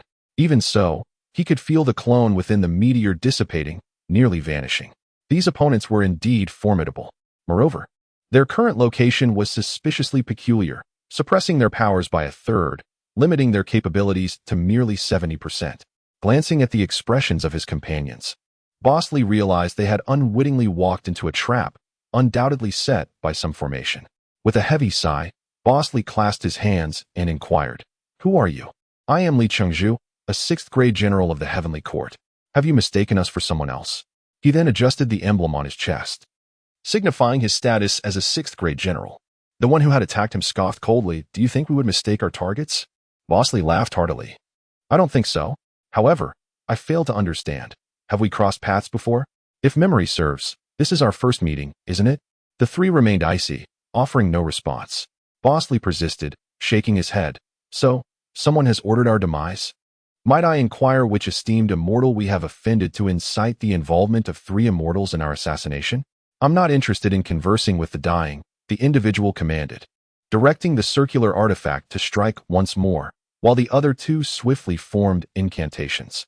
Instantly, the weight above intensified, causing Boss Lee to feel as though he might kneel. Xiao Ying, overwhelmed, collapsed onto the ground. "Everyone, be cautious. This is the cutting formation," Qiufeng's voice called from behind.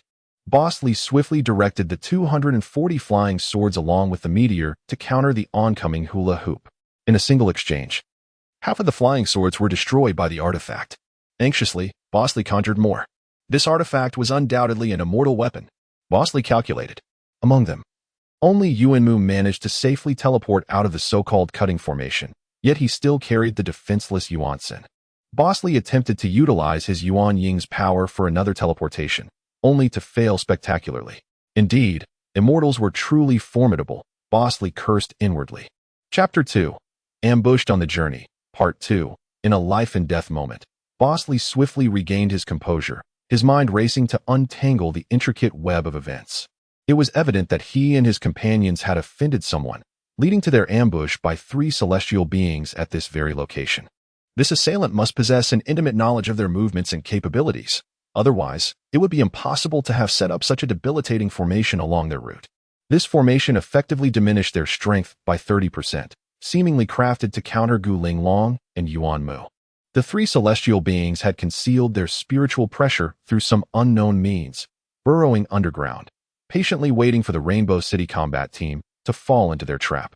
Their strategy was flawless. Once the group stepped into the weakening formation, eliminating a half-immortal and several cultivators would be a mere formality for them. However, the adversaries likely underestimated Boss Lee's secret weapon, a treasure-hunting mouse. This small creature was acutely sensitive to fluctuations in spiritual pressure and detected a hint of danger before the group entered the formation, issuing an alarm. Forced to act, the enemies emerged from their subterranean concealment, driving the group into the carefully laid formation. With the critical pieces in place, the notion of a traitor suddenly surged to the forefront of Boss Lee's mind. Stealing a glance at Qiufeng, who appeared equally tense, gripping his flying sword with a vigilant expression while resisting the overwhelming pressure, Boss Lee noted that Qiufeng had just loudly warned the others about the formation's name, casting doubt on any suspicion of betrayal. Who could it be? Faces of potential foes flickered through Boss Lee's mind like a fast-forwarded film. Before he could filter through his thoughts to identify the traitor, 2 celestial swords hurtled towards him from either side.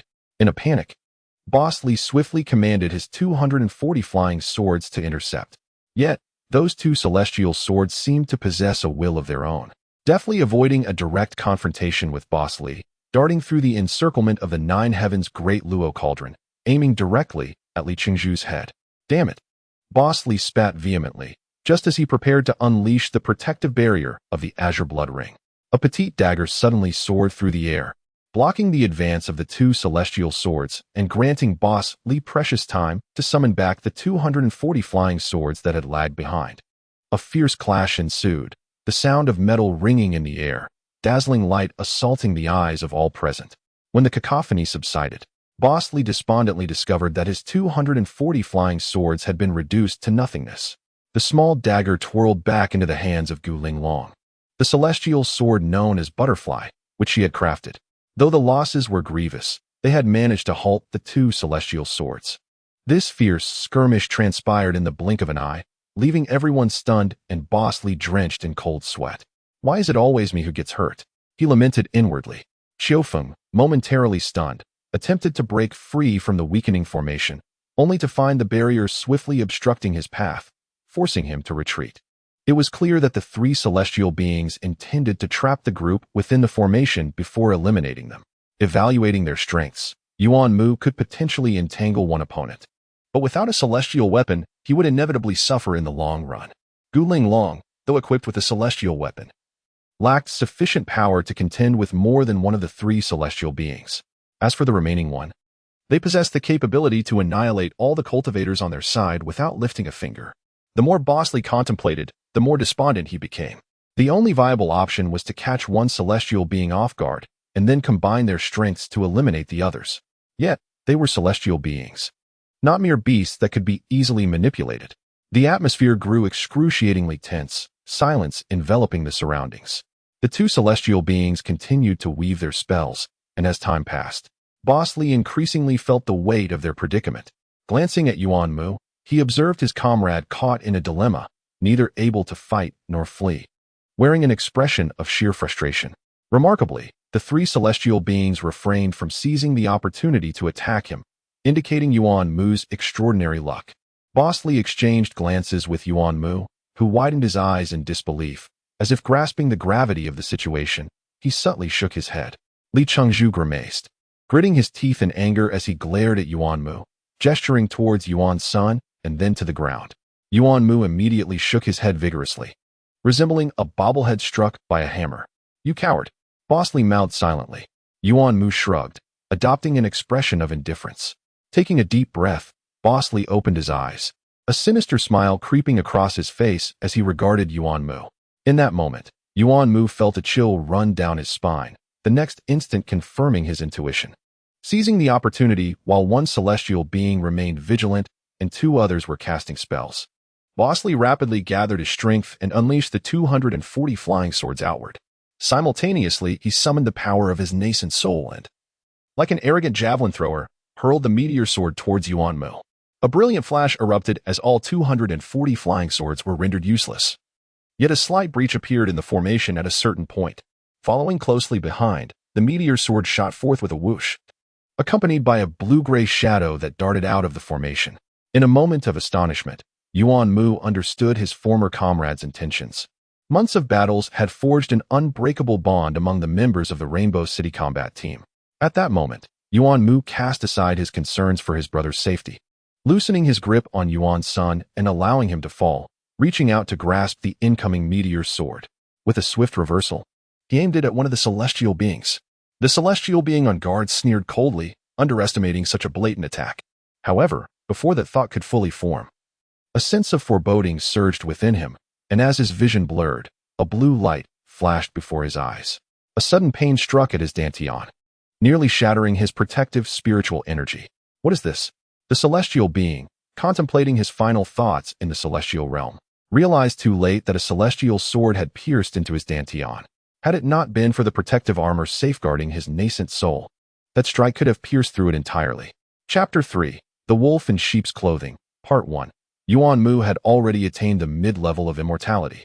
And with the small creature using the Yuli needle to breach defenses, the individual before him was caught off guard and was unexpectedly pierced by the meteor sword. The two immortals nearby, who were in the midst of casting spells, had no time to intervene. From their perspective, these individuals were destined to perish at their hands. And in their carelessness, they suffered a significant setback. This series of events left everyone astounded. Boss Lee launched his sword, while Yuan Mu executed the kill, all transpiring in the blink of an eye. Although the meteor sword belonged to Boss Lee and had not been forged by Yuan Mu, the latter was still an immortal. While he could not utilize the sword's internal formations, the meteor sword unleashed an extraordinary power in his hands. Seizing the moment of distraction, Yuan Mu swiftly drew the meteor sword, cleaving the immortal's golden body into several segments with swift and precise strikes. Boss Lee formed a circle with his thumb and forefinger, bringing it to his lips to whistle. The small creature darted back, sniffing the air before racing towards a specific direction. Soon, everyone felt a sense of lightness as the formation was disrupted. Such formations, which did not rely on human positioning, would typically substitute with other objects or treasures, often using the Tianji stone as a basis for arrangement. Once the arrangers secured control of the formation, they could manipulate it at will. The three immortals, having meticulously plotted their strategy, likely never anticipated that Boss Lee would possess such an extraordinary pet as the treasure-seeking mouse. Its mere immunity to barrier-type spells was sufficient to render this formidable auxiliary formation ineffective. Boss Lee had initially refrained from allowing the small creature to dismantle the formation to catch them off guard. The three of them were far too powerful. Without employing cunning tactics, his group would undoubtedly meet their demise. The remaining two immortals finally regained their wits and launched a flanking attack on Yuan Mu. Among the group, Gu Linglong possessed the greatest strength. After a brief moment of contemplation, she wielded the butterfly immortal sword once more, unleashing a brilliant streak of light towards the two immortals. Boss Lee burst into laughter, leaping into action just before Yuan-san landed, catching him deftly and setting him down gently. "Brother, take a breather." "Thank you." Yuan-san nodded in acknowledgement without further ado. The battle in the sky had commenced, with Yuan Mu and Gu Linglong each engaging an immortal. Boss Lee spat disdainfully on the ground, shaking his shoulders. "Damn it, I nearly got crushed." Xiaoling slowly rose from the ground, brushing off the dust from her attire. Her face flushed. Among everyone, her performance had been the most dismal. She had been knocked down to the ground, while even Li Changzhu, who was 2 levels weaker, stood tall. Yet, Xiaoling remained unaware that Boss Li's nascent soul harbored celestial spiritual energy, and that his cultivation had already reached the early stage of integration, surpassing her by a tier. When Boss Li strolled back, everyone regarded him with astonishment. His performance this time was truly remarkable. "This fellow has some audacity. What are you staring at? Go help." Boss Lee was incensed, exclaiming at the group, "Can't you see Gu Linglong is struggling up there?" At his shout, Qiufeng and the remaining 2 ascendant cultivators finally snapped back to reality and rushed to assist. "Damn it, I want you all to survive and return." Boss Lee gazed up at the sky, shouting arrogantly. With a snap of his fingers, the small creature dashed to the side of the deceased immortal's corpse, its tiny nose twitching fervently. Just as Li Changzhu had witnessed for the first time, a diminutive humanoid figure was gradually extracted from the body. Before the immortal's nascent soul could react, Boss Lee swiftly stepped forward, placing his foot atop it and inscribing a sealing mark on his soul. Trying to escape? Squeak. The small creature was so excited that drool dripped down its chest. Boss Lee wiped away the filth from the corner of its mouth and ruffled its head, chiding, "You little beast, you have no manners when it comes to eating." Then he pointed at the immortal's nascent soul. "Look, you frightened it." Xiaoling swallowed nervously and approached Boss Lee, observing the immortal's nascent soul closely. It was her first encounter with a living nascent soul. It shimmered in vibrant colors, evidently adorned in celestial armor. With a pained expression, it struggled beneath Boss Lee's foot, trying to flip itself over. But his foot was as immovable as a mighty giant pressing down upon a naked form. Its fierce visage and robust strength instilled fear in the immortal. As if relishing the torment, Boss Lee gritted his teeth, applying a spiraling pressure with his foot. Xiaoling furrowed her brow, unable to bear the sight. She tugged at Boss Lee's sleeve. "Zhuzi." Boss Lee turned to her, a wicked smile playing on his lips. "Isn't it cruel?" Xiaoling nodded solemnly. Boss Lee patted her head. "Little girl, just hang on for a few more centuries." Then he turned his attention back to the immortal's nascent soul, glaring fiercely. "Someone finds this pitiful sight intolerable. Consider yourself fortunate. Tell me who sent you, and I'll grant you a swift end." The nascent soul possessed immense celestial energy, but lacked a physical vessel to anchor it, rendering it merely a colossal movable treasure. In protest of its predicament, the nascent soul thrashed its head, attempting to turn away but ultimately failing. Bosley lifted his other foot, pressing down on the nascent soul's head with force, cursing, "Behave yourself." The sharpness of his foot created an indentation in the nascent soul's head, which quickly returned to shape. It felt akin to squeezing a balloon. Bosley stomped down several more times to vent his frustration, causing the ground to tremble beneath his powerful foot infused with celestial energy, sending dust swirling into the air. After a considerable time, as the dust began to settle, Xiaoying peered from behind to find that the nascent soul's head had been forcibly driven into the mound of earth, leaving only half of its body exposed. Its legs continued to kick defiantly, reminiscent of a slaughtered pig's final convulsions. Xiaoying covered her mouth and turned her head away, unable to endure the sight any longer. Chapter 4. The Wolf in Sheep's Clothing, Part 2. After much effort, the celestial infant finally ceased its struggles. Its body marked by the sealing imprint that rendered it powerless to flee. Were it not for the protective celestial armor, it would surely have suffered injuries beneath the formidable foot of the formidable Li. I know you can hear me. If you are willing to cooperate, raise your right hand, and I shall grant you a swift end. If you refuse, raise both hands. In my hometown, we are renowned for our 10 most infamous tortures, one of which involves. Li raised an eyebrow, his tone enticing. The celestial infant remained buried in the ground, like an ostrich evading fear, utterly motionless. Unable to restrain her curiosity, Xiaoying inquired, "What is that torture?" Li snapped his fingers. "Good question." He then lifted his foot and stomped twice on the infant's head, driving it firmly into the earth before placing a foot on its groin, holding it down as he explained to Xiaoying, his gaze still fixed on the celestial infant. "Do not women often groom their hair? They take a comb to straighten their locks, making themselves radiant. Isn't that exactly what you do?" Xiaoying retorted, her lips curling. This so-called boss had a penchant for appearances, particularly on the Red Rock Plateau, where despite the usual protective aura, his first act after every battle was to tidy his hair and attire, a testament to his vanity. Li smiled slightly, refraining from contradiction. However, the grooming we speak of is far from mere hairstyling. A chill ran down Xiaoying's spine at Li's smile. War had indeed transformed him. The once greedy and opportunistic Li was long gone, replaced by a figure of ruthless ferocity. Leaning closer to the celestial infant, Li spoke menacingly. "In my homeland, where mortals dwell without protective auras, wrongdoers face a grueling fate. They are subjected to iron brushes that scrape their flesh away, layer by layer, until nothing but bone remains, ultimately leading to their demise. Before the scraping begins, boiling oil is poured over them. You may wonder why. The oil loosens the flesh, making it easier to peel away, until only the white bones are exposed." Even Xiaoying, who had reached a state of spiritual separation, felt a shiver of horror at Li's words, her skin crawling. The celestial infant remained silent, immobile, like a plant uprooted. You have spirit."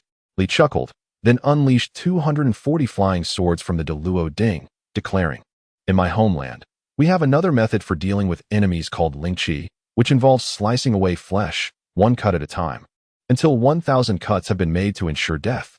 This technique straddles the line of art. Do you believe such tortures have no effect on a pure energy entity?" Without waiting for a response, Li hurled the 240 swords, exclaiming, "I will slice you to pieces. Let us see how tough you truly are." The celestial armor could only protect the infant from the waist down, and with keen precision, Li targeted its plump, delicate calves. Each sword struck, severing the limb horizontally. Yet the energy structure of the calf restored itself after each blow, bracing for the next assault. Though the attack seemed to inflict minimal harm, Li maliciously infused dark energy into his strikes, deliberately tormenting the infant's 3 souls and 6 spirits. After several strikes, the celestial infant began to tremble uncontrollably, its small hands pushing against the ground in a futile attempt to free its head. Fear itself is not terrifying. It is the fear of the unknown that truly instills dread. At that moment, the celestial infant was engulfed in panic. Its physical form could be restored, but the loss of its souls would mean the end of any hope for reincarnation. Most distressing was its complete inability to resist. After a moment of torment, the celestial infant could no longer endure and cried out, its voice piercing through the earth, evoking a sense of sorrow, rage, and helplessness in Xiaoying. Li let out a cold laugh, directing the flying swords unceasingly at the infant's ankles.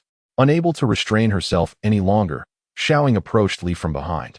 tugging at his garment, her voice trembling. Zhuzi, is this enough? Li turned to regard Xiao Ying, curling his lip, then bent down to grasp the celestial infant's small foot, yanking it from the ground and slamming it against the earth as though wielding a mallet. He then held it before him, gritting his teeth. I do not possess much patience. I will count to 3. If you do not reveal who sent you, I will not hesitate to use your energy as sustenance for my child. With a wave of his hand, the small creature leaped onto Li's shoulder, squinting its eyes at the celestial infant, baring its teeth in a menacing grin, even licking its lips in anticipation. You must have seen how I extracted you from your form, Li said with a sinister grin. Let me share a secret. This little one has devoured numerous 6-winged angel souls on the battlefield. Its appetite is quite discerning. He pinched the celestial infant's cheek, but energy like yours is its favorite. The small creature stood tall, beating its tiny paws against its chest. Finally, the celestial infant could no longer contain itself, glaring at Li with a face full of hatred. If I tell you, will you let me go? Li chuckled darkly, shaking his finger before its face. You're not in a position to negotiate. You must tell me, understand? And what do I gain from that? You'll be devoured by it. Li replied, his expression unchanging. Why don't you go die? The celestial infant was now completely enraged, having encountered shamelessness before, but never to this extent. Huh. Li patted his forehead, then gave the celestial infant's head a light slap. Let us put it this way. If you refuse to speak, I will have it tear you apart slowly and savor every bite. If you do speak, I will grant you a swift end, allowing it to swallow you whole. Which do you prefer? The celestial infant's face flushed with anger, gasping for breath, its chest heaving violently, its eyes burning with a desire to rend Li to pieces. P.S. Apologies, Xiao Mo has been exceedingly busy these past few days. I returned home yesterday and fell asleep, forgetting to update. I must head out again now.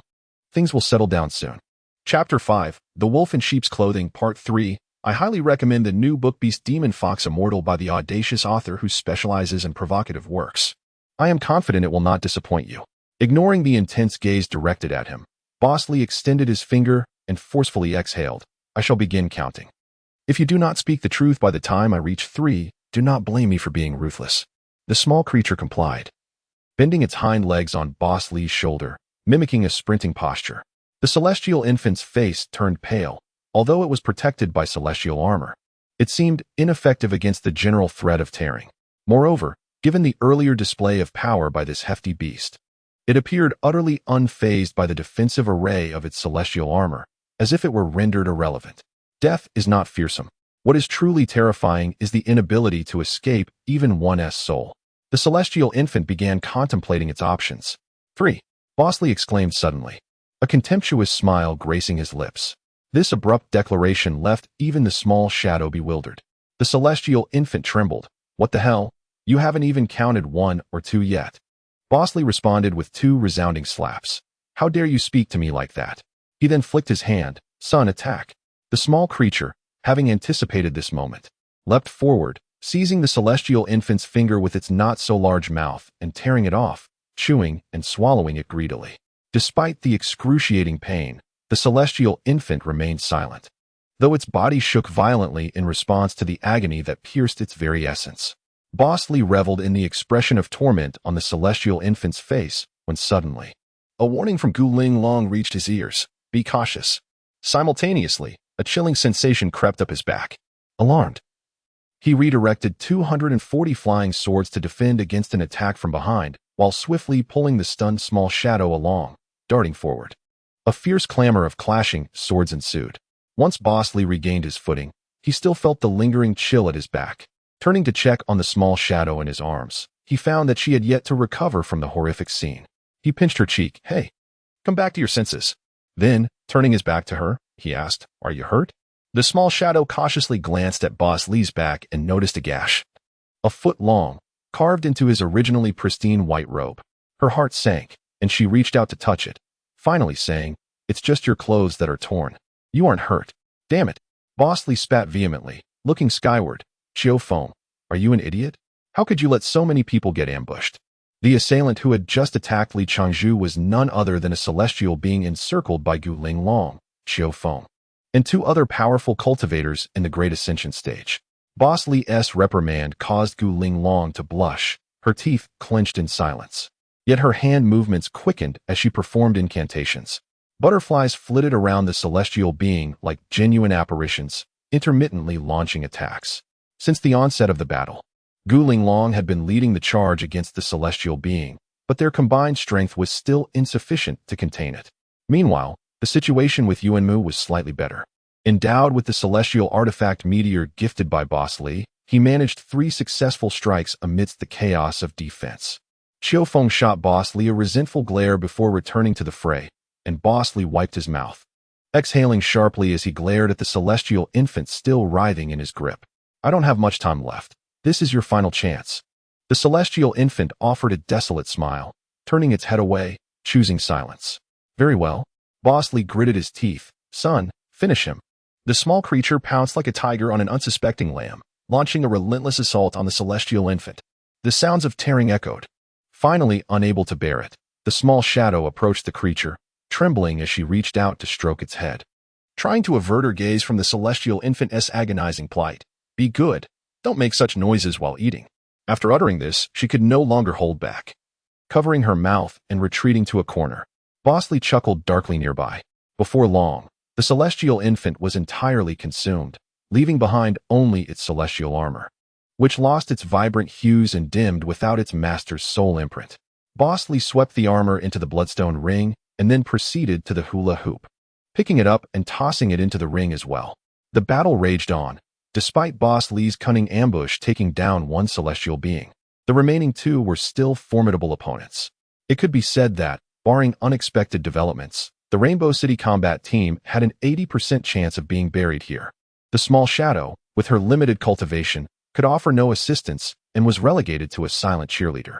Observing the situation, Boss Li noted that the remaining celestial beings were beginning to show signs of impatience after losing one of their own.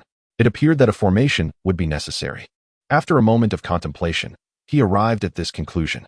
With the small creature's power now revealed, the 2 celestial beings would likely remain on high alert, making ambushes less viable. The advantage on Boss Li's side was the presence of 2 powerful allies. If he could create a formation to bolster their strength, their chances of victory would increase significantly. As for the type of formation, he had already formulated a plan in his mind. During the brief pauses between battles on the Hongyan Terrace, Boss Li had managed to recuperate his spiritual energy swiftly, using the extra time to learn from other cultivators. The chaos of war diminished the barriers between sects, and those cultivators, whether intentionally or not, revealed valuable knowledge. Boss Li, being astute, absorbed much of this newfound wisdom. Now, he decided to deploy the 6 harmonies and 8 trigrams formation, which could enhance one participant's strength by up to 50%, provided that one person served as the focal point. Though the formation only amplified one individual's power, applying this enhancement to Yuanmu would likely render him a match for the celestial being. As for the focal point, that would naturally be Boss Li himself. After all, his nascent soul harbored celestial spiritual energy, allowing him to resonate more profoundly with Yuanmu and unleash the formation's full potential. Resolved in his intentions, Boss Li instructed the small shadow and the creature to remain vigilant against any further ambushes from the celestial beings. He too felt a twinge of fear. The power of the celestial beings was formidable. Chapter 6, You Are My Flower, Part 1. I highly recommend the new book Beast Demon Fox Fairy by the author of Burning Body YY Warcraft, who specializes in lewd literature. I assure you it will not disappoint. The method of the 6 harmonies and the universe formation emphasizes the use of a human as a medium, employing a technique akin to the 1,000 crane talismans to temporarily amplify the spiritual power of the medium at the center of the formation and transfer it to the person being targeted. It can be stated that if the celestial energy within Boss Li's nascent soul were to be transferred to Yuanmu, his strength would undoubtedly increase by 50%. The sky remains a battleground. The immortal who had ambushed Boss Li is currently unable to retaliate under the relentless pressure from the crowd, while the opponent Yuanmu is also struggling. Although their strengths are comparable, Yuanmu's celestial sword is merely a makeshift weapon, failing to unleash the full might of the meteor sword. Nevertheless, he fights with a fearless spirit, often resulting in mutual injuries. This reckless style of fighting is proving to be quite troublesome for that immortal. Those who have experienced the bloodshed of war often harbor a certain ferocity. In a fight, who can truly fear whom? Yuanmu's face is contorted in rage, bloodied yet undeterred. After a considerable time, Boss Lee finally positions all the heavenly mechanism stones for the formation and steps to the center. He gazes upward at the ongoing duel between the two factions. Their flying swords and magical artifacts intertwine, creating a magnificent display in the sky.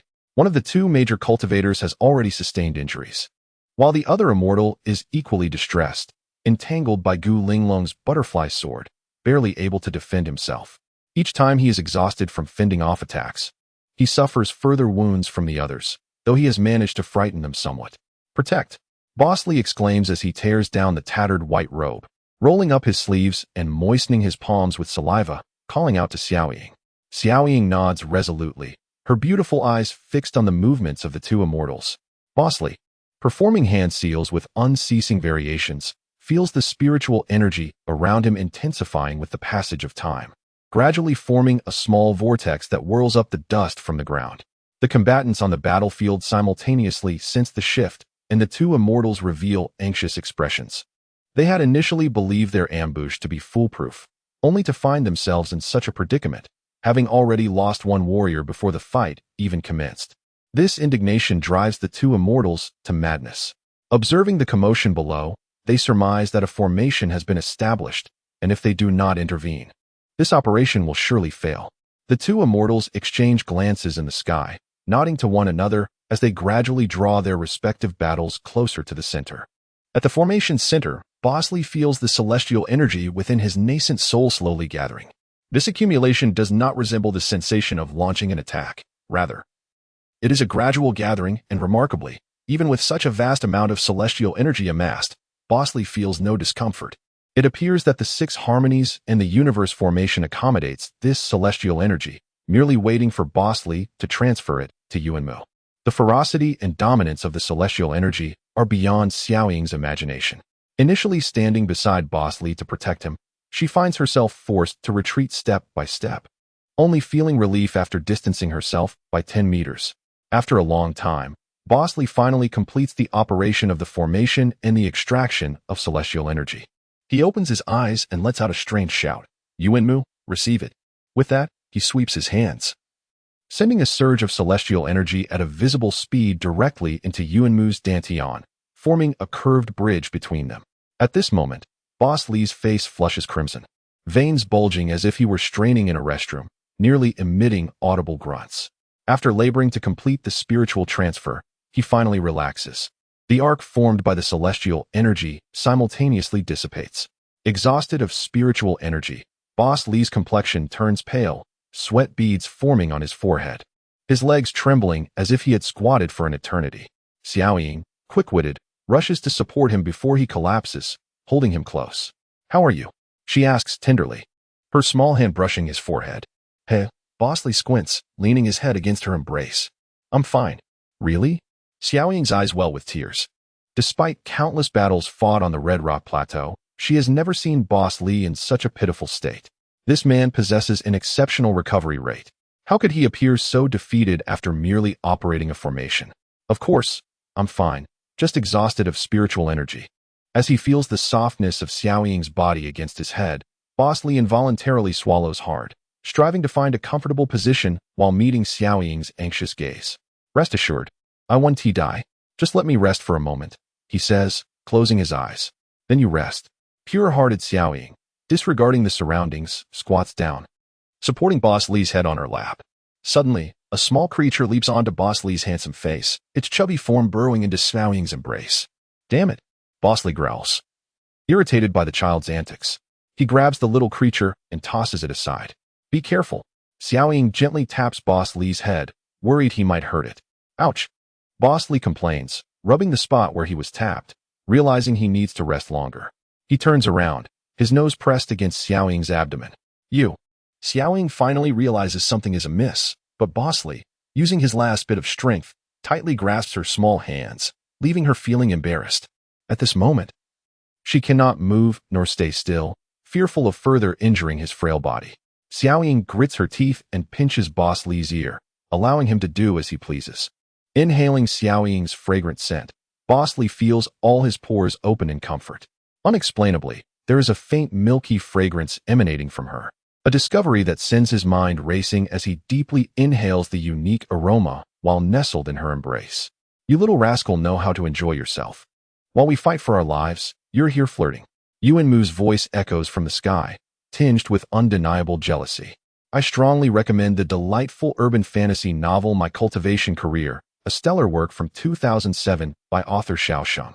If you enjoy it, please support it with your votes. Chapter 7.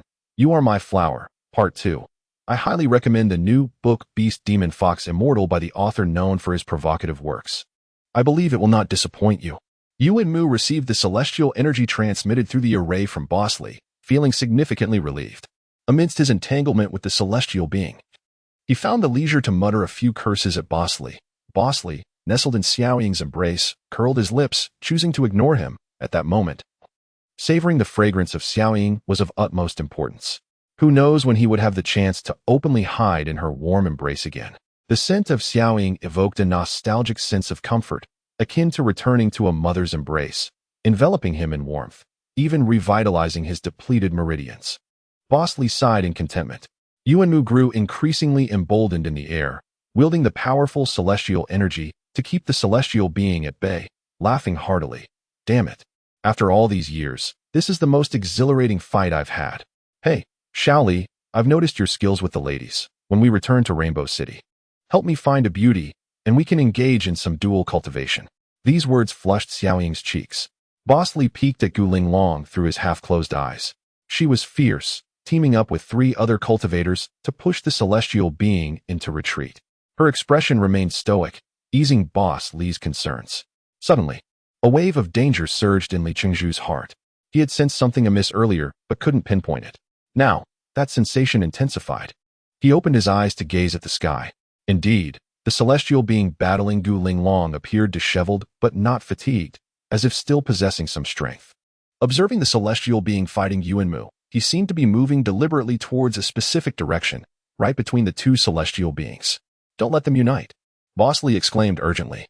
Despite his foresight, he couldn't prevent the 2 celestial beings from converging. The celestial being entangled with Guling Long suddenly unleashed a power incongruous with its earlier demeanor, pushing Guling Long and the others back before swiftly attacking Yuanmu from behind. The combined assault of the 2 celestial beings placed Yuanmu, who had previously held the advantage, in dire straits. Yet, Yuanmu's battlefield-honed instincts allowed him to narrowly evade 4 lethal strikes amidst the chaos, his body drenched in cold sweat. Without the guidance of the little one, he felt helpless, akin to a blind man groping in the dark. The sudden surge of celestial energy and the lack of suitable artifacts burdened Yuanmu with worry. Reluctantly, he adopted a defensive stance, retreating to stand beside Guling Long and the others, uniting their strength to confront the enemy. Bosley, wiping his forehead, struggled to rise from Xiaoying's embrace, regretting not realizing the gravity of the situation sooner. The 2 celestial beings cast furious glares at Bosley, seemingly irate at his interference. Guling Long, cautious, understood that the 2 celestial beings were formidable. Their earlier success had merely been a surprise. Now united, they would be even harder to defeat individually. As if to validate Bosley's fears, the 2 celestial beings simultaneously formed identical hand seals. What are you waiting for? Bosley shouted from the sidelines, urging them to act quickly against the impending formation. If it were an offensive or defensive array, Bosley would not fear, armed with the little one as treasure, ready to face any challenge. However, the prospect of a formation based on human positioning sent chills down his spine. The 2 celestial beings, clearly intent on executing a dual formation, swiftly took their positions, initiating the 2E array with overwhelming momentum directed at Guling Long and her companions. Damn it!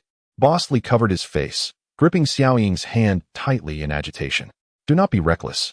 Yuanmu, noticing the group's morale dwindling, roared, enveloping himself in protective energy, charging forward with his sword. Yuanmu, despite being at a disadvantage due to the lack of suitable weapons, could not afford to back down. With the crisis at hand, he knew he had to act decisively. Allowing their spirits to falter would lead to disastrous consequences. Encouraged by Yuanmu's fervor, Guling Long and the others released their flying swords in support. Yet, the combined might of the 2 celestial beings was beyond imagination. With no means of evasion, Yuanmu braced himself to withstand their strike with his meteor's sword. The impact was tremendous. The air reverberated with a thunderous boom, and a formidable wave of spiritual pressure surged through the atmosphere. Had it not been for Xiao Ying's supportive hand, Bosley would have been sent sprawling. Yuanmu, the first to bear the brunt of the attack, was thrown back several paces before regaining his footing. Fortunately, with Gu Linglong and the others providing backup, he managed to endure the blow without suffering severe consequences. However, the reality of his enhanced power being insufficient ignited his fury. Once, he had faced the trials of the angelic military camp and the celestial tribulation alone with unmatched vigor. How could he allow these two celestial beings to bully him so? The battlefield's rhythm shifted dramatically as Yuanmu charged forward, his presence disrupting the celestial beings' previous dominance. They seemed to fear for their lives, losing their earlier advantage as Yuanmu, a robust figure, closed the distance, bolstered by Gu Linglong's assistance. Finally, Bosley could no longer contain himself. He spat in frustration, cupping his hands to shout, Yuanmu, you truly are something. Go for it. Strike them where it hurts. Chapter 8. Have you ever considered marrying me? Lida Boss's venomous tongue, coupled with his despicable body language, nearly drove the two immortals to the brink of apoplexy. Fortunately, their profound cultivation enabled them to endure without confronting him.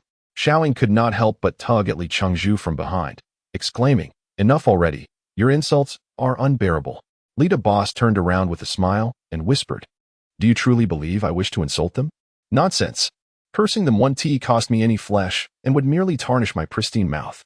He waved his hand dramatically, feigning indignation, while Xiaoying rolled her eyes at his shamelessness. I merely aim to divert their attention, allowing your sister and the others to conserve their energy. Xiaoying blinked in confusion, questioning, is that feasible? They have cultivated for a millennium. Their resolve is unwavering. Can you truly distract them? Lida Boss turned with a snort. Good things take time. He then launched into another barrage of verbal onslaught. Xiaoying promptly erected a soundproof barrier around herself. After enduring 30 minutes of auditory torment, the two immortals could no longer contain their fury. The relentless verbal assault sparked within them an uncontrollable urge to retaliate against Lida Boss, despite their determination to maintain focus against the attacks from Yuanmu and others. Lida Boss wiped his parched lips, bemused by their resilience. They seemed utterly incapable of retaliating. Glancing at Xiaoying, he noticed her composed demeanor, calmly observing the unfolding chaos. In a fit of rage, Lida Boss unleashed one final tirade of insults, only to be met with an unexpected turn of events. The two immortals, incensed beyond measure, disregarded the assaults from others and summoned their protective talismans, their celestial swords aimed squarely at him. Typically, cultivators hold their masters in high regard, and Lida Boss's derogatory remarks had struck a sensitive chord, compelling them to disregard all else in their quest to eliminate this affront to their honor. Lida Boss felt an overwhelming urge to flee. Yet his legs felt as heavy as lead. Having neglected to restore his energy, he found himself at a disadvantage, unable even to summon the 9 heavens' great Luo cauldron. He despised himself for his reckless bravado. Had he truly been so foolish? His thoughts were interrupted as Xiaoying, undeterred by external chaos, sprang to action. Deploying her protective talismans and flying swords, positioning herself in front of Lida Boss. Momentarily taken aback, Lida Boss instinctively grasped her shoulders, summoning his last vestiges of strength to propel her backward. In that fleeting moment of passing, he caught a glimpse of concern and urgency in Xiaoying's eyes. With a melancholic smile, he parted his lips to speak. As the celestial swords drew closer, a strange sensation surged within him, as if something was about to burst forth. Suddenly, a brilliant white light appeared before him, followed by a series of sharp clangs and the muffled cry of a woman. Witnessing the sword's tip piercing through, accompanied by droplets of blood, Li Chuzhu's heart constricted with an unprecedented pain, causing him to tremble uncontrollably. With a determined effort, he approached the frail figure behind the radiant light, steadying the petite form that was teetering perilously. With a thunderous crash, the protective array surrounding the celestial sword activated, sending Li Chengzhu tumbling. Sister, Xiaoying finally cried out, teleporting to the side of Gu Linglong, cradling her bloodied form. Lida Boss, gritting his teeth, crawled towards them, leaving a trail of blood in his wake, his gaze unwaveringly fixed on the crimson-stained figure. Sister, how are you? Xiaoying sobbed, pressing her hands against Gu Linglong's abdomen, yet the blood continued to flow. Quick, apply the healing ointment. Li Chengzhu weakly urged from behind. Oh. Xiaoying finally regained her composure, her tear-streaked face frantic as she retrieved healing ointment from her ring, applying it to Gu Linglong's wounds and feeding her a healing pill.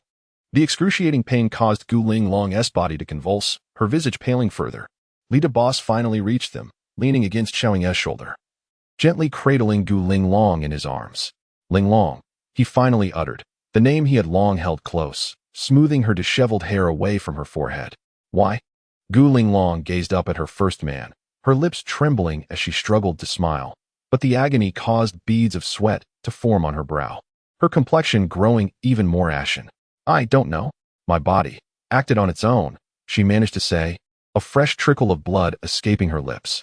A woman who typically remained aloof and expressionless had, in this moment of peril, wielded her celestial sword to shield herself against all threats. At some point amidst the chaos, Lita Boss had come to rely on her. Her delicate form had absorbed countless blows, allowing him to battle without concern for his own safety. Was he truly about to lose her? The heavens and earth remained unchanged. When had he intended to share this sentiment with her? Suppressing his sorrow, Li Chuzhu looked up as dark clouds gathered overhead, threatening rain, the air rippling with tension. He gently wiped the blood from Gu Linglong's lips, mustering a reassuring smile. Don't worry, you'll be fine. Gu Linglong reached out, attempting to touch his face. But her hand fell as she lost strength, only to be caught by him, resting against his cheek. Slowly blinking, she gazed at him with tender eyes, whispering, as long as you're safe, that's enough. The weight of her words struck Li Chengzhu's heart like a hammer, causing a wave of anguish to wash over him. A peculiar warmth spread across Gu Linglong's once pale face, infusing it with a hint of color, even her dull eyes brightening slightly. Have you ever thought about marrying me? The question escaped her lips shyly, her cheeks flushed. Yet her gaze remained steadfastly locked on Lita Boss. The wind howled, and the beauty stood before him, a vision to behold.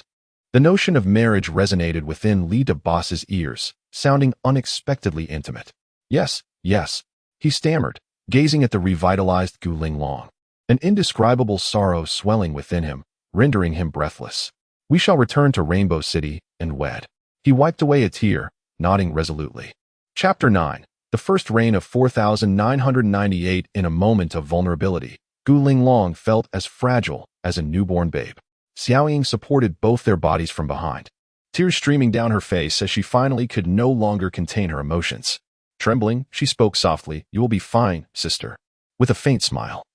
Gu Linglong grasped the large hand of Li Debo, finding solace in their shared journey.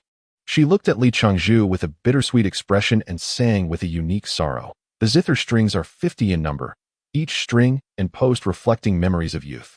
Zhuangzhou's dreams confuse the butterfly, while Wangdi's heart is entrusted to the cuckoo. The moonlit sea reveals pearls with tears. The warm sun over Lantian gives rise to jade mist. This love may await reminiscence, yet at that moment, I was already lost. A cry of anguish escaped Li Debo as he gazed skyward, having just taken Gu Linglong's pulse, realizing her injuries were far more severe than they appeared. While physical wounds could be mended with relative ease, the recent attack on her Dantian had shattered her celestial armor and nearly obliterated her celestial infant. At this moment, Gu Linglong's celestial infant faced the dire threat of dispersion. Without immediate intervention, her demise was certain. What to do? This crisis was unlike the previous one, when Gu Linglong had nearly fallen into madness. Now, it was a matter of her celestial infant's imminent disintegration. If it were merely a state of chaos, a simple dual cultivation could have soothed her celestial infant. But alas, the situation was grave. Li Debo felt utterly helpless.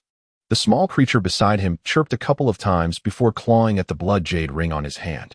He felt like a fool, realizing that concern had clouded his judgment. Within the ring lay 3 precious life-saving elixirs bestowed by their ancestor. In a flurry, he retrieved a Yuhong pill. Excitement surging as he turned to Gu Linglong. There is hope. With great effort, Gu Linglong struggled to open her eyes, offering a faint smile before succumbing to darkness once more. Li Debo hurriedly brought the elixir to her lips, but her weakness rendered her unable to even part her mouth. In desperation, he placed the Yuhong pill in his own mouth, mixing it with saliva to transfer it to her. However, his plan faltered. The moment the pill entered his mouth, it dissolved, leaving only a fraction to reach Gu Linglong. Damn it, he cursed in frustration, lamenting his misfortune at such a critical moment. Fearing the potency would not suffice, he hastily consumed the remaining 2 Yuhong pills, repeating the process. Once inside her body, the elixirs stabilized Gu Linglong's faltering celestial infant, maintaining a fragile balance while sealing her celestial energy completely. After checking her pulse again, Li Debo finally smiled, whispering, "It's all right now. Rest well." Gu Linglong's long eyelashes fluttered slightly as she drifted into a deep slumber. "What is the situation?" Xiaoying asked, her voice tinged with worry. Li Debo turned his head with difficulty, nearly bumping foreheads with her. "It's all right." He chose not to reveal the grim truth, fearing it would only worry her further. Uncertain how long the Yuhong pills would suppress Gu Linglong's celestial energy, perhaps a month or even 40 days, he knew that without a solution, her fate remained perilous. Given the severity of her injuries, at least that essay relief, Xiaoying sighed, but her concern returned. "What about you? Are you injured?" Li Debo wiped away her tears with a gentle hand, smiling. "I'm fine, just a tough life." The earlier attack had also wounded him, but his robust recovery made the pain feel negligible. Yet, the effects of the Yuhong pill prevented any restoration of his own energy, intensifying his discomfort. To ease Xiaoying's worries, he gritted his teeth and bore the pain. The battle in the sky escalated to a fever pitch. The two celestial beings, forsaking defense, incurred significant losses. One of their swords was deflected by Gu Linglong, while the other struck her abdomen. The remaining two celestial beings, having lost their defensive artifacts, fell heavily at Yuanmu's hands. One of them suffered injuries from a powerful blow aimed at his vulnerable areas, causing him to wobble mid-flight like a drunken bird. Yuanmu basked in the triumph, having learned this technique from Li Debo. Meanwhile, Qiufeng, consumed with rage and despair over the fate of his beloved, launched reckless attacks. Disregarding any semblance of teamwork, the ensuing chaos resulted in the loss of two formidable fighters from the Rainbow City team, who were caught off guard by the returning swords and fell to the ground, unable to rise. Li Debo, cradling Gu Linglong, leaned against Xiaoying, indifferent to the battle unfolding before him. As he gazed at Gu Linglong's face regaining color, recollecting her question, "Will you marry me?" and the sorrowful poem she had sung, an intense surge of emotion coursed through him, causing his veins to throb painfully, as if something were trying to break through the barriers set by the Yuhong pill. "Girl." Li Debo struggled to shift his focus away from the excruciating pain. Xiaoying responded softly from behind. "Why did you step in front of me?" He gently lowered Gu Linglong, allowing her head to rest on his lap. "You knew you couldn't stop those swords." Silence enveloped them. After a lengthy pause, Xiaoying finally sighed. "I don't know. My body just moved on its own." With a resounding thud, Li Debo's heart was struck anew, leaving him dizzy. Her answer mirrored Gu Linglong's, and he couldn't help but laugh. Amidst the chaos above, Xiaoying's face flushed, while Li Debo laughed heartily. The heavens themselves stirred in response. Winds howling and raindrops cascading from the sky, cleansing the blood and ugliness from the land. "This is the first rain I've seen in the Immortal Realm," Li Debo murmured to himself. Chapter 10. Rise Up. I highly recommend the new book Beast Demon Fox Immortal by Wenshun YY. Known for its provocative works that are sure to captivate readers. Suddenly, a ferocious force surged through the spiritual veins, akin to a relentless hammer transforming into a sharp spear, violently assaulting the obstructions of the nourishing red elixir. The excruciating pain clawed at Li Chengzhu's heart like a swarm of ants, rendering him akin to a stroke victim. His body trembling uncontrollably. Xiaoying immediately sensed the change in Li Chengzhu and quickly lowered her head to observe. She found his handsome face as pale as a blank sheet of paper, beads of sweat rolling down his forehead, soaking his clothes. "What is wrong, Zhuzi?" Xiaoying called out anxiously, reaching out to steady Li Chengzhu's shaking form. However, in his frenzied state, he resembled a bullfighter confronting a red cape. His slender body arched slightly, casting aside Xiaoying's spirit-infused hands with ease. This fierce energy astonished Xiaoying. In that moment, Li Chengzhu's madness sent Gu Linglong, who had been peacefully resting on his lap, flying. Xiaoying swiftly used her teleportation ability to catch Gu Linglong, cradling her in her arms. When she turned back, the area was enveloped in chaos, dust swirling, obscuring her view. Yet amid the dust, Li Chengzhu's deep roar echoed like a wounded beast, stirring a flicker of worry in Xiaoying. He seemed to be locked in a life-and-death struggle with invisible foes, rolling on the ground. The rain falling unable to wash away the dust he had stirred up. "Zhuzi, Zhuzi," Xiaoying cried out, her voice tinged with desperation. But her bond with Gu Linglong prevented her from rushing in to investigate. Suddenly, a loud bang resonated, followed by a tremor in the ground. The swirling dust appeared to be ensnared by an invisible force, rapidly retreating and creating ripples in the air. Bang! Another sound rang out, reverberating in Xiaoying's heart. Shaking her cultivated resolve, the ground quaked, and she glanced at a small pool of water in a depression, where the surface shimmered with ripples in response to the sound. The dust slowly dissipated, allowing Xiaoying to glimpse Li Qingzhu's form. He was half kneeling, one hand pressed to the ground while the other slowly raised, clenched into a fist. And then, with an incomprehensible swiftness, he struck the earth with tremendous force. Bang! Nearby trees rustled, shedding tender leaves. Li Qingzhu's formidable strength made the celestial flora tremble. A sense of foreboding washed over Xiaoying, and she quickly embraced Gu Linglong, turning to flee in the opposite direction, silently praying for Li Qingzhu's safety. In that instant, the dust seemed to be drawn toward Li Qingzhu as if by a powerful vacuum, rapidly coalescing around him. Then, a tremendous and overwhelming spiritual pressure emanated from Li Qingzhu, obliterating the haze of dust. The trees bent under the force, only recovering after a moment. Xiaoying squinted and charged forward, feeling a sharp pain at her back as if being ravaged by chaos, causing her to stumble into someone's embrace. Startled, Xiaoying drew her flying sword, retreating a step. However, the small creature joyfully darted forward, squeaking in delight.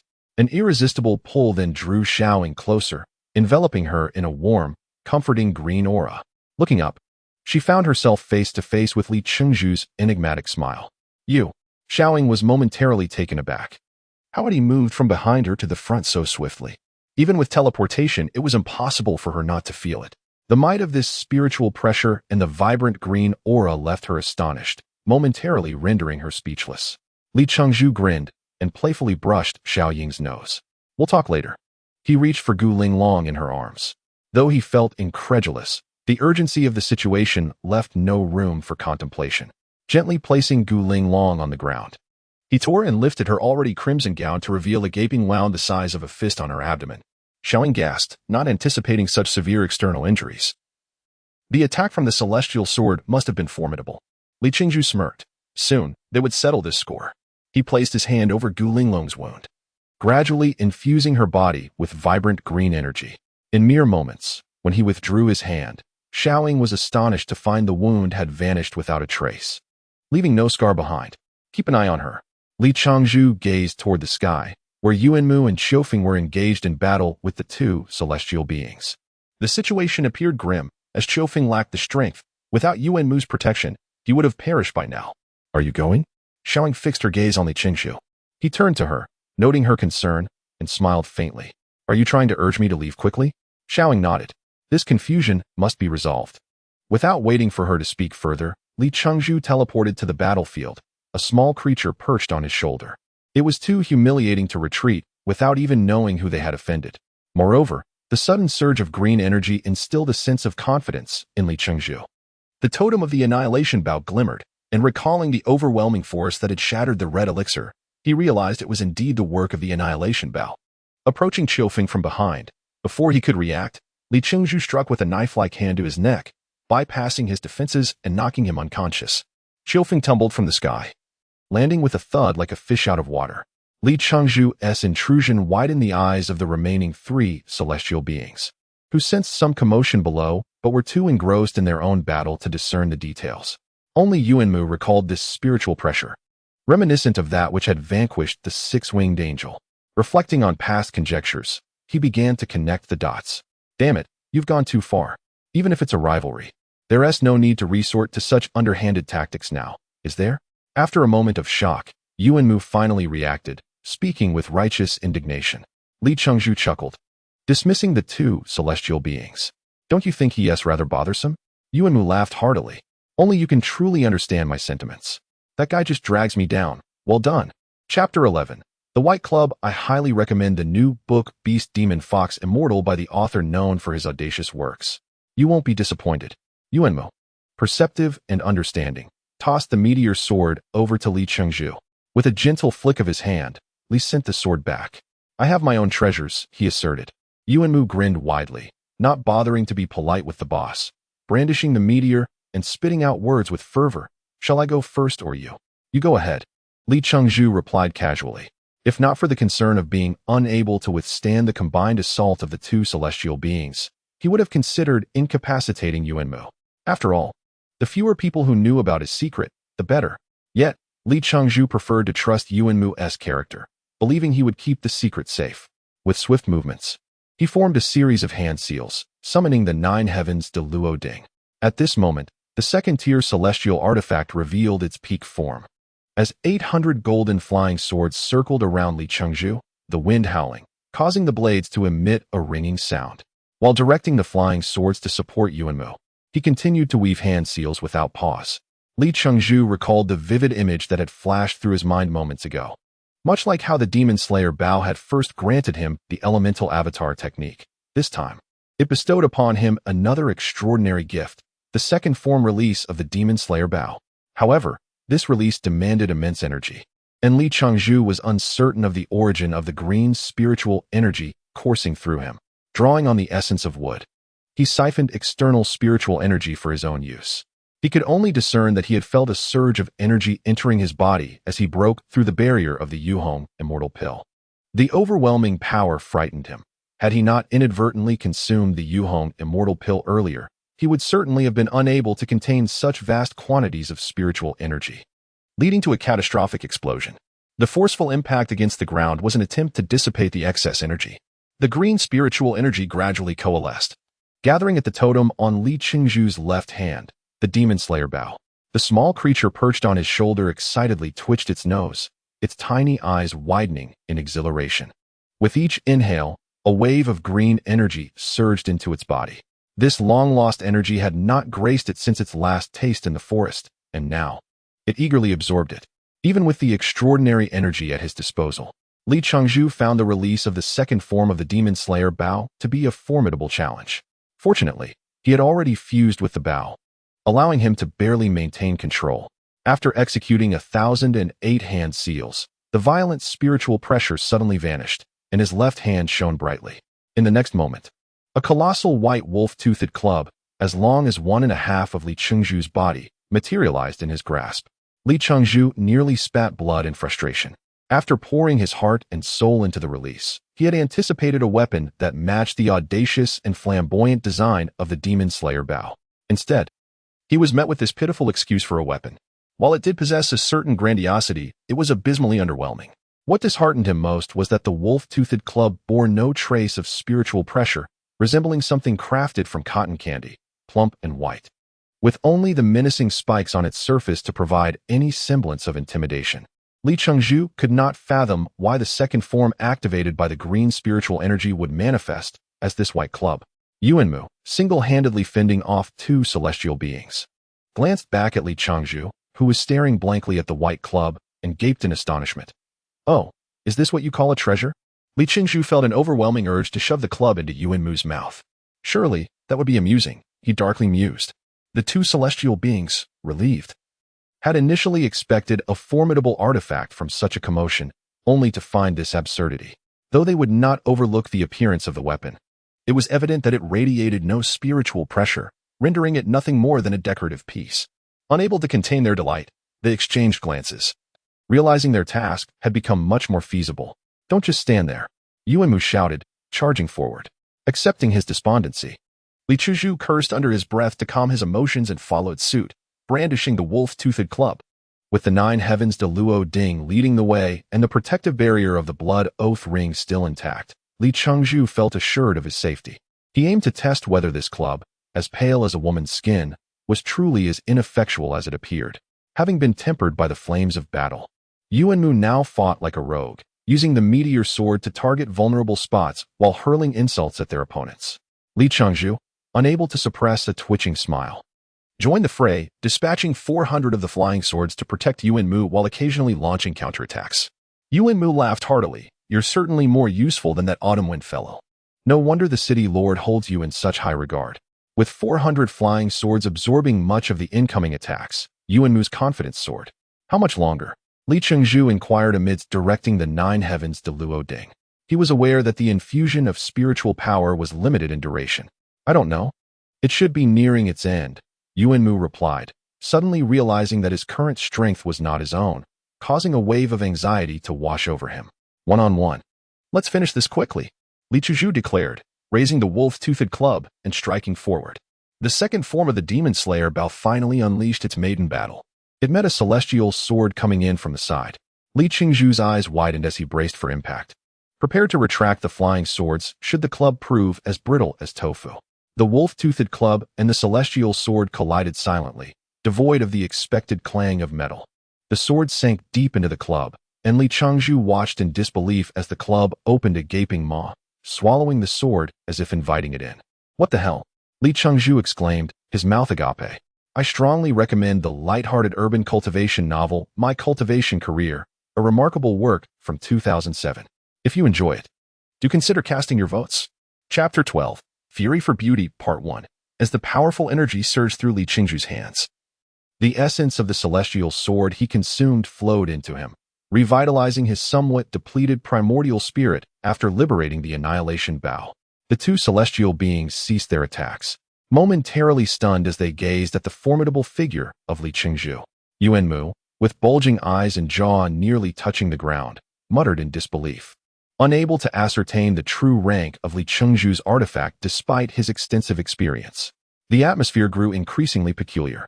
After a prolonged silence, the celestial being who had lost the sword recalled his actions, furiously gesticulating to regain control over his enchanted weapon tangled with the white staff. Yuanmu, acutely aware of the danger, sought to engage his opponent before they could regroup, a lesson learned from centuries of survival. Li Qingzhu, seamlessly attuned to the Annihilation Bao, quickly sensed the tumult within the Wolf Fang staff. The celestial sword, far from being destroyed, was preserved within the staff, allowing it to absorb the sword's ethereal energy and convert it into a compatible force that resonated with Li Qingzhu's own spiritual pressure. This realization filled him with exhilaration. For every individual possesses a unique spiritual pressure, akin to a fingerprint. The white latex staff was, in essence, a spiritual energy converter of remarkable elegance. Just as the celestial being made his move, Li Changzhu tightened his grip on the staff, firmly ensnaring the sword within. I won't let you escape, he thought with a sneer.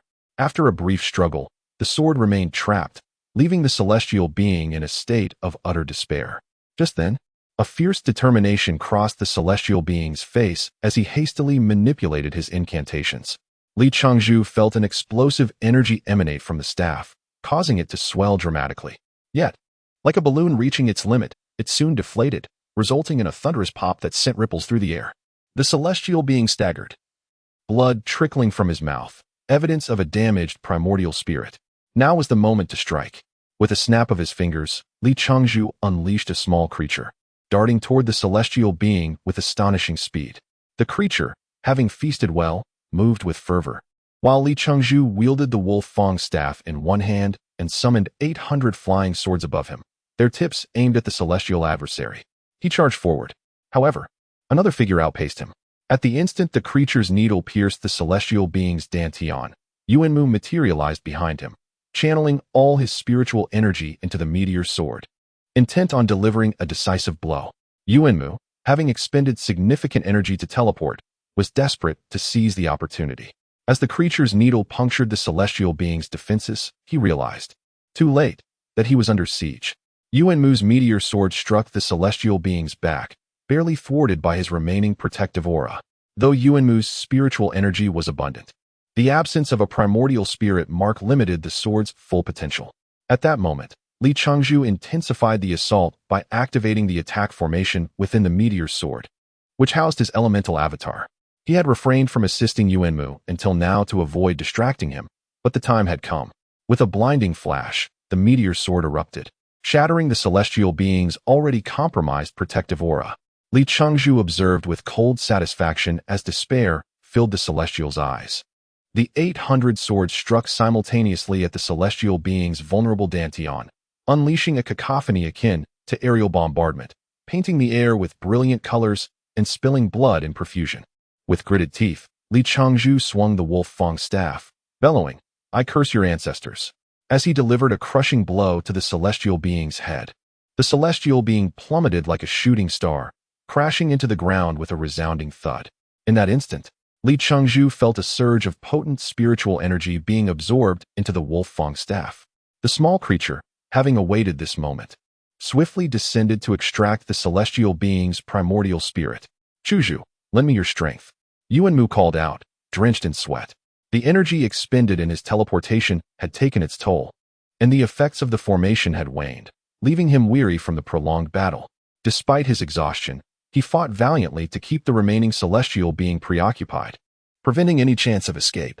The last remaining celestial, heavily wounded and still recovering from a grievous injury, felt the weight of impending doom as he witnessed the small creature savaging his ally's primordial spirit. Trembling in fear, he realized that Li Qingzhu's ferocity was unparalleled, a sight Yuanmu had never witnessed before. As memories of Gu Linglong's frailty and Xiao Ying's selfless sacrifice flooded his mind, Li Qingzhu's resolve hardened. If he did not vanquish these foes today, he would lose the honor of claiming survival from the Red Rock Plateau and face the shame of confronting Gu Linglong and Xiao Ying. With the white latex staff ringing ominously in his hands and the 800 flying swords relentlessly assaulting the celestial being, Li Qingzhu pressed on. Yuanmu's intermittent distractions further exacerbated the celestial being's plight. Haunted by past failures, the celestial being dared not confront Li Qingzhu's staff directly, fearing the loss of his own sword. Yet, in a cruel twist of fate, he discovered that even the slightest contact diminished the sword's ethereal energy and weakened his control over it. What manner of sorcery is this? The celestial being lamented, cursing his misfortune as despair washed over him. Chapter 13. Anger for Beauty, Part 2. As time passed, Li Qingzhu discovered that he felt no fatigue whatsoever. The celestial energy within him diminished and then replenished, maintaining a state of perfect balance.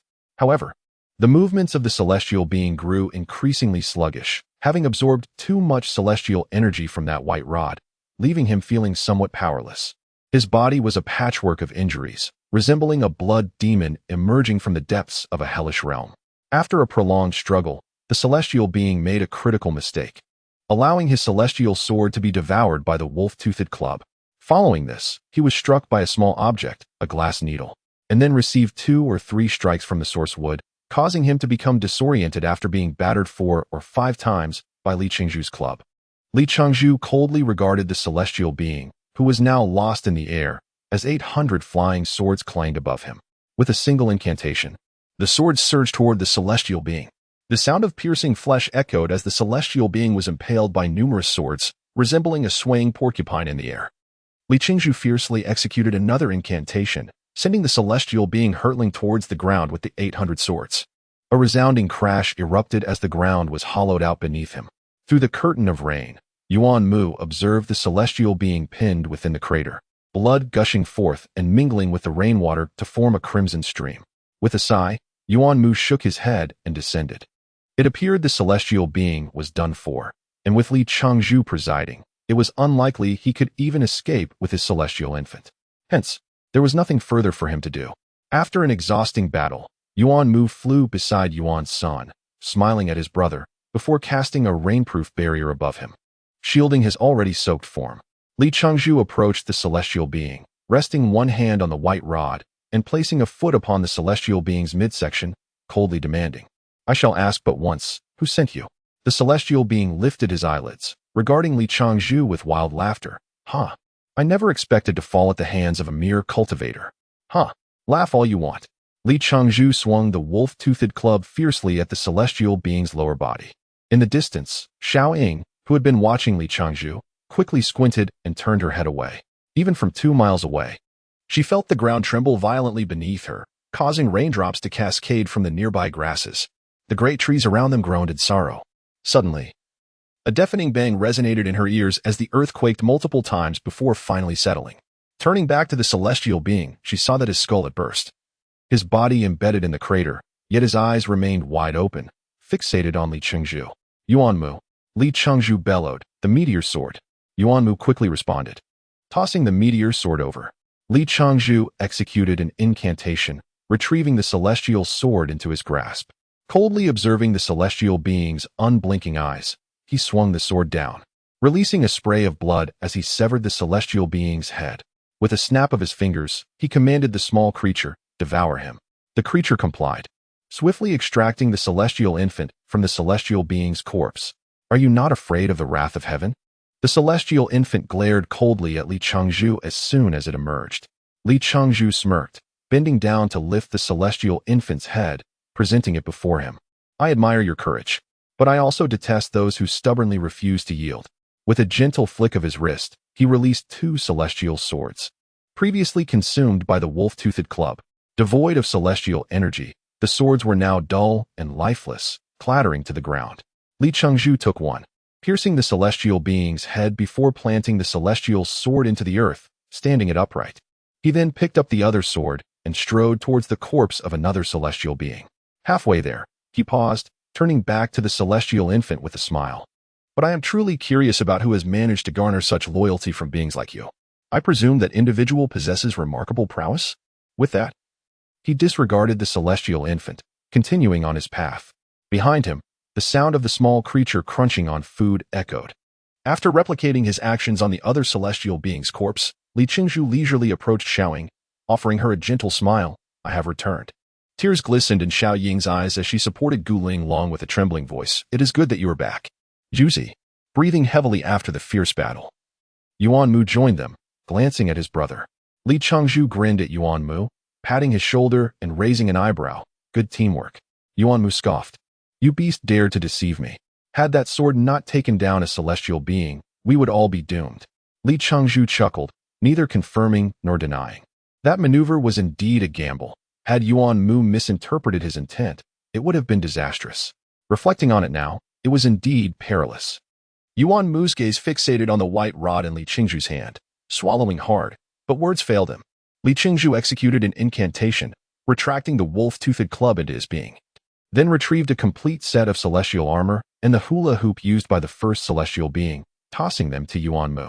Yuan Mu leaped to catch them, beaming with joy, exclaiming, "Today we saw nothing." Li Chengzhu nodded, appreciating the discretion of intelligent company. The secret of the annihilation bow was best kept from prying eyes.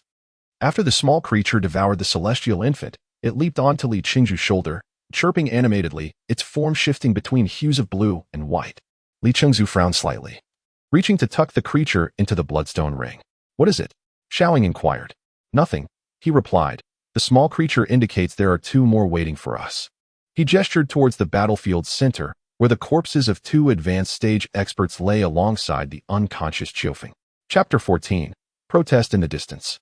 One could see the 2 Yuanying of the Great Ascension stage seated upon their own corpses, staring blankly at one another. Yuan Mu cleared his throat and approached them, yet found himself at a loss for comforting words. The whims of fate are unpredictable. I extend my condolences to you both. It was Xiaoying who spoke first. These 2 formidable figures had long been allies of Qiufeng, and while Li Chengzhu had not grown too close to them, he was aware that one was named Xiaomai and the other Kuba. Xiaomai forced a smile, gazing at the crowd. How is the city lord? Merely sustained some injuries, Xiaoying replied, uncertain of Gu Linglong's true condition, offering this as a means to soothe the others. Kuba nodded. That is good to hear. Then he sighed, expressing his disbelief that while war had spared his life, he would fall victim to an ambush from his own. Xiaomai turned to Yuan Mu. Brother Yuan, have you discovered who the mastermind is? Yuan Mu shook his head gently, his expression tinged with guilt. Li Chengzhu stepped forward, crouching down and scrutinizing the 2 Yuanying with disdain. What are you planning? Xiaomai stuttered, trembling at the thought. They had witnessed everything on the battlefield, particularly the scene where Li Chengzhu's pet had savagely attacked the celestial beings, an image seared into their minds. Although the beast was absent at the moment, who could tell if this fierce man would unleash it? We are allies, Kuba asserted, attempting to remain composed as he glared at Li Chengzhu. Li Chengzhu chuckled coldly, turning his gaze towards Kuba. Oh? Xiaoying couldn't contain herself, calling out from behind, Juzi. But upon meeting Li Chengzhu's icy glare, she fell silent, turning away. Humph. Li Chengzhu huffed, exhaling sharply. Originally, I intended to eliminate you both outright. At this declaration, Xiaomai and Kuba's Yuanying trembled, their faces turning pale. However, Li Chengzhu grinned. Considering your loyalty to my dear Linglong, I shall. Let it go.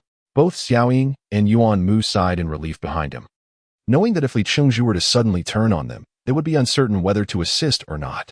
Yet, in an instant, Li Chengzhu's demeanor shifted, his eyes narrowing as he glared at their Yuanying. If anyone dares to speak of what transpired today, I wouldn't mind feeding my pet a little extra. You dare. Kuba quivered, extending his small hand, shaking with indignation as he pointed at Li Chengzhu. Do you wish to test my resolve? Li Chengzhu replied with an eerie smile. sweeping his hand to draw Kaba and Xiaomai's Yuanying into the bloodstone ring. Juzi, Xiaoying finally exclaimed, unable to restrain herself. The little ones are still in the bloodstone ring. Placing them there is akin to sending lambs into a tiger's den. Fear not, Li Qingzhu winked. The little one has long since fallen asleep and will not awaken until I command it. Thus it will not harm you. Asleep? Xiaoying was taken aback. How could it possibly sleep at such a time? Perhaps it has overeaten, Li Qingzhu replied with a faint smile. Yuan Mu observed this once familiar comrade, now transformed into someone somewhat unrecognizable, unsure of how to feel. Previously, though ruthless, he exhibited a degree of hesitation. Now, he acted with decisive firmness, disregarding worldly decorum. Yuan Mu pondered, it seems this fellow has begun to mature. All right, everyone take a moment to rest, then prepare to return to the city. Li Qingzhu waved his hand, exuding an air of authority, prompting even Yuan Mu to comply. After a lengthy pause, the unconscious Qiufeng finally stirred awake. Having received a blow from Li Qingzhu directly to the back of his head, that he had not been rendered senseless was fortunate enough. Li Qingzhu secretly wished that blow had damaged his mind. Upon opening his eyes, Qiufeng disregarded his injuries and the mud and rain clinging to him, instantly teleporting to Xiaoying's side, fixating on Gu Linglong, and asking, City Lord, how is she? Thank you for your concern. Li Qingzhu approached, arms crossed, casting a sidelong glance at Qiufeng. Qiufeng did not turn, yet his face was filled with murderous intent as he declared, if anything happens to the city lord, I will ensure you have no place to rest. I welcome the challenge. Li Qingzhu scoffed, having already dispatched several celestial beings. Do you think I fear you, you little wretch? Humph. Qiufeng dismissed Li Qingzhu and turned away to meditate. Yuan Mu stood nearby, mouth agape, watching the two vie for dominance, secretly reveling in their rivalry. In the oppressive atmosphere of the Hongyan Plateau, these two provided a spark of vitality, and witnessing them was akin to a turtle meeting a turtle. What a perfect match. After half a day's rest, everyone had recovered and finally set foot on the path back to Rainbow City. Li Qingzhu glanced back at the battlefield, where two lifeless celestial swords lay, their spirits extinguished, with the heads of two immortals propped against them, their wide-open eyes staring into the distance. A display of power. Li Qingzhu intended to send a clear message to his enemies. They would understand that he, Li Qingzhu, was not to be trifled with, and that anyone daring to confront him would face dire consequences. As for the mastermind behind it all, Li Qingzhu smirked. The moment he felt the unusual and elusive pressure of spiritual energy enveloping him, he knew something was amiss. He removed the insignia of a 6th-grade battle general from his white robe, crumpled it into a ball, and hurled it into the sky. I will return. Li Qingzhu held to the heavens. Yuan Mu turned back, glancing sorrowfully at the two celestial swords embedded in the ground, his heart bleeding. Oh dear, those are celestial swords. He lamented. How could he simply toss them aside? What a waste. Yuan Mu shook his head, glaring at Li Qingzhu with exasperation. Li Qingzhu patted Yuan Mu on the shoulder. Do not worry, better ones will come. But Yuan Mu remained unconvinced. Trust me, Li Qingzhu replied confidently, thumping his chest. Those celestial swords are now inferior to flying swords. All their spiritual energy has been drained, and their formations have been thoroughly dismantled. They are nothing but scrap metal. Is that true? Yuan Mu's mouth fell agape. If that white staff truly possessed such power, he would have to reconsider following this formidable boss. Li Qingzhu glared. Why would I deceive you? Perhaps I might trick that little brat, but not you. Yuan Mu burst into laughter, slinging an arm around Li Qingzhu's shoulder. I believe you. After a moment of silence, Yuan Mu finally couldn't hold back, timidly inquiring, was the elimination of the 6-winged angels you're doing? Li Qingzhu raised an eyebrow. What do you think? Yuan Mu tightened his grip. Good lad. I knew you were no ordinary person. Reflecting on this, Yuan Mu realized that this fellow had indirectly saved him. Had it not been for the annihilation of the 6-winged angels, he might not have survived the Heavenly Tribulation. The more he thought, the more disheartened he became, realizing he owed yet another debt of gratitude. When would he ever repay it? Ideally, if the two of them could come together, he would only need to repay one debt. Yuan Mu mused contentedly. Please support by voting and subscribing. Living life to the fullest. I've seen it. It's rather good. Everyone should trust a woman's intuition. Chapter 15. Return to Rainbow City after a long and arduous journey, fraught with ambushes. The group finally set forth on their path home, having narrowly escaped peril. Among the original 8, only Li Qingzhu, Yuan Mu, Qiufeng, and Xiaoying remained unscathed. Xiaomai and Keba suffered irreparable damage to their physical forms. Without the elusive Muni Pearl, the prospect of ever cultivating again seemed bleak. Although it was possible to cultivate as a primal spirit, it was a path fraught with danger, one that no cultivator would willingly choose unless absolutely necessary. Yuan's son, having lost all his cultivation, clung to his elder brother's back like a lump of clay. Even the esteemed and revered Lord Gu Linglong bore grave injuries. Devoid of any aura of spiritual pressure, Xiaoying, on several occasions, wished to inquire about Gu Linglong's condition but refrained from speaking, not wanting to add to the worries of her companions. "Are you tired?"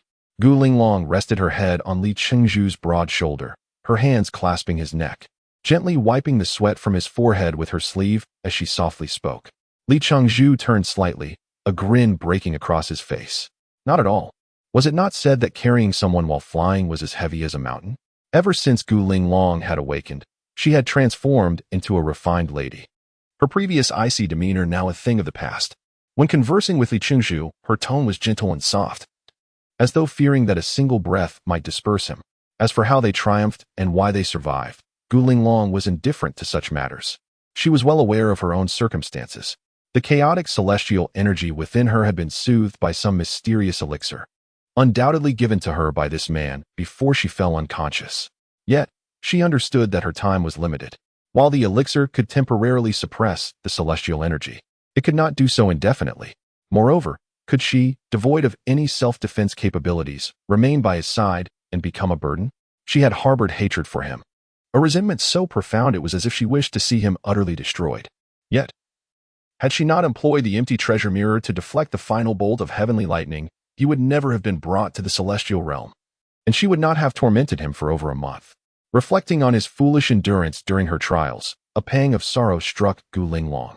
Unbeknownst to her, she found herself stealing glances at him. Was it a result of their shared experiences during the war, or perhaps a bond formed from ascending from the same place that fostered a sense of intimacy? Gu Linglong recognized that this was not the love spoken of in the mortal realm. It was merely a fondness. If not for the war's impetus, her heart would likely remain as steadfast as a rock, frozen for millennia. Yet, she craved this warmth, viewing it as a compensation for the void of emotion that had plagued her for 1,000 years. Gu Linglong forced a smile, deceiving herself. "Hey, have you read too much of Journey to the West?" Li Chengzhu playfully lifted Gu Linglong, his hand inadvertently brushing against her petite, yet firm form. Her face flushed crimson, and she discreetly pinched his broad back. Li Chengzhu stifled a laugh, trying not to make a sound. When had this girl learned such tricks from Xiaoying? Speaking of which, Xiaoying had yet to smile throughout their journey, her face set in a grim expression that rivaled Gu Linglong's former demeanor. Li Chengzhu turned to Gu Linglong with a slight smile before approaching Xiaoying, nudging her arm and asking, "What's wrong? Has something happened?" Xiaoying immediately glared at him, raising her leg to kick his shin. "Leave me alone, I'm irritated." Scratching his head, Li Chengzhu whispered to Gu Linglong, "Is she going through that time of the month?" "What time?" Gu Linglong asked, puzzled. "That time," he replied, raising an eyebrow. "You know, the one unique to women." Realization dawned on Gu Linglong, and her already flushed face turned as red as a ripe apple. She began to lightly hit Li Chengzhu's shoulder. "How can you say such things about Xiaoying?" However, her feeble blows were easily deflected by his robust defenses. Li Chengzhu chuckled mischievously. Otherwise, why would she be acting so crazy?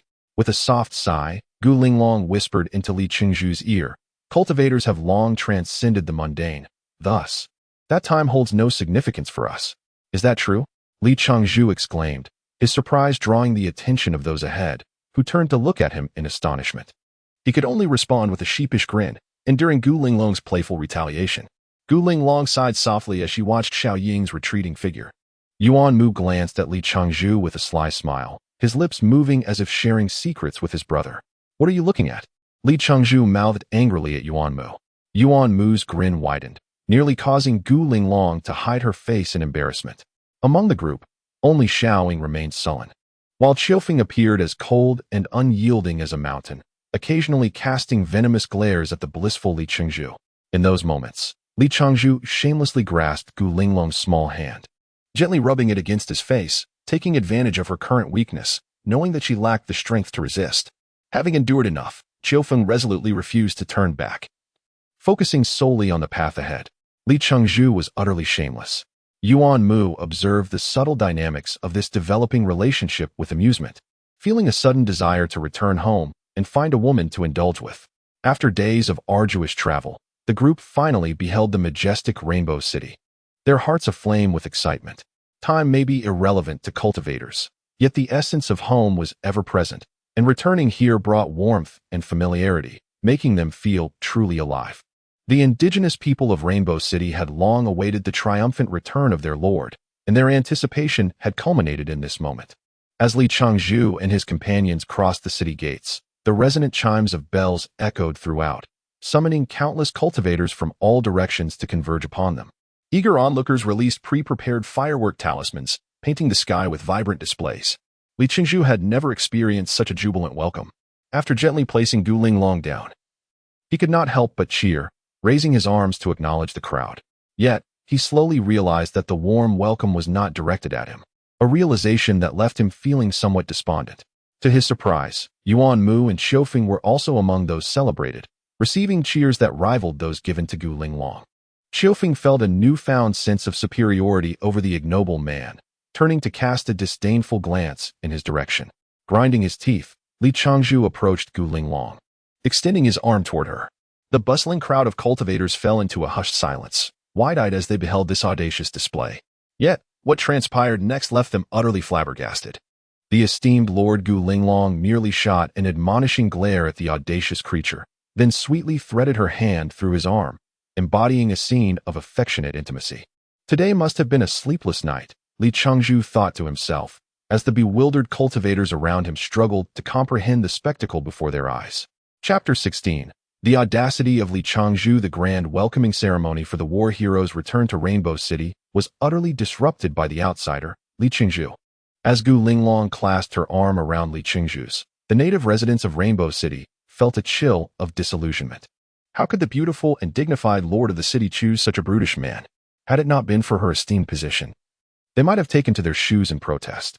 Meanwhile, Xiaoying, blissfully unaware, rushed over to link her other arm with Li Chengzhu's, pressing her ample bosom against his elbow, all the while smiling and greeting the stunned residents of Rainbow City. Even Yuan Mu stood by, clicking his tongue in envy. Ultimately, the originally eager combat team of Rainbow City found themselves awkwardly retreating. Although the welcoming ceremony had been thoroughly marred by Li Chengzhu, it did little to dampen the excitement of the city's residents. Just moments after Gu Linglong and her companions returned to the Lord's mansion, the butler approached Gu Linglong, informing her that the residents had spontaneously organized a welcome-back gathering, insisting on the presence of the Lord and several heroic fighters. The butler, whose features bore the marks of age, cast a hesitant glance at Li Chengzhu before swallowing his words. Seated in her chair, Gu Linglong surveyed the group and instructed the butler to assure them of their timely attendance. The butler bowed and retreated. "Who is this fellow Linglong? I have never seen him before," Li Chengzhu remarked, puzzled, as he recalled his previous months at the Lord's mansion without encountering the so-called butler. "Perhaps it's because he was away on business for several months," Xiaoying chimed in, bouncing over to Li Chengzhu's side. "You simply missed him." "Oh," Li Chengzhu nodded, though he still felt that the butler had more to say. "He definitely does," Yuan Mu interjected with a sly grin. "It likely pertains to you." Li Chengzhu shot a glance at Yuan Mu, who wore a knowing expression, and exhaled forcefully through his nose. "Ahem," Yuan Mu cleared his throat, finally speaking. "It's just that those people outside aren't particularly welcoming to you, which is easy to deduce." Li Chengzhu, feeling a wave of indignation, retorted, "Why should they? I have fought valiantly out there. I am a member of this city too. How dare they be so exclusionary?" A wounded look crossed Li Chengzhu's face. "All right, Zhuzi," Gu Linglong chided gently. "If you wish to integrate into this family, it requires patience. There's no need to rush. I don't care to integrate. They look down on me, and I look down on them," Li Chengzhu exclaimed, his frustration boiling over. "Why are people from the celestial realm so disdainful?" Xiaoying shot Li Chengzhu an incredulous look. "You've captured the admiration of the Lord. It's only natural for others to feel resentful." Her tone dripped with a hint of jealousy. Li Chengzhu then donned a mischievous grin, settling into his seat. "If you are even slightly superior to others, they will envy you, perhaps even hate you. But if you rise to heights far above them, they will only admire you." "That sentiment rings true," Yuan Mu remarked, astonished by Li Chengzhu's profound observation. I'm curious to see how you will surpass them by hundreds of times, Xiaoying teased, her tone playful. Well, I might just charm every woman in the city to make them green with envy, Li Changzhu boldly declared, casting a sidelong glance at Gu Linglong. Yuanmu nearly choked on his tea, sputtering as he laughed. Ah, a brute remains a brute. I must have overestimated him. He shook his head, wiping the remnants of tea from his face. The festive atmosphere of colorful lanterns and jubilant celebrations dispelled the earlier gloom among the crowd. After a brief respite in the Lord's mansion, Li Changzhu found himself restless. The lively ambience outside beckoned him. He abandoned the group, casting a fierce glare at the butler as he made his way to the entrance. Not long after Li Changzhu stepped outside, Xiaoying found a reason to slip out as well. Gu Linglong had retreated to her quarters for rest, while Yuanmu chose to accompany Yuan Xin to find a guest room, intending to stay for the long haul. Only Qiufeng remained behind. Shortly after Xiaoying exited, she spotted Li Changzhu, who had attracted a crowd akin to that of a spectacle. In mere moments, the man found himself in a heated argument, his face flushed and his voice raised as he faced off against three others. His sharp tongue unleashed a barrage of words hitherto unheard, and his bold gestures rendered the trio speechless. How dare they argue with me? Li Changzhu glared at his challengers, oblivious to the fact that they were treading on dangerous ground. Once a journalist, Li Changzhu had honed his skills to a level of mastery, capable of dismantling any argument presented before him. These impertinent young men had chosen the wrong opponent, akin to lighting a lamp in a restroom, an invitation to disaster. Xiaoying rushed into the fray, soothing tempers and finally managing to pull Li Changzhu away. What were you arguing about? She asked, exasperated. They provoked me first, he retorted, anger simmering beneath the surface. A bunch of oblivious fools. If they anger me, I will obliterate them. Enough, Xiaoying snapped, her irritation palpable. Tell me, how is my sister faring? Li Changzhu raised an eyebrow, scrutinizing Xiaoying's serious demeanor before responding. Would you prefer the truth or a fabrication? At this point, who has the heart for jest? Xiaoying quipped, delivering a swift kick. With quick reflexes, Li Changzhu caught her foot, yanking her into his embrace. Xiaoying gazed up at him, her posture suggestively alluring, her lifted leg resting against him while her fists were raised defensively against her chest, her breath quickening. Onlookers nearby let out playful whistles as they witnessed the scene unfold. Chapter 17, Preparations Before Theft. Let go of me. Xiaoying's face was burning, her head tilted back as she spoke softly. Hee. Li Changzhu gently blew into her mouth, reminiscing about the time on the Hongyan Plateau when someone boldly declared, Isn't it just a flesh body? Take it if you want. You shameless scoundrel. Xiaoying glared at him with a mix of allure and anger, her teeth clenched. You robbed me of so many merits on the Hongyan Plateau. I deserve some interest, don't you think? Li, the big boss, shamelessly extended his free hand, pulling Xiaoying closer to him and slowly leaning down.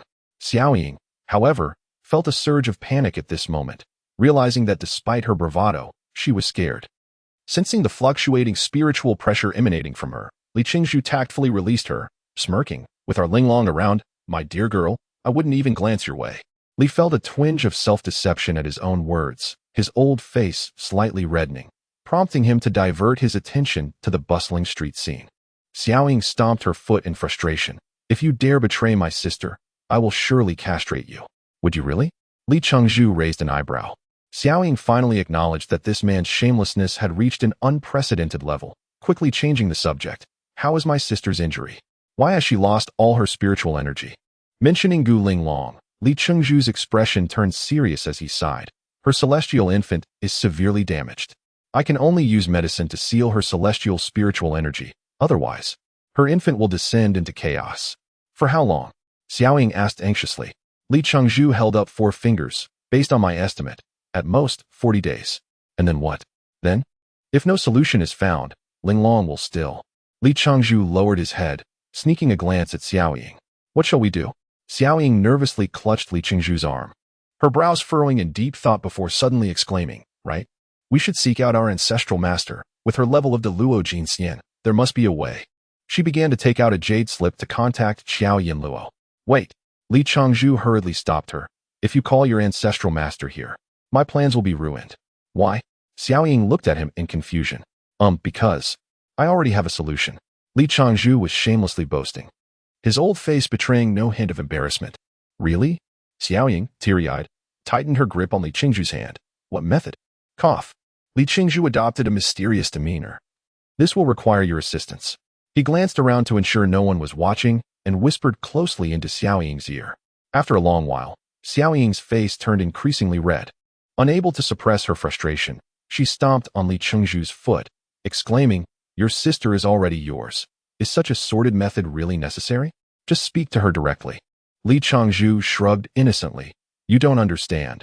The customs of the celestial realm differ vastly from those of our homeland. Especially in Linglong's era, marriages were dictated by parental consent, and one cannot engage in such matters before marriage." Xiao Ying scoffed at him. "Then is it really necessary to use the lustful celestial powder? Why not just marry quickly?" Seeing Xiao Ying's mocking expression, Li Qingzhu felt a wave of panic, forcing himself to continue. "The sooner, the better. If we delay, Linglong will be in real danger. Moreover, getting married isn't as simple as it sounds. Could you at least give me some time to prepare?" Do you know? Our sect despises men who abandon women after seduction. Every disciple must slay a man who has abandoned a woman before they can be deemed worthy." Xiao Ying's eyes were filled with disdain. "Is that true?" Li Qingzhu gawked. "Of course it's true. It's a rule set by our ancestral master." "Goodness. I suppose no one wants your sect's women then," Li Qingzhu muttered under his breath. Though she said that, Xiao Ying ultimately relented. With a flourish, she produced the patterned porcelain bottle she had shown before and tossed it to him. "Remember, my sister's spiritual energy is depleted. You can only use a tiny drop, otherwise. Xiao Ying's voice trailed off as she turned and fled, her cheeks flushed. He. Li Qingzhu caught the bottle, a broad smile on his face. Calling after Xiao Ying's retreating figure, "Got it. It just means it takes longer if overused, right? I'm in prime condition." Once Xiao Ying disappeared from view, Li Qingzhu's playful demeanor vanished. He had only revealed his intention to use the method of mutual cultivation to soothe Gu Linglong's celestial infant. But the impending collapse of her celestial infant required not just soothing, but also repair. He was uncertain whether his proposed method would succeed or fail and dared not dwell on the potential consequences of failure. Moreover, many matters required his own consideration. As he strolled down the street, indifferent to the curious glances of passers-by, Li Qingzhu reflected on the events of the past few days. First, there was the liberation of the second form of the divine bow. That white staff could absorb the spiritual energy of enemies and their weapons upon contact, continuously replenishing its own lost energy. Even more astonishing, it could consume an enemy's weapon entirely, draining all its energy, including the essence of the soul. That celestial being suffered due to the damage to their soul essence, which ultimately led to their demise. Had it not been for that white staff, he was certain that many would have already vanished from the celestial realm. Secondly, he pondered the puppet master behind this ambush. Li Qingzhu could not fathom why someone would go so far as to dispatch 3 celestial beings to eliminate them. Was it merely due to their safe return from the angelic faction? Or perhaps they had uncovered some unspeakable secret that warranted silencing? Recalling the peculiar and abrupt conclusion of this war, the effusion of the crystal of divinity, these seemingly unrelated events gave Li Qingzhu an inkling that the ambush was undoubtedly connected to these occurrences. It appeared he had stumbled upon something extraordinary. Li Qingzhu looked skyward, raised his middle finger in a long-forgotten gesture, and smirked disdainfully. "P.S. I humbly request your support in votes. My recommendations are truly scarce. Thank you." Chapter 18. Steward Kaishu Li Qingzhu entered the apothecary alone, spending a substantial sum of high-grade stones to procure a myriad of elixirs capable of restoring spiritual energy. All these preparations were made for Gu Linglong, and now, with his wealth flourishing, a mere handful of high-grade stones transformed the previously disdainful apothecary owner into a beaming host. Hailing him as an esteemed customer, the proprietor promptly showcased the finest elixirs, allowing Li Qingzhu to select at his leisure. The array of spirit-infused pills dazzled Li Qingzhu, and after careful deliberation, he chose the Baichao Yangling ointment, known for its remarkable ability to restore lost spiritual energy, alongside a 9th-grade elixir called the Gyuan Spirit Gel. The apothecary regarded the Gyuan Spirit Gel as a treasured possession. A 9th-grade elixir, it was said that with a further upgrade, it could become an immortal pill, rumored to possess the power of resurrection and significantly beneficial for repairing a dissipated nascent soul. Although uncertain of its efficacy for immortal beings, it was certainly better than nothing. Stumbling upon such a treasure greatly enhanced the probability of success in his plans. The remaining task was to devise a method to entice Gu Linglong into his embrace. Li Qingzhu felt akin to the big bad wolf donning a red hood, stealthily eyeing the innocent lamb that was Gu Linglong. As he meandered back to the city lord's mansion, Li Changzhu pondered how to broach the subject with Gu Linglong. He imagined that before he could even finish his proposition, she would likely kick him out of her room. Was he truly to resort to using the immortal powder to ensnare her? Such a notion was despicable, and he scorned himself internally. Upon entering the city lord's mansion, he noticed steward Kai Shu passing by with his head bowed. Li Changzhu cast a sidelong glance at the suddenly appearing steward, a cold smirk gracing his lips. This fellow operated like a mouse, exuding an unsettling vibe. Kai Shu, where are you headed? Li Changzhu greeted. It's the young master. I am just going out to make arrangements for the welcoming banquet, steward Kai Shu replied, his keen eyes discerning the unique standing Li Changzhu held in Gu Linglong's heart. He thus took the liberty of addressing him with the title of young master. Li Changzhu patted the steward on the shoulder, appreciating his shrewdness. How long have you been serving as the steward here? About 150 years, I suppose. Rainbow City has seen several city lords come and go. Kai Shu replied, a hint of melancholy gracing his features.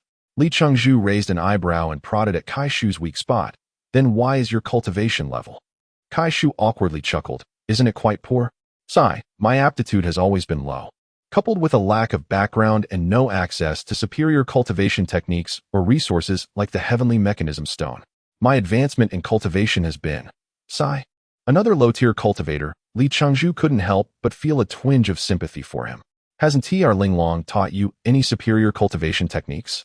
At the mention of Gu Linglong, Kai Shu's expression brightened. The esteemed one treats me as family, incomparable to the previous city lords.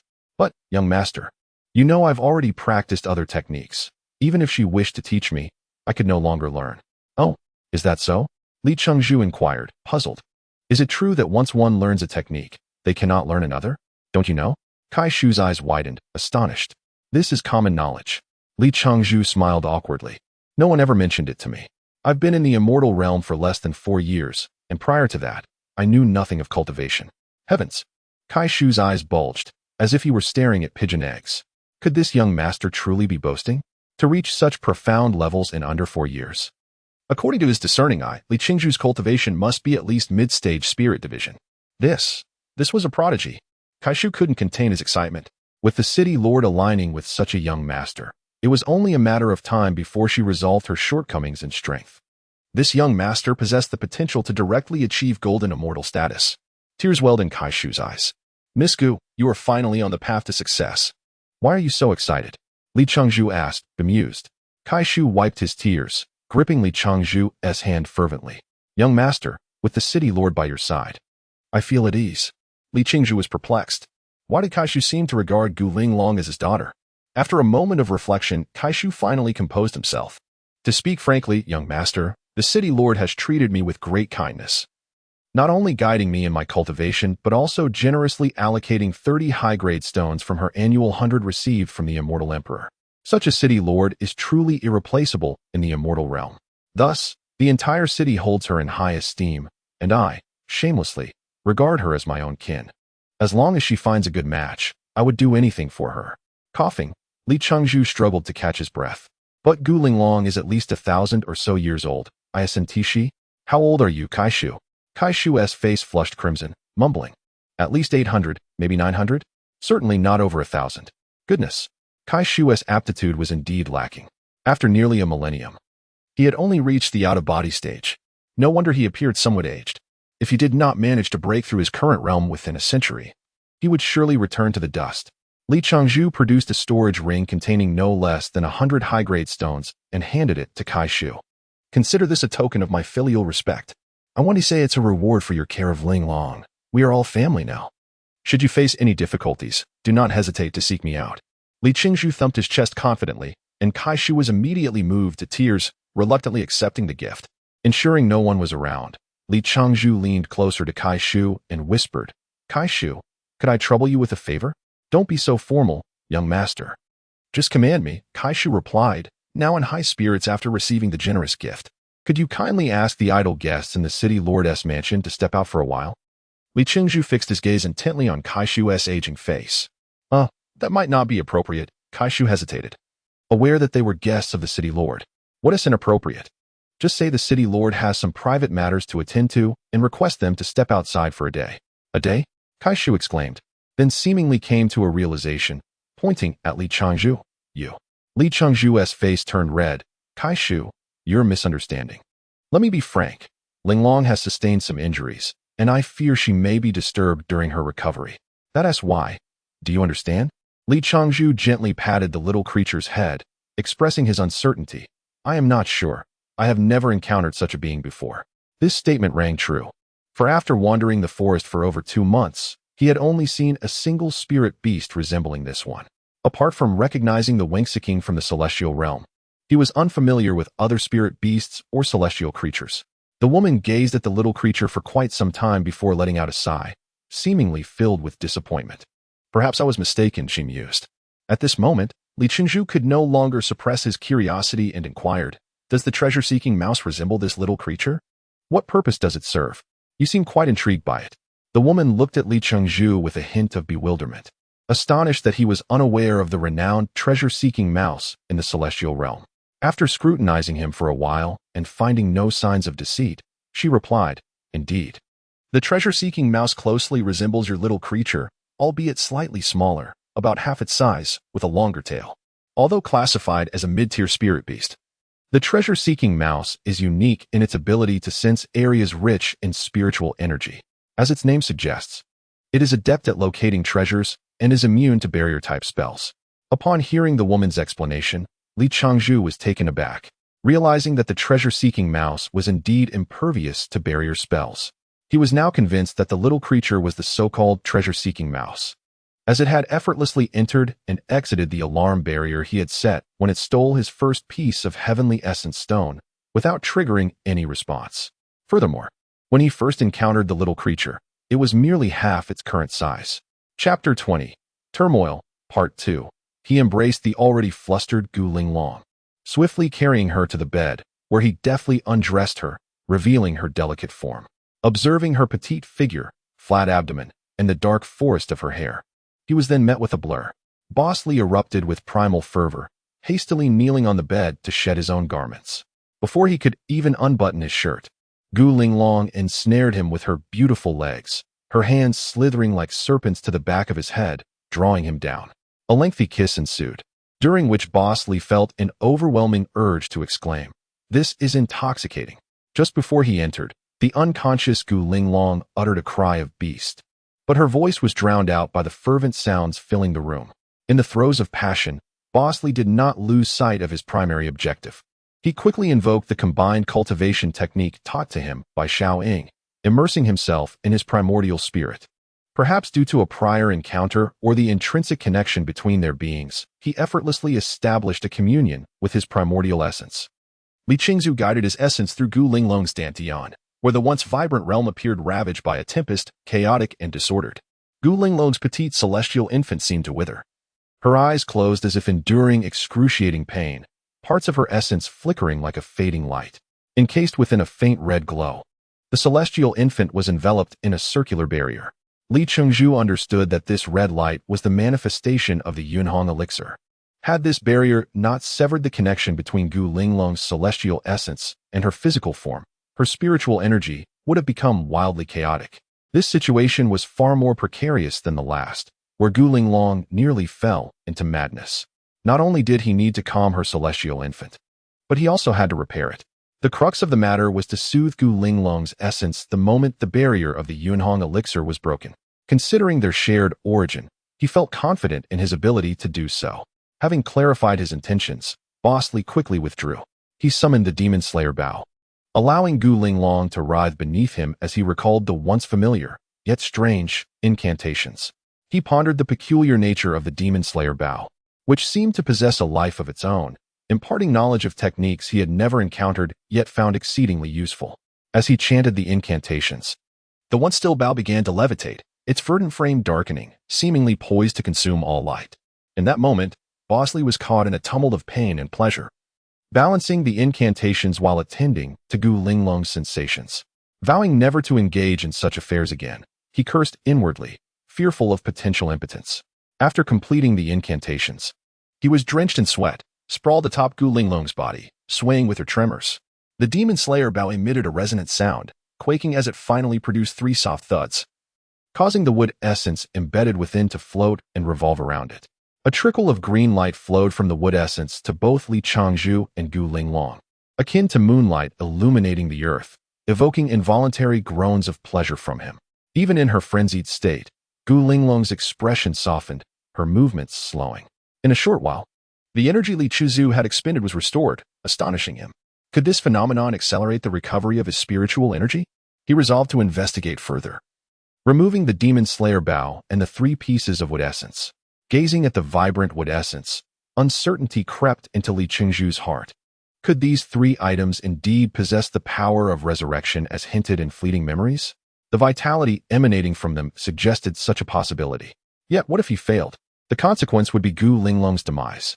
After much contemplation, he steeled himself, thinking, fortune favors the bold.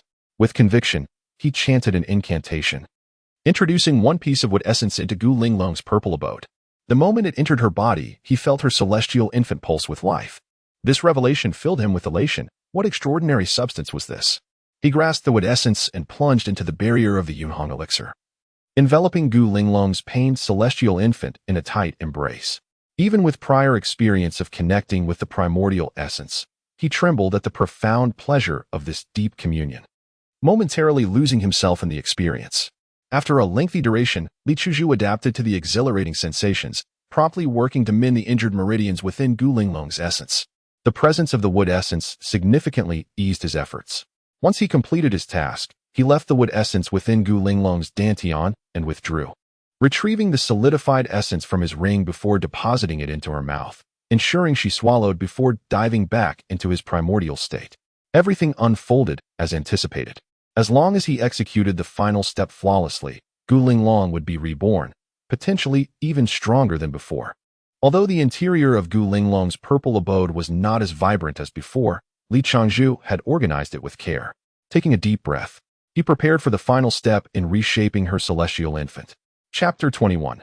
Reconstructing the celestial infant. As the diminutive Li Chengzhu's primordial infant moved, the essence of wood that had been brought in gradually began to float, swirling around Gu Linglong's celestial infant. With each rotation, strands of verdant energy flowed into Gu Linglong's celestial form, causing her previously furrowed brow to slowly relax. Simultaneously, a considerable amount of green energy was absorbed by Li Chengzhu's primordial infant. The worries that once clouded Li Chengzhu's heart dissipated, as the influx of green energy banished his fatigue, alleviating his fears of insufficient spiritual power to execute his spells. He commenced casting with full vigor. The speed at which Li Changzhu formed his hand seals quickened, and the essence of wood spun faster, creating a series of piercing sounds within the pure confines of the purple mansion.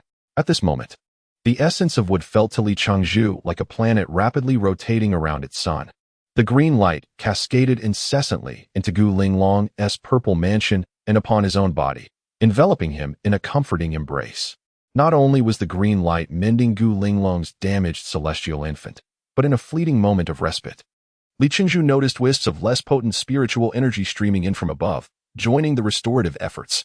A brief contemplation revealed to him that this was surely the effect of the solidifying essence gel. The 9th grade elixir, true to its esteemed reputation, significantly enhanced Li Chengzhu's chances of success. With the final hand seal and a decisive shout from Li Chengzhu, the essence of wood, which had been in frenetic motion, abruptly ceased, as if it had been suspended above Gu Linglong's celestial infant. Immediately thereafter, a brilliant green light radiated from the center of the wood essence, accompanied by a crisp crack. The essence shattered into fine green powder, resembling a swarm of luminous fireflies on a summer night, gently descending upon Gu Linglong's celestial infant. Merging seamlessly, Li Changzhu watched intently as changes unfolded within Gu Linglong's celestial form, reminiscent of the fragmented images lingering in his mind. Indeed, the essence of wood had transformed into powder, amalgamating with Gu Linglong's celestial infant. Suddenly, a tremor reverberated through the purple mansion, akin to an earthquake. In a moment of urgency, Li Chengzhu rushed to Gu Linglong's side, holding her tightly. After a prolonged period, the tremor subsided, and Gu Linglong gradually opened her eyes. "How do you feel, Linglong?" Li Chengzhu inquired anxiously. Gu Linglong replied with a bashful smile, lowering her gaze. "I feel wonderful." "That's good to hear," Li Chengzhu said. lightly touching his forehead, relieved that their daring endeavor had indeed succeeded. Chengzhu Gu Linglong softly called, "Thank you." Hee. Li Chengzhu smirked, his youthful face taking on an air of playfulness as he leaned closer to Gu Linglong. "Is a mere thank you sufficient? What do you wish?" Gu Linglong responded, embodying the innocence of a budding maiden, her cheeks flushed with a rosy hue that complemented the pure radiance surrounding her, evoking an indescribable charm. Li Chengzhu enveloped Gu Linglong's celestial infant in his embrace, leaning in to kiss her, his hands unabatedly exploring her form. Outside, a man and a woman writhed in a primal dance, while within, the colorful celestial armor lay discarded in the purple mansion, their two figures entwined. The mingling of spiritual and physical ecstasy left Li Chengzhu yearning for permanence in this moment, wishing to remain in this blissful realm forever. Yet, he was acutely aware that time was of the essence. A day had surely passed since their journey began. Should he linger any longer, Uncle Kai would likely intervene. Reluctantly parting from this deep-seated attachment, Li Chengzhu gradually withdrew his primordial spirit. Upon opening his eyes, he found Gu Linglong beneath him, her hair disheveled as she writhed in response to his movements, accompanied by cries that echoed desperation. Li Chengzhu felt he was nearing his limit. At that moment, an unmistakable wave of familiar spiritual pressure surged toward them. The door burst open, and the voice of Xiao Ying reached their ears. "Sister, you." The tantalizing scene rendered Xiao Ying momentarily speechless. Even though she had encountered such a sight once before, she stood frozen, her eyes wide with astonishment, fixated on Li Chengzhu. Gu Linglong's cries abruptly ceased as she clamped her mouth shut, pushing against the body atop her, issuing muffled sounds of protest. The ancient sandalwood bed creaked under their movements, while Xiao Ying's face flushed crimson. Gu Linglong, in her embarrassment, tightly shut her eyes, turning her head away, allowing Li Chengzhu to continue his fervent pursuits. Li Chengzhu cast a glance back at Xiao Ying, who appeared as if her spirit had left her body, exhaling sharply. The unusual stimulation of the scene finally pushed him over the edge. With a series of vigorous motions, he collapsed atop Gu Linglong, akin to a lifeless swine. Xiao Ying, momentarily stunned, regained her composure and slowly turned away, her legs swaying as she exited the room, gently closing the door behind her, followed by hurried footsteps retreating into the corridor. "Haha," Li Chengzhu laughed heartily, unperturbed by the situation. "You're still laughing," Gu Linglong exclaimed, her fist pounding against Li Chengzhu's shoulders. Mortified at having been seen by Xiao Ying. "What is there to fear?" Li Chengzhu replied, grasping Gu Linglong's hand, his face devoid of any blush. "It's not as if this is her first time witnessing such things." He then winked. "If she enjoys it, perhaps we should invite her to observe more often." Gu Linglong swiftly pinched the flesh at Li Chengzhu's waist, exclaiming, "You dare?" She then delivered a few more playful punches. "It's all your fault. If only you had set up better barriers, Xiao Ying's voice wouldn't have reached us. That's because you were too engrossed." "You didn't even sense Xiao Ying's spiritual pressure," Li Chengzhu retorted with a raised eyebrow, planting a kiss on her flawless face, "or perhaps you wished for the entire city to hear your—" "Don't say that." Gu Linglong furrowed her brow, her cheeks instantly flushed. Recalling her earlier cries, she found them utterly ungraceful. After some playful tussling, Gu Linglong reluctantly nudged Li Chengzhu. "Get up. How can I face anyone now? Love between a man and a woman. What is there to be ashamed of?" Li Chengzhu scoffed, rising from Gu Linglong's side, searching for his clothes, but finding none. "Where are my clothes?" Gu Linglong's expression shifted dramatically. "Highly recommended. A relaxed urban cultivation novel, My Cultivation Journey. A masterpiece from 2007. If you enjoy it, please cast your votes." Chapter 22. Beyond the Celestial Grade, That Little Beast. Bosley ground his teeth in frustration, then directed his spirit through the blood jade ring, arriving at the area capable of storing living creatures. Indeed, the small creature had awakened at some point, sprawled within the ring with a blissful expression, eyes closed, while two unclaimed pieces of wood essence lay beneath its body. Wisps of green energy flowed into it, benefiting even Xia Mai and Kuba, whose nascent souls trembled nearby. If only he had not allowed it such freedom of movement, Bosley regretted deeply. Gently, he lifted the small creature and set it aside, though its claws clung tightly to the two pieces of wood essence, refusing to let go. With a sigh, Bosley resigned himself to its stubbornness and grabbed a pile of clothing from another area, retreating with it. That little beast had pilfered his clothes. Bosley was filled with exasperation. Indeed, preventing domestic theft was no easy task. Gu Linglong lowered her head, hands clasped protectively over her chest, legs tightly pressed together, striving to maintain her modesty as she hastily donned her clothes. Once both were dressed, they discovered a chest binder and undergarments on the bed, clearly feminine in style. This clothing. Gu Linglong picked up the two items, glancing around in disbelief. These were unmistakably the pieces she had previously lost. She glared at Bosley, a hint of reproach in her gaze. After the last incident, her undergarments had mysteriously vanished, forcing her to purchase a new set, only to find they had been stolen by this despicable man. "It's not my fault," Li Changzhu replied innocently, raising his hands in a gesture of surrender. "That little creature took them last time." "Changzhu." Gu Linglong's cheeks flushed slightly. "Don't place all the blame on that little beast. How unfair." Bosley felt an urge to silence this little monster once and for all. Chirp. The true culprit finally revealed itself, clutching two pieces of wood essence, each nearly the same size as its own body, refusing to relinquish its hold. "Come here." Gu Linglong had long been fond of this mischievous little creature, but due to her status, she had hesitated to approach it.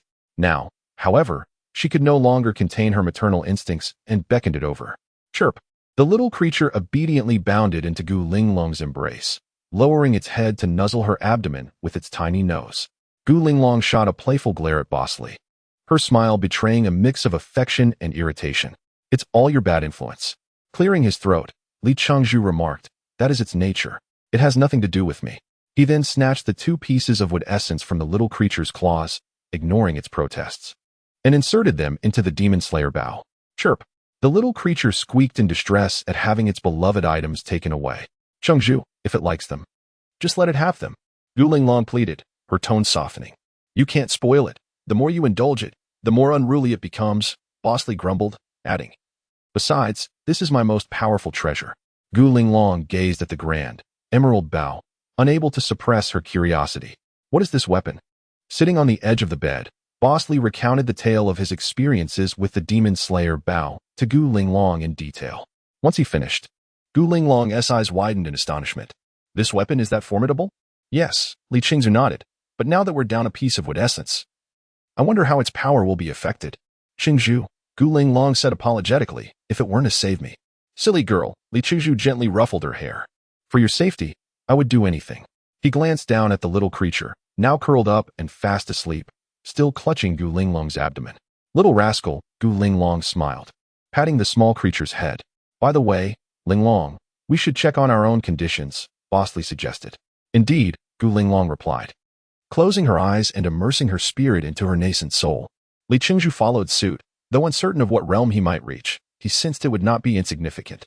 Upon entering his nascent soul, he discovered that his cultivation had advanced to the mid-stage of fusion, while his physical body had surged to the late stage of spirit separation, now on par with Xiaoing. The recent liberation of the Demon Slayer Bow, coupled with today's absorption of wood essence energy. Perhaps the combined training had also played a role. The prospect of having achieved such heights excited Bosley. He resolved to engage in combined training more frequently, day and night. After waiting in silence for what felt like an eternity, Gu Linglong finally opened her beautiful eyes. How did it go? Li Chengzhu could no longer contain his curiosity. Tears shimmered in Gu Linglong's eyes as she trembled and leaped into his arms. "Chengzhu, my cultivation has actually reached the late stage of celestial being." "What?" Li Chengzhu exclaimed, quickly adjusting her posture to meet her gaze. "Just one piece of wood essence allowed you to leap from a novice level straight to the late stage of celestial being? What? Is this wood essence? Are you certain?" Li Chengzhu asked hesitantly. "Yes." Gu Linglong nodded vigorously, her excitement palpable. "I have waited nearly 4 years for this day. How could I not be thrilled? Finally, I can shed the burden of being a celestial being at the bottom of the ladder." "Chengzhu, your wood essence must possess power greater than a 9th grade immortal pill," Gu Linglong stated. "Greater than a 9th grade immortal pill?" Bosley felt dazed by this revelation. What could surpass the celestial grade? Furthermore, she had not fully absorbed the wood essence. Gu Linglong bit her lip and added, "A significant portion remains stored in my nascent soul's core, replacing the original celestial heart." Li Changzhu inhaled deeply, striving to regain his composure. A silence enveloped the room, so profound that even their breathing could be heard. "Chengzhu, be careful moving forward. Don't let anyone discover this," Gu Linglong cautioned. "Indeed," Bosley nodded. "Innocent men suffer for the sins of the guilty. If the wood essence possesses such formidable energy, what of the demon slayer Bao? Is there a realm beyond the celestial, a divine realm? Could it truly vanquish gods? Only the Yuanmu brothers had witnessed the power of the demon slayer Bao. Xiaomai and Kuba had already been imprisoned, posing no threat. Once he could subdue the Yuanmu brothers, everything would be manageable. As for Xiaoying, Boss Li trusted she would not speak carelessly. If necessary, well, he could always bring her under his control as well. Chapter 23, The Teleporting Spirit Beast? In the grand hall of the city lord's mansion, Uncle Kai paced restlessly, occasionally casting anxious glances toward the inner chamber. His erratic footsteps revealed his growing impatience and concern. The son-in-law had been inside with the city lord for an entire day. Despite his bravado, could he truly be trusted? The only one brave enough to venture into the inner chamber, the girl Xiaoying, had just rushed out with flushed cheeks, silently taking a seat and oblivious to the tea that had been poured into her cup. No matter how much he inquired, she remained unresponsive. What could possibly be happening inside? Uncle Kai turned to Chiu Feng for help. Chiu Feng, with a face ashen, stood motionless. Yet his rapid breathing and clenched fists betrayed his simmering anger. Among the crowd, only the Yuanmu brothers appeared composed, seemingly unaffected by the unfolding events. Yuanmu, with a playful smile, observed the expressions of those around him, poured a cup of tea from a purple clay pot, and slid it across the table to Yuan's son, saying, "Drink up, this is the Tsuoyo star tea provided by the immortal emperor, a rarity for common folk." Just as the tension in the room reached its peak, the two principal figures finally emerged from the inner chamber. When Yuan's son beheld the captivating yet youthful visage of the city Lord Guling Long, cradling a small creature beside the brazenly grinning Li Dabin, he could barely swallow. Grateful for Yuanmu's swift reminder that allowed him to mask his embarrassment with a sip of tea. What captured Yuanmu's attention was not Guling Long's newfound allure, but the inexplicable depth of her cultivation, which eluded even his keen perception. What had transpired that day? The playful demeanor of Yuanmu vanished, replaced by a serious expression as he regarded the city lord next to a rather unsightly figure. Li Dabin stood with an air of arrogance, casting a sidelong glance at those present, while Chiu Feng's face darkened with fury. At that moment, one could easily surmise what unsavory activities the two had engaged in during their time together. "My lord," Chiu Feng managed to curb his temper, bowing slightly. "We worried everyone," Guling Long said, withdrawing her hand from Li Dabin's arm and smiling at the others. "I am fine now. Thank you all for your concern." After speaking, she cast a meaningful glance at Chiu Feng. He felt as though that gaze severed the threads of his imagination, causing him to tremble involuntarily as he struggled to suppress his heartache and replied, "That is good to hear. My lord, I am feeling unwell and would like to rest." "Go ahead," Guling Long nodded with a smile, then turned to Uncle Kai. "Thank you for your help, Uncle Kai." Uncle Kai's wrinkled face broke into a smile as he waved his hands. "As long as you are well, that is what matters." With a sigh of relief, he led Chiu Feng toward the guest room. "What a lad," Yuanmu remarked to Li Chengzhu with a grin, giving him a thumbs up, his expression filled with envy. Li Chengzhu merely snorted, walking over to sit beside Xiaoying, who was lost in thought, and after a moment, reminded her, "Hey, the pot is empty." Xiaoying snapped back to reality, hurriedly placing the teapot on the table, her cheeks flushed as her thumbs fidgeted nervously. Yuanmu, wearing a broad smile, watched the scene unfold with his brother, the atmosphere growing somewhat awkward. Guling Long shot a reproachful glare at Li Dabin, then turned to Xiaoying, attempting to strike up a conversation. "Sister, are you feeling unwell?" Xiaoying shook her head, her blush deepening. "Ji." The small creature in Guling Long's arms squinted and made a few sounds before closing its eyes again. "What is its name?" Guling Long inquired of Li Chengzhu, puzzled. Li Dabin's lips twitched. This little creature clearly wanted him to steal a few of Xiaoying's undergarments to make up for its losses. "It wants milk," he retorted, glaring at the small creature nestled in Guling Long's embrace. "What nonsense are you spouting?" Guling Long pouted, giving Li Dabin a disdainful look. "Ahem, the weather is splendid today. Let us go, little brother. I'll take you shopping," Yuanmu interjected, sensing the tension and hastily seeking an excuse to leave. Once the Yuanmu brothers departed, only Guling Long, Xiaoying, and Li Chengzhu remained in the hall. With the thick skin characteristic of Li Dabin, he leaned back in his chair, crossing his legs, and leering at Xiaoying's rosy cheeks. "Is it appealing?" "What?" Xiaoying looked at Li Chengzhu with confusion. "The Spring Palace," he replied, licking his lips and striking a suggestive pose. "Pervert." Xiaoying's brows shot up, ready to kick him, when suddenly a whistling sound sliced through the air. Before anyone could react, it had appeared before Xiaoying. Li Qingzhu was taken aback, nearly exclaiming about an ambush. Once he saw the jade slip hovering before Xiaoying, he realized it was merely a message slip, though it still left him drenched in cold sweat. Who is so heartless? That gave me a fright, Li Dabin exclaimed angrily. Xiaoying grasped the floating jade slip, shooting Li Dabin a furious glare. This is from my father, she yelled, and with a swift kick, she bolted out the door before Li Dabin could respond. Little girl, don't let me catch you. His voice echoed behind her. You brought this upon yourself, Gu Linglong remarked, her tone laced with acidity. Ha, Li Dabin laughed sheepishly, attempting to change the subject as he whistled to coax the small creature over. To his surprise, the creature, which had always come at his call, merely raised its eyelids slowly, glanced around, and fell back into slumber. This little beast, Li Dabin gritted his teeth. Ever since the essence of what had been hidden within Gu Linglong's celestial infant, it had become inseparable from her. Gu Linglong stifled a giggle, stroking the creature's obedient ears. Never mind, Zhuzi, we are all family. Li Chengzhu, undeterred, pulled a high-grade stone from his ring. Before he could whistle to signal it, the creature appeared before him in a flash, but just as quickly, it vanished from his hand, reappearing in Gu Linglong's embrace. Teleportation? Gu Linglong exclaimed, her mouth agape in shock. A spirit beast that can teleport? The creature's movement was so swift that she could not even perceive its trajectory. Aside from teleportation, she could think of no other explanation.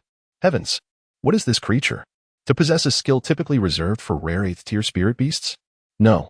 Li Dabin stroked his stubbled chin, declaring with certainty, this is not teleportation. Teleportation requires tearing through the void, and this creature does not possess such formidable spiritual power. It merely flies too swiftly for you to see. Li Dabin gazed at the creature with a hint of excitement. After dealing with the 3 ambushers, the creature had fallen into slumber. Though he sensed something was amiss, Li Chengzhu dared not draw conclusions. This time, awakening from the essence of wood had revealed its abilities, and witnessing it for the first time filled him with a thrilling anticipation. The little creature had likely evolved. Gu Linglong, utterly astonished, pondered how fast it must be to elude even her late-stage celestial cultivation. Chapter 24. The Welcome Home Ceremony. The Welcome Home Ceremony commenced with great enthusiasm as anticipated. On the very evening that Gu Linglong had recovered, Uncle Kai informed the townsfolk that the event was about to begin, and the residents wished for the city lord to accompany the heroes to participate. Xiao Feng declined the invitation, citing health concerns.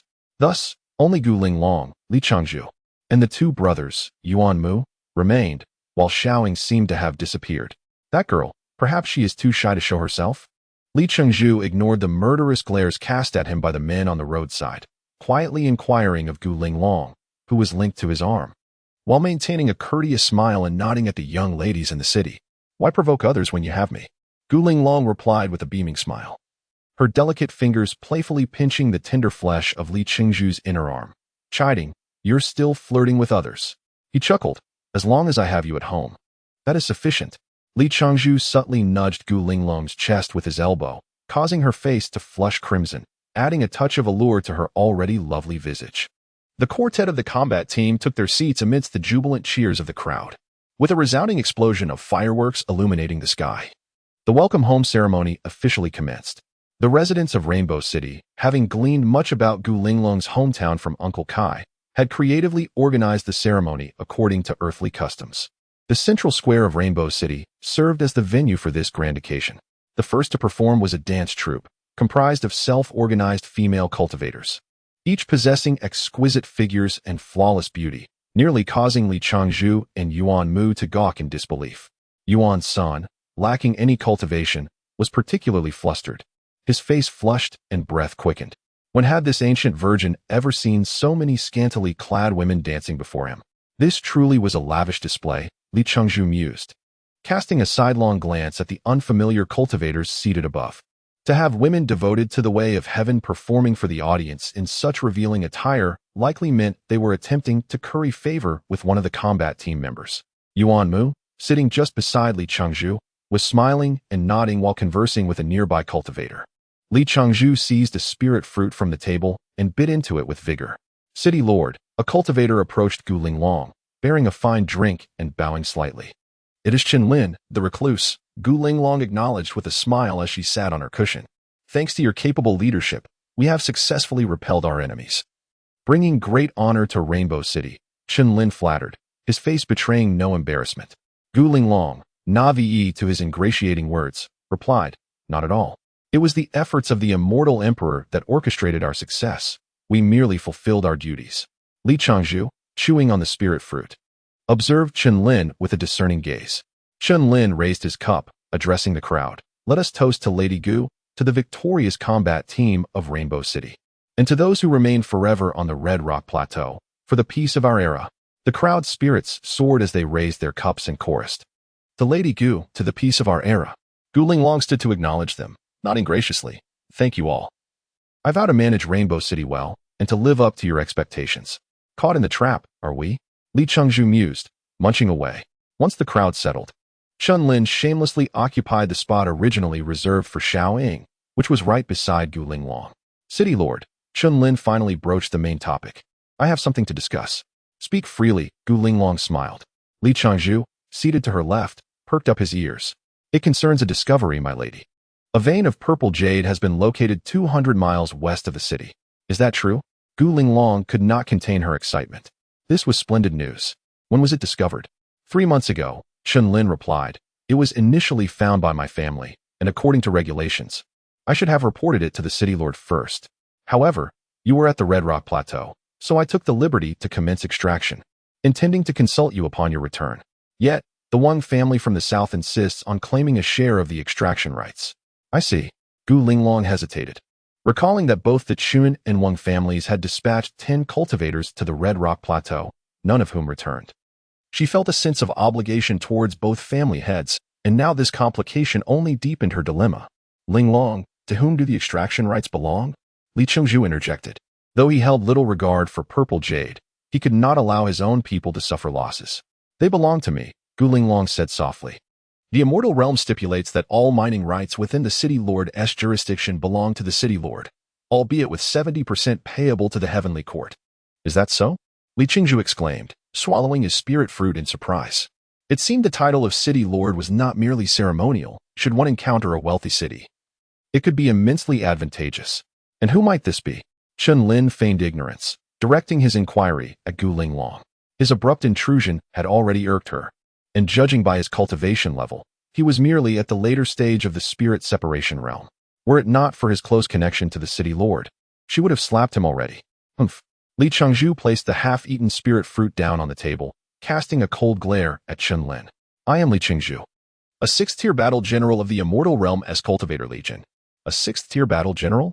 Chen Lin trembled, realizing the magnitude of accomplishments required to attain such a rank. The gazes of the seated cultivators fixated on Li Changzhu, disbelief evident in their expressions. Li Changzhu reveled in the admiration directed at him, only to feel a twinge of embarrassment as he sheepishly scratched his head. However, my status is somewhat diminished. At that moment, he regretted trying to play the part of a grand figure. He should have kept it as a facade to intimidate others instead of discarding it. Despite his master's repeated admonitions to refrain from hastening his cultivation, Li Changzhu faced a staggering blow today. Everywhere he looked, there were masters. His cultivation at the spirit transformation stage felt utterly insignificant in the celestial realm, akin to a mere dog. Those at the tribulation stage roamed the streets freely, while only those at the Mahayana stage could command a modicum of respect. It seemed that only by attaining the strength of a celestial being could one hope to establish a foothold in this realm. Under the overwhelming pressure of such a stark contrast in power, Li Changzhu cast aside his master's warnings, fervently hoping to enhance his own standing in the celestial realm through diligent practice. As dawn broke, Li Changzhu emerged from his meditative state. The moment he opened his eyes, a small creature's tongue began to affectionately lick his handsome face, its slightly damp tongue brushing against his pores, bringing him a wave of delight.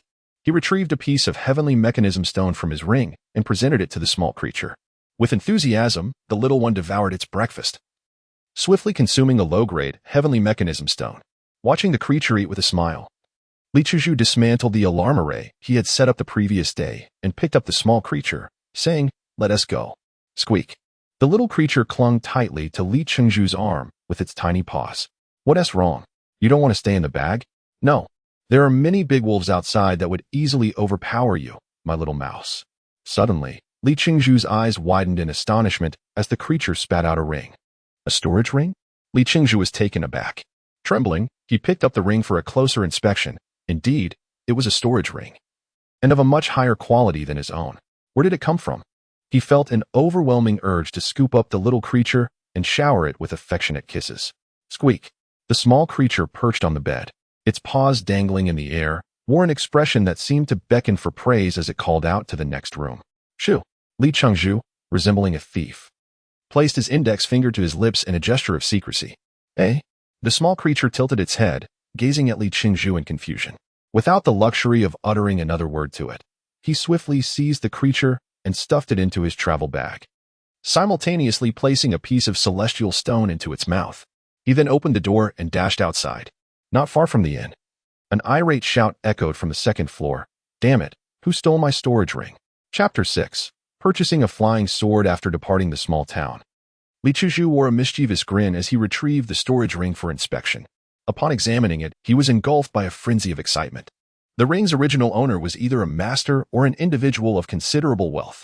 The storage capacity of this ring exceeded his own by more than fivefold. Containing nearly 1,000 low-grade celestial stones, over 100 mid-grade stones, and 35 high-grade stones, which left him elated beyond measure. The corners of Li Qingzhu's mouth stretched back to his ears in delight. Within the ring lay a fire attribute flying sword, undoubtedly of superior quality, along with a wealth of high-grade materials for weapon forging and alchemy, not to mention a plethora of lower-grade materials. However, there was a bracelet-like artifact that perplexed him. Its secrets remained elusive. This azure bracelet was neither an offensive nor a defensive talisman, yet Li Qingzhu recognized its composition. It was crafted from an entire piece of amethyst. Li Qingzhu had once pilfered less than a tael of amethyst from a miserly master, who then clamored about purging his sect. One can only imagine the preciousness of amethyst in the realm of immortals. Yet, the bracelet before him was astonishingly crafted from a solid piece of amethyst, devoid of any other materials. As far as Li Qingzhu knew, while amethyst possessed the ability to nullify spells, the incorporation of a modest amount into crafting could significantly enhance the quality and grade of the artifact. Gazing at the bracelet, weighing 2 pounds, Li Qingzhu felt a drool trickle down his chin, yet remained oblivious to its true utility. Was it meant to obstruct other spells? That seemed rather trivial. What could it possibly block? Perhaps it was designed to shield one's own spells? Li Qingzhu scoffed at the absurdity of such a notion. As he examined the bracelet from every angle, he pondered whether it was merely an ornamental piece. Sliding his hand through the bracelet, he felt its weight, a delightful addition that imparted an air of nobility. Li Qingzhu was thoroughly pleased with this seemingly useless amethyst bracelet. It represented a substantial fortune. If exchanged for superior heavenly insight stones, his reserves could barely accommodate it. But what if it were traded for inferior heavenly insight stones? He glanced at the little creature perched on his shoulder and chuckled. Even you would never finish such a bounty in a lifetime. The little creature squeaked with excitement, jumping about in glee. It was only when Li Qingzhu cast a swift spell to increase his speed that he realized the true power of the amethyst bracelet. It completely masked his spiritual pressure fluctuations. Elated, Li Qingzhu felt as though a pot of gold had fallen from the sky, landing squarely on his head. Although there exists a barrier formation capable of diminishing the fluctuations of the caster's spiritual pressure, achieving complete concealment is utterly impossible. To validate his hypothesis, Li Qingzhu glanced around to ensure no one was present and summoned the annihilation bow, gradually infusing it with his spiritual energy. As anticipated, regardless of the amount of spiritual energy or the essence of what he channeled, his spiritual pressure fluctuations were entirely masked. It was only upon releasing the annihilation arrow that he felt the cataclysmic surge of energy in that fleeting moment. Haha! Li Qingzhu erupted into a maniacal laughter. With the amethyst bracelet in his possession, it signified that he could now confidently lurk behind others, scheming in the shadows. Coupled with the annihilation bow, he was certain he could defeat foes many times more formidable than himself. Should anyone underestimate him due to his seemingly low cultivation, he would strike from behind. Cackling with glee, after stowing away the amethyst bracelet and the annihilation bow, Li Qingzhu retrieved a storage ring, whether belonging to Hao Meili or Cui Xiaosa was uncertain, and extracted 100 low-grade heavenly mechanism stones, placing them within. Adopting a benevolent demeanor, he cleared his throat and kindly addressed the small creature. As brothers, let us settle accounts fairly. These heavenly mechanism stones are your share. Squeak! The small creature raised its tiny paws in protest. Ahem, remember to place any treasures you encounter into the ring in the future. They belong to you, understand? Li Qingzhu's face bore no trace of embarrassment. Squeak, squeak. The small creature was quite dissatisfied with Li Qingzhu's authoritarian demeanor, its paws flailing in agitation. Li Qingzhu, however, paid little heed to its protests and simply continued on his way. On the road, Li Qingzhu discovered that the little creature could indeed swallow the storage ring and then regurgitate it intact. This extraordinary ability could only be attributed to its instincts. It seemed the reputation of the treasure-hunting mouse was truly well-deserved. After 2 days of relentless travel, Li Qingzhu finally arrived at another small town in the Celestial Realm. Although he encountered numerous other cultivators along the way, they exchanged no malice and merely passed each other by. Li Qingzhu couldn't help but marvel at the excellent order of the Celestial Realm. Upon reaching the small town, Li Qingzhu's first task was to locate the weapon shop. While he possessed 2 flying swords, they were tainted and unfit for display. Should he be recognized during a confrontation, it would spell trouble. Thus, he was eager to acquire a proper flying sword of his own. As he entered the weapon shop, the proprietor, a portly man, eagerly seized him. Esteemed guest, are you in search of a flying sword? Li Qingzhu gazed in astonishment at this rotund shopkeeper, who seemed out of place in the Celestial Realm, and nodded affirmatively. The owner appeared even more enthusiastic, guiding Li Qingzhu towards a collection of flying swords. What do you think of this one? This sword is named Etienne. Crafted from a millennium of cold iron by our shop's chief blacksmith over the course of 49 days. Just look at its sharpness. It is capable of severing a hair with ease. Not to your liking? Then perhaps this one. It boasts an impressive pedigree, named Toulon, and is infused with a millennium of fire crystal, ensuring 100% enhancement for fire attribute spells. Not satisfied? No worries. This sword, named Blood of the Emerald, is truly remarkable. One can discern from its fiery red blade that it enhances fire attribute spells, not by a mere 100%, but by an astounding 200%. It was once the weapon of the legendary Fire Cloud Immortal. Still not satisfied? Look at this one. Li Qingzhu found himself ensnared by the corpulent hands of the rotund shopkeeper, who had been enthusiastically showcasing those at best mediocre flying swords for half an hour.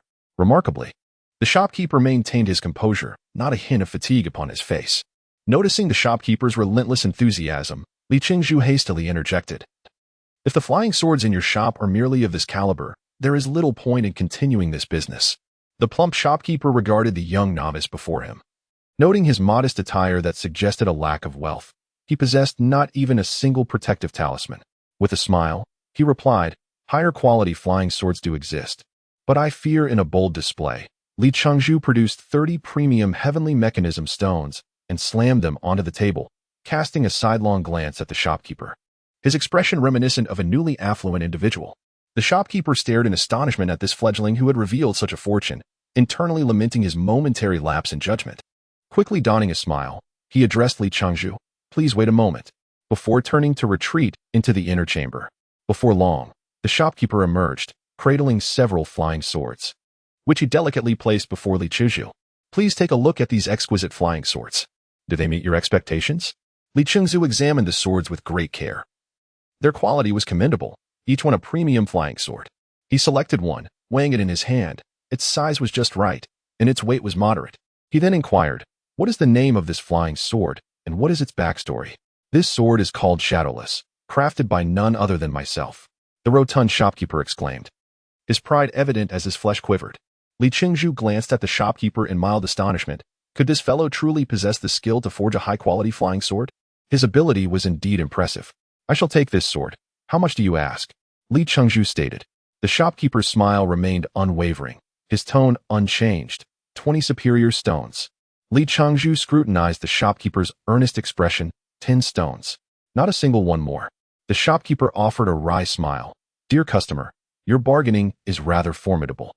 How about 18 superior stones? Li Qingzhu crossed his arms and regarded the shopkeeper in silence. 17 stones. I cannot go any lower. The shopkeeper gritted his teeth.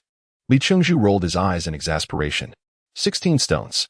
This little shop also runs on modest profits. This is my lowest offer. With a slight sigh, Li Qingzhu began to stow the celestial stone on the table into his ring.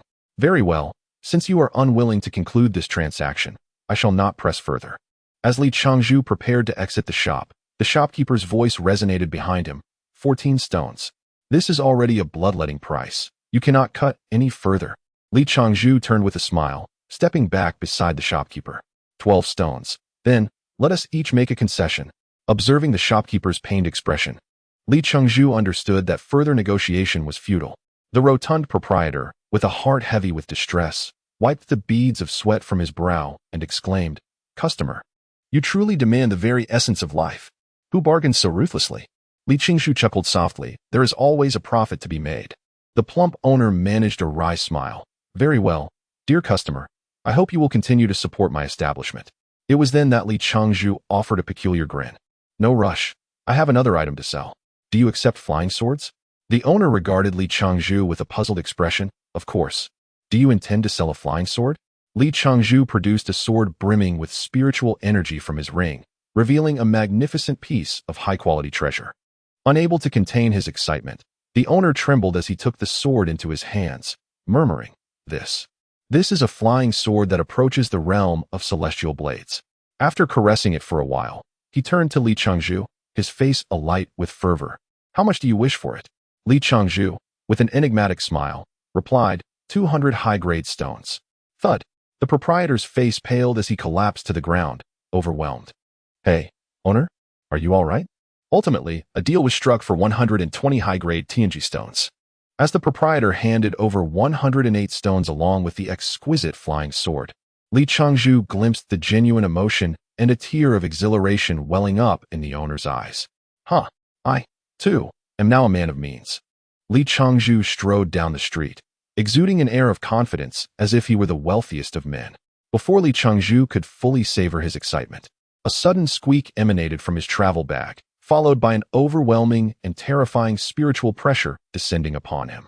With a thud, before he could muster his energy to resist, he was forced to kneel, a mouthful of blood escaping his lips. The cultivators on the road hastily took to the skies on their flying swords, eager to escape the looming peril. Damn it! Li Changzhu cursed inwardly, wondering if the owner had found him so swiftly. Truly, he felt as though misfortune had followed him home. The little creature had left traces of its actions, and once this danger subsided, he would certainly reclaim that 100 pieces of heavenly insight stones. Struggling to gather his spiritual energy, he slowly rose to his feet. Before him stood a stunning beauty clad in flowing white robes, her delicate features framed by cascading hair, and her enchanting eyes complemented by a rosy mouth. If only she were not gazing at him with such an expression of vengeance, as if he had wronged her entire family. But why was it a woman? How could it possibly be a woman? After escaping from that inn, he distinctly recalled the owner's voice being male. Could this person be a transgender individual? No, perhaps a demon. Yet, the more he looked at her, the more he felt an eerie familiarity, as if he had seen her before. Moreover, the intensity of her spiritual pressure was unparalleled. Even the 6th-tier Qilin beast he encountered in the forest did not exude such formidable energy. Was she an immortal? No wonder she emanated an ethereal aura, suffused with the essence of the divine. Li Changzhu silently contemplated the situation, realizing that this seemingly deranged woman before him was, in fact, a celestial being, and she harbored an intense animosity towards him. Wiping the blood from the corner of his mouth, he furrowed his brow and inquired, "Are you a celestial being?" The woman in white remained silent, her piercing gaze fixed on him with an insatiable hunger. Li Changzhu felt a throbbing headache. Her silence only intensified the weight of her stare. Under her bright, yet vengeful eyes, he found himself grappling with an array of conflicting thoughts. Clearing his throat, he endeavored to compose himself. "Since you are a celestial being, why do you impose your spiritual pressure upon someone like me, a mere cultivator in the nascent soul stage?" After articulating his thoughts, he wiped the sweat from his brow. Even speaking under such oppressive spiritual pressure required tremendous effort. The woman in white remained mute, but the rising and falling of her chest indicated her fury was reaching its peak. Fearing her wrath might manifest in a manner detrimental to him, Li Changzhu hastily continued, "I believe we have not crossed paths before, and I do not recall having offended you. Why does your gaze exude such hatred?" The intensity of her breathing escalated, and Li Changzhu's voice grew increasingly feeble. Gathering what little spiritual energy he could muster, he lamented, "Fair celestial, could you at least enlighten me as to how I have wronged you? To be crushed by your spiritual pressure without cause would leave me in eternal unrest." Finally, the woman in white parted her delicate lips to speak. her voice resonating with a haunting allure that left Li Changzhu feeling as though he teetered on the brink of life and death. My surname is Gu, and my name is Gu Linglong. I ascended from Earth 2 years ago. With a thud, Li Changzhu collapsed to the ground. Chapter 8. Evil begets evil. A chilling aura of spiritual energy surged into Li Changzhu's body, rousing him from his unconscious state. As he opened his eyes, he was unable to speak and coughed up a mouthful of blood. It was only after he managed to calm the chaotic spiritual force within him that he began to feel somewhat better.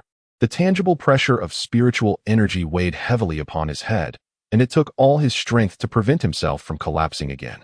Raising his gaze to Gu Linglong, he inwardly lamented his unfortunate fate. How had this calamity found him? He had thought himself utterly safe within the protective barrier of the Great Formation. Yet months of wandering had caused him to forget that a woman was silently awaiting him in this marvelous world beyond. Li Changzhu silently wept, recalling the dire circumstances of his awakening in the celestial realm, wishing he had been vanquished by the Qilin divine beast at that moment. After all, a brief pain is preferable to prolonged suffering.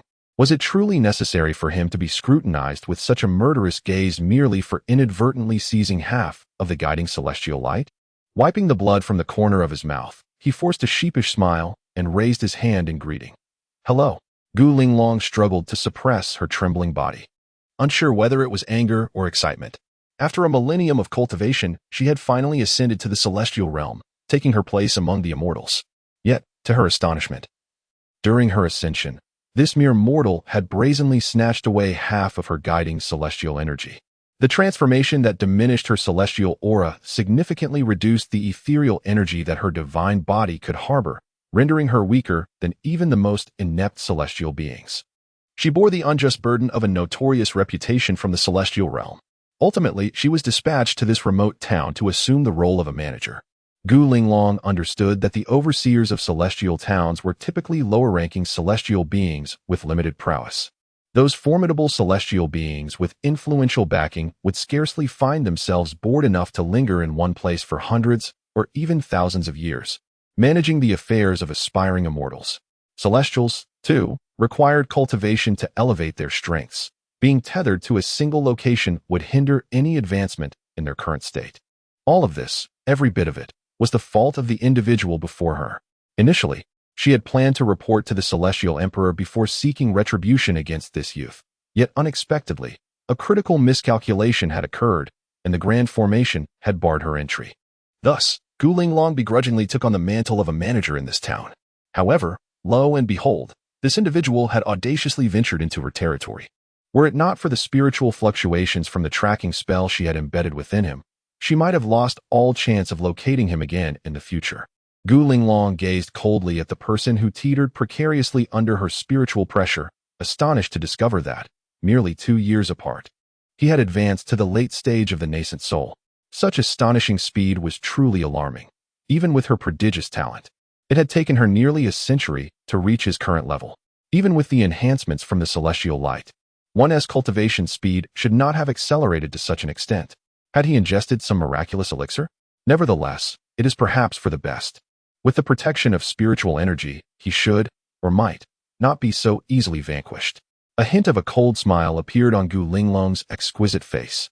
Li Changzhu felt an abrupt drop in the temperature of the surrounding air, involuntarily shivering as he forced a smile and inquired, "Miss? Fairy? May I ask, what is the matter?" Since the truth had not been revealed, Li Changzhu feigned ignorance. Gu Linglong jolted from her reverie, her heart secretly startled. She had not anticipated that her previously tranquil demeanor would become tumultuous upon encountering him. It seemed that this deep-seated grudge would be hard to relinquish. Taking several deep breaths to calm her agitated spirit, she spoke. "Do you truly need to inquire about your own actions?" Li Changzhu offered a faint, wry smile. "Although I might be somewhat shameless, it appears I have not provoked you, dear fairy." He resolved to maintain his defiance. Gu Linglong's previously settled chest began to rise and fall once more as she exclaimed, "To rob me of my celestial light and desecrate my corporeal form. Each of these transgressions is sufficient to warrant your complete annihilation." With that shout, Gu Linglong inadvertently employed the shock word technique. Given Li Changzhu's cultivation level, how could he withstand it? He was compelled to kneel once more, his chest churning with blood, struggling mightily to suppress the urge to spit it out. Damn it, Li Changzhu cursed inwardly, pondering whether to unleash the god-slaying bow to eliminate her directly. After enduring her torment a few more times, he would inevitably bleed to death. However, upon further reflection, given her celestial prowess, even the god-slaying bow would be of no avail. It would merely expose his own strength. However, there exists a limit to one's forbearance. Today, I, a grown man, have knelt twice. When have I ever endured such humiliation? Anger surged within me as I rose to my feet, glaring fiercely at Gu Linglong. Do you think I am willing to endure this? I merely ventured out to climb a mountain, only to be struck by heavenly lightning, and absurdly dragged into the celestial realm by you. Can this be blamed on me? Gu Linglong clenched her fists, trembling with fury. I dragged you into the celestial realm? Clearly, you were the one clinging to me. How can I possibly cast you away? If it weren't for the fact that I cannot employ my powers within the guiding celestial light, I would have already sent this shameless scoundrel plummeting down with a strike of palm thunder. With rage etched across her face, Gu Linglong fixed an intense gaze upon Li Changzhu, her teeth clenched. Very well, splendid indeed. Li Changzhu was taken aback. Splendid? What is splendid about this? It is not my fault. Gu Linglong closed her eyes, regulating the celestial energy within her body before speaking. If I am not mistaken, you have already reached the nascent soul stage, have you not?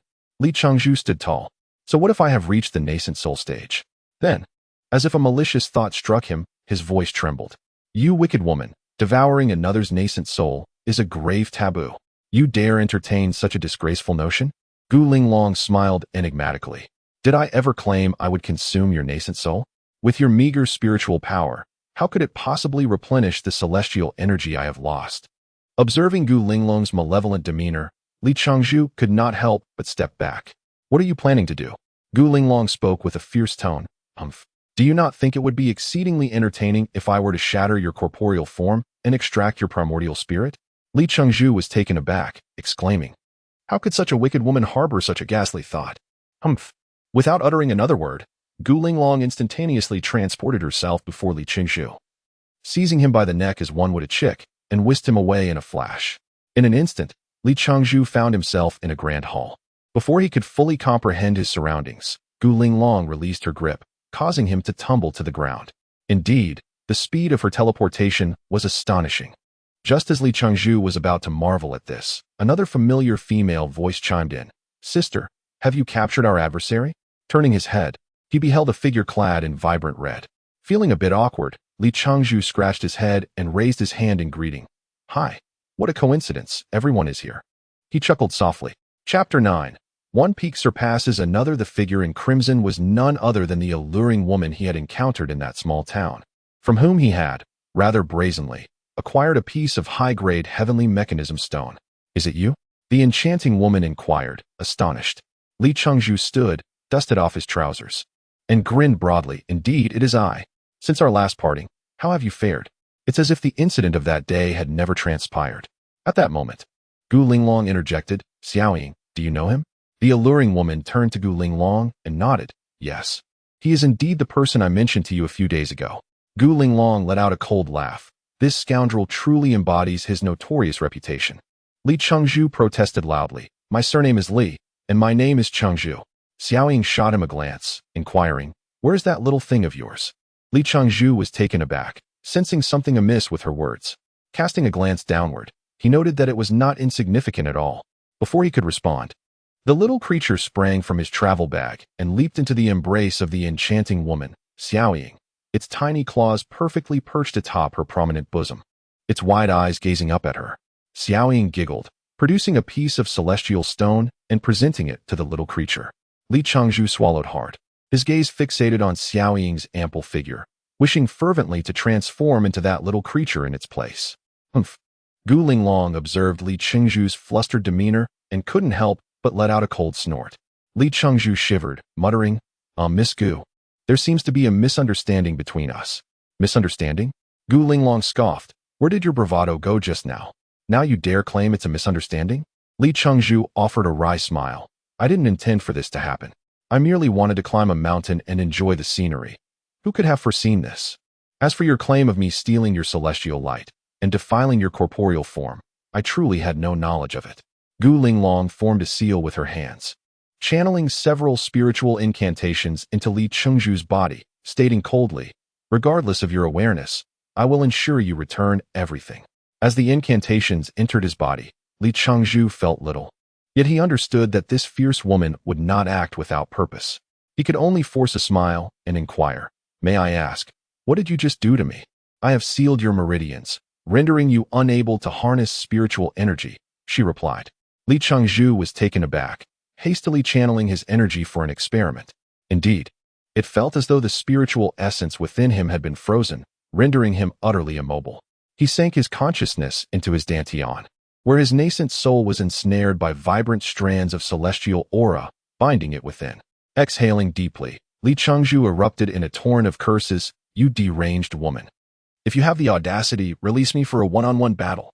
Gu Linglong regarded him with disdain. "Did we not just engage in a duel?" After a brief pause, Li Chengzhu summoned his courage to inquire, "Are you truly intent on destroying my physical form?" Upon hearing this, Xiaoying looked up in astonishment, anxiously observing Gu Linglong. With a cruel smirk, Gu Linglong replied, "Fear not.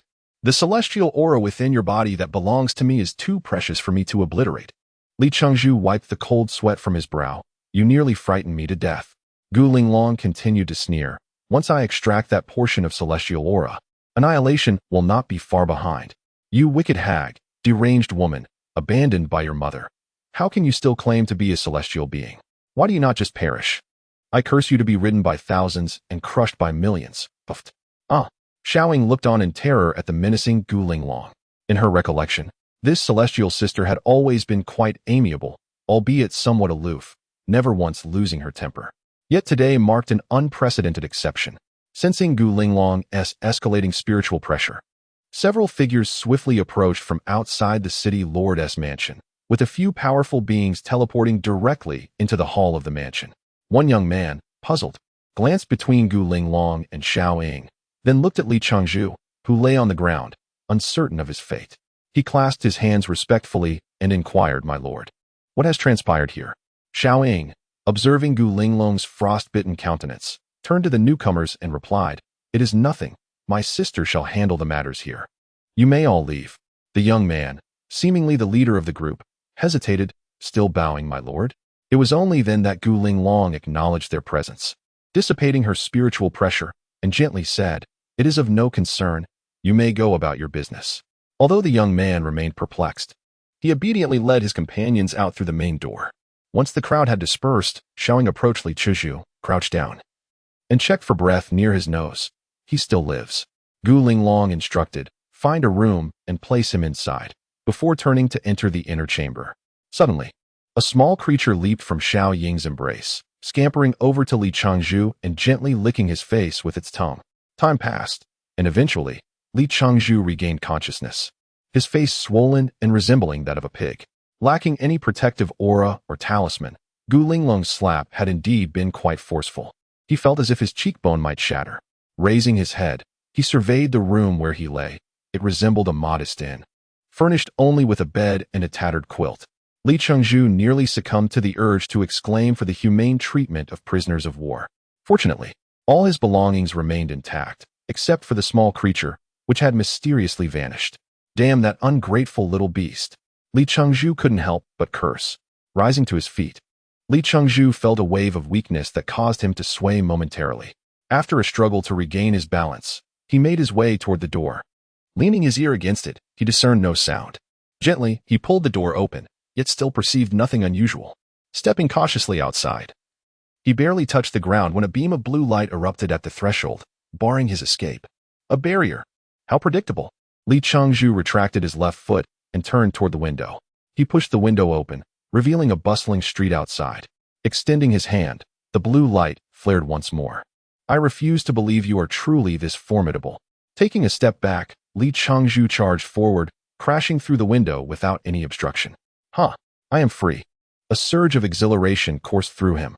However, he quickly realized, to his dismay, that he appeared to be on the 5th floor. Why on earth does the celestial realm construct such towering edifices? Tears welled in his eyes.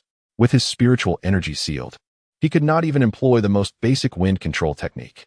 As he plummeted toward the ground, he suddenly felt a lightness envelop him, a hand secured around his waist. catching him firmly. A benefactor.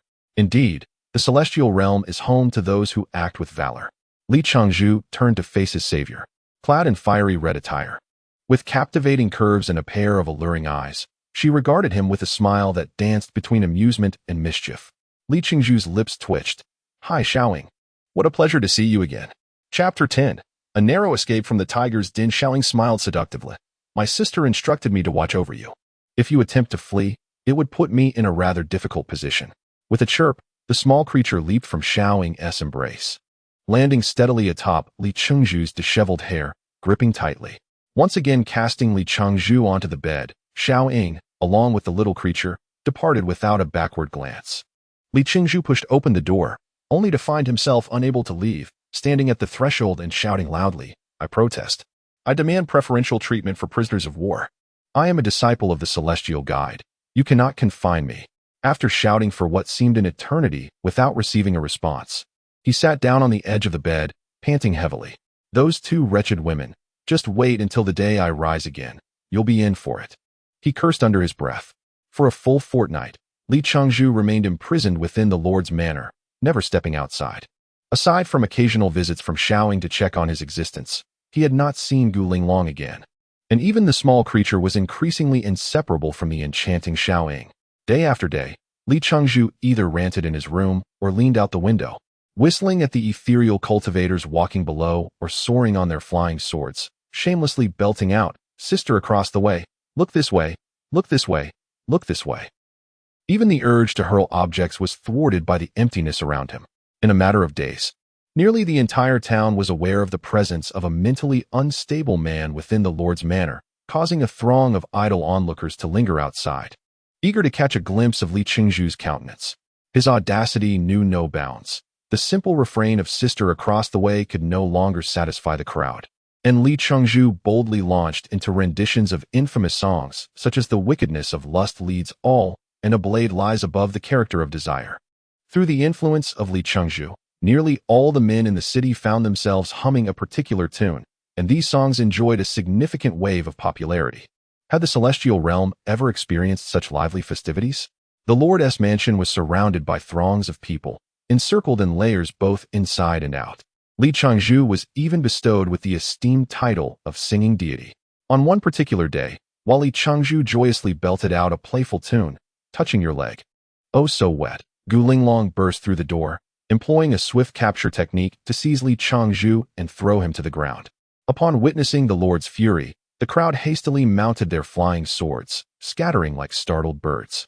Gu Linglong fixed a chilling gaze upon the now upright Li Changzhu, inquiring, Are you enjoying a rather comfortable life? Li Changzhu, smoothing his slightly disheveled long hair, replied leisurely, Thanks to you. Gu Linglong snorted disdainfully, her voice laced with menace. From now on, you are forbidden to sing such lewd songs. Otherwise, I shall have your tongue severed. Li Changzhu shot a furious glare at Gu Linglong, retorting, What right do you have? I'm enjoying myself. Enraged, Gu Linglong formed a spiritual incantation, preparing to strike. Unfazed, Li Changzhu calmly warned, Do not push me. If I am cornered, I shall self-destruct my nascent soul, sending your celestial essence to oblivion. Gu Linglong scoffed, Do you truly believe that is feasible? Your nascent soul has long been ensnared by me. Gathering spiritual energy is impossible, let alone self-destruction. Seeing that Gu Linglong held back her attack, Li Changzhu exhaled in relief and asserted defiantly, I have my ways. Do you think that only gathering spiritual energy can lead to self-destruction of the nascent soul? That is a narrow-minded perspective. Seeing the potential for Gu Linglong to erupt once again, Li Changzhu swiftly offered a tempting proposition. If you accede to my requests, I shall assist you in reclaiming your ethereal spirit. Gu Linglong, intrigued, pondered briefly before articulating her terms. Firstly, I shall not lift your seal. Secondly, you are forbidden from leaving this city. Li Changzhu chuckled heartily. Of course, I merely wish to stretch my legs a bit. I cannot remain confined here indefinitely. After all, I am a disciple of the Celestial Guide. Should this news reach the outside world, it would greatly tarnish my master's reputation. Gu Linglong raised an eyebrow, her curiosity piqued. Is it true that the method of self-detonation of your primordial infant was taught to you by the Celestial Guide? Li Changzhu feigned ignorance. That is of little consequence. What matters is that even if you bind my primordial infant, I could still resort to self-detonation. What say you? This arrangement is certainly in your favor. Gu Linglong's expression softened. Speak. What are your conditions? Li Qingzhu dusted off non-existent particles from his attire and raised a finger. Firstly, I wish to go out, though I shall remain within the confines of this city. Secondly, given my limited prowess, I require a bodyguard. After surveying Gu Linglong from head to toe, he shook his head disapprovingly. Let it be Xiaoying. Having a beauty by my side would certainly lift my spirits, unlike certain individuals. Gu Linglong remained silent, and Li Changzhu suppressed a chuckle, continuing, thirdly, I wish to purchase some items. Grant me 100 high-grade stones. You must be dreaming. Gu Linglong retorted angrily. As the city lord, I receive merely 100 high-grade stones annually from the Celestial Emperor. Why should I bestow them upon you? Li Changzhu wore a smile as he said, whether you give it or not is entirely up to you. If I step outside without any money, I may just have to requisition something on behalf of the lord of the city. Gu Linglong, gazing intently at Li Changzhu's serious expression, took a moment before managing to utter, shameless. Li Changzhu clapped his hands and declared, all right, those are the 3 conditions. If the lord of the city agrees, I shall be on my way. With that, he gestured for Gu Linglong to dismantle the barrier at the entrance.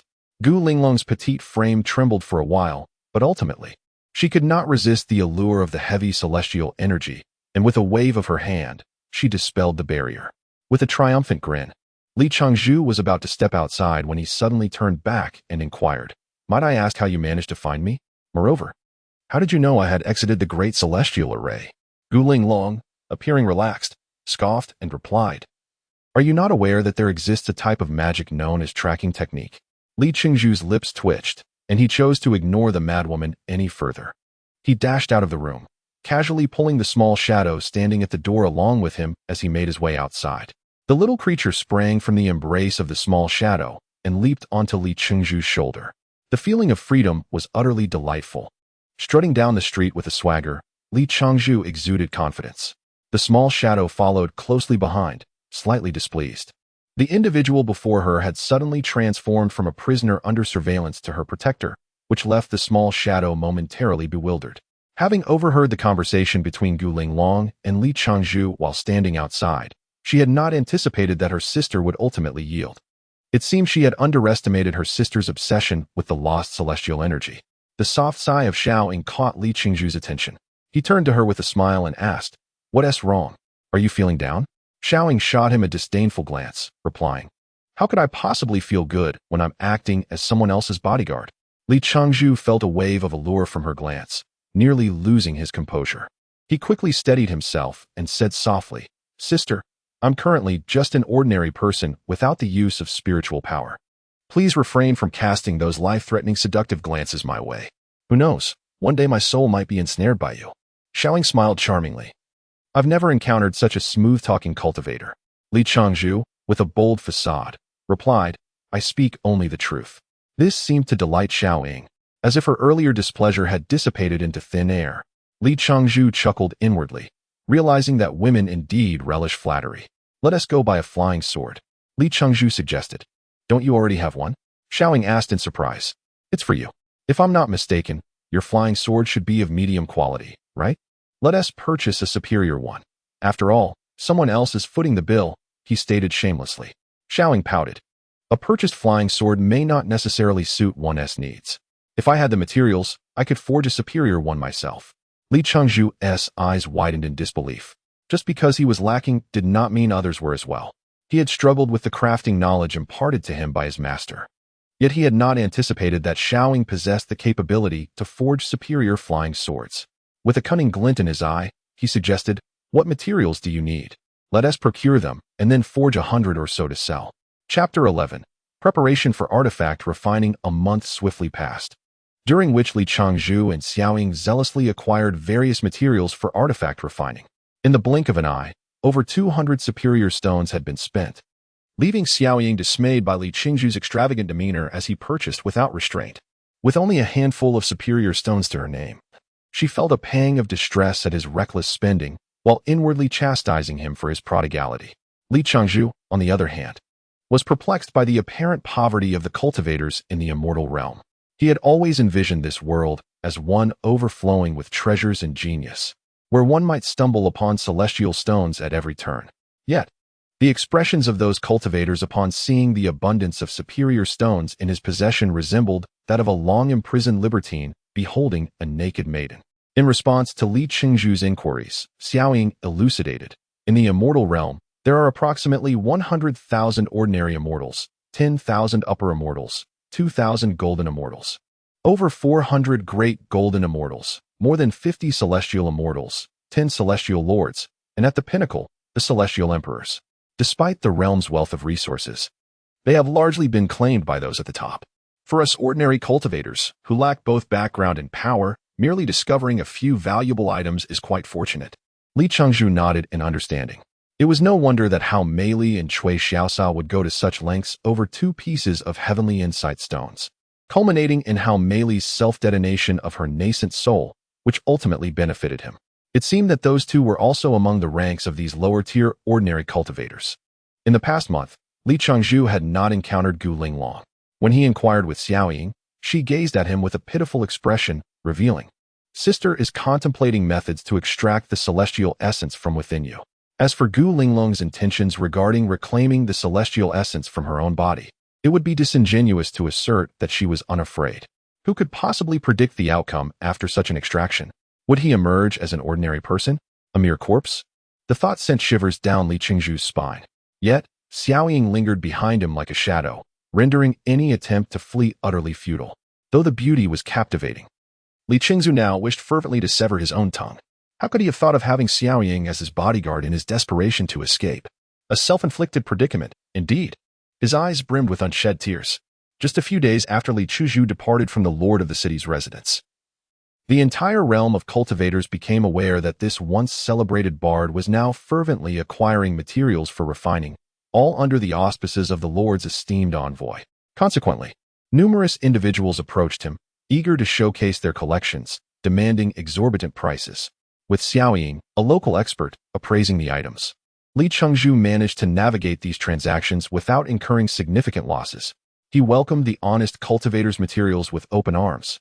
Yet those who dared to inflate their prices would soon regret their audacity. With merely a glance, Li Chengzhu could make those materials vanish overnight. Although the rightful owners suspected the mischief of this envoy from the west, they possessed no evidence against him, and, given his association with the lord of the city, they could only swallow their grievances in silence. Each evening, upon returning to the lord's residence, Xiaoying would witness Li Chengzhu grinning mischievously as he instructed a small creature to expel a storage ring, subsequently emptying it of a plethora of refining materials. Upon gazing at these seemingly familiar materials, a sudden realization struck Xiaoying. "Are you pilfering from others?" Li Chengzhu shook his head vigorously, gesturing towards the small creature. It was its doing. Squeak. Xiaoying pursed her lips, stating, "Without your guidance, how could such a well-behaved little creature engage in thievery?" Li Chengzhu, with a cunning smile, retorted, "These items are clearly quite inexpensive, yet those individuals dare to demand exorbitant prices. It is merely a lesson to assert the authority of our esteemed city lord." Xiaoying replied indignantly, "Despicable." Li Chengzhu joined his hands in prayer. "Amitabha, I, a humble monk, fear that sweeping the ground might harm the lives of ants, and I cherish the moths that flutter around the light. Such unscrupulous acts are beyond my nature." Xiaoying rolled her eyes dramatically. "Then how can you claim this little one is not a treasure-hunting mouse?" Li Chengzhu, with a hint of exasperation, replied, "I truly do not know if it is or not. I have only been in the celestial realm for a little over 2 years. How would I recognize a treasure-hunting mouse?" Xiaoying cradled the small creature, examining it closely, yet found no trace of it being a treasure-hunting mouse. The sustenance it had received over the past few days had rendered it notably plumper. It resembled a tiny pig rather than a mouse. Despite its increasingly rotund form, it exhibited remarkable speed, one that Xiaoying, at her late-stage level of distraction, could hardly keep pace with. Perhaps only Gu Linglong could barely match the creature's swiftness. Thus, through a combination of thievery and purchase, along with the materials previously collected by Li Chengzhu, they filled an entire storage ring. Li Chengzhu presented these materials to Xiaoying, his face alight with excitement. "It's all up to you." Xiaoying, with a charming smile, replied, "We shall split the gains 50-50. Li Chengzhu's eyes widened in disbelief. "You are being rather ruthless, aren't you? These materials have all been purchased at my expense." Xiaoying gazed at Li Chengzhu, her eyes crescent-shaped. "After all, I am contributing my expertise as an investment and shall also exert effort. Following this, she assumed a pitiful demeanor. A shiver ran through Li Changzhu, nearly causing him to lose his composure, and he quickly bowed his head. 80-20, you take 20, and I take 80. If you agree, we can proceed. If not, I shall seek someone else. Xiaoying persisted, seizing Li Changzhu's large hand and shaking it. How about a 70-30 split? You take 70, I take 30. Crafting weapons is arduous. Her expression was that of a charming little girl. Li Changzhu felt a wave of comfort wash over him, and he blurted out, all right, but I want to have the priority to choose 2 flying swords. All right. Xiaoying giggled, releasing Li Changzhu's hand. Then it settled. With that, she picked up her small belongings and exited. It was only after Xiaoying had vanished from sight that Li Changzhu came to his senses, glaring at the door and cursing, you wicked woman, daring to use your charms on me and invoke my ire. One day, I shall use an aphrodisiac on you and have my way. Crafting required additional preparations. Thus, Li Changzhu purchased a substantial quantity of Tianji Dan, which instantly replenished spiritual energy from the apothecary using his remaining high-grade stones. He also specifically sought out the weapons shop owner to rent his ancestral alchemical furnace for the price of 5 high-grade stones. After Xiaoying briefed him on certain matters, she entered a room to commence her crafting. As he watched her step inside, Li Changzhu's mind suddenly fixated on 2 words, escape. At this moment, it was an opportune time to flee, yet it would only serve to benefit that wretched little shadow, despite having expended over 200 high-grade stones. Nevertheless, how could such a price compare to his own freedom? Resolute, Li Changzhu dashed towards the exit, but before he could cross the threshold, a blue barrier once again thwarted his escape. My goodness, Li Changzhu fumed, summoning all his strength to crash against the barrier. Chapter 12. The agony of beginnings. 2 days later, the weary little shadow emerged from her chamber, only to catch sight of Li Changzhu, slumped and despondent on the ground. With a hint of surprise, she exclaimed, oh, what happened to your head? Why are there so many lumps? Who struck you? Embarrassed, Li Changzhu offered a sheepish smile, brushing off the dust from his robe, and countered with a question. How did it go? How many weapons did you forge? Wiping the sweat from her brow, the little shadow replied, not bad. I managed to forge 2. This was largely thanks to the ancestral cauldron of the weapon shop owner. Only that few? She gave him an exasperated look. Brother, forging weapons is not the same as cooking. It is quite exhausting. Li Changzhu steadied his trembling legs, his voice quivering as he said, keep going. Give it your all. I await your good news. With that, he fled without a backward glance. Without the protection of spiritual power, it was incredibly inconvenient. A mere gesture from the little shadow could expose his every embarrassment. It took Li Changzhu quite some time to calm his tumultuous emotions upon returning to his room, his mind fervently envisioning Gu Linglong. With the support of Li Changzhu's materials and elixirs, Xiaoying has been crafting flying swords at an average rate of 1 per day, the majority of which are of superior quality, though occasionally a few of medium rank emerge. However, Li Changzhu is quite content with this outcome. Had he attempted the forging himself with his limited skills, he would likely have produced only inferior swords. With escape no longer an option, he can only hope to reap substantial rewards once all the swords are completed. While Xiaoying is engaged in the forging process, the Lord's mansion remains sealed as usual, leaving Li Changzhu with little to do.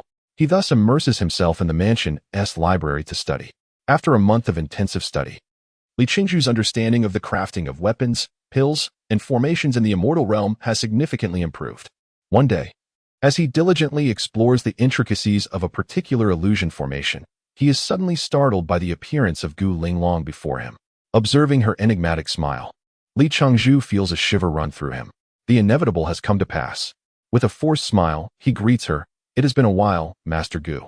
Your elegance remains unmatched, haha. Gu Linglong fixes him with a cold stare. Do not waste words. I have devised a method to extract the spiritual essence. Li Changzhu's body quivers slightly. So soon? Master Gu, could you grant me an additional 3 years? I still have matters to attend to. Gu Linglong smirks icily. 3 years? You truly dare to utter such a request. If I recall correctly, the Immortal Guide is due to emerge from the Great Formation in 3 years, is he not? Subsequently, her delicate visage was suffused with fury. Her eyes widened as she exclaimed vehemently, remember, I am not negotiating with you. Even if you refuse to cooperate, I can forcibly extract it. Li Changzhu leapt up, shouting, don't force me to self-destruct my nascent soul. Gu Linglong appeared unfazed, her cold laughter echoing. Go ahead and self-destruct. I shall not impede you. For a moment, Li Chengzhu's expression froze upon his face, realizing he truly had no means to self-destruct his nascent soul. His spiritual energy was blocked, rendering even the god-slaying bow unusable. With the lie exposed, Li Chengzhu awkwardly smiled. Could you grant me a few more days? Gu Linglong nodded. Of course, although I am loath to wait another moment. There are still many preparations to be made. With that, she produced a resplendent, multicolored suit of celestial armor imbued with abundant spiritual energy. This suit of celestial armor has been crafted for you. Soon, you shall refine it into your body to safeguard your nascent soul. She then extended the celestial armor towards Li Chengzhu. Without hesitation, Li Chengzhu accepted the armor, stowing it within his storage ring. Gu Linglong also unsealed the restrictions on Li Chengzhu, allowing him to return and cultivate the armor. For a full 2 days, Li Chengzhu secluded himself within his quarters, diligently refining the celestial armor. Forged by celestial hands, it was undoubtedly exquisite. Even with Li Chengzhu's late-stage nascent soul cultivation, he found it somewhat challenging to control the armor. Ultimately, with Gu Linglong's assistance, he forcibly integrated the armor into his body, enveloping it around his nascent soul. Observing his petite nascent soul adorned in the vibrant celestial armor, even its previously awkward smile seemed dignified. After consulting Gu Linglong, Li Chengzhu bestowed upon this first, and perhaps final, suit of celestial armor the name, Golden Bell Shield, Iron Cloth Shirt. Upon realizing this, Xiaoying could not help but mock Li Chengzhu. Yet the envy in her eyes was unmistakable. After a brief encounter with her esteemed boss, she hurried back to her craft of refining tools. Li Chengzhu, seated in the midst of an enigmatic formation intricately carved by Gu Linglong, was enveloped in a sense of vulnerability. His bare upper body illuminated by the artistry of her delicate hands. However, he found himself devoid of the inclination to appreciate this enchanting scene, as he instead plunged his consciousness into the depths of his primordial infant, utilizing its innate power to safeguard his spirit. Gu Linglong had warned him that forcibly extracting the hidden celestial essence within him was fraught with peril. Even the slightest misstep could lead them both to the brink of madness. Thus, despite his anger, Li Chengzhu had no choice but to cooperate. After gradually acquiring some knowledge of the cultivation arts, Li Chengzhu began to question how, after being transformed by the guiding celestial light, he could possibly possess only the capabilities of the rotation stage. Was the celestial essence capable of forging an immortal's golden body truly limited to such feeble effects? Through Gu Linglong's elucidation, he discovered that a mere 10% of the celestial energy he had absorbed contributed to the transformation of his body, while the remaining 90% lay dormant within the spiritual veins of his being. The vessel may be finite, yet the power was boundless.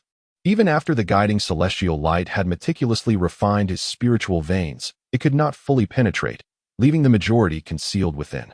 Otherwise, Li Chengzhu would face certain demise. What Gu Linglong aimed to achieve now was to gradually extract the hidden celestial energy within Li Chengzhu's body.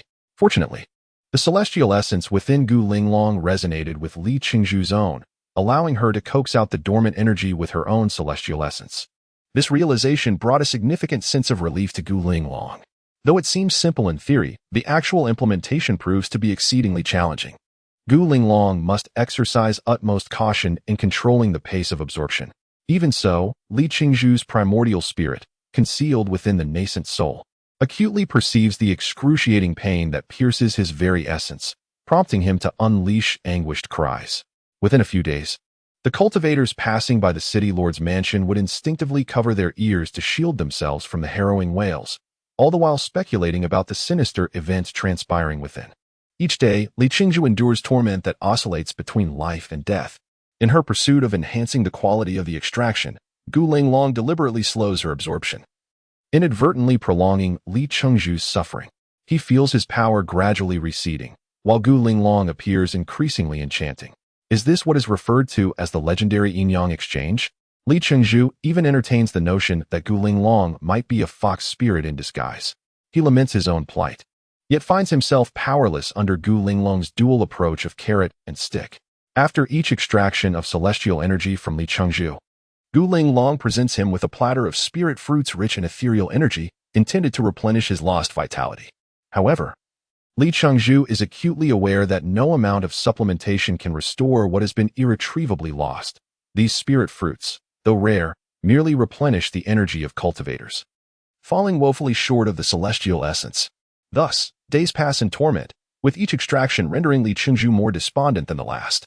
Chapter 13. The Celestial Emperor's Envoy. In stark contrast to Li Chengzhu's agony, Xiaoying's endeavors in refining artifacts progress remarkably well, as she frequently conjures mid-grade flying swords with ease. Lu Xiaoying spent her days with her mouth agape, her mind wandering to fantasies of exquisite stones brimming with storage rings. Each day, after completing her crafting, she would saunter over to observe the formidable figure of Li Chengzhu. What if, one day, he unexpectedly passed away? Wouldn't all those flying swords then belong to her? A rather malevolent thought crossed her mind. However, more often than not, Li Chengzhu remained in a semi-comatose state. On this particular day, after finishing her crafting, Xiaoying once again entered Li Chengzhu's chamber, only to find that Guling Gong had already concluded her work. Li Chengzhu curled up in a corner, resembling a wounded lobster, trembling erratically. A flicker of compassion flashed in Xiaoying's eyes. She glanced at Guling Gong but ultimately refrained from voicing her thoughts. Guling Gong opened her eyes, cast a cold glance at Li Chengzhu, and stepped outside. Xiaoying approached Li Chengzhu, gently lifting him and placing him on the bed. She secretly admired his resilience. It had been a month since the extraction began, and this man in the nascent soul stage still managed to endure. Xiaoying understood Guling Gong's intent. Her obsession with the celestial spiritual energy she had once lost drove her to extract as much of Li Chengzhu's spiritual energy as possible while ensuring his safety by moderating her pace. If one day Li Chengzhu were on the brink of death, Xiaoying was certain that her sister would disregard all consequences to extract the celestial energy from him. Celestials are indifferent to all things, save for the enhancement of their own power. Xiaoying pondered whether, should she attain immortality, she would remain unchanged. At last, Li Chengzhu's body ceased its violent tremors, though he remained unresponsive. Just as he was about to leave, Li Chengzhu swiftly turned and embraced Xiaoying around the waist, softly calling out, "Xiaoli, don't go." Xiaoli? A sense of confusion washed over Xiaoying. Was she his beloved from the mortal realm? Those who cultivate immortality often regard emotions with indifference, leaving Xiaoying unaware of the tender sensations that accompany love.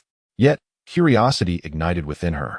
For to elicit such a name from him in a semi-conscious state must signify deep affection. A blush unexpectedly graced her enchanting visage as she found herself yearning to experience the essence of romantic love. Grasping Li Chengzhu's hand, which was firmly holding her, she gently caressed it, deciding to step into this role and discover its flavor. Thus, she softly declared, "I won't leave." Li Chengzhu, with his eyes closed, allowed Xiaoying to hold his hand, murmuring, "Xiaoli, I miss you so much." "Do you miss me?" Xiaoying was taken aback, her face flushing deeper, unsure of how to respond. Li Chengzhu continued, lost in his own thoughts, "Xiaoli, my wife, I love you. I won't leave. I will never leave again." Xiaoying felt a surge of emotion at his fervent devotion and gently replied, "Be good." Suddenly, tears streamed down Li Chengzhu's handsome face as he trembled, saying, "Wife, I'm so scared. I dreamt I had gone to the Immortal Realm, where a madwoman tormented and tortured me relentlessly. I felt I was dying. I truly felt I was dying." Observing the tears in the corners of Li Chengzhu's eyes, Xiaoying sighed softly. It seemed her sister had indeed put him through unimaginable suffering, to the point of haunting his dreams. She raised her delicate hand to gently wipe away the tears. "Wife, I need a hug." Li Chengzhu wept openly. "Very well, let him indulge in a restful slumber." Although the thought of this esteemed figure suddenly departing had crossed my mind, witnessing the genuine emotions he exhibits at this moment stirs within me a sense of reluctance. Xiaoying subtly shifts her delicate form, cradling Li Chengzhu's head upon her lap. "Wife, I desire a kiss." Suddenly, Xiaoying's heart races as she gazes upon the handsome yet sorrowful visage before her, noting how even in slumber, his brows remain tightly knitted. A wave of tenderness washes over her, prompting her to gently massage the furrowed lines on Li Chengzhu's forehead, while she gradually leans down and bestows a light kiss upon his face. "Wife, I crave to play." Xiaoying's chest heaves with intensity, and in a fit of fury, she delivers a swift punch that resonates against Li Chengzhu's eye. On the following day, Li Chengzhu awakens, perplexed by the pain radiating from his eyes.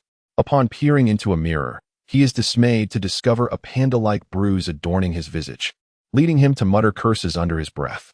He has endured over a month of torment at the hands of that madwoman, Gu Linglong. And now he suffers the indignity of sporting a national treasure eye. Gu Linglong, however, enters the room punctually, her expression devoid of emotion as she commands, "Sit down." It begins. Li Changzhu's mouth twitches in protest. "Could you grant me a day's reprieve? Being subjected to your incessant torment, even a deity would find it unbearable." Gu Linglong's expression stiffens, poised to respond, when suddenly, Xiaoying bursts into the room. "Good morning, Xiaoying." Li Changzhu greets her with a smile. However, Xiaoying ignores his presence. Addressing Gu Linglong instead, "Sister, the envoy of the Celestial Emperor has arrived." Gu Linglong pauses in surprise, inquiring, "What brings him here?" Xiaoying expressed her concerns, stating that it seemed to be related to the affairs of the Western Angel Legion. Upon hearing this, Gu Linglong furrowed her delicate brows and, after a moment's contemplation, replied, "Let us go and take a look." She then proceeded towards the entrance, with Li Changzhu following closely behind.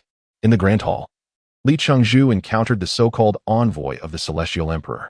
This individual emanated an overwhelming aura of celestial energy, far surpassing Gu Linglong's cultivation level. Clad in a flowing white robe and wielding a jade scepter, he presented himself with an air of undeniable authority. What irked Li Changzhu the most was that this envoy was considerably more handsome than he. "Greetings, esteemed envoy." Gu Linglong unexpectedly bowed respectfully to the man before her. Li Changzhu, taken aback, had never witnessed Gu Linglong display such amiability. It seemed this envoy was indeed of significant stature. "City Lord," the envoy responded with a stoic expression. Gu Linglong inquired, "May I ask what business brings you here, esteemed envoy?"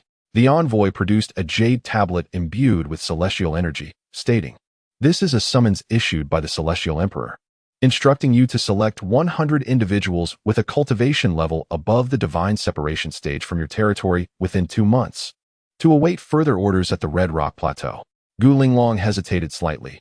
"Esteemed envoy, you are aware that cultivators are generally disinterested in warfare, I fear." The envoy interrupted with a cold snort. "The Western Angel Legion approaches with great ferocity. No one can remain aloof. Should you refuse the summons, there will be no mercy." Furrowing her brows, Gu Linglong reluctantly acquiesced, "Understood." As she accepted the summons with both hands, the envoy produced another storage ring, stating, "Within this ring lies 2,000 superior stones. Each selected individual shall receive 20 superior stones as strategic resources, which I entrust you to safeguard." Gu Linglong accepted the ring once more, while the envoy, maintaining his impassive demeanor, continued, "I have conveyed the message. Should you fail to reach the designated location within 2 months, the Immortal Emperor's wrath will be unbearable for all. That is all. I must inform the other city lords. Farewell." With that, he vanished in an instant. Chapter 14. Gu Linglong's predicament. Since the arrival of the Immortal Emperor's envoy, the city lord's estate has become increasingly bustling. Xiaoying, taking on the responsibilities of the overburdened Gu Linglong, initiated preparations. Merely a few days after the recruitment order was issued, the number of applicants surged beyond 100, a development that greatly relieved Xiaoying's anxious heart. Xiaoying meticulously selected individuals of considerable cultivation prowess, ultimately securing 6 masters at the Great Ascension stage, 3 at the Tribulation stage, and a staggering 73 at the Fusion stage, with the remainder possessing varying degrees of spirit-severing stage cultivation. The 3 Tribulation stage experts insisted fervently on accompanying Gu Linglong, and despite Xiaoying's persuasions, they could not be dissuaded. It is well known that cultivators at the Tribulation stage are particularly vulnerable. Even a slight loss in their cultivation could lead to failure in transcending the tribulation. Yet these 3, fully aware of the risks, remained resolute in their determination to follow Gu Linglong into battle against the Western avian foes. Li Changzhu, upon hearing this, was utterly perplexed. Was it not said that cultivators despise warfare? Why then were they now so eager? Xiaoying glanced at Li Changzhu and spoke, "Sister, although you have only been the city lord for 2 years, you have assisted many, and those 3 masters in the tribulation stage owe their lives to you." She then turned to Gu Linglong, "Sister, perhaps you should speak to them and ask them not to go. The tribulation stage is a critical time, and one cannot afford any loss in cultivation." Gu Linglong replied calmly, "Let them be. They wish to avoid owing me a favor, fearing that they may encounter tribulations themselves when it is their turn." Xiaoying merely responded with an "oh" and fell silent. Li Chuzhu, astonished, remarked from the side, "You also save people?" Gu Linglong's expression turned cold. Enough with the trivialities. You heard the envoy. I have only 2 months before I must go to the Red Rock Plateau, so I will hasten the extraction of your celestial spirit energy. Now, disrobe. Xiaoying, with a playful flick of her tongue, dashed off to refine weapons. Li Chengzhu felt as if Gu Linglong had suddenly transformed from a seductive vixen into a vampiric queen. The celestial spirit energy within him being voraciously siphoned away, the heart-wrenching pain intensifying. In merely a month, his cultivation had regressed to the mid-unease stage, with the ominous threat of further decline. After prolonged extraction, his unease seemed to languish in his dantian. I will eventually be drained dry by her. Li Chengzhu cursed inwardly. He attempted to flee, but the entire city lord's mansion had been enveloped in a barrier, rendering escape impossible. Pretending to be ill, he soon found that Gu Linglong could easily see through his ruse. Engaging in reasoning with Gu Linglong proved futile, for this vampire was entirely unyielding to his rhetoric. Yijin eloquently articulated that he merely sought to reclaim what he had once lost. Meanwhile, Li Chengzhu's existence grew increasingly arduous. Fortunately, each day, his diminutive companion managed to pilfer various elixirs and other valuable items from the outside world, providing some solace to Li Chengzhu's troubled heart.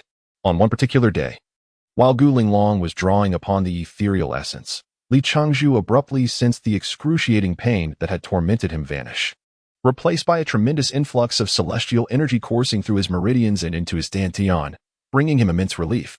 In a short while, his previously listless primordial infant radiated vitality. Curiosity piqued, Li Chengzhu cautiously withdrew his consciousness from the primordial infant to examine his own physical condition. To his great astonishment, he discovered that the madwoman Gu Linglong had inexplicably reversed the flow of celestial energy from her own body into his. Could it be that she had experienced a moment of conscience? Li Chengzhu pondered privately, only to dismiss the notion. After all, Gu Linglong had exerted considerable effort to possess that celestial energy, and it made no sense for her to relinquish it. Before Li Chengzhu could finish his contemplations, he realized that his meridians were brimming with the celestial essence, with the source still ceaselessly pouring into him. Alarmed, Li Chengzhu managed to utter, "If you continue to fill me, I shall surely burst. Damn it, you lunatic woman truly wishes for my demise." Yet, Gu Linglong remained silent. Her delicate hand still pressed firmly against his back. Li Chengzhu slowly turned his head to gaze at Gu Linglong. Just as he was about to unleash a torrent of curses, he suddenly noticed the fine beads of sweat dotting her forehead and the alarming fluctuations of color on her face, clearly indicative of a brewing crisis. What the hell? In shock, Li Chengzhu cast aside his fears, channeling a surge of spiritual energy, forming intricate gestures with his hands to resist the pull of the ethereal force. With a sudden splatter, both Li Chengzhu and Gu Linglong expelled a mouthful of blood. Fortunately, he had managed to extricate himself from the source of that celestial energy. Yet, that moment had inflicted considerable internal injuries upon him, had it not been for the protective barrier of the golden bell and iron cloth. His nascent soul would have sustained grave damage. Turning his gaze back to Gu Linglong, he saw her sprawled on the ground, her complexion shifting rapidly, beads of sweat trickling down her delicate features. Good deeds beget good rewards, and evil deeds beget evil retribution. Li Chengzhu wiped the blood from the corner of his mouth, relishing the irony of the situation as the once formidable woman now lay vulnerable. Casting a glance around, he realized that Xiaoying had gone to forge weapons, and the entire lord's manor was deserted, an opportune moment indeed. Without a second thought, Li Chengzhu seized a small object nearby and dashed toward the exit. Strangely, the barrier that had previously obstructed his path had vanished, perhaps due to Gu Linglong's injuries. Unable to contain his elation, he exclaimed inwardly, "I am free." He hurled the flying sword he had purchased from the weapon shop, which had remained unused until now, and mounted it with the small object. Without looking back, he soared into the sky. After traveling 10 miles, however, unease crept into his mind. Am I doing the right thing? Li Chengzhu mused aloud as he stood upon the flying sword. Squeak, squeak. Do you also think I am in the wrong? Gee, you little rascal, who is taking care of you? Damn it, why am I feeling so restless? Li Chengzhu furrowed his brow on the flying sword. Why should I care about that woman's life or death? She brought this upon herself. Why should I be concerned? After flying nearly 10 miles, Li Chengzhu could no longer contain himself and turned the direction towards the city lord's mansion, cursing under his breath, "If she dares to treat me that way again, I shall have my way with her before ending her life." Gigi. Li Changzhu, with bulging eyes, exclaimed, "Do you want to share too? Fine. I shall find you a nest of female mice later." The little creature danced excitedly on Li Changzhu's shoulder. Upon entering the city lord's mansion, he hurriedly made his way to Xiao Ying's refining chamber, disregarding Xiao Ying's prior instructions, and kicked the door open. Before Xiao Ying could react, he blurted out, "Gu Linglong is in trouble." Upon hearing this, Xiao Ying said nothing but promptly set aside her materials and vanished in an instant. "Damn it," Li Changzhu swore, then rushed to his own room. Chapter 15. The method of rescue. Bursting into the room, Li Changzhu found Xiao Ying already tending to the unconscious Gu Linglong, seated cross-legged before her with one hand on Gu Linglong's wrist. After a considerable time, Xiao Ying finally opened her eyes, her face etched with concern. "What happened?" Li Changzhu inquired. Xiao Ying, her brow furrowed in anxiety, replied, "Sister is on the brink of succumbing to demonic frenzy." She then glanced at Li Changzhu and asked, "What transpired just now?" Li Changzhu recounted the events that had just unfolded in a few succinct sentences.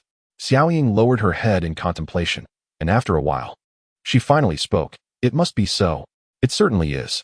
Li Changzhu inquired, "What do you mean?" Suddenly, a veil of mist clouded Xiao Ying's beautiful eyes. "The celestial energy absorbed by my sister conflicts with her inherent celestial aura, and she is unable to resolve it.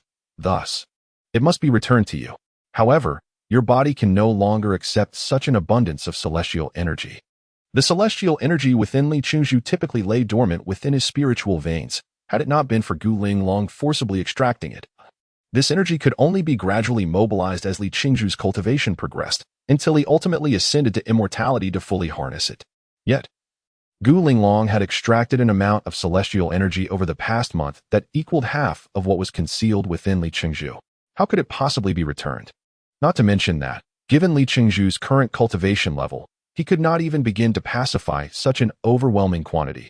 It could very well overwhelm him entirely. Upon hearing Xiao Ying's explanation, Li Changzhu expressed his astonishment. "Did Gu Linglong not say that our celestial energies originate from the same source? It should be fine. How could there be a conflict? My sister has absorbed energy too rapidly in recent days. Although your celestial energies share the same source, they belong to different masters. Forcing them to merge is perilous. I fear my sister's fate may be dire this time," Xiao Ying said, her eyes welling with tears. Li Changzhu felt at a loss. "What shall we do? Just watch her perish?" Xiao Ying cast a tearful glance at Li Changzhu. "I do not know either. Our cultivation levels are too low to be of any assistance. If only the envoy had arrived a few days later. With his cultivation level, he must possess a solution." Li Changzhu curled his lip, muttering, "Seeking help from others is inferior to relying on oneself." He felt a profound resentment towards Gu Linglong, having endured her oppressive presence for over a month. Yet, as he observed her on the brink of demise, an unsettling calm enveloped his heart. After all, it was her own choices that had led her to the realm of immortals, allowing her to witness an enchanting world. Furthermore, her beauty was such that her potential departure seemed a lamentable loss. In the midst of Li Changzhu's musings, Xiao Ying suddenly regarded him with a spark of joy, exclaiming, "I have devised a plan." Li Changzhu blurted out, "What plan?" "We must soothe sister's primordial spirit. If we can stabilize her essence, she should emerge unscathed." Xiao Ying's gaze remained fixed on Li Changzhu. Confused, he inquired, "Why are you staring at me? Only you can save sister. This task cannot be accomplished by anyone else." Xiao Ying replied, her cheeks flushed. As Li Changzhu noted the blush on Xiao Ying's face, a tantalizing curiosity stirred within him. "What makes it imperative that I undertake this?" Her cheeks reddened further as she lowered her head, whispering, "It involves a communion of primordial spirits. Your celestial energy is of the same origin. Only by allowing your primordial spirit to guide sisters can she be saved." "Communion of primordial spirits?" Li Changzhu exclaimed. "How is this done?" Xiao Ying grew increasingly restless, stating, "You must allow your primordial spirit to enter her dantian and communicate with hers." As he gazed upon the rosy visage of Xiao Ying, Li Changzhu's youthful curiosity was piqued, and he found himself pondering the nature of the so-called nascent soul communion. The nascent soul residing within his dantian, being unclad, prompted him to wonder if Gu Linglong's nascent soul shared the same state of undress. This thought sent a flush of heat to his cheeks, and with a stammer, he inquired, "How might my nascent soul enter Gu Linglong's body? Must it traverse through my little DD? Goodness, this seems rather significant." Suddenly, Xiao Ying lifted her head, the crimson hue on her face fading rapidly as she murmured, "Ah, indeed. Given your cultivation level, it is impossible for you to project your nascent soul." Li Qingzhu's expression shifted to one of disappointment. "Is there truly no way for you to assist me in projecting my nascent soul?" Observing the change in his demeanor, Xiaoying mischievously remarked, "No. And I dare say you must be quite disheartened?" "Humph." With a blush creeping across his face, Li Qingzhu cleared his throat. The urgency of the situation calls for action. As he glanced at Gu Linglong, whose condition was deteriorating by the moment, Xiaoying, on the verge of tears, felt a wave of urgency wash over her. Li Qingzhu, enveloped in frustration, lamented the bittersweet nature of his predicament. A golden opportunity slipped through his fingers due to his insufficient strength. He resolved to enhance his abilities swiftly, for there may come a time when someone like Gu Linglong would require his sacrifice. As the Buddha once said, "If I do not enter hell, who will?" He could only seek alternatives, pondering whether this would ensure his sister's safety. Xiaoying furrowed her brow, pondering, what other options do we have? Xiaoying gazed solemnly at Li Qingzhu, stating, "I shall impart to you a unique technique, but this is a one-time opportunity. This method is a closely guarded secret of my sect, and you must forget it after this instance. Furthermore, you must vow not to disclose it to anyone else." Li Qingzhu retorted, "Forget it. If you want to save me, do it without conditions. Don't expect me to exert myself for you." In a fit of exasperation, Xiaoying stepped towards him, exclaiming, "This is a cultivation technique for dual practitioners. Do not take advantage of me." Li Qingzhu sidestepped, dismissively saying, "I have no interest in your techniques. If you want to teach me, then I'll gladly escape this madness and travel to the Immortal Realm." With that, he made a move towards the door. Xiaoying, in a panic, grasped his arm, saying, "Fine, forget I mentioned it." Li Qingzhu chuckled, "Now that's more agreeable. By the way, what technique were you talking about?" Xiaoying gritted her teeth, replying, "The dual cultivation technique." Upon seeing the lascivious expression on Li Qingzhu's face, she felt a rush of irritation and kicked at him again. Li Qingzhu, biting his tongue to suppress a sound, smiled and asked, "So where is the secret to this technique?" Xiaoying shot him an exasperated glance, stating, "It's too late to teach you now. I will guide you through it using my spiritual energy." Li Qingzhu's eyes widened, a droplet of drool escaping his lips. "You mean you want to cultivate with me?" Xiaoying's face flushed crimson. "Go to hell." Li Qingzhu chuckled. "Shall I assist my sister in undressing? Or is that my task?" Xiaoying, seeing him dawdle, shouted in frustration. Li Qingzhu paused, then turned to approach Gu Linglong, trembling hands reaching for the ties of her garments. Before Li Qingzhu could grasp the hem of Gu Linglong's garment, she suddenly opened her eyes, glaring at him with a fiery gaze, and struck towards his chest with a swift hand. Chapter 16. The Immortal Elixir? Damn it! Li Qingzhu spat blood and was sent flying backward, taking a considerable time to rise from the ground. Was this madwoman on the verge of losing her mind? How could she possibly know my intentions? Li Qingzhu felt a wave of frustration. He had thought he was approaching a delicate lotus flower, only to discover a rose bristling with thorns. "I'm done with this," he shouted, flinging his arm in exasperation. What kind of situation is this? After delivering that blow, Gu Linglong appeared even more unwell, blood trickling from the corner of her mouth. Xiaoying stared in disbelief at the unfolding chaos, her heart racing with urgency. If she did not manage to channel the wildly surging celestial energy within her sister, it would only be a matter of time before she fell into madness. In her desperation, Xiaoying seized Li Qingzhu, who was about to exit the room. "Don't go." Li Qingzhu turned around, glaring fiercely at Xiaoying and shouted, "Watch my lips. I'm done. I don't want to die so soon." Tears streamed down Xiaoying's cheeks as she pleaded, "Please, don't leave. Only you can save my sister." Seeing Xiaoying's delicate and charming demeanor, Li Qingzhu's tone softened. "How can I save her? You saw what happened. If I go back, she will surely strike me down." Xiaoying held on to Li Qingzhu's hand tightly, anxiety etched on her face. "I will find a way regarding my sister. Just save her, and I can promise you anything." Li Qingzhu raised an eyebrow. "Really?" Observing the expression of disbelief on his face, Xiaoying instinctively tightened the fabric of her clothing at her chest and nodded resolutely. Instantly, Li Qingzhu's demeanor transformed into one of delight. "As long as you can keep that madwoman in check, that will suffice. As for you, haha." Xiaoying anxiously awaited Li Qingzhu's verdict. His expression made it abundantly clear what he desired, prompting her to close her eyes in resignation. To her astonishment, despite having escaped from her family, she found herself ensnared in the jaws of a tiger. After a moment, Li Changzhu finally composed himself. I want 90% of the profits from selling the flying swords. In that instant, Xiao Ying's emotions shifted rapidly. Nervousness, disappointment, relief, anger. Yet, what she most fervently wished to do was to crush the life out of this man who had merely reached the nascent soul stage. Releasing her grip on Li Changzhu, Xiao Ying forced a smile while gritting her teeth. All right, I will hold off for now. Let us see you calm her down first.